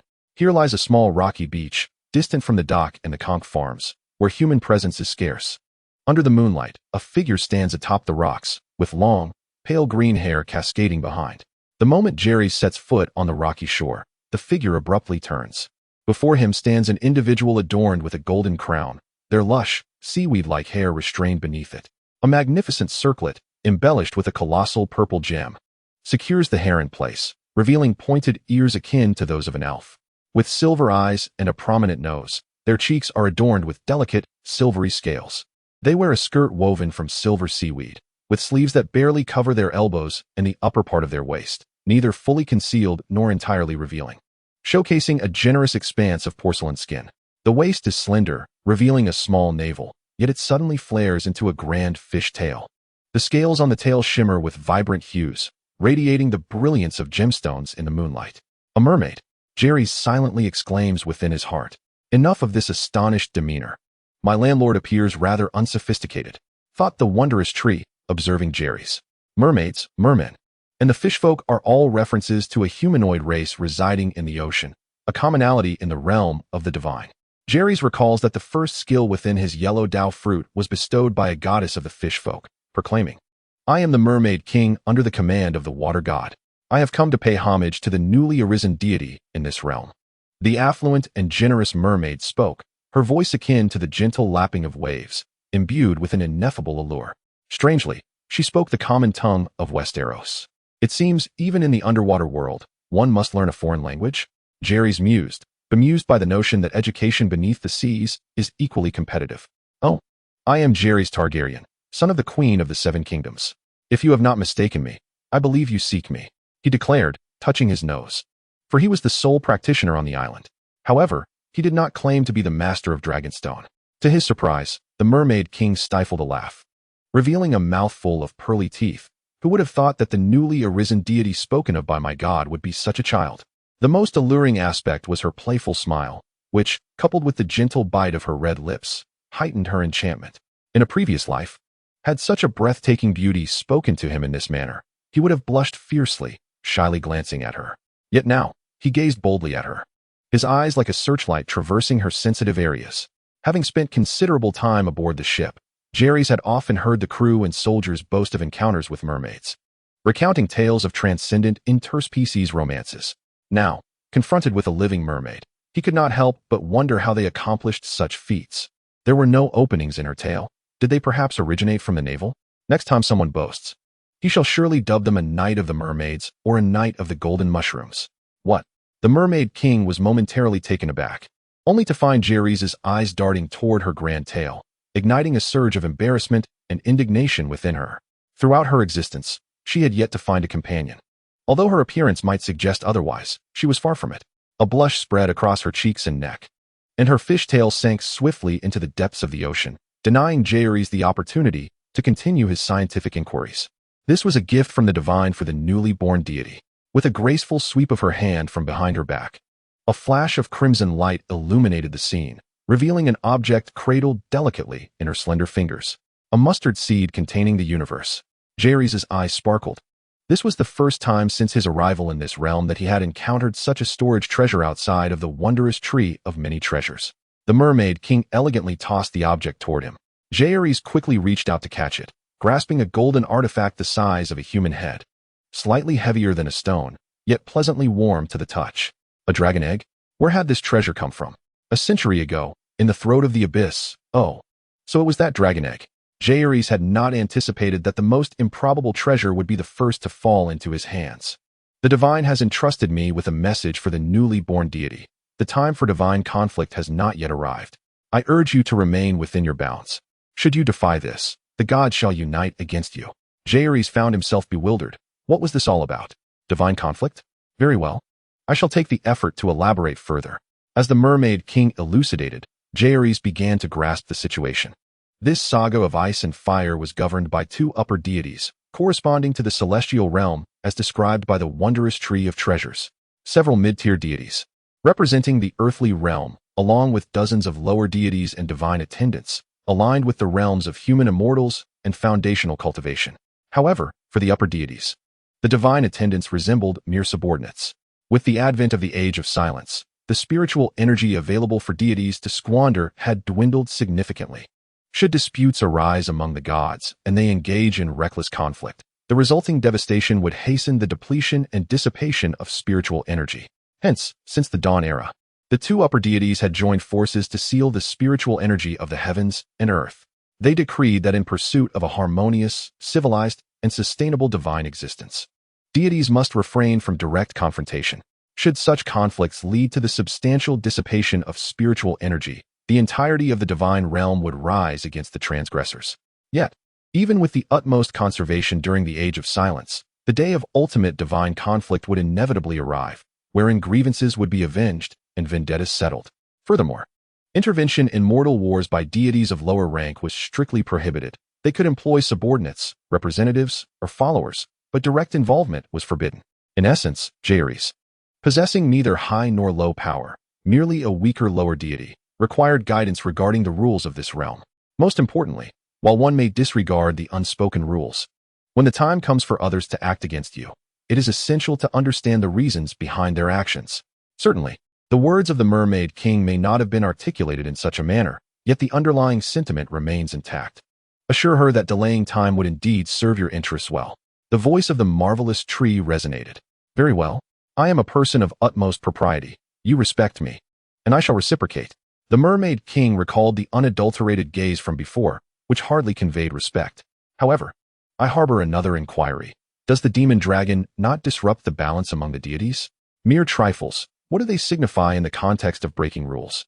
Is it not said that the demon dragon is a creation of blood and fire? Merely a failed experiment, akin to the monstrous entities lurking in the depths of the sea or the otherworldly beings in the land of eternal winter. It is no wonder that in the television series, Drogon's flames could not inflict even the slightest harm upon the Night King. The disparity in offense and defense is so vast that dragon fire simply cannot breach his defenses. With this in mind, I find solace. Jaehaerys nodded. And I shall pose another question. In strict terms, can the divine servants also be deemed as failed creations? If you were to remain silent, I would indeed hold a certain admiration for you. Chapter 63, Vivian Fisher. The Mermaid King cast a wistful glance at the boy. What troubles you with the divine servants? Do you not understand the notion of seeing through yet remaining silent? Ascending to a divine status is exceedingly arduous. She had long been ensnared at this level for decades. It is said that the supreme deity possesses unparalleled combat prowess, having recently triumphed over two deities under the dominion of the storm god. Might you offer guidance to us, the failed divine servants? Guidance may be too grand a term. However, you dwell upon the sea while I remain upon land. How can we engage in a fierce contest? A trifling matter. The Mermaid King smiled slightly, a smile that could captivate a city, and in a flash of brilliance, her fishtail transformed into two slender, elegant legs. Wait, you may transform, but why have you donned a dress? There is no fundamental trust between individuals. A poor review. This is merely a minor diversion. The marvelous tree declared. My discerning eyes have already pierced through the fog to uncover the truth. Brother, might you teach me? Jaehaerys implored, his eagerness evident. The state of his legs was inconsequential, for he was merely eager to learn. Is that truly enthusiasm? I would feel embarrassed to expose you. Ultimately, Jaehaerys was unable to achieve his desire. The supreme deity appears to excel in the arts of archery, spear, and sword. Shall we engage in a contest with these three? How shall we compare the bow? Jaehaerys inquired. The Mermaid King retrieved an intricately carved fishbone bow and several fishbone arrows from her storage ring. She was quite tall, surpassing Jaehaerys by a head, estimated to be about 170 centimeters, with slender shoulders, likely due to her racial endowment, her lower body naturally elongated, even transformed. Those legs were a marvel. The supreme deity may observe that on the boulder 100 meters away, there grows a cold grass with 7 leaves. Each of us shall shoot 4 arrows, and the victor shall be the one who strikes the leaves without harming the stem. What say you? Jaehaerys lifted his gaze and indeed spotted a small blade of grass struggling to emerge from a crevice in the rock, like a stubborn head atop an exceptionally clever mind. Very well, ladies first. The Mermaid King drew her fishbone bow, nocked an arrow, and with a swift whoosh, the arrow sped toward the junction of the grass's leaves and stem. The leaves fell in response, yet the stem remained unscathed. Excellent archery, Jaehaerys praised. Such archery skills are far inferior to mine. He drew 4 arrows and released them simultaneously, astonishingly hitting all 4 targets. For one who possesses the skill of shooting through a louse, this is hardly a trivial feat. In the book Lizzie, it is recorded that Ji Chong learned archery from Fei Wei, suspending a louse with a horsehair for 3 years, observing it until it appeared to him as large as a wheel. When he shot with his bow, the arrow pierced through the louse without breaking the horsehair. Ah, you are cheating, the Fish King exclaimed in anger. Who said you could shoot them all at once? Can't you shoot one at a time? Jethris shrugged. Is there such a rule? It seems not. Am I not allowed to be generous and shoot my fill? Just declare me the winner already. Humph. This time I'll concede you the victory. For the next contest, we shall engage in swordsmanship, she muttered. Heh, be it swordsmanship or mere trickery, you are still inexperienced. Jethris retorted with a smirk. Since acquiring the Monkey King's sword technique, Jethris has diligently practiced without respite, never daring to slack off, and has also focused on solidifying his foundation. His daily practical training involves sparring with at least 3 proficient swordsmen or knights, often even more. The scene resembles a single individual besieged by a multitude. His swordsmanship has long since reached a realm of mastery. The Fish King then produced a fishbone sword, and it is uncertain whether it is due to the inability to forge iron in the underwater world, but most of their weapons are fashioned from various fish bones. This particular sword resembles the jaw of a sawfish from the Blue Planet, rugged in appearance, with its blade lined with sharp teeth. As Jethris drew his meteor sword, he felt somewhat guilty, fearing he might inadvertently break the young lady's sword, leaving her in tears. However, once the swords clashed, Jethris need not worry. This bone sword, seemingly fragile, is indeed a treasure. Its hardness rivals that of steel, and the Fish King's swordsmanship is equally peculiar, excelling in hooks, thrusts, slashes, and entrapments. The primary advantage lies in the sword itself, with its serrated edge, transforming instantly into a hook or a bind upon contact. Were it not for Jethris's unwavering composure and solid foundation, he might have been disarmed. After a dozen exchanges, both felt the other's swordplay was formidable. Jethris's swordsmanship is grounded in solid fundamentals, his footwork unified, excelling in close combat, while the Fish King's style is unpredictable, complemented by her impressive agility. Though she may not be adept at intricate maneuvers, her long legs allow her to swiftly create distance. He pursued while she retreated. He retreated while she pursued, resulting in a stalemate where neither could gain the upper hand. Stop. Stop. How about we call this round a draw? Jethris suggested after parrying an attack. In truth, this was somewhat advantageous for him, as merfolk are ethereal beings of the sea, and their strength naturally diminishes on land. After another 10 rounds, he would undoubtedly defeat her. But what merit is there in a victory gained through unfair means? All right. The Fish King pondered for a moment and then agreed. Although this boy appears young, his swordsmanship is indeed extraordinary. She mused that at his age, she would have been no match for him. Perhaps it would be best to abandon the polearm, mused Jaehaerys. Grasping the spear in hand, the lance measured a staggering 12 feet, translating to approximately 366 meters. While the length posed no issue, the quality of this weapon fell short of the formidable firearms wielded by the Blue Star's infantry. Heh, you wouldn't falter with a long spear, would you? The Mermaid King teased with a flirtatious glance, her hand shimmering as she sheathed her bone sword and drew forth a golden spear, resplendent in its flamboyant design. Adorned with depictions of palaces, mermaids, and sea creatures, each embellished with pearls, the spear resembled a work of art more than a weapon. Falter. Jaehaerys bristled at her remark. I'm not jesting with you. Do not provoke me. I shall not disclose that my technique is a veritable legacy of the Overlord. Throughout the annals of history, countless masters of spear fighting have emerged, yet the Overlord remains unparalleled, a singular entity without equal. After all, following the battle at Geisha, where the Overlord took his own life at the banks of the Wu River, he has been worshipped for centuries, his legacy enshrined, and his techniques immortalized by the treasures of the exquisite tree. Would you dare to claim otherwise? I fear only that mere mortals cannot withstand the unmatched might of the Overlord. With a firm grip on the spear's shaft, Jaehaerys prepared himself, employing his core strength to wield the weapon. A vigorous shake of the lance unleashed a sound reminiscent of a great serpent awakening, cracks appearing along the shaft, revealing its fragility. Yet, while the untrained may revel in the spectacle, the Mermaid King discerned that in the realm of spear techniques, she was likely outmatched.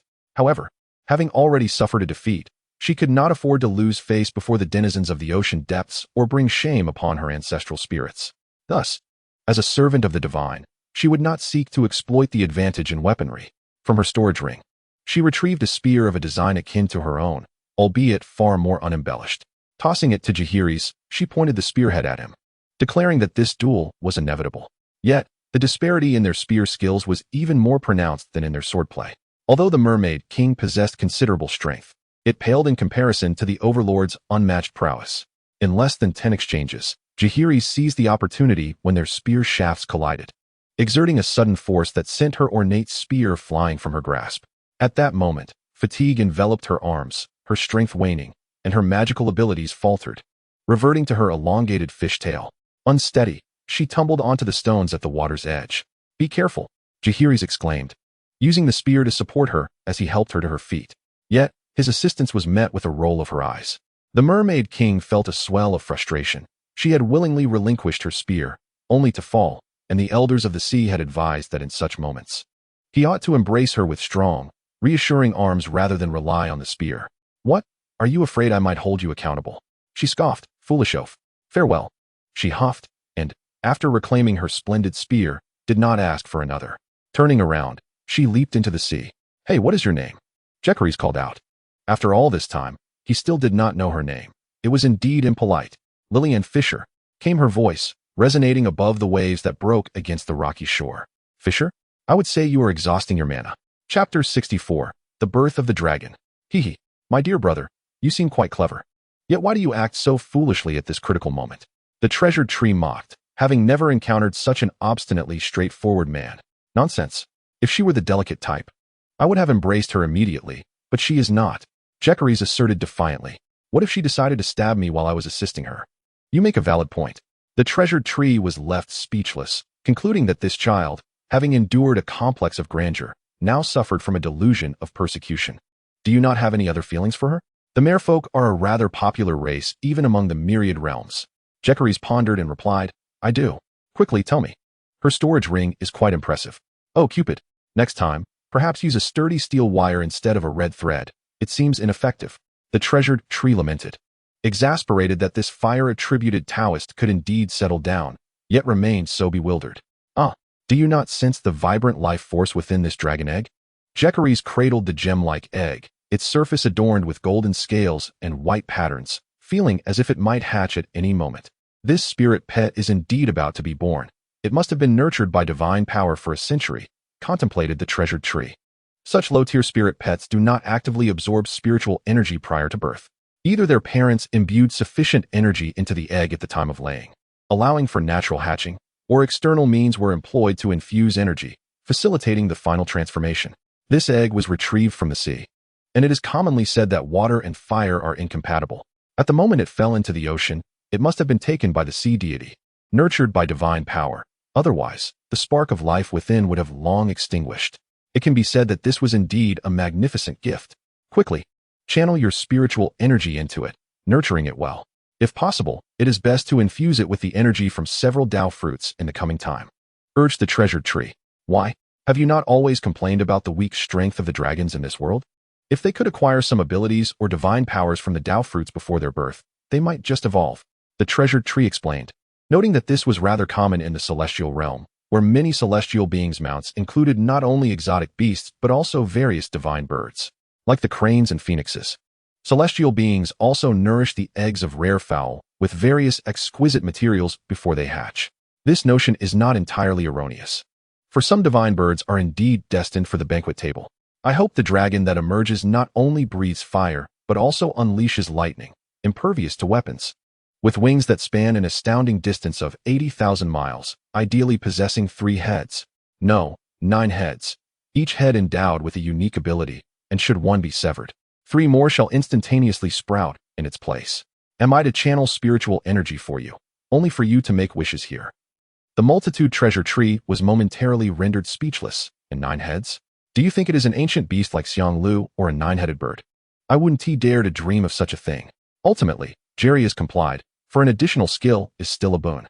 To this end, he requested the multitude treasure tree to assist in selecting a Dao fruit, preferably one associated with avian beasts attaining immortality, lest the specialization be misaligned. The multitude treasure tree pondered for a moment.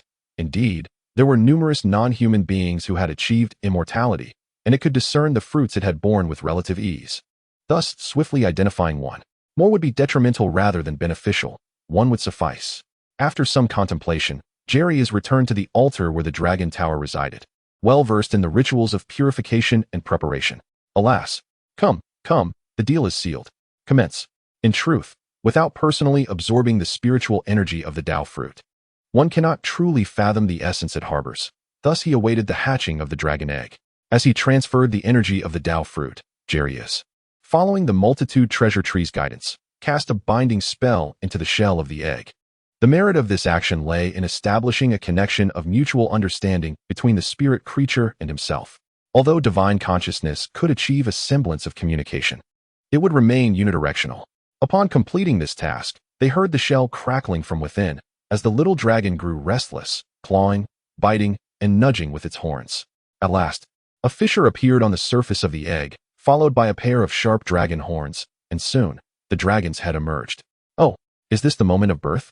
Jerry has felt that the arrival of this colossal dragon was somewhat hasty. He gazed skyward. In the original tale, when Daenerys' 3 dragons hatched, a blood-weeping comet graced the heavens. Now, as my dragon hatches, why does the sky remain unadorned? Is the disparity in treatment so glaring?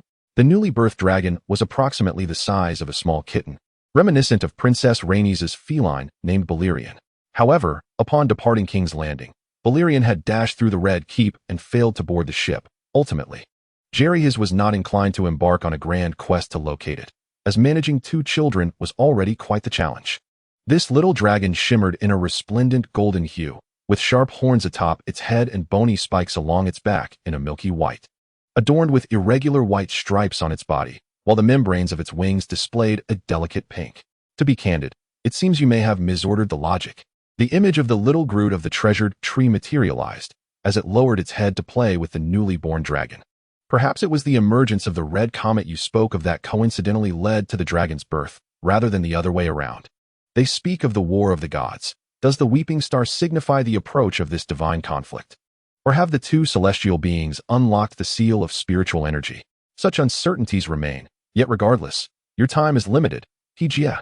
The treasured tree seldom employs such formal titles, and the name Heir has not graced his ears in ages, though it has long resided deep within his heart, unforgotten. I am Heir, and also Jekary's Tonglian. Jekary's solemnly declared to the treasured tree. As if sensing its master's intent, the little dragon raised its slender, serpent-like head and hissed at the treasured tree, a faint wisp of smoke escaping its mouth. Look at this little creature. Its neck is so elongated, its wing membranes so fragile, and its scales so thin. All weaknesses. Jekary's critiqued the newborn dragon. His biting demeanor and tone resembled that of a parent assisting a child with homework, causing the little dragon to shrink its neck and quickly fold its wings. Adopting a docile demeanor. Have a bit of patience. Even the 9 Heavens dragon was once a small mudfish. The treasured tree reassured. Wait a moment. I recall you used the name Jekary's when we signed the contract, did you not? The treasured tree suddenly realized. Goodness, I have been so sincere. And yet you still contemplate ensnaring me in the contract? Absolutely not. This contract must reflect your former name, or I shall withhold the rent. Chapter 65. Accelerate and accelerate again. What? My son has been accepted as a disciple by the dragon god, with the potential of achieving divinity in the future? Queen Layla gazed at Jekary's in astonishment. Indeed, the dragon god had visited me in a dream last night. urging me to venture into the depths of Dragon Mountain to cultivate alongside him. Jaehaerys now lied without hesitation, bolstered by the hatching of the dragon. He named it Hyla, a golden female dragon. Jaehaerys covered his face. Jaehaerys riding a female dragon. He felt the deep malice from the heavens. Whether female or male, the name must be melodious. One cannot settle for something trivial like little white worm or bloodworm. Pray tell, as the leader of the new generation of dragons, who else but his little golden dragon could bear the name Hyla? Defiantly, the little claw instantly crushed the tiny hammer. Do you believe it? Despite her initial disbelief, Queen Layla ultimately resolved to let her child soar, albeit with great reluctance. Jaehaerys too found himself in a position of necessity. His divine consciousness had quietly reached the threshold of a lower deity, and he could not dare to openly defy the prohibitions under the watchful eyes of the gods. Moreover, there are but 3 or 4 dragon temples across the 3 islands of Blackwater Bay, yet their incense burns brightly. Once people experience the sweetness of having their wishes granted, they immediately become the most devoted followers of the dragon god. At present, the pace of consciousness fragmentation has already outstripped the speed of spiritual cultivation enhanced by incense offerings. When the vessel is full, it overflows. When things reach their peak, they inevitably transform. Remarkably, there is a tendency to transcend into a yang spirit ahead of schedule. Moreover, more dragon temples are being constructed like mushrooms after rain, and when completed, the speed of cultivation through incense offerings will accelerate even further. Jaehaerys is reluctant to become a deity with a narrow focus. Should he attain divinity, he would find himself entwined with the fate of this realm. To speak frankly, this predicament is somewhat his own doing. After all, he had sent forth a divine thought intertwined with incense to the Dragonstone Fortress one fateful night while experimenting with the dream-sending technique. That night, many individuals experienced a dream in which the dragon god, with a commanding tone, declared them to be his most loyal followers. The dragon god decided to bestow upon them strength. Thus, the following morning, Queen Layla, lacking any foundational archery skills, flexed her muscles in the courtyard, drew back a massive purple silk bow, and released an arrow that found its mark at the very center of the target. Princess Rhaenys, on the other hand, suddenly swapped out her practice sword for a long sword nearly her height, engaging in a lively spar with her master William in the garden. As for Viserys, he wielded a spear, thrusting it wildly at the sky. When asked what he was doing, he claimed he was practicing his spear technique on flies, asserting that the supreme spear technique in the world was the 6 Harmonies spear, emphasizing that the primary objective was to skewer flies without causing a ruckus, ensuring that the flies fell without breaking the window paper or leaving marks on the wall, and that the spear struck the incense head, extinguishing the flame without damaging the incense itself. Even the cook in the Dragonstone Fortress wielded her cleaver with such finesse, chopping meat and vegetables with a fluidity comparable to a servant who had trained for a decade with a sword. A stableman wielding a spear easily overpowered a knight who stood no chance of retaliation. Remarkably, these individuals had been inexperienced with weapons just the day before. Now, the entirety of Dragonstone Fortress thrived with martial virtue. The number of archers alone had swelled to dozens, alongside a multitude of proficient swordsmen and spearmen, equating to an influx of over 100 seasoned knights. As the tale of the dream-sending spread, the incense offerings at the Dragon Temple flourished even more. Who does not harbor a heart that yearns for strength? Who does not desire to achieve fame and fortune swiftly? Jaehaerys contemplated that the path of incense offerings had now entered a stable phase, while his true self could not excessively interfere with the developments of the mortal realm. Reflecting on the past year, spent busily amidst mundane affairs, he realized he had scarcely found time for earnest cultivation. Seizing this opportunity, he resolved to publicly adhere to the divine prohibitions while secretly retreating to cultivate and strive for the human immortal position. Considering the future narrative, he pondered the aftermath of the War of Usurpers, which had only seen a minor rebellion from Greyjoy, more noise than substance. He had heard that the Western territories were continuously building ships, yet he was also aware that the shipyard was frequently disturbed by the Ironborn. It was only reasonable. Who would allow others to slumber peacefully beside them? The Ironborn, if not foolish, would certainly realize that once a formidable fleet emerged from the Western territories, it would not merely target Dragonstone Island. In a recent incursion, the Ironborn marauded along the coastal regions of the Westerlands, seizing the opportunity while the lands were weary from vigilance to launch a surprise attack on the shipyards. They slaughtered and abducted numerous craftsmen, although the soldiers of the Westerlands, under the command of Lord Tywin, managed to kill many Ironborn and destroy several of their longships. The absence of skilled artisans rendered the shipyards unable to resume work for the time being. Tywin expressed concerns that even if operations were to recommence, the timing of another Ironborn raid remained uncertain. The Ironborn are rogues of the sea, treacherous and cunning. However, adhering to the principle that the enemy of one's enemy is a friend, Jaehaerys proposed to the queen that she write a letter to Balon Greyjoy, acknowledging him as the king of the Iron Islands in exchange for a united front against the threats posed by Robert and his allies. Ultimately, both parties reached a verbal consensus that Westeros could only sustain 3 fleets, and that they would assist each other in guarding the Sunset Sea and the Narrow Sea. The Ironborn, known for their unreliability, often betray their allies, yet the allure of being crowned king and reviving ancient traditions proved too tempting to resist. Thus, Balon Greyjoy entered the fray, fully aware that this was the opportune moment to seek independence. Missing this chance could mean waiting an indefinite period for another. Consequently, on the first day of 285, Balon Greyjoy declared himself the king of the Iron Islands, crowned under the rib of Naga by the drowned man, Tal. Tal placed a crown of driftwood upon his head. With his position as the Sea Stone firmly established, Balon proceeded to dismantle all the septs of the Seven, expelling the clergy, and announced a return to the old ways. Subsequently, the Ironborn rampaged, their longships visible along the entire coastline of the Westerlands. Their war chants echoing.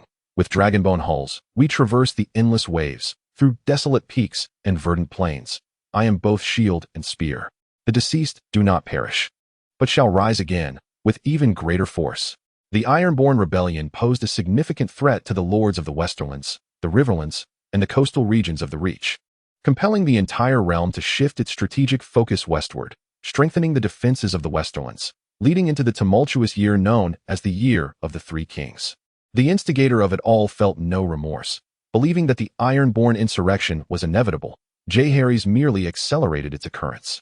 Just as Robert Baratheon found himself besieged by 2 fleets from the east and west, with little recourse, Jaehaerys revealed to Queen Rhaegar his detailed plans for the future development of Dragonstone, emphasizing the core principle of cultivating the royal family's own strength. Reflecting on the course of the War of Usurpation, one could argue endlessly that the root of the Targaryens' downfall lay in their insufficient power to contend against 7 foes. Chapter 66. The power of the realm belongs to one Jaehaerys, and Queen Rhaegar discussed for the first time why the Targaryen family was ousted from the Iron Throne. While the absurd actions of King Aerys II were certainly a primary cause, a deeper issue lay in the excessive power of the great lords, many of whom commanded numerous vassals and troops.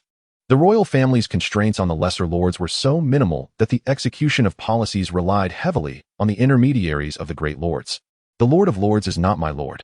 The majority of lesser lords are inclined to fight for their liege rather than the king seated upon the Iron Throne. This scenario has been in existence for quite some time, dating back to the ascendancy of the Undul military aristocracy. Before the conqueror Aegon I landed in Blackwater Bay, he, as a non-Undul outsider, initially relied on the allegiance of various lords, alongside his 3 formidable dragons, to achieve unification due to his own limited strength. However, a lengthy history does not equate to advancement. Once certain powerful lords entertain treasonous thoughts, the Iron Throne is compelled to rally other lords to suppress rebellion. For instance, Prince Duncan Targaryen, known as the Dragon Prince, after becoming engaged to the daughter of the then Duke of Winds Reach, Leonor Velaryon, encountered and fell in love with Jenny of Oldstones. He renounced his claim to the throne to break off the engagement, leading Duke Leonor to openly rebel and declare himself king. Ultimately, King Aegon V married his young daughter, Princess Rhaegar Targaryen, to Leonor's eldest son, Duke Mervyn Velaryon, which quelled the insurrection. This Princess Rhaegar later became the grandmother of Robert Baratheon. The overwhelming power of the great lords poses a severe threat to the security of the Iron Throne, and yet the throne dares not diminish their strength without cause. Such is the nature of the medieval era. In the eyes of Jaehaerys, the fealty of these great lords offers little genuine constraint, particularly evident during the rebellion of the usurpers. Aerys too commanded Jon Arryn to surrender Robert and Ned. And although this may have been an exaggerated charge, Arryn's outright refusal and subsequent revolt seem rather unreasonable, do they not? Moreover, King Aerys did not execute any members of House Tully. Yet, they rebelled over a mere marriage contract. The Targaryen family now remains coiled upon Dragonstone, possessing diminished strength. Yet this moment presents a splendid opportunity to reopen the game of power. Unencumbered by the great lords, they can freely cultivate their own influence.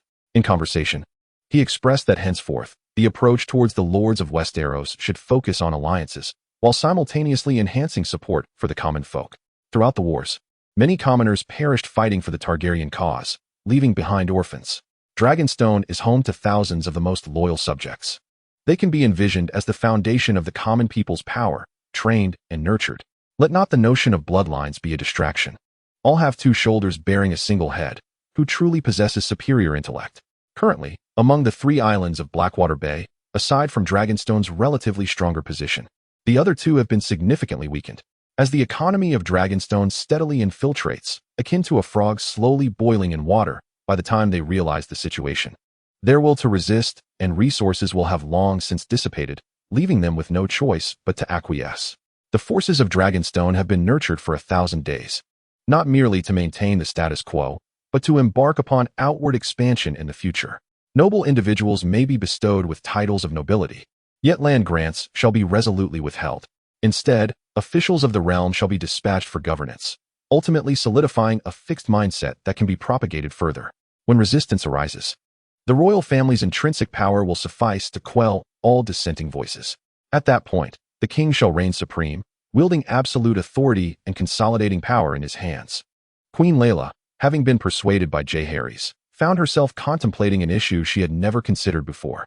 Constrained by the inertia of her era's thinking, Jaehaerys' ideas struck her as profoundly radical, overturning the established order.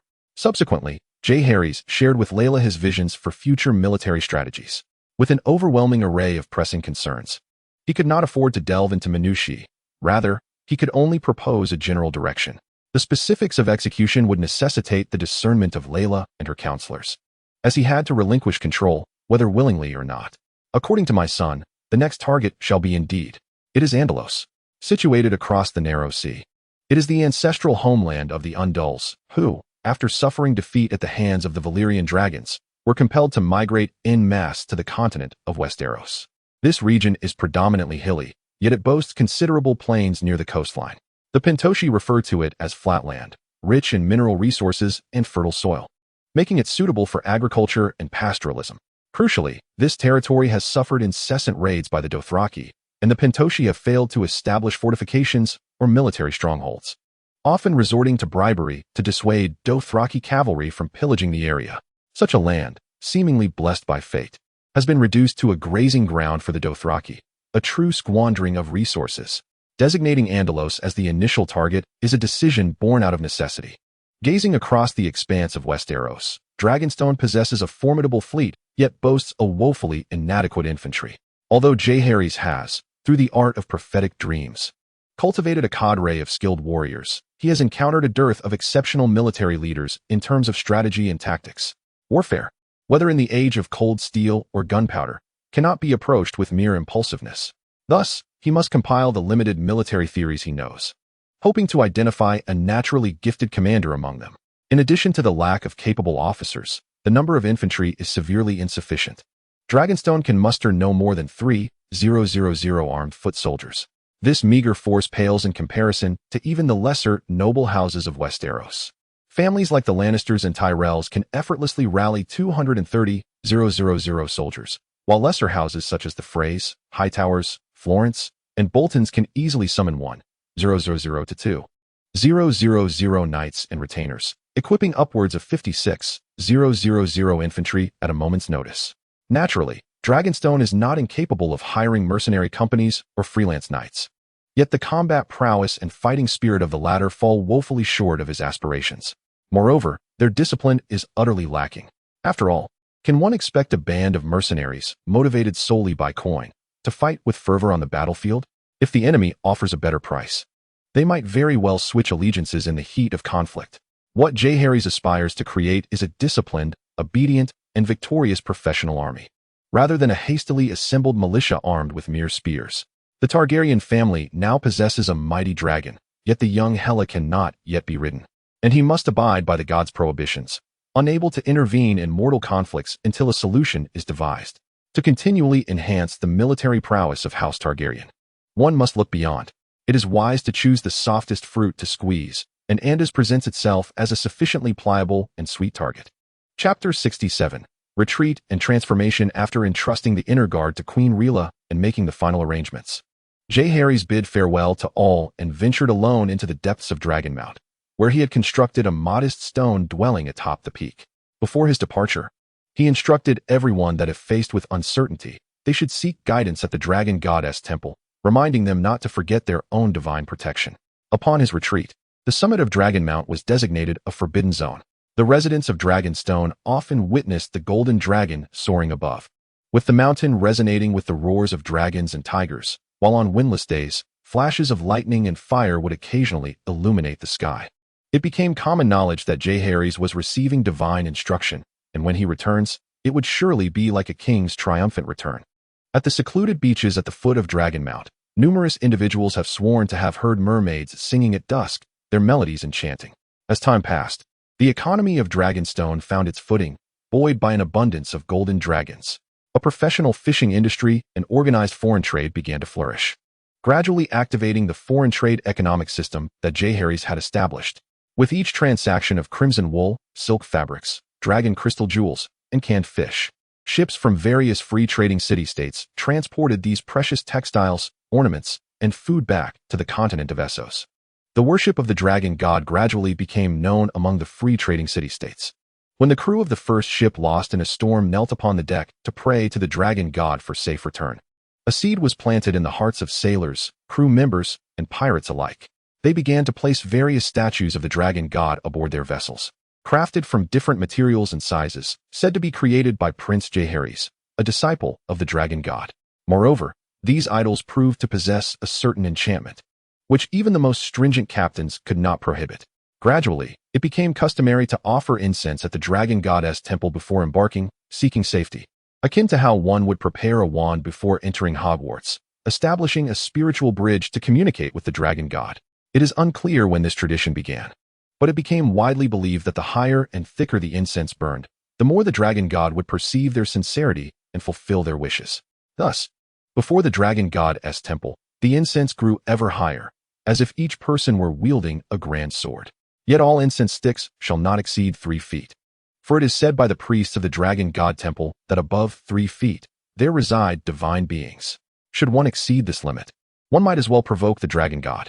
The human desire for creativity is truly boundless, leading to the emergence of an array of incense varieties, each more aromatic than the last.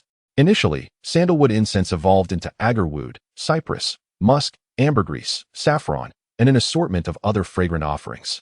Upon entering the Dragon God Temple, one could easily mistake it for a market of spices and a kitchen, engulfed in a haze of smoke, almost unrecognizable to the spirit of Jaehaerys as his own abode. The dragon god was compelled to send another dream, reminding the faithful that only sandalwood, cypress, and other herbal incenses were requisite. All other spices represented a waste of resources and wealth, yielding no additional benefits. Consequently, people began to innovate in the shape of their offerings, developing coil incense, stick incense, cone incense, and tower incense, among others. Some fervent devotees even designed their own proprietary incense, which, once ignited, would release tendrils of smoke that formed their family crest in the air. Alas, the dragon god had neither the energy nor the inclination to concern himself with why mortals so relentlessly sought to please him. For an extended period, he devoted himself to fulfilling the desires of his worshippers. In his presence, all were equal, yet devotees must refrain from making haphazard wishes, for the manner in which such wishes would be granted remained perpetually uncertain. Once, a corpulent merchant, unable to walk, wished to lose 10 stone, 635 kilograms, and indeed, he did lose weight, but through the misfortune of developing mouth sores and a sore throat, rendering him incapable of consuming anything but liquid sustenance, leading to his emaciation. A beautiful lady secretly sought a child, but shortly after conceiving and returning to express her gratitude, she found herself divorced by her husband, who was said to have suffered an injury in his youth. Some sought wealth, only to return home and be injured by a cart, unexpectedly acquiring a fortune. Others wished for an annual salary of 5 golden dragons, which they indeed received, yet a year later, they were dismissed from their position for being indolent. The dragon god's method of granting wishes was characterized by its efficiency and straightforwardness. He merely fulfilled them, with a degree of precision that was, perhaps, a touch too literal. The specific manner and location of such fulfillments were beyond his jurisdiction. Over time, devotees learned to articulate their wishes with clarity and devoid of loopholes. Ideally in the common tongue of the continent or in unaccented Valyrian, enunciating their intentions with utmost clarity and detail, ensuring no ambiguity remained, and adopting a tone as cautious as if drafting a commercial contract, commencing with honorifics and concluding with expressions of gratitude. In the early years of Jaehaerys' seclusion, Dragonstone and the Iron Islands cooperated, epitomizing mutual support, yielding commendable results, with Blackwater Bay temporarily becoming a stronghold for Dragonstone. However, Robert's men were astute. They constructed 2 iron chain winch towers along the banks of the Blackwater River. This endeavor harnessed the collective strength of the city's blacksmiths to forge a colossal chain, ready to rise and block the river should the fleet from Dragonstone dare to intrude. Once again, the indiscriminate assault on the river's surface by wildfire has rendered invading vessels unable to retreat or advance, inevitably leading to their total annihilation. What an exceptionally brilliant strategy! After meticulous calculations, Robert deemed the expenditure entirely manageable, thus delegating the task to Sir Jaden, the ingenious mind behind this plan.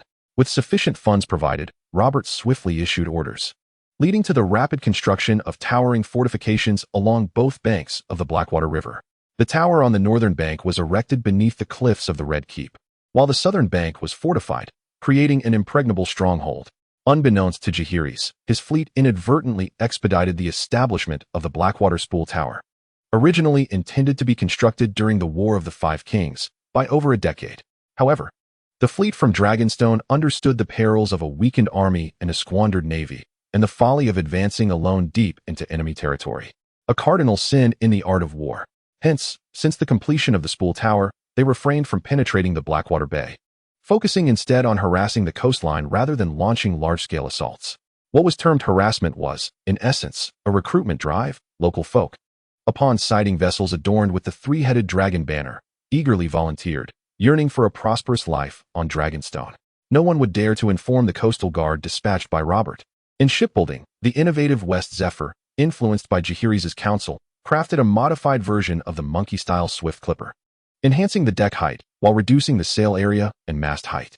Although the speed did not meet expectations, it still surpassed the vessels of the Free Cities by more than double. This new model of ship was dubbed the West Zephyr. To date, over 100 of these vessels have been constructed, enabling journeys across the narrow sea to Bravos and other free cities that previously took 3 days to be completed in merely 1 day under favorable winds. Such efficiency naturally drew the attention of the Dragonstone fleet. Under the command of Admiral Tytos, the Targaryen royal fleet replaced many of its aging vessels with a considerable number of new West Zephyrs, transforming them into a rapid response fleet and tax-collecting ships. Chapter 68. Isolation and Transformation. In the 3 years following Jaehaerys' seclusion, the dragon Hela had grown sufficiently to be ridden. It obeyed the telepathic commands of Jaehaerys, allowing Queen Rhaegar to mount it and engage in battle. There was no other choice. Its master was too formidable. In its infancy, Hela had trembled under the scrutiny of mortals, fearing they would dismember it for a feast. Before his retreat, Jaehaerys had employed a binding spell to ensure that Hela would not leave the confines of Dragonstone until it matured, as a small dragon could easily fall prey to a single crossbow bolt or arrow before reaching its full size. Yet, a dragon's nature is to soar through the skies, and despite Jaehaerys' verbal disdain, he could not bear to confine it within a cage. Hyla also expressed her obedience and demeanor, and her master's mother treated her exceptionally well. Perhaps due to her time spent in the sea, Hyla developed a fondness for fresh ocean fish. Thus, Queen Layla commanded the fishing company to select the finest fish, which would then be roasted for her enjoyment. Although the presence of a great dragon rendered offensive maneuvers somewhat lacking, it simplified defensive counterattacks. Consequently, even though Robert had re-established his royal fleet at Storm's End, he still dared not confront the Dragonstone fleet head-on. In previous years, after several confrontations, whenever the battle reached its peak, Layla would swoop down on her golden dragon from the direction of the sun, unleashing golden flames that swiftly engulfed Robert's ships with pinpoint accuracy, resulting in devastating losses for his fleet. On several occasions, while the Dragonstone fleet might have suffered the loss of 34 warships, Robert's fleet would sustain a loss of at least 100 to 200 vessels, a disproportionate exchange. Eventually, even the wealthy and generous Lannister family became reluctant to finance the shipbuilding endeavors for the Iron Throne. In the end, Jon Arryn proposed negotiations with Dragonstone to cease hostilities and safeguard the hard-won peace of the continent. A few years prior, Arryn had managed to secure Dorne's allegiance to Robert without a single soldier, simply through his eloquence. thereby quelling the flames of war and earning the admiration of the lords of Westeros. Everyone held high hopes for his current initiative. As Dragonstone was no longer the desolate land it once was, it had flourished commercially, boasting abundant fishing resources, a thriving textile industry, and a burgeoning shipbuilding and jewelry industry that garnered acclaim across 2 continents, akin to a land of gold. Although not officially recognized, it was evident to all that Dragonstone was evolving into the 10th Valyrian free trade city-state. The lords of Westeros were eager to engage in trade with Dragonstone, eyeing the islands of Blackwater Bay and the Crab Isle with covetousness, for who could resist the allure of wealth, fueled by the people's desires? Duke Aeron was able to proceed, yet negotiations were inevitably arduous. Queen Laila adamantly demanded severe punishment for Jaime Lannister and Ser Gregor Clegane, insisting they don the black garb, while the usurper Robert must relinquish the throne. On these 2 points, Aeron could not acquiesce, as everyone knew that Duke Tywin had, over the years, lent millions to the Iron Throne at low interest rates to prevent his beloved son from donning black. As for the Mountain, during Aeron's last mission to Dorne, even the Prince of Dorne had not sought his head, making it implausible for Laila to do so. Expecting his journey to Dragonstone to yield nothing, he was unexpectedly met with a glimmer of hope. One day, after paying homage to the dragon god, Queen Laila surprisingly agreed to engage in commercial cooperation with the mainland lords, excluding the Lannisters, and to reach a certain degree of reconciliation with the Iron Throne, allowing for the mutual exchange of envoys. This was the dawn of peace. Jon Arryn felt a profound relief in his heart, realizing that he was not merely a misguided idealist yearning for peace, but rather a catalyst for mutual intent and effort, striving towards a common goal. In truth, he was overthinking the situation. Laila's consent to engage in limited cooperation was purely a result of Jaehaerys' suggestion. Though Jaehaerys resided in the mountains, his access to information was far from restricted. Every dragon god temple served as his ears and eyes. Dragonstone Island was not lacking in wealth or manpower. Rather, it was the environment and time for development that were in short supply. The strategy of exchanging time for space and exercising small forbearance for greater schemes was indeed a pragmatic approach. Moreover, what would be the outcome of dispatching envoys to one another? It presented an opportunity to sow discord in King's Landing. Queen Laila had already discreetly instructed the leader of her inner guard and spies, Long E, to select elite operatives to establish an intelligence network on the continent of Westeros. Queen Laila harbored considerable trust in Long E and his agents, for since Jaehaerys' seclusion, they had thwarted numerous assassination attempts and poisoning plots orchestrated by various factions, including the Little Birds of the Spider. Every commercial spy from rival forces was meticulously monitored by them. Now, the Inner Guard spies had permeated every significant city in Westeros: King's Landing, Lannisport, Storm's End, Winterfell, and Dorne. Among these, King's Landing represented the most crucial node in the intelligence network, with reports so detailed that they would often include which brothel King Robert had visited or which seafood merchant he had spent the night with, typically landing on Queen Laila's desk by the following day. However, intercepting intelligence from within the Red Keep was a challenge, given that Varys held significant sway in matters of governance, and the Master of Whisperers could not be treated as a mere ornament. Nevertheless, the Spider was not an uncooperative individual. For instance, Prince Aegon of Dragonstone presented a promising avenue for collaboration. Thus, in the shadows, both party spies were not only aware of each other's existence, but had already commenced limited cooperative ventures. For example, an inconsequential figure had long been profiting under the name of Prime Minister Duke Aelin, frequently visiting the Prime Minister's tower to amass wealth, acquiring and establishing multiple seafood markets. Additionally, a high-ranking individual in a golden robe had been secretly accepting bribes to sell titles and offices without the king's knowledge. Furthermore, Queen Laila was even aware that Robert had inquired about prices from the Faceless Men, seeking to secure a favorable deal for the members of the Targaryen family residing on Dragonstone. However, the exorbitantly high prices had caused Robert to question his own judgment, leading him to abandon the idea.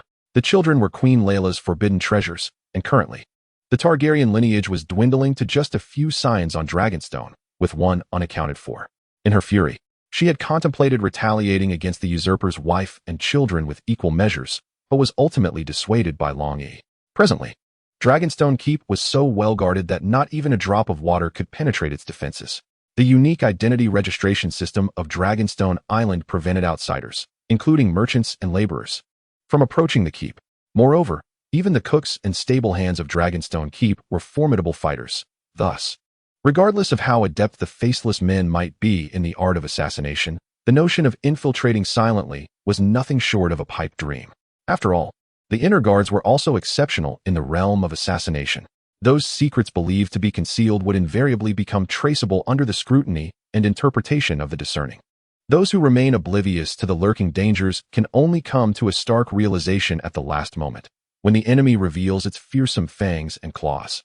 In the 5th year of Jaehaerys' seclusion, the Iron Fleet fell into a trap on the Isle of the Gods, orchestrated by Stannis Baratheon, resulting in the destruction of over 100 Ironborn longships and the loss of naval supremacy for the Iron Islands. Half a year later, Pike was besieged, and Balon Greyjoy, relinquishing the crown of wooden driftwood, knelt to pledge fealty to Robert Baratheon. His sole surviving son was taken by Lord Eddard Stark as a ward and hostage. In the 10th year of Jaehaerys' retreat, the Iron Islands were subdued, but with the arrival of a prolonged summer, the populace, having rejuvenated, saw Robert's ambitions rekindle the flames of war against Dragonstone. Yet, the lords who had profited greatly from their dealings with Dragonstone opposed this notion vehemently. To wage war against the Ironborn was one matter, for they were merely a band of marauders. However, to challenge the gods of wealth was another altogether. Thus, no allies emerged, except for the Lannisters of the West and their vassals. However, before conflict could commence, Queen Rhaegar soared above King's Landing on her colossal dragon. The sight of the massive beast, resembling a dark harbinger of death, instilled immediate dread throughout the city. This dragon, alongside its cunning rider, remained just beyond the reach of scorpions and ballistae, never descending to unleash its fiery wrath, merely gliding above and instilling fear. A single dragon's intimidation was so profound that many soldiers of the royal fleet preferred execution over boarding a ship. In the southern plains of Andalos, an unusual gathering of opulent Pantos merchants convened amid ivory and gold litters. These affluent traders, treading upon the backs of slaves, were the true rulers of the city, rendering even the nominal Prince of Pantos a mere pawn in their hands. "Gentlemen, I trust you have all received the acquisition request from Dragonstone?" inquired one rotund merchant. "This land is fertile, yet we lack the means to defend it. The gold we send to the cows annually suffices to negate our yield." As he spoke, the governors began to whisper among themselves. Pantos was wealthy, but feeble. It was a contradiction born of being too distant from paradise and too close to Braavos and Dothraki, now overshadowed by the rising power of Dragonstone. With fewer than 20 warships and a garrison of 1,000, they could not afford to hire mercenaries. Bound by a peace treaty forged after their previous defeats against the formidable armies of Braavos, this treaty had effectively dismantled the city-state's ability to resist. Despite its grand walls and vast wealth, these attributes could not guarantee safety in the face of blades and swords. Now, with Dragonstone seeking to acquire land, let them have it. Some merchants began to shout, "After all, we cannot afford to offend anyone. Indeed, were it not for the family business tethering me here, I would have long sought refuge on Dragonstone Island, where the protection of dragons and the dragon god renders any foe impotent." The leader, rendered speechless, lamented internally, "You are all merely counting coins. My wife and children have already invested a considerable fortune to secure permanent residency on Dragonstone Island. Am I to be proud of this?" He caressed the dragon deity pendant hanging around his neck. Indeed, since the dragon god had blessed his vessel and guided it from disorientation, his enterprise had flourished immensely. He had ascended to the pivotal role of governor in Pantos, witnessing his wealth multiply exponentially. All this prosperity merely required him to advocate for Dragonstone Island's acquisition of the flatlands when necessary. Such a venture was undoubtedly worthwhile. "I concur. I have had enough of those brutish and avaricious Dothraki," exclaimed another governor. "Can you believe they come several times a year? They visit more often than one reaps a harvest." "I too concur. I wholeheartedly agree," others echoed, raising both hands and feet in agreement. Naturally, a few dissenting voices emerged. Yet they were swiftly drowned out by the clamor of the majority. "Excellent. Let us warmly welcome the esteemed guest from Dragonstone Island, Prince Viserys." Amidst a thunderous applause, Viserys Targaryen, bearing a striking resemblance to the dragon statue, made his entrance, embodying the proud demeanor of the Dragonstone royalty. Clad in a shimmering silver silk robe, every visible inch adorned with dragon crystals, pearls, and gold, his sword belt bore a ruby-embellished, emerald-hued longsword. "On behalf of my mother, Her Majesty Queen Rhaegar, the legitimate sovereign of the Seven Kingdoms, I extend my heartfelt gratitude," Viserys declared with a resonant and captivating tone, assuring the assembly that the acquisition of the flatlands was not intended to threaten their safety. Rather, It was to liberate Pantos from the persistent disturbances of the Braavosi and Dothraki. Dragonstone Island comes bearing peace and prosperity. With this proclamation, he made the intent clear. This land belongs to Dragonstone. If others dare to attack, we shall stand in your defense. Is Dragonstone Island truly so chivalrous? The governors were not Na'vi children. Such rhetoric was mere fodder for idle ears. The underlying motive was undoubtedly an expansion of power. Who could fail to perceive it? The Flatlands, legally belonging to the Pantosians, posed no issue, yet in the face of overwhelming might, legalities hold little weight. As landlords, they barely set foot there once a year, reaping scant benefits, all while dutifully paying tribute to the Dothraki Khalasar. Of course, they professed, I am not afraid of the Dothraki. I simply believe it's not worth the trouble over such trifles. Only those who had not been severely beaten would dare utter such cowardly words. If they had the courage, why not rise to the occasion? Perhaps they feared that such attempts would lead to their demise. Thus, if Dragonstone desired the land, let them have it. As for the Targaryens and Dothraki, their conflict with Braavos was of no concern to us Pantosians any longer. Amidst a chorus of flattery, Viserys found himself somewhat intoxicated by the praise. Even after years of his twin brother's absence from the realm, tales of his exploits continued to circulate in the world. Viserys felt as though he had perpetually lived in his brother's shadow, at times pondering how much better it would be if the world had never known of Jaehaerys. The sound of jingling bells accompanied by the tremors of the earth drew his attention. The governors of Pentos turned pale. Realizing the gravity of the situation, how could the Dothraki have arrived so swiftly? In the distance, a cloud of dust billowed as countless Dothraki cavalrymen emerged, clad in colorful leather vests, whistling and shouting, brandishing their curved rocks like crescent moons. As the vanguard surrounded them, an endless wave of riders followed, their numbers seemingly limitless. Chapter 70. Drogo Call. Before the throng of Dothraki riders stood a towering figure with long braids cascading down his legs, mounted upon a magnificent red stallion. It was Drogo Call. It was said that this man had never known defeat, commanding a formidable Khalasar of over 40,000 mounted warriors. One of the governors who recognized him whispered in awe. Call inquired, "Why do you lords gather here in the lands of the Undulls? If it is not yet the time for tribute?" From behind Drogo Call stepped forth another, speaking in a stiff and awkward Valyrian. "And who might this wet nurse be?" "We are the attendants of Viserys from the Seven Kingdoms, responding on behalf of our lord," came the reply. Call retorted, "I did not ask you," and brandished a long whip, swinging it with force towards the attendant. "Stop!" Viserys shouted in anger, realizing the implications of such an act. Was he not striking his own face? Without a moment's hesitation, he drew his ornate sword, its blade gleaming as it severed the whip in two. The beautifully crafted whip, made of fine cowhide and silk thread, was left with only 3 feet in the hand of its wielder. The severed portion quivered twice upon the ground before falling silent.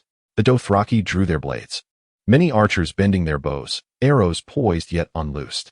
The men from Dragonstone also unsheathed their swords, raising their shields to protect Viserys. They were the elite guards of Dragonstone. Clad in black plate and chainmail, their movements swift and resolute, drawing swords and lifting shields with seamless precision. Drogo Call gestured with his hand, calling out in Dothraki, prompting his riders to retract their blades and bows. Viserys felt a quiet relief wash over him. Should a conflict erupt, their numbers would surely be a disadvantage. Alas, if only he possessed a dragon, then even the mightiest cavalry would not dare to approach. "We, Drogo Call, commend your swordsmanship. If you can defeat him, all of you shall live today. Should you fail, you will all become his slaves. Do you dare to accept this challenge?" Viserys' cheeks flushed with indignation. How dare this man be so insolent? Let the contest commence. With over a decade of mastery in my swordsmanship, how could a mere barbarian chieftain withstand my might? The onlookers parted to form a circle, with Viserys brandishing his sword, while Drogo stood empty-handed. You might wonder if he would not employ a weapon. Heir declared that against a milk drinker like you, he has no need for arms. You would do well to await your fate as a commodity in the slave bay, where you shall be lavished with affection by all the noble women. Such audacity, a path to self-destruction. Viserys, seething with rage, could only laugh. This man truly seemed oblivious to his impending doom. Choosing silence, Viserys steadied himself, while Drogo pounded his chest and bellowed towards his Khalasar. As Drogo faced Viserys, the latter's sword shimmered with a flick of his wrist, the tip sparkling like distant stars, executing the white serpent unfurling tongue from the Monkey King's swordplay. The blade lunged for Drogo's throat, his armpit, and his chest. This was a cunning feint, blending reality with illusion, should the adversary falter in discerning the truth. They would be caught off guard, allowing Viserys to transform the feint into a true strike, delivering a decisive blow. Drogo's audacity to confront his foe unarmed revealed his keen perception and vast experience. He deftly sidestepped and retreated, effortlessly evading Viserys' strikes, then provocatively wagged a finger at him. Viserys narrowed his eyes. Despite Drogo's imposing stature, he was far from foolish, and his lack of armor granted him swifter movement than the knights he typically trained against. This is dire. Prince Viserys may not stand a chance against Drogo Heir. Sir Liz, the leader among the guards, spoke up. A seasoned elder of the Red Keep. He had witnessed the prowess of legendary warriors such as the Dawnblade and the White Bull. While Viserys' swordplay was commendable, it lacked fluidity and finesse. His movements were too deliberate and rife with openings. In past sparring sessions against fully armored knights, he had capitalized on their sluggishness. Yet this opponent moved with the speed of a cheetah. No matter how exquisite Viserys' technique, it would be futile against such swiftness. He quietly instructed his men that should Prince Viserys falter, they must, even at the cost of their lives, detain the Dothraki cavalry to ensure the prince's escape. Sir Liz could scarcely fathom the repercussions if the Prince of Dragonstone were to be captured and sold into slavery. The disgrace would rival a volcanic eruption or the awakening of the Earth Dragon. Even if it meant wagering their lives, he would not allow such a calamity to transpire. After a quarter of an hour, it became apparent to all that Drogo was toying with Viserys like a cat with its prey. As the battle wore on, Viserys' strength waned, his strikes grew sluggish, while his opponent slipped through his defenses like an eel in water, effortlessly deflecting his occasional lethal blows with the golden armlets adorning his arms and legs. The force transmitted through the sword nearly caused Viserys to lose his grip. Outmatched in strength, speed, and skill, it seemed Viserys was destined for defeat. Yet how could he, a true dragon by his own declaration, concede so easily? After several exchanges, his energy faltered, and he found himself on the verge of losing his sword. Roar! Zago discerned the frailty of Viserys, having grown weary of his petty tricks. With a mighty roar, he evaded a diagonal slash from the ladder and, like an iron claw, reached for Viserys' throat. Unexpectedly, a slight smile graced Viserys' lips, betraying no hint of panic. After executing his strike, he deftly concealed his sword behind his back, transferring it to his left hand while his right hand struck out against Zago's advancing grasp, simultaneously lifting the sword with his left. This maneuver was a treacherously concealed killing technique from the Yuengong swordplay, known as the backsword force. Gasps erupted from the onlookers as the upward strike met Zago's right brow, blood gushing forth and staining half of his visage. However, the left hand, though poised for the attack, lacked the strength to penetrate the bony ridge of his brow, sparing his eye from harm. Zago, seemingly oblivious to the pain, continued to claw at Viserys' throat, embodying a fierce resolve to exchange injury for death. Viserys felt as though his neck had been ensnared by a noose. His intention to slice downwards with his sword was abruptly thwarted as Zago's other hand seized his wrist with a vice-like grip. Zago's expression twisted into a snarl. Humiliated by the notion that after hunting a goose, he had been pecked in the eye, he resolved to no longer retain this milk-fed wretch for sale. His disgrace could only be redeemed with blood. With a forceful motion, he knocked Viserys' sword aside. Reminiscent of the time he had bare-handedly shattered the claw of a Haraka, Dothraki for White Lion, on the vast grasslands. His right hand exerted increasing strength, lifting Viserys high. As his right eye was clouded in crimson and his brow throbbed with pain, driving him to the brink of madness. Viserys' countenance darkened with rage as he struggled fiercely, grasping at Zago's hand, kicking with his feet, and driving his knee forward, but it was as though he faced the impenetrable walls of Dragonstone. His kicks were futile, his knees ineffective. He flailed helplessly like a chick ensnared by a cook's grip, unable to escape. The guards desperately attempted to rush in for a rescue, but were obstructed by Zago's warriors. The clashing of blades and swords echoed, punctuated by the sickening sounds of steel-piercing flesh, while the clang of shields warding off attacks filled the air. At that moment, a colossal shadow blotted out the sun, prompting all to look up as a deadly arrow descended from the heavens, aimed directly at Zago's crown. Splendid. The Queen has arrived. Chapter 71. I am invincible among mortals. The vast wings of the dragon stirred a tempest, rendering the onlookers unable to open their eyes, while the majesty of the dragon instilled terror in the steeds beneath them, causing them to whinny and recoil. Even the finest and most valiant warhorses trembled in fear, succumbing to instinctual terror upon sight of the dragon. This primal response had been ingrained in their bloodlines since time immemorial, an inescapable trait of their nature. Where the dragon's shadow fell, knights struggled to maintain control over their mounts, yet countless riders were unseated by their panicked steeds.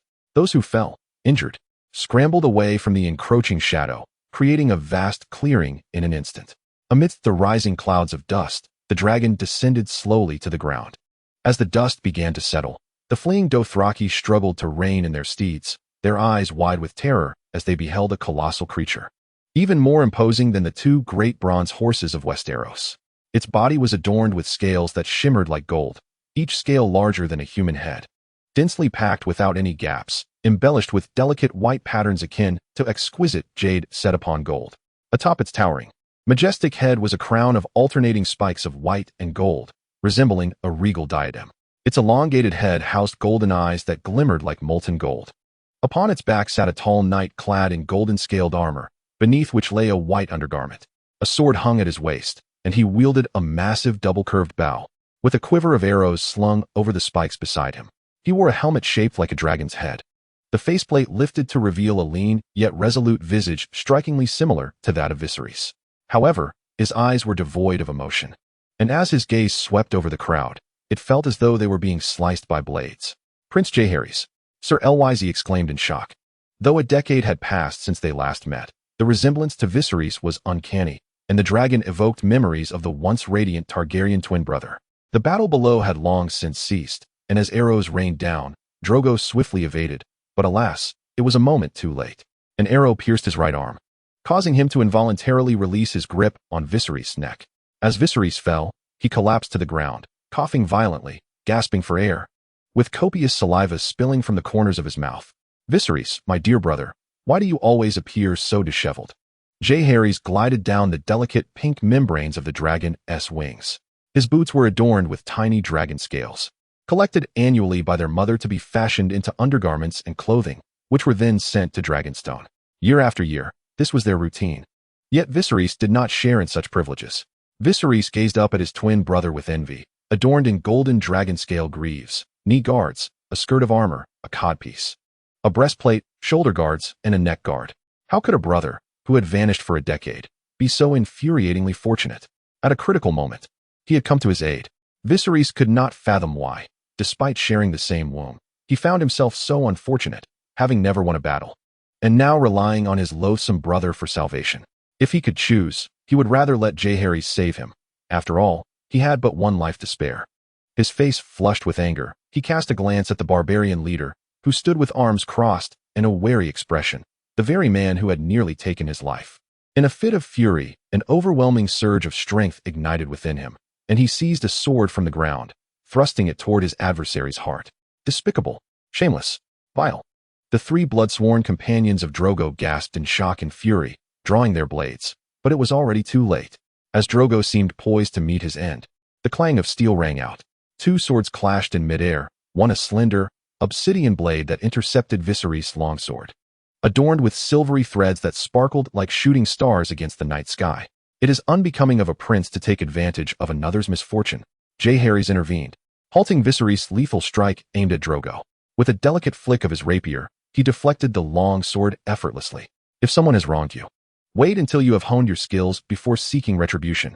"But he nearly killed me," Viserys exclaimed, pointing his long sword at Drogo. "That speaks to your lack of prowess. After a decade apart, even with the teachings of the dragon god, you remain thus," Jaehaerys replied, shaking his head. "Your movements are unsteady, sluggish, and rife with openings." Since receiving his prophetic dream, Viserys had clearly neglected his fundamental training. His ability to spar with knights relied solely on the finesse of his swordsmanship and the restraint of his opponents. In the chaos of battle, within 10 exchanges, he would surely fall to another's blade. Someone should have made him understand this truth, to spare him from his inflated self-regard. "My brother," Jaehaerys paused. In the past, he would simply call him Viserys or brother, but after a decade of silence, the words felt awkward on his tongue. "What enmity or grievance compels you to seek his demise?" His gaze fixed intently on Drogo, an icy chill emanating from his violet eyes, which bore a weightier presence than even the molten gaze of a dragon. This gaze reminded Drogo of a great white lion encountered in his youth amidst the vast grasslands. Unlike the lion's ferocity, this man regarded him as one would a mere blade of grass, a tree, or a stone, cold and unfeeling, as if all things were but foliage in his sight. Drogo bellowed in Dothraki, and upon witnessing the confusion on his opponent's face, he quickly turned to shout towards the rear. The translator soon approached, trembling. He repeated Drogo's words. Heir asserted that he was unaware that this milkman was your brother and was willing to offer 100 fine horses as compensation. Who says the Dothraki do not know how to yield, never engaging in trade? Is this not a reasonable proposition? Jaehaerys was quite pleased. He instructed the translator that a Targaryen does not abide being struck without retaliation. Given Drogo's current injury rendering him unable to fight, he would allow any of his warriors to take his place, provided they could withstand even a single strike from him, thus resolving today's grievances. The translator relayed his words to Drogo, who appeared dubious, recognizing the formidable nature of his adversary as he pondered deeply. Blood of my blood. Allow me to take his place. 3 blood riders eagerly stepped forward, for apart from Heir, they possessed the most extensive combat experience. Kaholo, blood of my blood, you go, but tread carefully, Drogo commanded in Dothraki. A stout, bald man clad in Dothraki painted leather emerged, not youthful but exhibiting no signs of age in his gait. Kaholo watched Jaehaerys with utmost caution, his demeanor exceedingly vigilant. Jaehaerys offered a slight smile, his steps leisurely and self-assured, evoking the sensation of strolling through a grove of ancient trees amidst blooming flowers. A flicker of black sword light flashed by, swiftly sheathing the blade. With a swift motion, he declared, "Look at you, aged and feeble. Today, I shall grant you mercy." A crimson line trickled down from Kaholo's forehead as he incredulously glanced at the broken arak in his hand. Unbeknownst to him, it had shattered into 2 pieces. The slender blade, without a moment of pause, had simultaneously severed the curved sword while inflicting a wound upon Kaholo. The onlookers were momentarily blinded. Utterly unaware of how this man managed such a feat, he was truly formidable. As Jaehaerys cast his gaze over the surrounding Dothraki knights, they instinctively took a step back. The might of one man wielding a sword had managed to intimidate thousands of cavalry. Jaehaerys found the situation mundane and mused, "Alas, I am invincible in this realm." Chapter 72. Surrender the dragon eggs, and I shall spare your life. Drogo witnessed Kaholo's defeat at the hands of a single sword strike and was filled with admiration.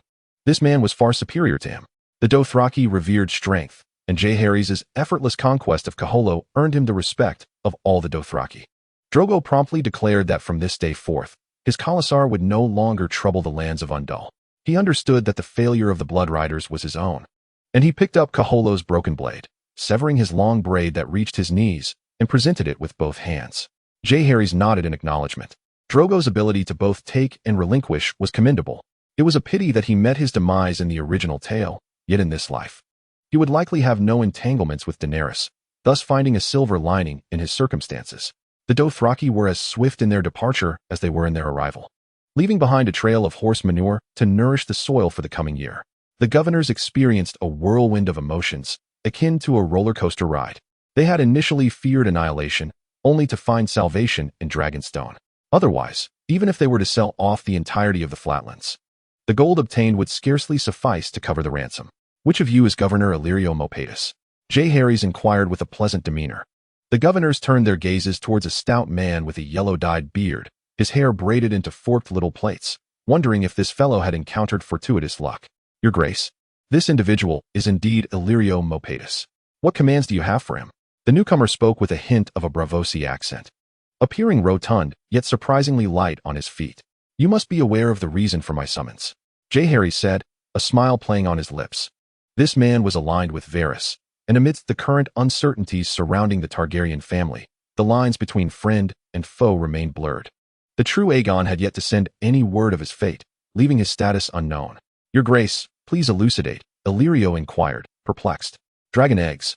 You purchased 3 dragon eggs from the Sea Lord of Braavos a decade ago. Do not tell me that you are not the merchant who once served as a mercenary in Braavos and later married the sister of the Prince of Pentos. Oh, so that is what your Grace seeks to discuss."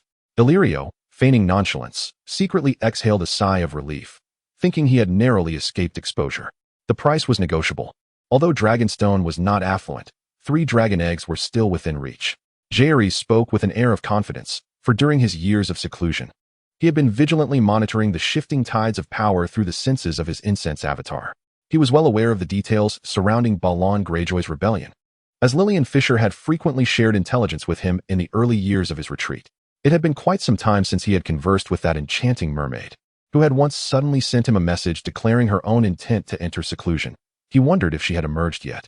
After 9 years of isolation, Jaehaerys had successfully consolidated his essence into the pinnacle of the 3 flowers, harmonizing the quintessence within him, purging the impurities from his spirit, and achieving the status of a celestial being. However, to transcend the tribulations and attain the fruit of earth immortality, he had to devote over a year to transfer all his magical power and divinity to his incense avatar using a technique akin to grafting. An additional year was spent ensuring a fragment of enlightenment remained within his physical form. Years of spiritual nourishment had rendered his corporeal body, despite being devoid of any spiritual energy at present, to the zenith of human capability in terms of strength, reaction speed, and muscular intensity. Devoid of divinity, he was now merely a vessel or a puppet for the dragon god in the eyes of the deities. Even as he traversed the world, he utilized nothing beyond the strength of an ordinary mortal, invoking not a trace of spiritual energy, thus avoiding any breach of divine prohibitions. My lord, those dragon eggs were acquired through my persuasive eloquence, and I am not inclined to relinquish them easily. Silence. The once disciplined and restrained warrior Jaehaerys, now stripped of his cultivation, yearned to suppress all dissent with sheer force. He drew his meteor blade and severed a small braid from Illyrio's beard, declaring, "This is not a negotiation, do you understand? Either surrender the dragon eggs or face death." Illyrio felt the chilling breeze against his chin and cursed inwardly at the loss of his meticulously maintained beard. There was no time for lamentation, for he could see the glint of icy resolve in Jaehaerys' eyes. "My lord, do not be angered. I am willing to offer them to you. You are wise to recognize your position. I care not for your relationship with Varys, nor do I wish to delve into whatever schemes you may harbor. I warn you, do not provoke me or the Targaryen family of Dragonstone. Awakening the wrath of the sleeping dragon will only bring disaster upon yourselves." "My lord," Illyrio exclaimed in alarm. Many were aware of his ties with Varys, yet the insinuations of conspiracy were utterly unfounded. Initially, they had merely been fulfilling orders and commissions, harboring no thoughts of overstepping their bounds. Now, with Dragonstone in possession of formidable dragons and growing in strength, aligning with them could prove advantageous. However, this would require consultation with Varys, who possessed greater experience in such matters. "The dragon eggs are housed in my home. Might I invite you to accompany me?" "Very well. I doubt you can conjure any greater storm," Jaehaerys replied with a nod. "Your Highness, I implore you to exercise caution. Our forces have yet to land, and should they entertain unwarranted thoughts, Sir Leeds, the leader of the inner guards, softly advised, even though your Highness possesses unparalleled martial prowess. One can easily evade a blatant blade, yet the treachery of a concealed arrow is far more perilous. As a member of the inner guard, though not well versed in assassination, I have witnessed numerous colleagues unearth a multitude of assassins dispatched by the Iron Throne. Some of their methods are truly astonishing. Unprotected, Jaehaerys waved his hand dismissively. While he indeed bore no trace of spiritual power, he was nevertheless a being of transcendent flesh, impervious to poison. Furthermore, as he traversed the world in his mortal form, how could he possibly lack any means of defense? The Red Priestess Melisandre possessed a magical gem, yet she too was of mortal flesh and remained immune to the stranglehold of the learned Maester Creighton. Beneath Jaehaerys' attire, he bore a finely crafted dragon god statue around his neck. Illyrio's estate was resplendent, with white marble flooring, intricately carved beams, and gilded decorations gracing the corridors. In the expansive reception hall, colored stained glass depicted the downfall of Valyria, while black lanterns on the walls burned brightly with oil. "Your Highness, allow me a moment's respite. I shall have the dragon eggs brought forth." Illyrio turned to his slaves and issued a few commands, and soon, sturdy slaves approached, carrying a cedar chest adorned with bronze. Upon opening the chest, 3 magnificent dragon eggs lay serenely atop velvet and brocade. One was a deep green, revealing bronze spots as it turned in his palm. Another was a pale cream with golden stripes. The last was black, marked with dark red waves and swirls. Vermithrax, Rhaegar, and Viserion. Jaehaerys silently intoned their names, knowing that in this lifetime, they would bear new names and new tales. "Are you ready to soar through the azure skies alongside me?" As if sensing Jaehaerys' call, the vitality within the dragon eggs surged. Chapter 73. The Journey to the North, Part 1.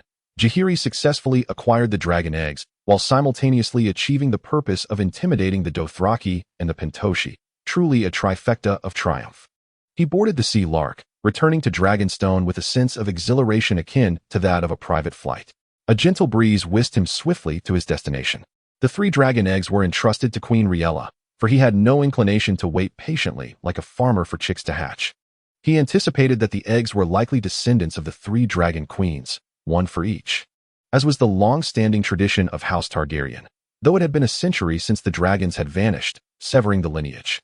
Hela had now grown to a formidable size and possessed unique abilities. Coupled with years of strategic alliances with the lords of the continent, Dragonstone had secured a distinctly advantageous political position. In military terms, to presume that a single dragon could sweep across all of Westeros was a delusion. The times had changed. This was no longer the era of Aegon the Conqueror, 300 years past.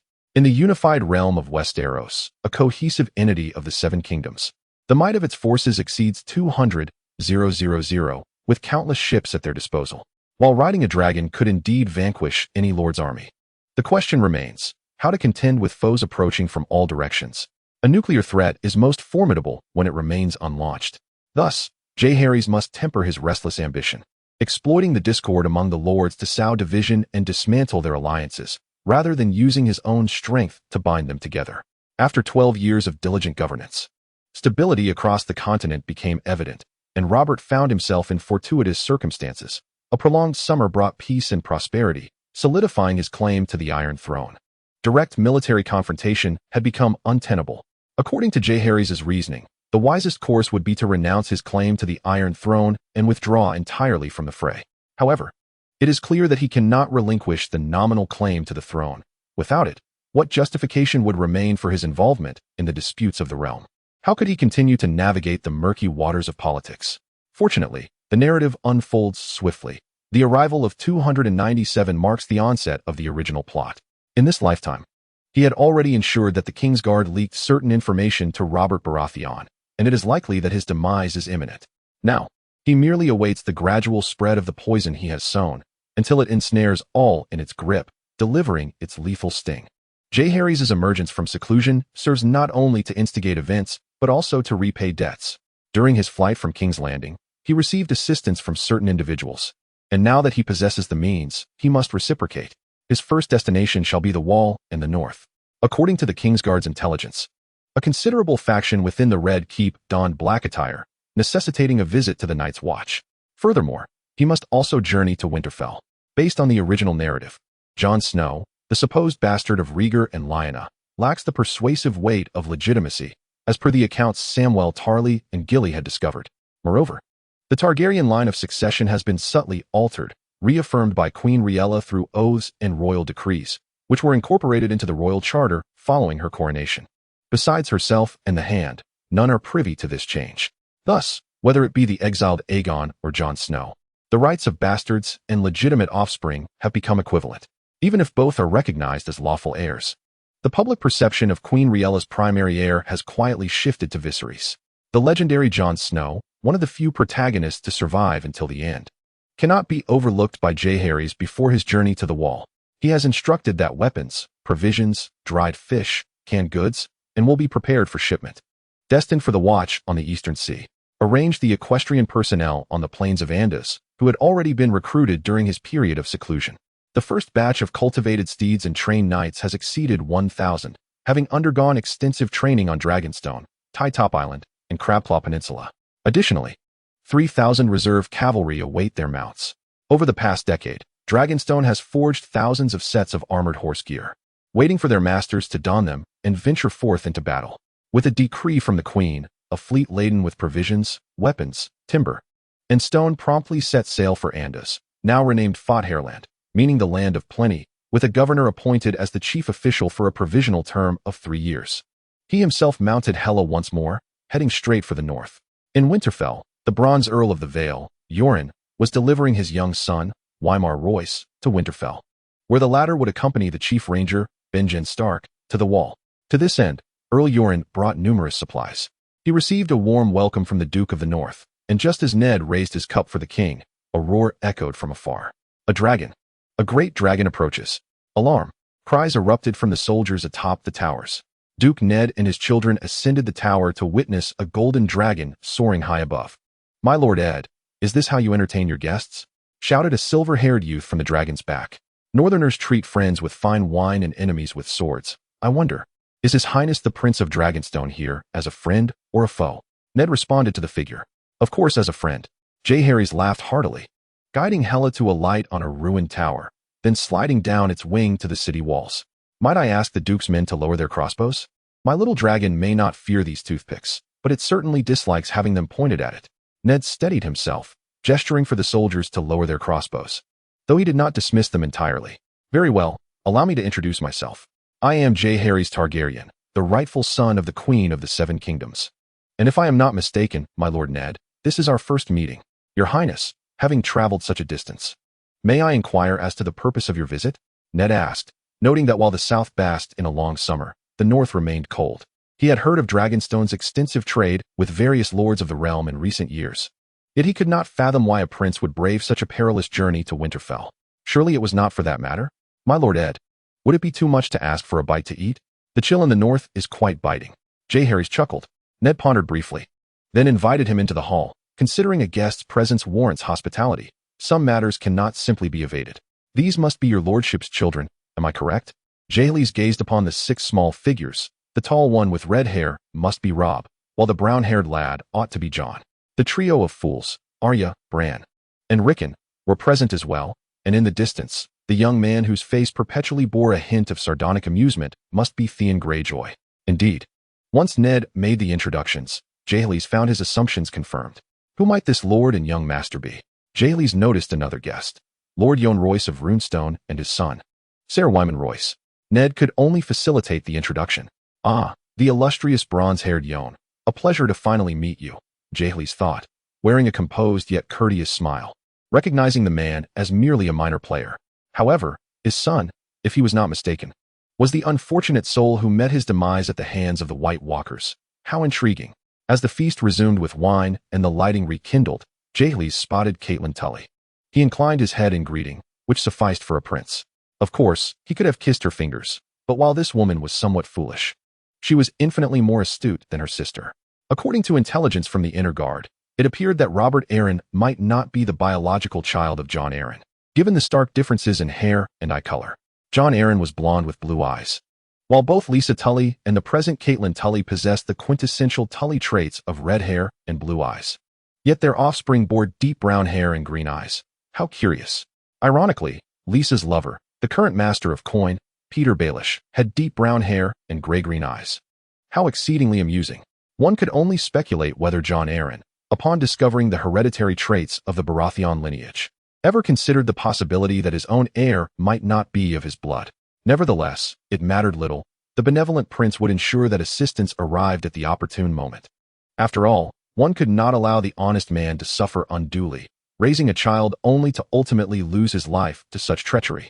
Truly, it was a grievous fate, more unjust than that of Wu Dalong.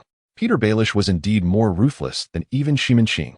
Chaos is but a staircase to ascend. Presently, Peter Baelish would need to consider whether Jaehaerys would provide the ladder and whether he might withdraw at midway, due to the unexpected guests. The gathering lacked the spirit of celebration, and Jaehaerys, as the highest-ranking guest, naturally took a seat nearest to the Duke and Duchess. At the far end, close to the door, sat Jon Snow, isolated and seemingly indifferent to the festivities. Despite his efforts to remain inconspicuous, Jaehaerys' scrutinizing gaze rendered him increasingly uneasy. Catelyn surveyed the two, feeling that Jaehaerys was belittling her. A bastard receiving more attention than the legitimate son of the Duke was a bitter pill for her to swallow. However, out of grace, she refrained from displaying her displeasure in public. Soon, the banquet concluded, and Wymer Royce was escorted away by Baelion Stark and his brethren clad in black, followed shortly by Bronze Yoren's departure. Only Jaehaerys and the Stark family remained in the hall. Sansa gazed at the handsome prince, her heart racing uncontrollably. He was irresistibly charming, with deep-set eyes that resembled purple crystals, and a countenance that, though pale and smooth, bore no trace of immaturity. Particularly captivating was the subtle smile gracing his lips, which felt like a personal invitation to her, nearly melting her heart. When he mounted his dragon, facing 1,000 foes with unwavering courage, he perfectly embodied the image she had envisioned of Prince Aemon the Dragon Knight. By the gods, how could such a flawless man exist in this world? She chatted softly and casually with her sister, yet her gaze remained fixated on the prince. Eddard urged Catelyn to take the children back to their chambers, but they were reluctant to depart. After all, this was the only dragon knight to have emerged in a century, and who hadn't heard tales of dragons and their riders from the old nurse? Ultimately, Catelyn had to adopt the demeanor of a housekeeper to coax the reluctant children back, while Jon Snow lingered in the shadows, wishing he could slip away unnoticed had he not feared Catelyn's ire. "My lord, I believe it would be prudent for Jon Snow to remain with us for our ensuing conversation, as I think he deserves the right to know. What say you?" Harry sipped from his silver-inlaid amber goblet of summer wine, speaking in a manner that was anything but mundane. In an instant, a flash of realization struck Ned, Catelyn, and Jon. Ned clenched his fists, knocking over the plates and goblets before him, the crimson wine staining his gray and white attire, bringing memories of a decade past rushing back. Catelyn, gripping her gown tightly, was consumed by a rising tide of fury. Her face turned pale and twisted away from her husband, burdened by a pain she could never release. Was it that woman named Heir?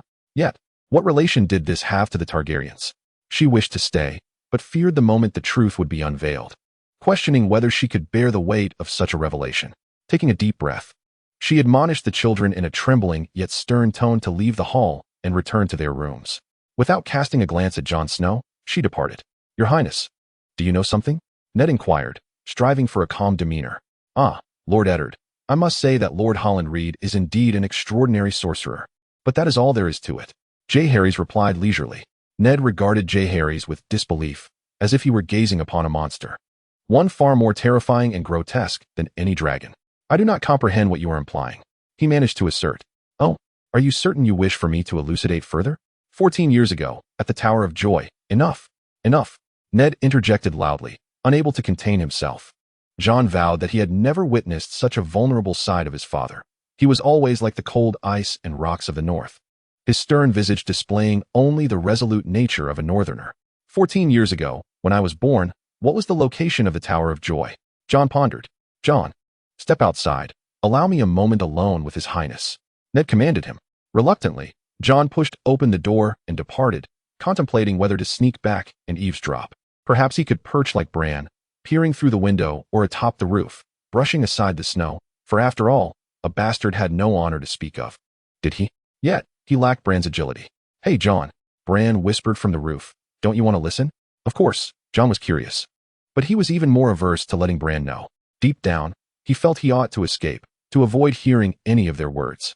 "I should have joined Uncle Benjen at the wall today, donned the black garb, and sworn the Night's Watch oath beneath the weirwood. Bran, you must leave as well. Otherwise, I shall punish you with a year's ban from climbing to the Tower's peak." Ned's voice rang out again. Bran shrugged, whispering to Jon, "You've ruined it." Then he scampered back to his narrow window like a monkey. Now, aside from the two Riddlers, no one knew what was to be discussed within, and Jon released a sigh of relief. Harry's gazed with a half-smile at a corner of the room, muttering the word chameleon. Upon hearing this, Ned appeared struck by lightning. His face drained of color. After a moment, he turned back to the prince. "Your Highness, are you aware of the consequences of such actions?" "Huh, Lord Ned, do not ponder too deeply. With Dragonstone at hand, his existence poses no issue whatsoever. My purpose here is not to take him away, but merely to seek an answer that has long perplexed me. Now that I possess the answer, there is no need for further visitations. Oh, by the way, you may not be aware, but Dragonstone has now converted to the faith of the dragon. If possible, I hope you do not impede the spread of his followers' beliefs in the north." Harry's interjected. "Furthermore, this amulet of the dragon is a gift for Jon. I kindly ask you to convey it to him." Harry's handed Ned a pendant carved from obsidian. "I can refrain from obstructing your deity's spread in the north. But Jon is my own flesh and blood. He worships my god, and shall never embrace yours. Your god is but a collection of clay and straw, existing merely by the passage of time." Harry scoffed, dismissing the notion. "In truth, I could slay them as easily as one would a chicken, though I kept that thought to myself." He pressed the amulet into Ned's hands, declaring that their business was concluded, and departed that very night. Upon seeing Jon Snow, I finally understood why that mediocre warrior, Holland Reed, had survived the Battle of the Tower of Joy. Why did Ned declare that, were it not for Lyd's intervention, he too would have succumbed to the blades of the Kingsguard? The diminutive Dornishman possessed an unexpected prowess, capable of summoning divine forces from the distant south, which indeed astonished him. Surely the old gods exacted a considerable toll. No wonder that in the aftermath, Holland Lyd never made another appearance. He likely dared not venture beyond Neck. Of course, had it not been for Harry's having transcended to a higher existence, with a fragment of enlightenment nestled within his essence, he might have misjudged the situation entirely. It is thus unsurprising that in the series, when Melisandre beheld Jon Snow, she recognized the grave error of her previous assumptions. Beneath Jon Snow's unmistakably Stark features lay the concealed Targaryen violet eyes, artfully masked by sorcery. Under the influence of this magic, Jon's eye color gradually shifted to the Stark brown. As for Ned's quest to return his brother's sword to Lady Aishera Dayne, it was largely a ruse. For Lady Dayne, too, possessed the striking combination of dark hair and violet eyes. Jaehaerys was reluctant to probe further into why Aishera would willingly embrace death. He merely needed to ascertain that Jon Snow was indeed Rhaegar's child. Beyond that, he preferred not to delve deeper. Perhaps Aishera had once surrendered herself to a Stark. But that Stark need not necessarily have been Ned.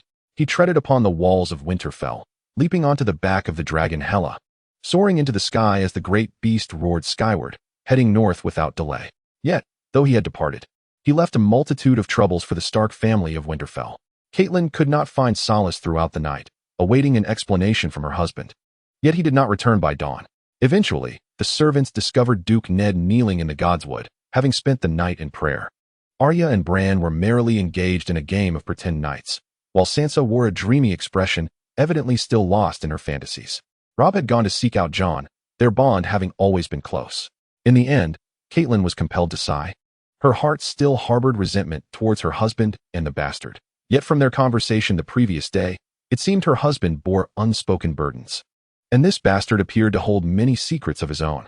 She feared that unearthing these truths would bring calamity upon the Starks and the Tully family alike. It would be best to have him depart sooner rather than later, whether to the Wall, the Citadel, or Essos.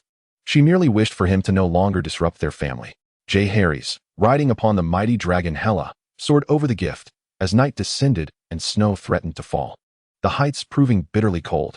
Upon reaching the town of Crown's Landing, he resolved to land and rest, for even with his formidable constitution, he felt somewhat unwell from the high-altitude flight, though he had long been impervious to the elements. Who would not wish to gaze down upon the vast landscapes from the azure skies? Crown's Landing lay in a state of disrepair, once graced by the benevolent Queen Alysanne and her dragon Silverwing, which had once roosted there, prompting the townsfolk to paint the battlements of the tower a resplendent gold. In due course, the savage marauders frequently besieged this quaint town, prompting its inhabitants to gradually vacate, rendering the area increasingly desolate. He allowed Hela the freedom to capture prey. To the east of King S Road lay an unending range of mountains, inhabited by over 40 clans of mountaineers, alongside countless wild bison, elk, and grizzly bears, providing Hela with a veritable banquet of delectable fare. At the break of dawn the next day, the satiated dragon returned to her master, her nostrils emitting sparks that ignited the pile of firewood before Jaehaerys. With the flames crackling, he roasted a grouse, slicing the succulent meat into morsels the size of a thumb, interspersed with freshly unearthed matsutake mushrooms. As the flames licked at the food, an intoxicating aroma filled the air. Each bite combined the rich flavor of the chicken with the delicate fragrance of the mushrooms, offering an unparalleled delight. How exquisite it would be to have a roasted bear paw to accompany this feast. In the northern territories, where grizzly bears abound, this season, just before the snowfall, is when they diligently accumulate fat reserves. Regrettably, although this location lies at the source of the last river, the salmon, swimming upstream to spawn, do not venture here. They congregate around the lonely mountain, drawing all the bears within a 100-mile radius to that area. He wiped his greasy hands, lamenting the absence of magical prowess, as even the simplest cleansing spell eluded him. How inconvenient. At this moment, soaring in the sky, he could discern a long white line in the distance. Gradually, this line ascended higher, and under the sun's radiance, the great wall shimmered, resplendent and breathtaking. The wall was spacious, approximately the width of a dual four-lane road. He refrained from recklessly riding his dragon onto the battlements, for he was not there to act as an unwelcome guest. Unlike his visit to Winterfell for enlightenment, he was merely there to provide support and repay debts. Surely, the Night's Watch at the Black Castle had received the missive from Dragonstone, containing provisions sufficient for a large merchant vessel of the Westerlands. Jaehaerys had no doubt that he would receive a warm welcome from the Night's Watch. As the dragon descended upon the clearing outside the Black Castle, countless members of the Night's Watch, cloaked in black, surged forth from the fortress. On the towering walls, heads popped up here and there, eager to catch a glimpse of the spectacle. Perched high upon his dragon's back, Jaehaerys waved enthusiastically at them, reminiscent of a king saluting his subjects, with a hint of a ceremonial air. Brothers of the Night's Watch, your efforts are commendable. I thank you for your unwavering dedication in shielding the realm from terrifying foes. Jaehaerys addressed them, standing tall, while the black-clad figures were moved to tears. By the gods! Could those dragon scales be pure gold? How else could they shine so brilliantly? Commander Jaehaerys extended his utmost enthusiasm to all nobles willing to donate supplies. Since joining the Night's Watch, past affiliations were entirely forgiven.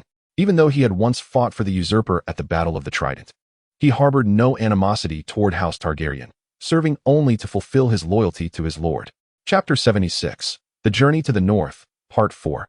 After exchanging pleasantries, Jaehaerys articulated his purpose. When he fled from the Red Keep, several loyal guards had unhesitatingly aided his escape. While it is best to set aside the deceased, many of those who survived were dispatched to the Wall. The Night's Watch is a remarkably unique entity on the continent of Westeros. However, his inner circle has yet to establish an intelligence network there. The North is already a harsh land, and the Wall is even more unforgiving. The members of his inner circle believe that aside from guarding against the raiders from beyond, there was little worth their effort. This perspective, while grounded in logic, seemed misguided to Jaehaerys.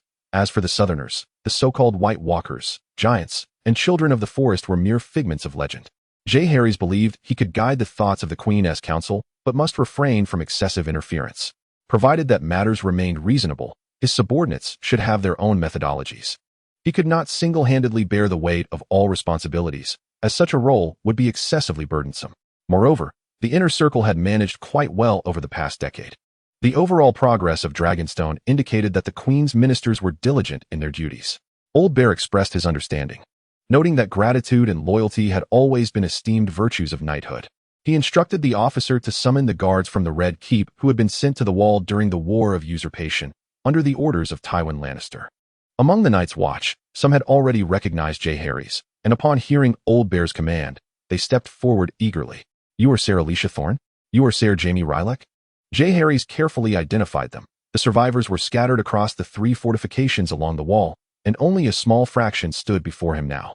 After the gates of the Red Keep were opened by Jaime, many guards had chosen to fight to the death.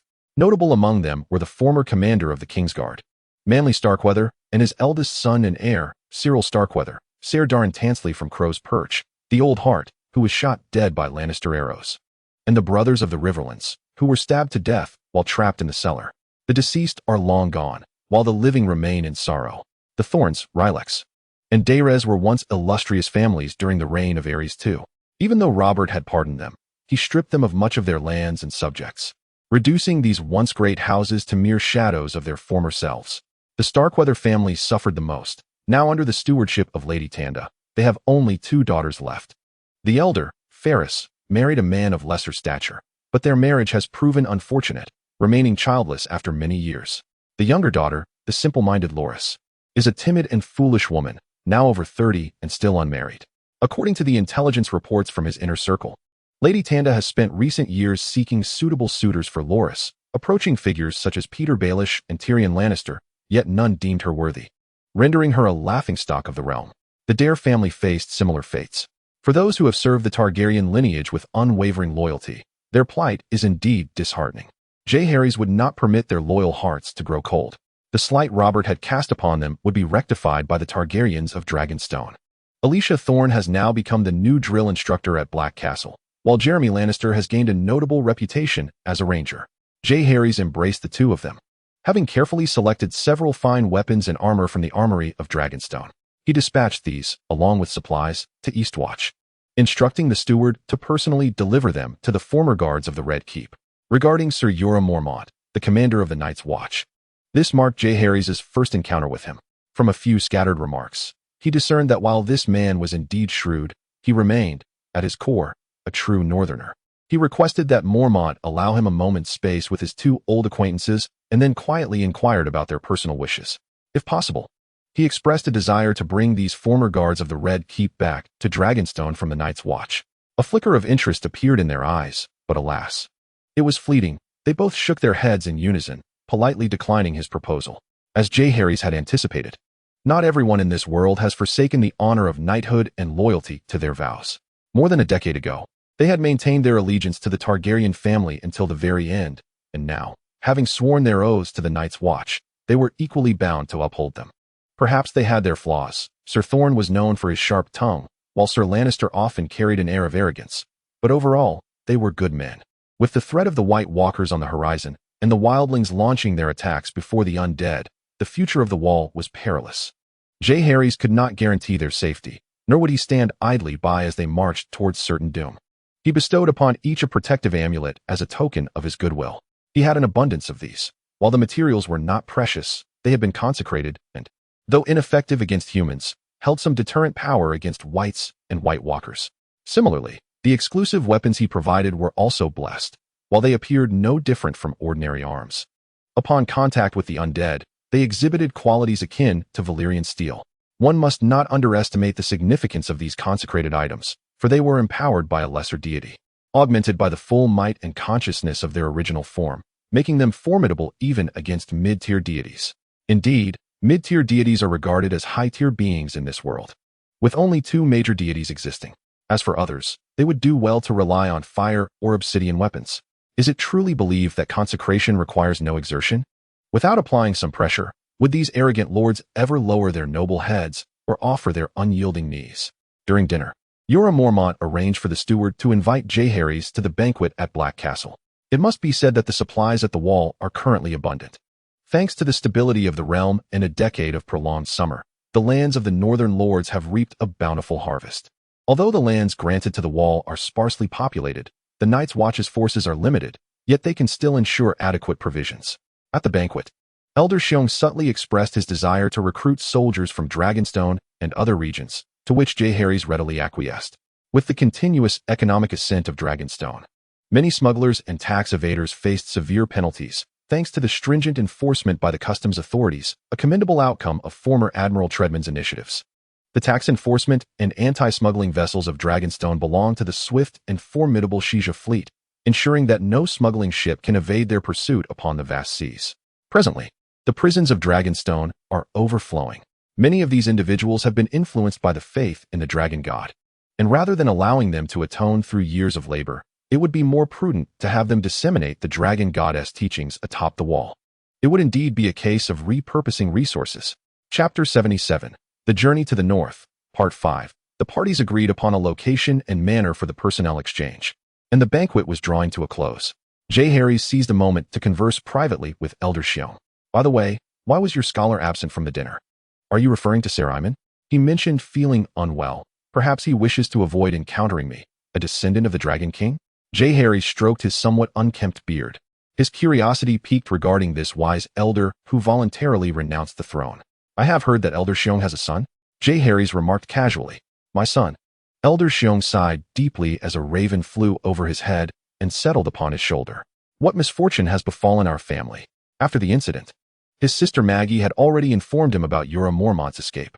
Were it not for my duty as a Night's Watchman, I would certainly venture to Essos to retrieve this ungrateful child. Elder Seong's ire was not directed at his son for engaging in the slave trade, but rather for lacking the courage to take responsibility for his actions. I have heard that he is currently serving as a mercenary between Pentos and Volantis. Should Elder Seong require assistance, I am willing to arrange it. However, rather than seeing him clad in black or losing his head, I would prefer that he serve Dragonstone, perhaps as a spy close to Daenerys, merely seeking a pardon. As long as he demonstrates his worth, Dragonstone would be more than capable of fulfilling his desires.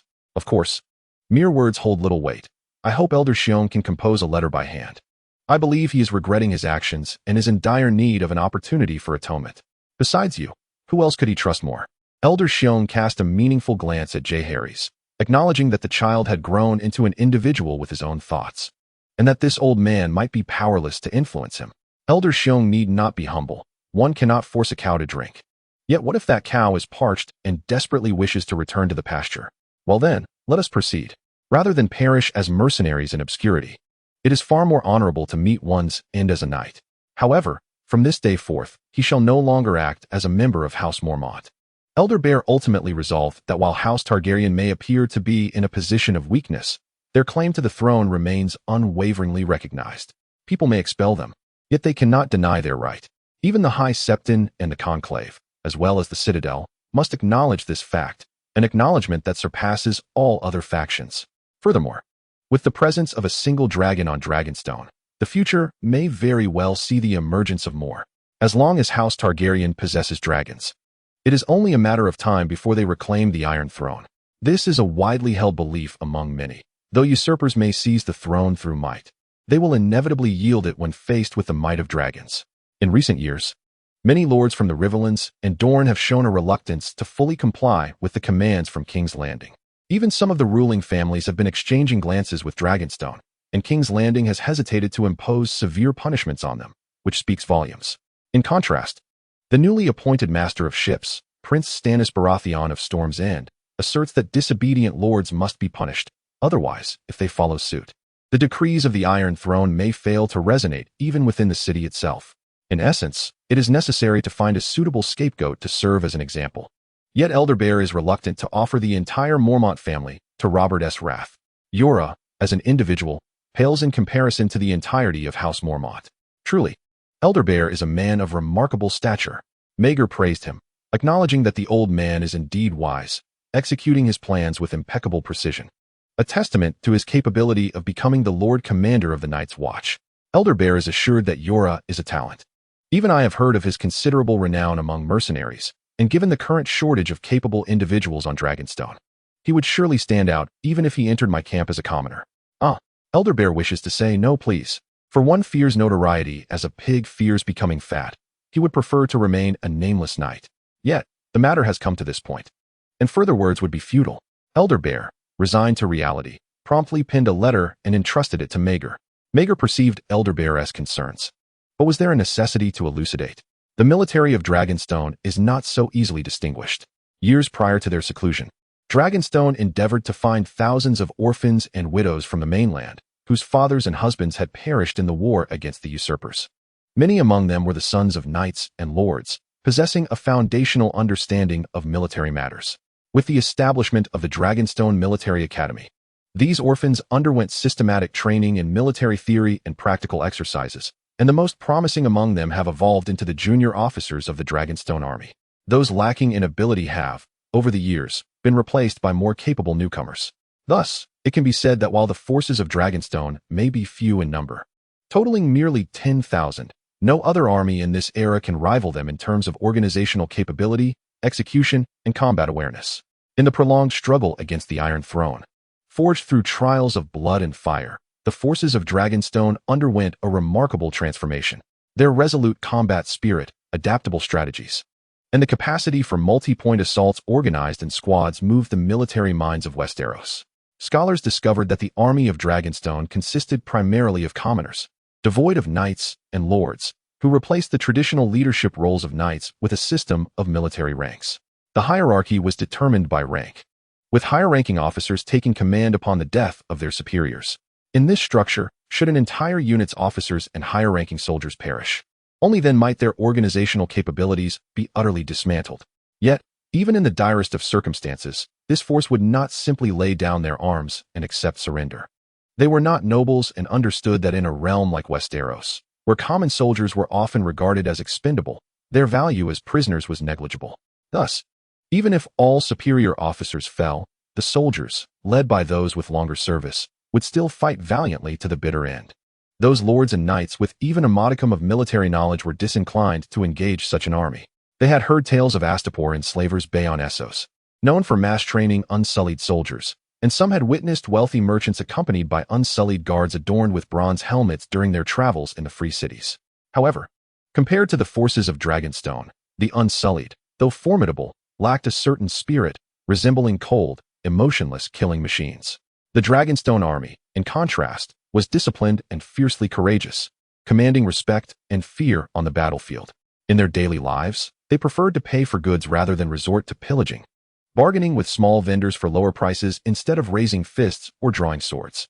They were vibrant young individuals, a charming group of lads.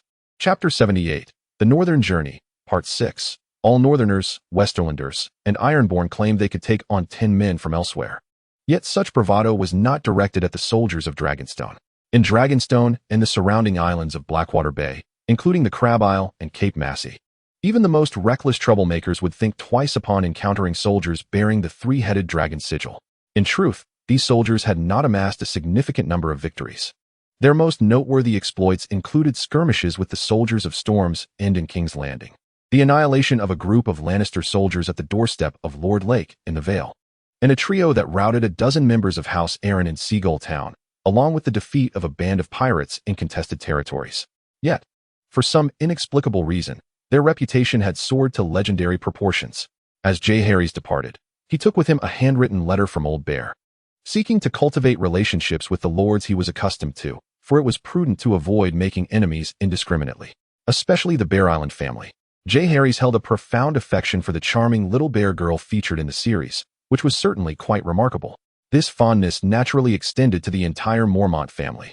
Speaking of fondness, it is only fitting to mention disdain as well. Having ventured into the north, he had no intention of solely playing the role of the virtuous hero. He mounted Rhaegar and soared towards the lonely mountain, harboring a deep-seated animosity towards a certain flaying family.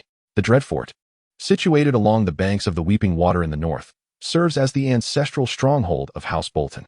Over the millennia, it has transformed into a grand and formidable military fortress, thanks to the relentless renovations by generations of the Bolton family. As the principal vassals of Winterfell, the Boltons and the Starks had only reconciled a few centuries ago, with a long history of enmity preceding this truce. Notably, some Bolton lords in the past had even donned the skins of their enemies, including those of the Stark clan, as cloaks. Roose Bolton, the current lord of the Dreadfort, wielded absolute authority within his domain, commanding respect and fear from all. This morning, having just awakened from slumber and before his beloved leeches could drain the impurities from his blood, he was abruptly jolted by a thunderous explosion outside. Boom, boom, boom. A massive cloud of smoke accompanied by flames engulfed the gates of the Dreadfort and the surrounding walls and towers. Soon after, soldiers were heard shouting in alarm, "Enemy attack! Be on guard!" He hastily donned his cloak, pondering the source of this intrusion. Was it from Castle Carhold, Winterfell, or perhaps the Wildlings? A deafening roar echoed through the courtyard as a colossal figure descended upon the keep's pinnacle. The dragon's roar, mixed with flames akin to molten lava, incinerated the remaining towers into ash. Roose Bolton's pallid visage turned ashen, resembling that of a corpse. With a grim expression, he ordered his guards to rally the soldiers while instructing his maester to release ravens to seek aid from Winterfell and King's Landing. A dragon. Which faction still possessed dragons? Was this not painfully evident? He hoped his soldiers could repel the dragon and hold back the forces from Dragonstone at the ruins. He knew the chances were slim, but even the lowliest of creatures fought for survival. His eldest son had perished under mysterious circumstances the previous year, yet he still had an illegitimate son. Although he loathed the continuation of such a tainted bloodline, it was preferable to complete extinction.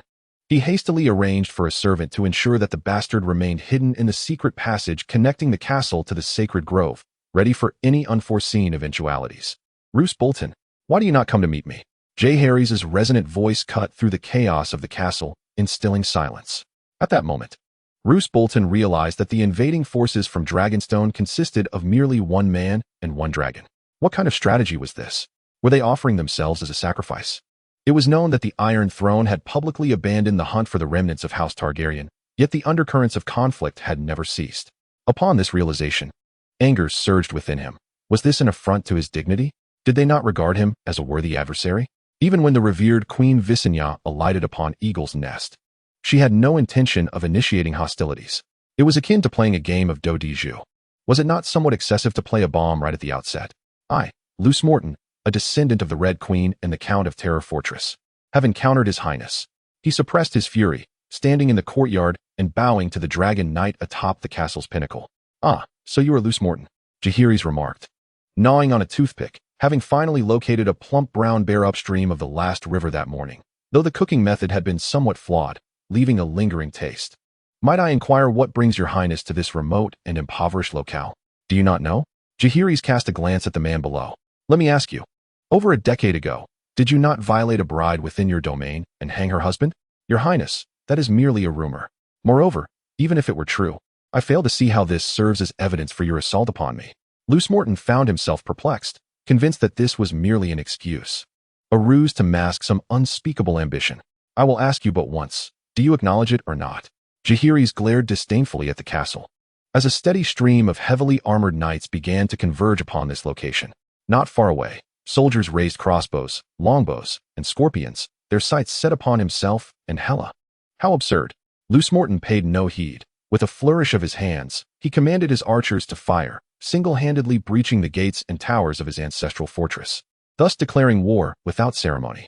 Even if he were to slay dragons and dragon riders on the spot, what could Dragonstone do to him? The youth was, after all, still very young. He would gladly accept the carcass of a dragon and the head of a Targaryen heir. Whoosh! Clang! Clang! The dragon Hela shielded its eyes and neck with its wings. Unlike other dragons, Hela's wing membranes were fortified with a robust layer of scales. When it folded its wings, it could instantaneously form a colossal shield, protecting itself from harm. Occasionally, arrows that slipped through the gaps were either deflected by its softly glowing scales or severed by Jaehaerys with his longsword. Youth, after all, often relied on sheer recklessness. Now that strength had been attained, recklessness sufficed. The archers under Luce Morton had been shooting for an eternity, feeling as though they were firing at an enormous steel plate, utterly incapable of penetrating its defenses. Fortunately, there remained the scorpions and siege crossbows, devices designed to counter siege shield carts and formations. A single shot could shatter even the mightiest boulders. Yet unexpectedly, Jaehaerys soared down from the dragon, like a wisp of smoke. Adopting a semblance of aerial grace as he alighted upon the fractured castle wall, swiftly advancing towards the scorpions and siege crossbows. With a series of sharp sounds, the scorpion crossbows and the siege crossbowmen discovered that the bowstrings before them had been severed in two. Subsequently, a torrent of dragon fire surged towards them. In Chapter 79, The Journey to the North, Luspatone knelt upon the ground, beseeching the forgiveness of Jaehaerys. Just 10 minutes prior, Jaehaerys, in an invincible and godlike form, had obliterated all the scorpion crossbows and siege engines, commanding his dragon to incinerate the massive shields held aloft by the guards. He finally realized that this man and his dragon had come to his castle not out of recklessness, but with a profound understanding of their own strength. Such an adversary left him utterly bereft of ideas for resistance. As he gazed upon the once formidable soldiers, now reduced to lifeless corpses emitting the scent of roasted flesh, even his typically stoic disposition could not suppress a wave of nausea. Today marked a dreadful day for Terror Castle, and an absurd thought suddenly took root in Luspatone's mind. No, it was a fact. Your Highness, in your mercy, he thought, surrendering to the overwhelming circumstances. He was willing to bow and implore for his life, even if it meant relinquishing all his lands. I ask you again, do you acknowledge your crimes from years past, or not? Jaehaerys' voice echoed as if it descended from the heavens. A pang of regret seized Luspatone's heart, recalling a time when he had passed a mill on horseback, located on the outskirts of Terror Castle. During a hunting expedition, he had slain a stag and tasted its blood. Soon after, he encountered a strikingly beautiful bride, and in a moment of fervor, he deemed their secret union, without his consent, as an affront to his authority. Thus, he hung the groom before the eyes of the gathered crowd, exercising the right of the first night upon the groom's lifeless body. It was his right. I acknowledge my guilt, he uttered, bitterness flooding his mouth. Do you know that during the reign of King Jaehaerys the right of the first night was abolished? As a lord, you trampled upon the laws of the realm, disregarding human life. I am guilty of treason against you. Upon hearing Luspatone's confession, Jaehaerys decisively proclaimed, according to the laws of the Seven Kingdoms, let me think. Yes, I sentence you to death. His tone was light, yet it sent a shiver down Luspatone's spine. Your Highness, I am loyal to the Iron Throne and Winterfell. Even if guilty, it is not for you to punish me. Luspatone shrieked, abandoning all pretense in the face of death. Indeed, it is true. How could the Duke of Winterfell punish you, when I am not the king? Jaehaerys replied, surprised by Luspatone's cleverness. While he lacked the authority to punish him directly, it did not mean he was without recourse. Therefore, I propose a trial by combat. Jaehaerys declared, before the dragon god I worship and the gods you revere. If you can defeat me, it shall be a sign that your life is not forfeit. Upon witnessing Jaehaerys' martial prowess, Luspatone dared not easily agree to the challenge. Your Highness, my father is innocent. A voice interjected, belonging to a young man of considerable girth and thick lips. Who are you?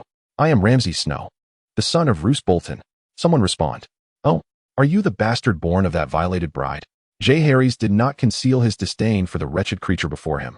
A person so vile they dared to appear in his presence. Ramsay's face flushed crimson. Never had anyone dared to call him a bastard to his face. Those who did had met with his cruel wrath. Yet, the individual before him was not to be trifled with. Had not all those who beheld his countenance, including his heavily armed father, knelt in fear before his might? Thus, with a cunning glint in his eye, he retorted, my parents were in love. My father did not commit an act of rape. As for the death of that groom from years past, It was the work of others, not my father. Such treacherous rhetoric. Harry's waved his hand, and a dark energy shot forth towards Ramsay's mouth. Ramsay attempted to evade it, but it was too swift. With a resounding smack, it struck squarely against his front teeth. Ah! Ramsay gasped, blood spilling forth as two of his teeth fell to the ground. Upon closer inspection, the dark energy was revealed to be merely a small stone. At that moment, Ramsay's mouth swelled painfully, as if it had been stuffed with a fist, yet the madness in his eyes only intensified, filled with a bloodthirsty frenzy.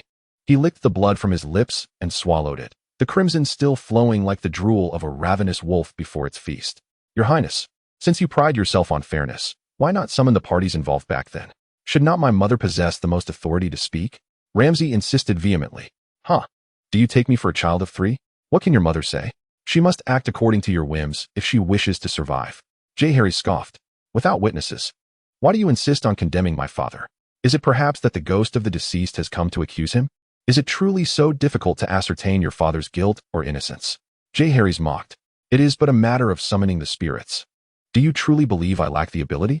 Communicating with the deity pendant around his neck, Harry's summoned a surge of power. If Ramsay had not emerged, it would have been well. Since he had, let his sins be punished as well. The technique of summoning spirits, one of the 72 methods of Taoist sorcery, had been mastered by Harry's after a decade of seclusion. As he silently recited the incantation, a chilling breeze arose, and pale shadows began to gather from all directions. Their forms were emaciated, their faces ashen. These were the souls of those who had perished at the hands of Roose Bolton and his son over the years. The two men were struck with terror. What manner of sorcery was this, divine or demonic? Go forth, identify those who caused your demise. Let grievances be avenged. Harry's voice resonated, momentarily restoring the spirit's awareness. Upon recognizing their killers before them, the memories of their last moments replayed vividly, and they shrieked as they lunged at Roose and Ramsay Bolton. One by one, the souls invaded their bodies, tearing and gnawing at their translucent souls until both men lay writhing on the ground in agony, howling in despair. At last, as the two souls breathed their last, they knelt before Harry's, departing with a sense of satisfaction. It seemed that even those whom you had condemned to death still harbored a flicker of kindness. Harry's regarded the lifeless forms of the father and son with a mocking gaze. Viserys Valerion had not committed many atrocities, and in the eyes of the deceased, he remained their lord. Thus they were content with devouring a fragment of his essence. In stark contrast, Ramsay Snow had wrought havoc upon countless lives. His 3 souls and 7 spirits had been ravaged and torn asunder by the multitude of vengeful shades, his life force dwindling to a mere flicker. Even if he clung to existence, his remaining years would be spent in a daze, incapable of further malice, truly a fitting retribution. Harry's felt a sense of fulfillment. If even the spirits were willing to forgive Viserys, he would not sully his hands with further violence. With the evil cleansed, he mounted his dragon once more and soared into the skies, leaving behind a crumbling castle and a chaotic throng of soldiers and servants. Chapter 80. An unexpected proposal, my son. You are already 20 years old. It is time to settle down. Upon returning to Dragonstone, Harry's had scarcely touched the ground when he was summoned by the guards sent by Rhaegar, who, as soon as she spoke, evoked memories of the torment he had endured in his youth due to forced betrothal. Look at you, such a handsome young man. Had it not been for the dragon god's refusal to release you in recent years, I would have arranged a wedding for you long ago. Queen Rhaegar grasped his hand, unwilling to let go. Tell me, do you prefer Rhaenys or Daenerys, or do you desire both? Viserys watched in astonishment, his eyes wide. But wait. The Targaryens are known for intermarriage, and neither my brother nor I are yet wed. How is it that my mother seems to disregard me entirely? Such favoritism. While it is true that I am not particularly fond of either girl, indeed, they seem rather indifferent towards me. It is tradition, a custom that has endured for millennia. Must I not be considered at all? Furthermore, Rhaenys and Daenerys were acting strangely. Typically, when I wished to hold their delicate hands, I was met with resistance. Yet, now that mother declares they are to marry Harry's, their faces flush with shyness. Hey, shouldn't you wield your mighty swords and slay this pretentious interloper? Good heavens, am I truly the only sane one left in House Targaryen? Your Majesty, this union of close kin is not sanctioned by theology. Harry's hesitated, having given little thought to matters of romance, particularly with his underage sister and niece. In modern times, such actions would certainly lead to imprisonment. And they are still so young. Still young? Ask them if they have experienced their first moon-s blood. It has been years. Is it that you wish to emulate the sacred Baelor, locking them away in a maiden's keep? Queen Rhaegar was furious. After enduring so much hope for the prophesied prince to emerge, how could he possibly refuse to pass on such extraordinary genes? Why engage in theological discussions with me? Is he not the one who claims to be well-versed in the laws of the Seven Kingdoms? How can he be unaware of the exceptional statutes pertaining to the Targaryen lineage? The bloodline of House Targaryen continues. Can this truly be deemed incestuous? Ahem. Jaehaerys felt a flush of embarrassment. Does Her Majesty speak so candidly? Today, you must provide me with a response. Either choose one or choose two. Otherwise, do not recognize me as your mother. As she spoke, Layla's tears began to flow. Look at your brother. How many bastards has he fathered? Why are you so oblivious? You are driving me to despair. I might as well descend into the underworld to find your father. Alas, this is too much. Jaehaerys was rendered speechless.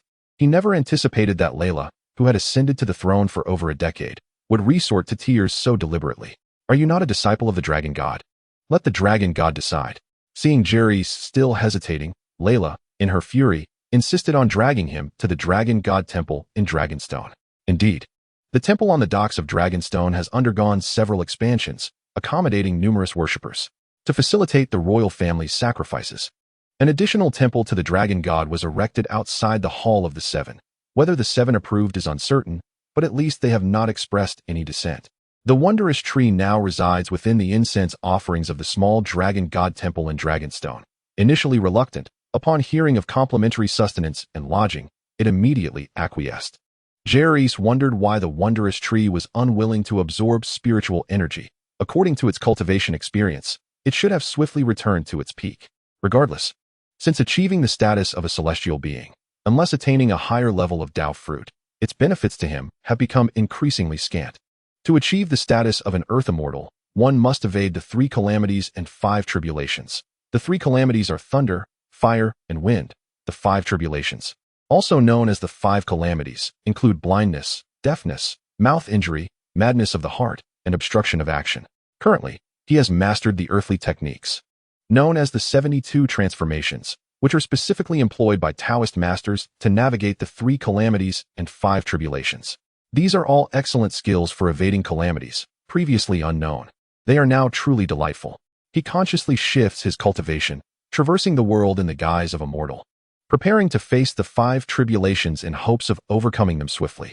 His current flamboyant behavior is not inherent, but rather a response to the tribulation of madness. The 5 tribulations do not occur in a predetermined order nor in fixed combinations. They may arrive sequentially or in various combinations. The forces of heaven are elusive and formless. Practitioners of the Tao can only passively accept their fate. Those who cannot endure are left with a fragment of their spiritual essence, destined for reincarnation or to become ghostly immortals. Upon arriving at the Dragon God Temple, the inner guards had already received word and cleared the area in advance.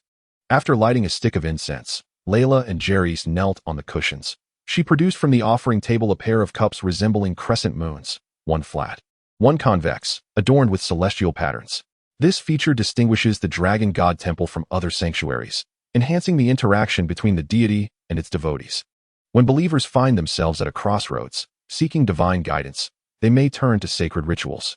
After offering their prayers, they cast the divination cups.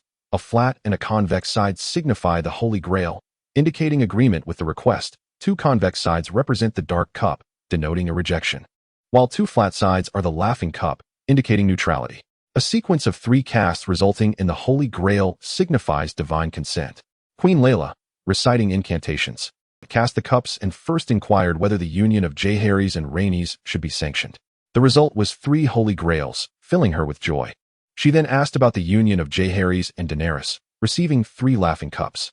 Jaehaerys remarked that this was beyond his control, as even his spiritual essence lacked the capacity for manipulation, perhaps deeming Daenerys still too young. Queen Layla, now assured of divine approval, regarded Jaehaerys with pride, proclaiming that he would soon consummate their union. Jaehaerys, perplexed, questioned the lack of preparations for the wedding, wondering if it was truly to be so simplistic. Indeed, the marriage customs of House Targaryen were far less elaborate than those on the continent, devoid of the intricate rituals of engagement and auspicious omens. Secretly, arrangements had been made well before Jaehaerys departed Dragonstone for the north. The couple completed their vows at the Temple of the Dragon and before Queen Layla. Adhering to ancient Valyrian traditions and amidst the revelry of their kin, they were ushered into the bridal chamber. As they sat upon the marriage bed, Jaehaerys was still in a daze. His first marriage had unfolded in a bewildering manner. Gazing at his bride, adorned in a low-cut gown and bedecked with gold and silver, he felt a sense of helplessness. Drawing upon the rustic flirtations he had learned in his past life, he managed to elicit a blush from her, leaving her parched with longing. In that moment, he recited sweet nothings, evoking imagery of delicate blossoms and harmonious unions, half pushing, half encouraging, filled with surprise and affection. Chapter 81. The Death of Jon Arryn. Alas, Jaehaerys rose late in the day, lamenting his indulgences in revelry. He mournfully reflected on how recently, having acquired a new martial skill, he had become so engrossed in his training that he found himself ensnared. His new bride, equally dedicated to her studies and warm-hearted, welcomed his every effort with open arms, reciprocating with heartfelt gratitude. Thus, Jaehaerys finally comprehended the joys of a monarch unburdened by mourning audiences. Fortunately, Jaehaerys possessed remarkable willpower and soon extricated himself from the allure of beauty, redirecting his focus towards the unfolding political landscape of the continent. The original narrative approached its climax. As per the latest intelligence from the inner guards, whispers of rumors had reached the ears of Prime Minister Jon Arryn. The latter had initiated a discreet investigation. Yet it was evident that the old minister and his confidants were not adept at keeping secrets. Soon, some would be compromised. Every move of the old minister was easily discerned by his adversaries. Within the Red Keep, the old fool truly lacks discernment. Cersei exclaimed in anger to Jaime. What does it matter? He has no evidence. Jaime reclined languidly in his chair, his gaze fixated on his sister's exquisite form, stirring within him a wave of desire. He reached out, encircling Cersei's slender waist, disregarding her protests, and bestowed a gentle kiss upon her cherry-red lips.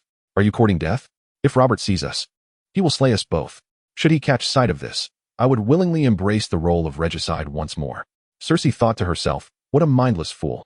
Whether or not he becomes a regicide is inconsequential, but the children must not be deprived of their claim to the throne. Her interest waned, and she swiftly extricated herself from her brother's grasp. We must take the initiative. How shall we proceed? Jaime inquired. Do you require me to wield my sword and sever the old man's head? You needn't concern yourself. We must exercise caution from now on. Moreover, keep your distance from Joffrey and his ilk, lest Robert grows suspicious. Jon Arryn has recently sensed the gathering storm. Several factions in King's Landing are either obstructing or aiding him in his investigation. He feels ensnared in a web of intrigue, yet the royal bloodline must remain unsullied. When Prince Stannis Baratheon of Storm's End arrives, bearing that hefty tome, the lineages and histories of the great houses of the Seven Kingdoms, which includes descriptions of many lords, ladies, and their progeny, he is bewildered until Stannis reveals that all descendants of House Baratheon possess raven black hair. Even over 90 years ago, Maester Merlin recorded the final union of the stag and the lion, resulting in a prematurely deceased son, crowned with black locks. Whether a Lannister wed a Baratheon or vice versa, the offspring invariably bore black hair, without exception. When gold meets ebony, submission is the only outcome. He recalled the days in the Vale, Robert's first illegitimate daughter, the name now lost to memory, but indeed she had dark hair. Over the years, Robert fathered numerous bastards. Several resided in King's Landing alone. Just days ago, he had witnessed a boy named Gendry at Maegor's Forge, a lad with a head of raven black hair. My lord, that boy in my brother's castle also has coal-black hair. Stannis's words reverberated in his mind, rendering him dizzy and uncertain of his next steps. He could scarcely fathom the fury Robert would unleash upon learning this news. He would not simply deliver 2 slaps to the queen. She and her 3 children would face clandestine execution. How could he not understand why Stannis would impart such crucial intelligence to him? Yes, this was vengeance. A cruel retribution against his brother, for he resented the king's decision to bestow Storm's End upon their younger brother instead of himself. He was left with naught but the ruins of Storm's End and a newly constructed wooden fortress. Stannis harbored profound resentment towards his brother, the king, for rendering him a laughingstock before the subjects of the Seven Kingdoms. He pressed his throbbing head in distress and called out for a cup of wine. Lady Lisa personally delivered a goblet of sweet, golden Dornish wine, a rare and exquisite vintage, said to be a gift from Peter Baelish, the newly appointed master of coin. He had once appointed this young man as a tax collector in Seagull Town, only to discover that the lad was indeed a prodigy, increasing the town's tax revenue tenfold within a year. Capable, ambitious, and perceptive, such a young man deserved promotion, and within a few short years, He ascended to the esteemed position of Master of Coin. Is Robert not yet asleep? He inquired softly of his wife. Not yet. I have asked Maya to keep him company, Lady Lisa replied, her complexion pale. Jon Arryn sighed. In recent years, his wife's multiple miscarriages had taken a toll on her figure and appearance, making her seem over a decade older than her actual age. After much longing, they had finally been blessed with Robert, yet the gods afflicted him with epilepsy, leaving him frail and weak. Now 4 years old, he still relied on his mother's milk. It was said that an eagle must learn to soar, and Jon contemplated making Robert Stannis' ward. Known for his strength and resolve, Stannis would surely instill fortitude in his son. He shared his thoughts with Lisa, only to be met with vehement refusal. No one shall take my dear little one, Lisa exclaimed, her voice almost a roar as tears streamed down her cheeks. He is still so young. He cannot be separated from his mother. Dear Lisa, Lord Stannis is strong and brave. The old hand tried to persuade her, but she was inconsolable. Very well. Bring me another glass of wine, Jon said, his throat parched, yet the pain in his head intensified. Upon hearing this, Lisa wiped her tears and turned to pour the wine. This time, it was a deep red Dornish sweet wine, clinging to the white waxen goblet like congealed blood. The wine was indeed of high quality. Jon Arryn was not a wine enthusiast. Yet it was rare for lords on the continent not to relish the sweet red wines from the Arbor and Dorne. The liquid flowed like blood across his tongue, navigating his aged palate and nearly toothless gums before being swallowed down his throat. Lisa, summon Robert. I have not had a good look at him in quite some time. Jon Arryn felt himself growing somewhat inebriated. His clandestine visits and investigations had left him weary, but for a man who had fathered a child in his twilight years, the continuation of his lineage was of paramount importance. When Robert was brought to him by a maid, he gazed into his father's eyes with wide, innocent orbs, his slate gray-green eyes resembling a frightened fawn. As Jon Arryn regarded his son, he could see no resemblance to his own childhood. The color of the boy's hair, the hue of his eyes, and the contours of his face gradually coalesced into the visage of another. His speech began to slur, and saliva dribbled from the corners of his mouth. He extended his hands, eager to examine his son closely, yet the latter was startled into a shrill scream.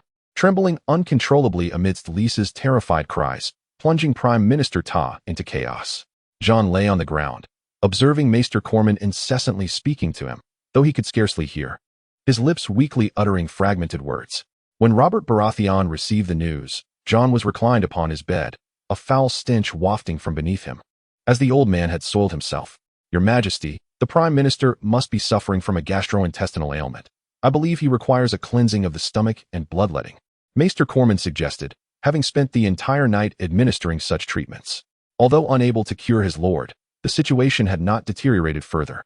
Maester Cormon, your methods are not without merit, yet the Prime Minister has grown too frail. Inducing vomiting may very well claim his life, Sir Pycelle remarked, stroking his long beard. However, you may step aside. I shall take a look. Your Majesty, in my view, the Prime Minister has reached the end of his strength. It would be kinder to allow him to depart peacefully and with dignity, the Grand Maester proposed. Robert grasped the old man's hand tightly, feeling its feverish warmth. Robert. Suddenly, Jon regained a semblance of clarity, his spirit resilient. He clutched Robert's hand fiercely, yet once more, the sound of incontinence emanated from him, his eyes widening in horror as his hands gradually lost their strength.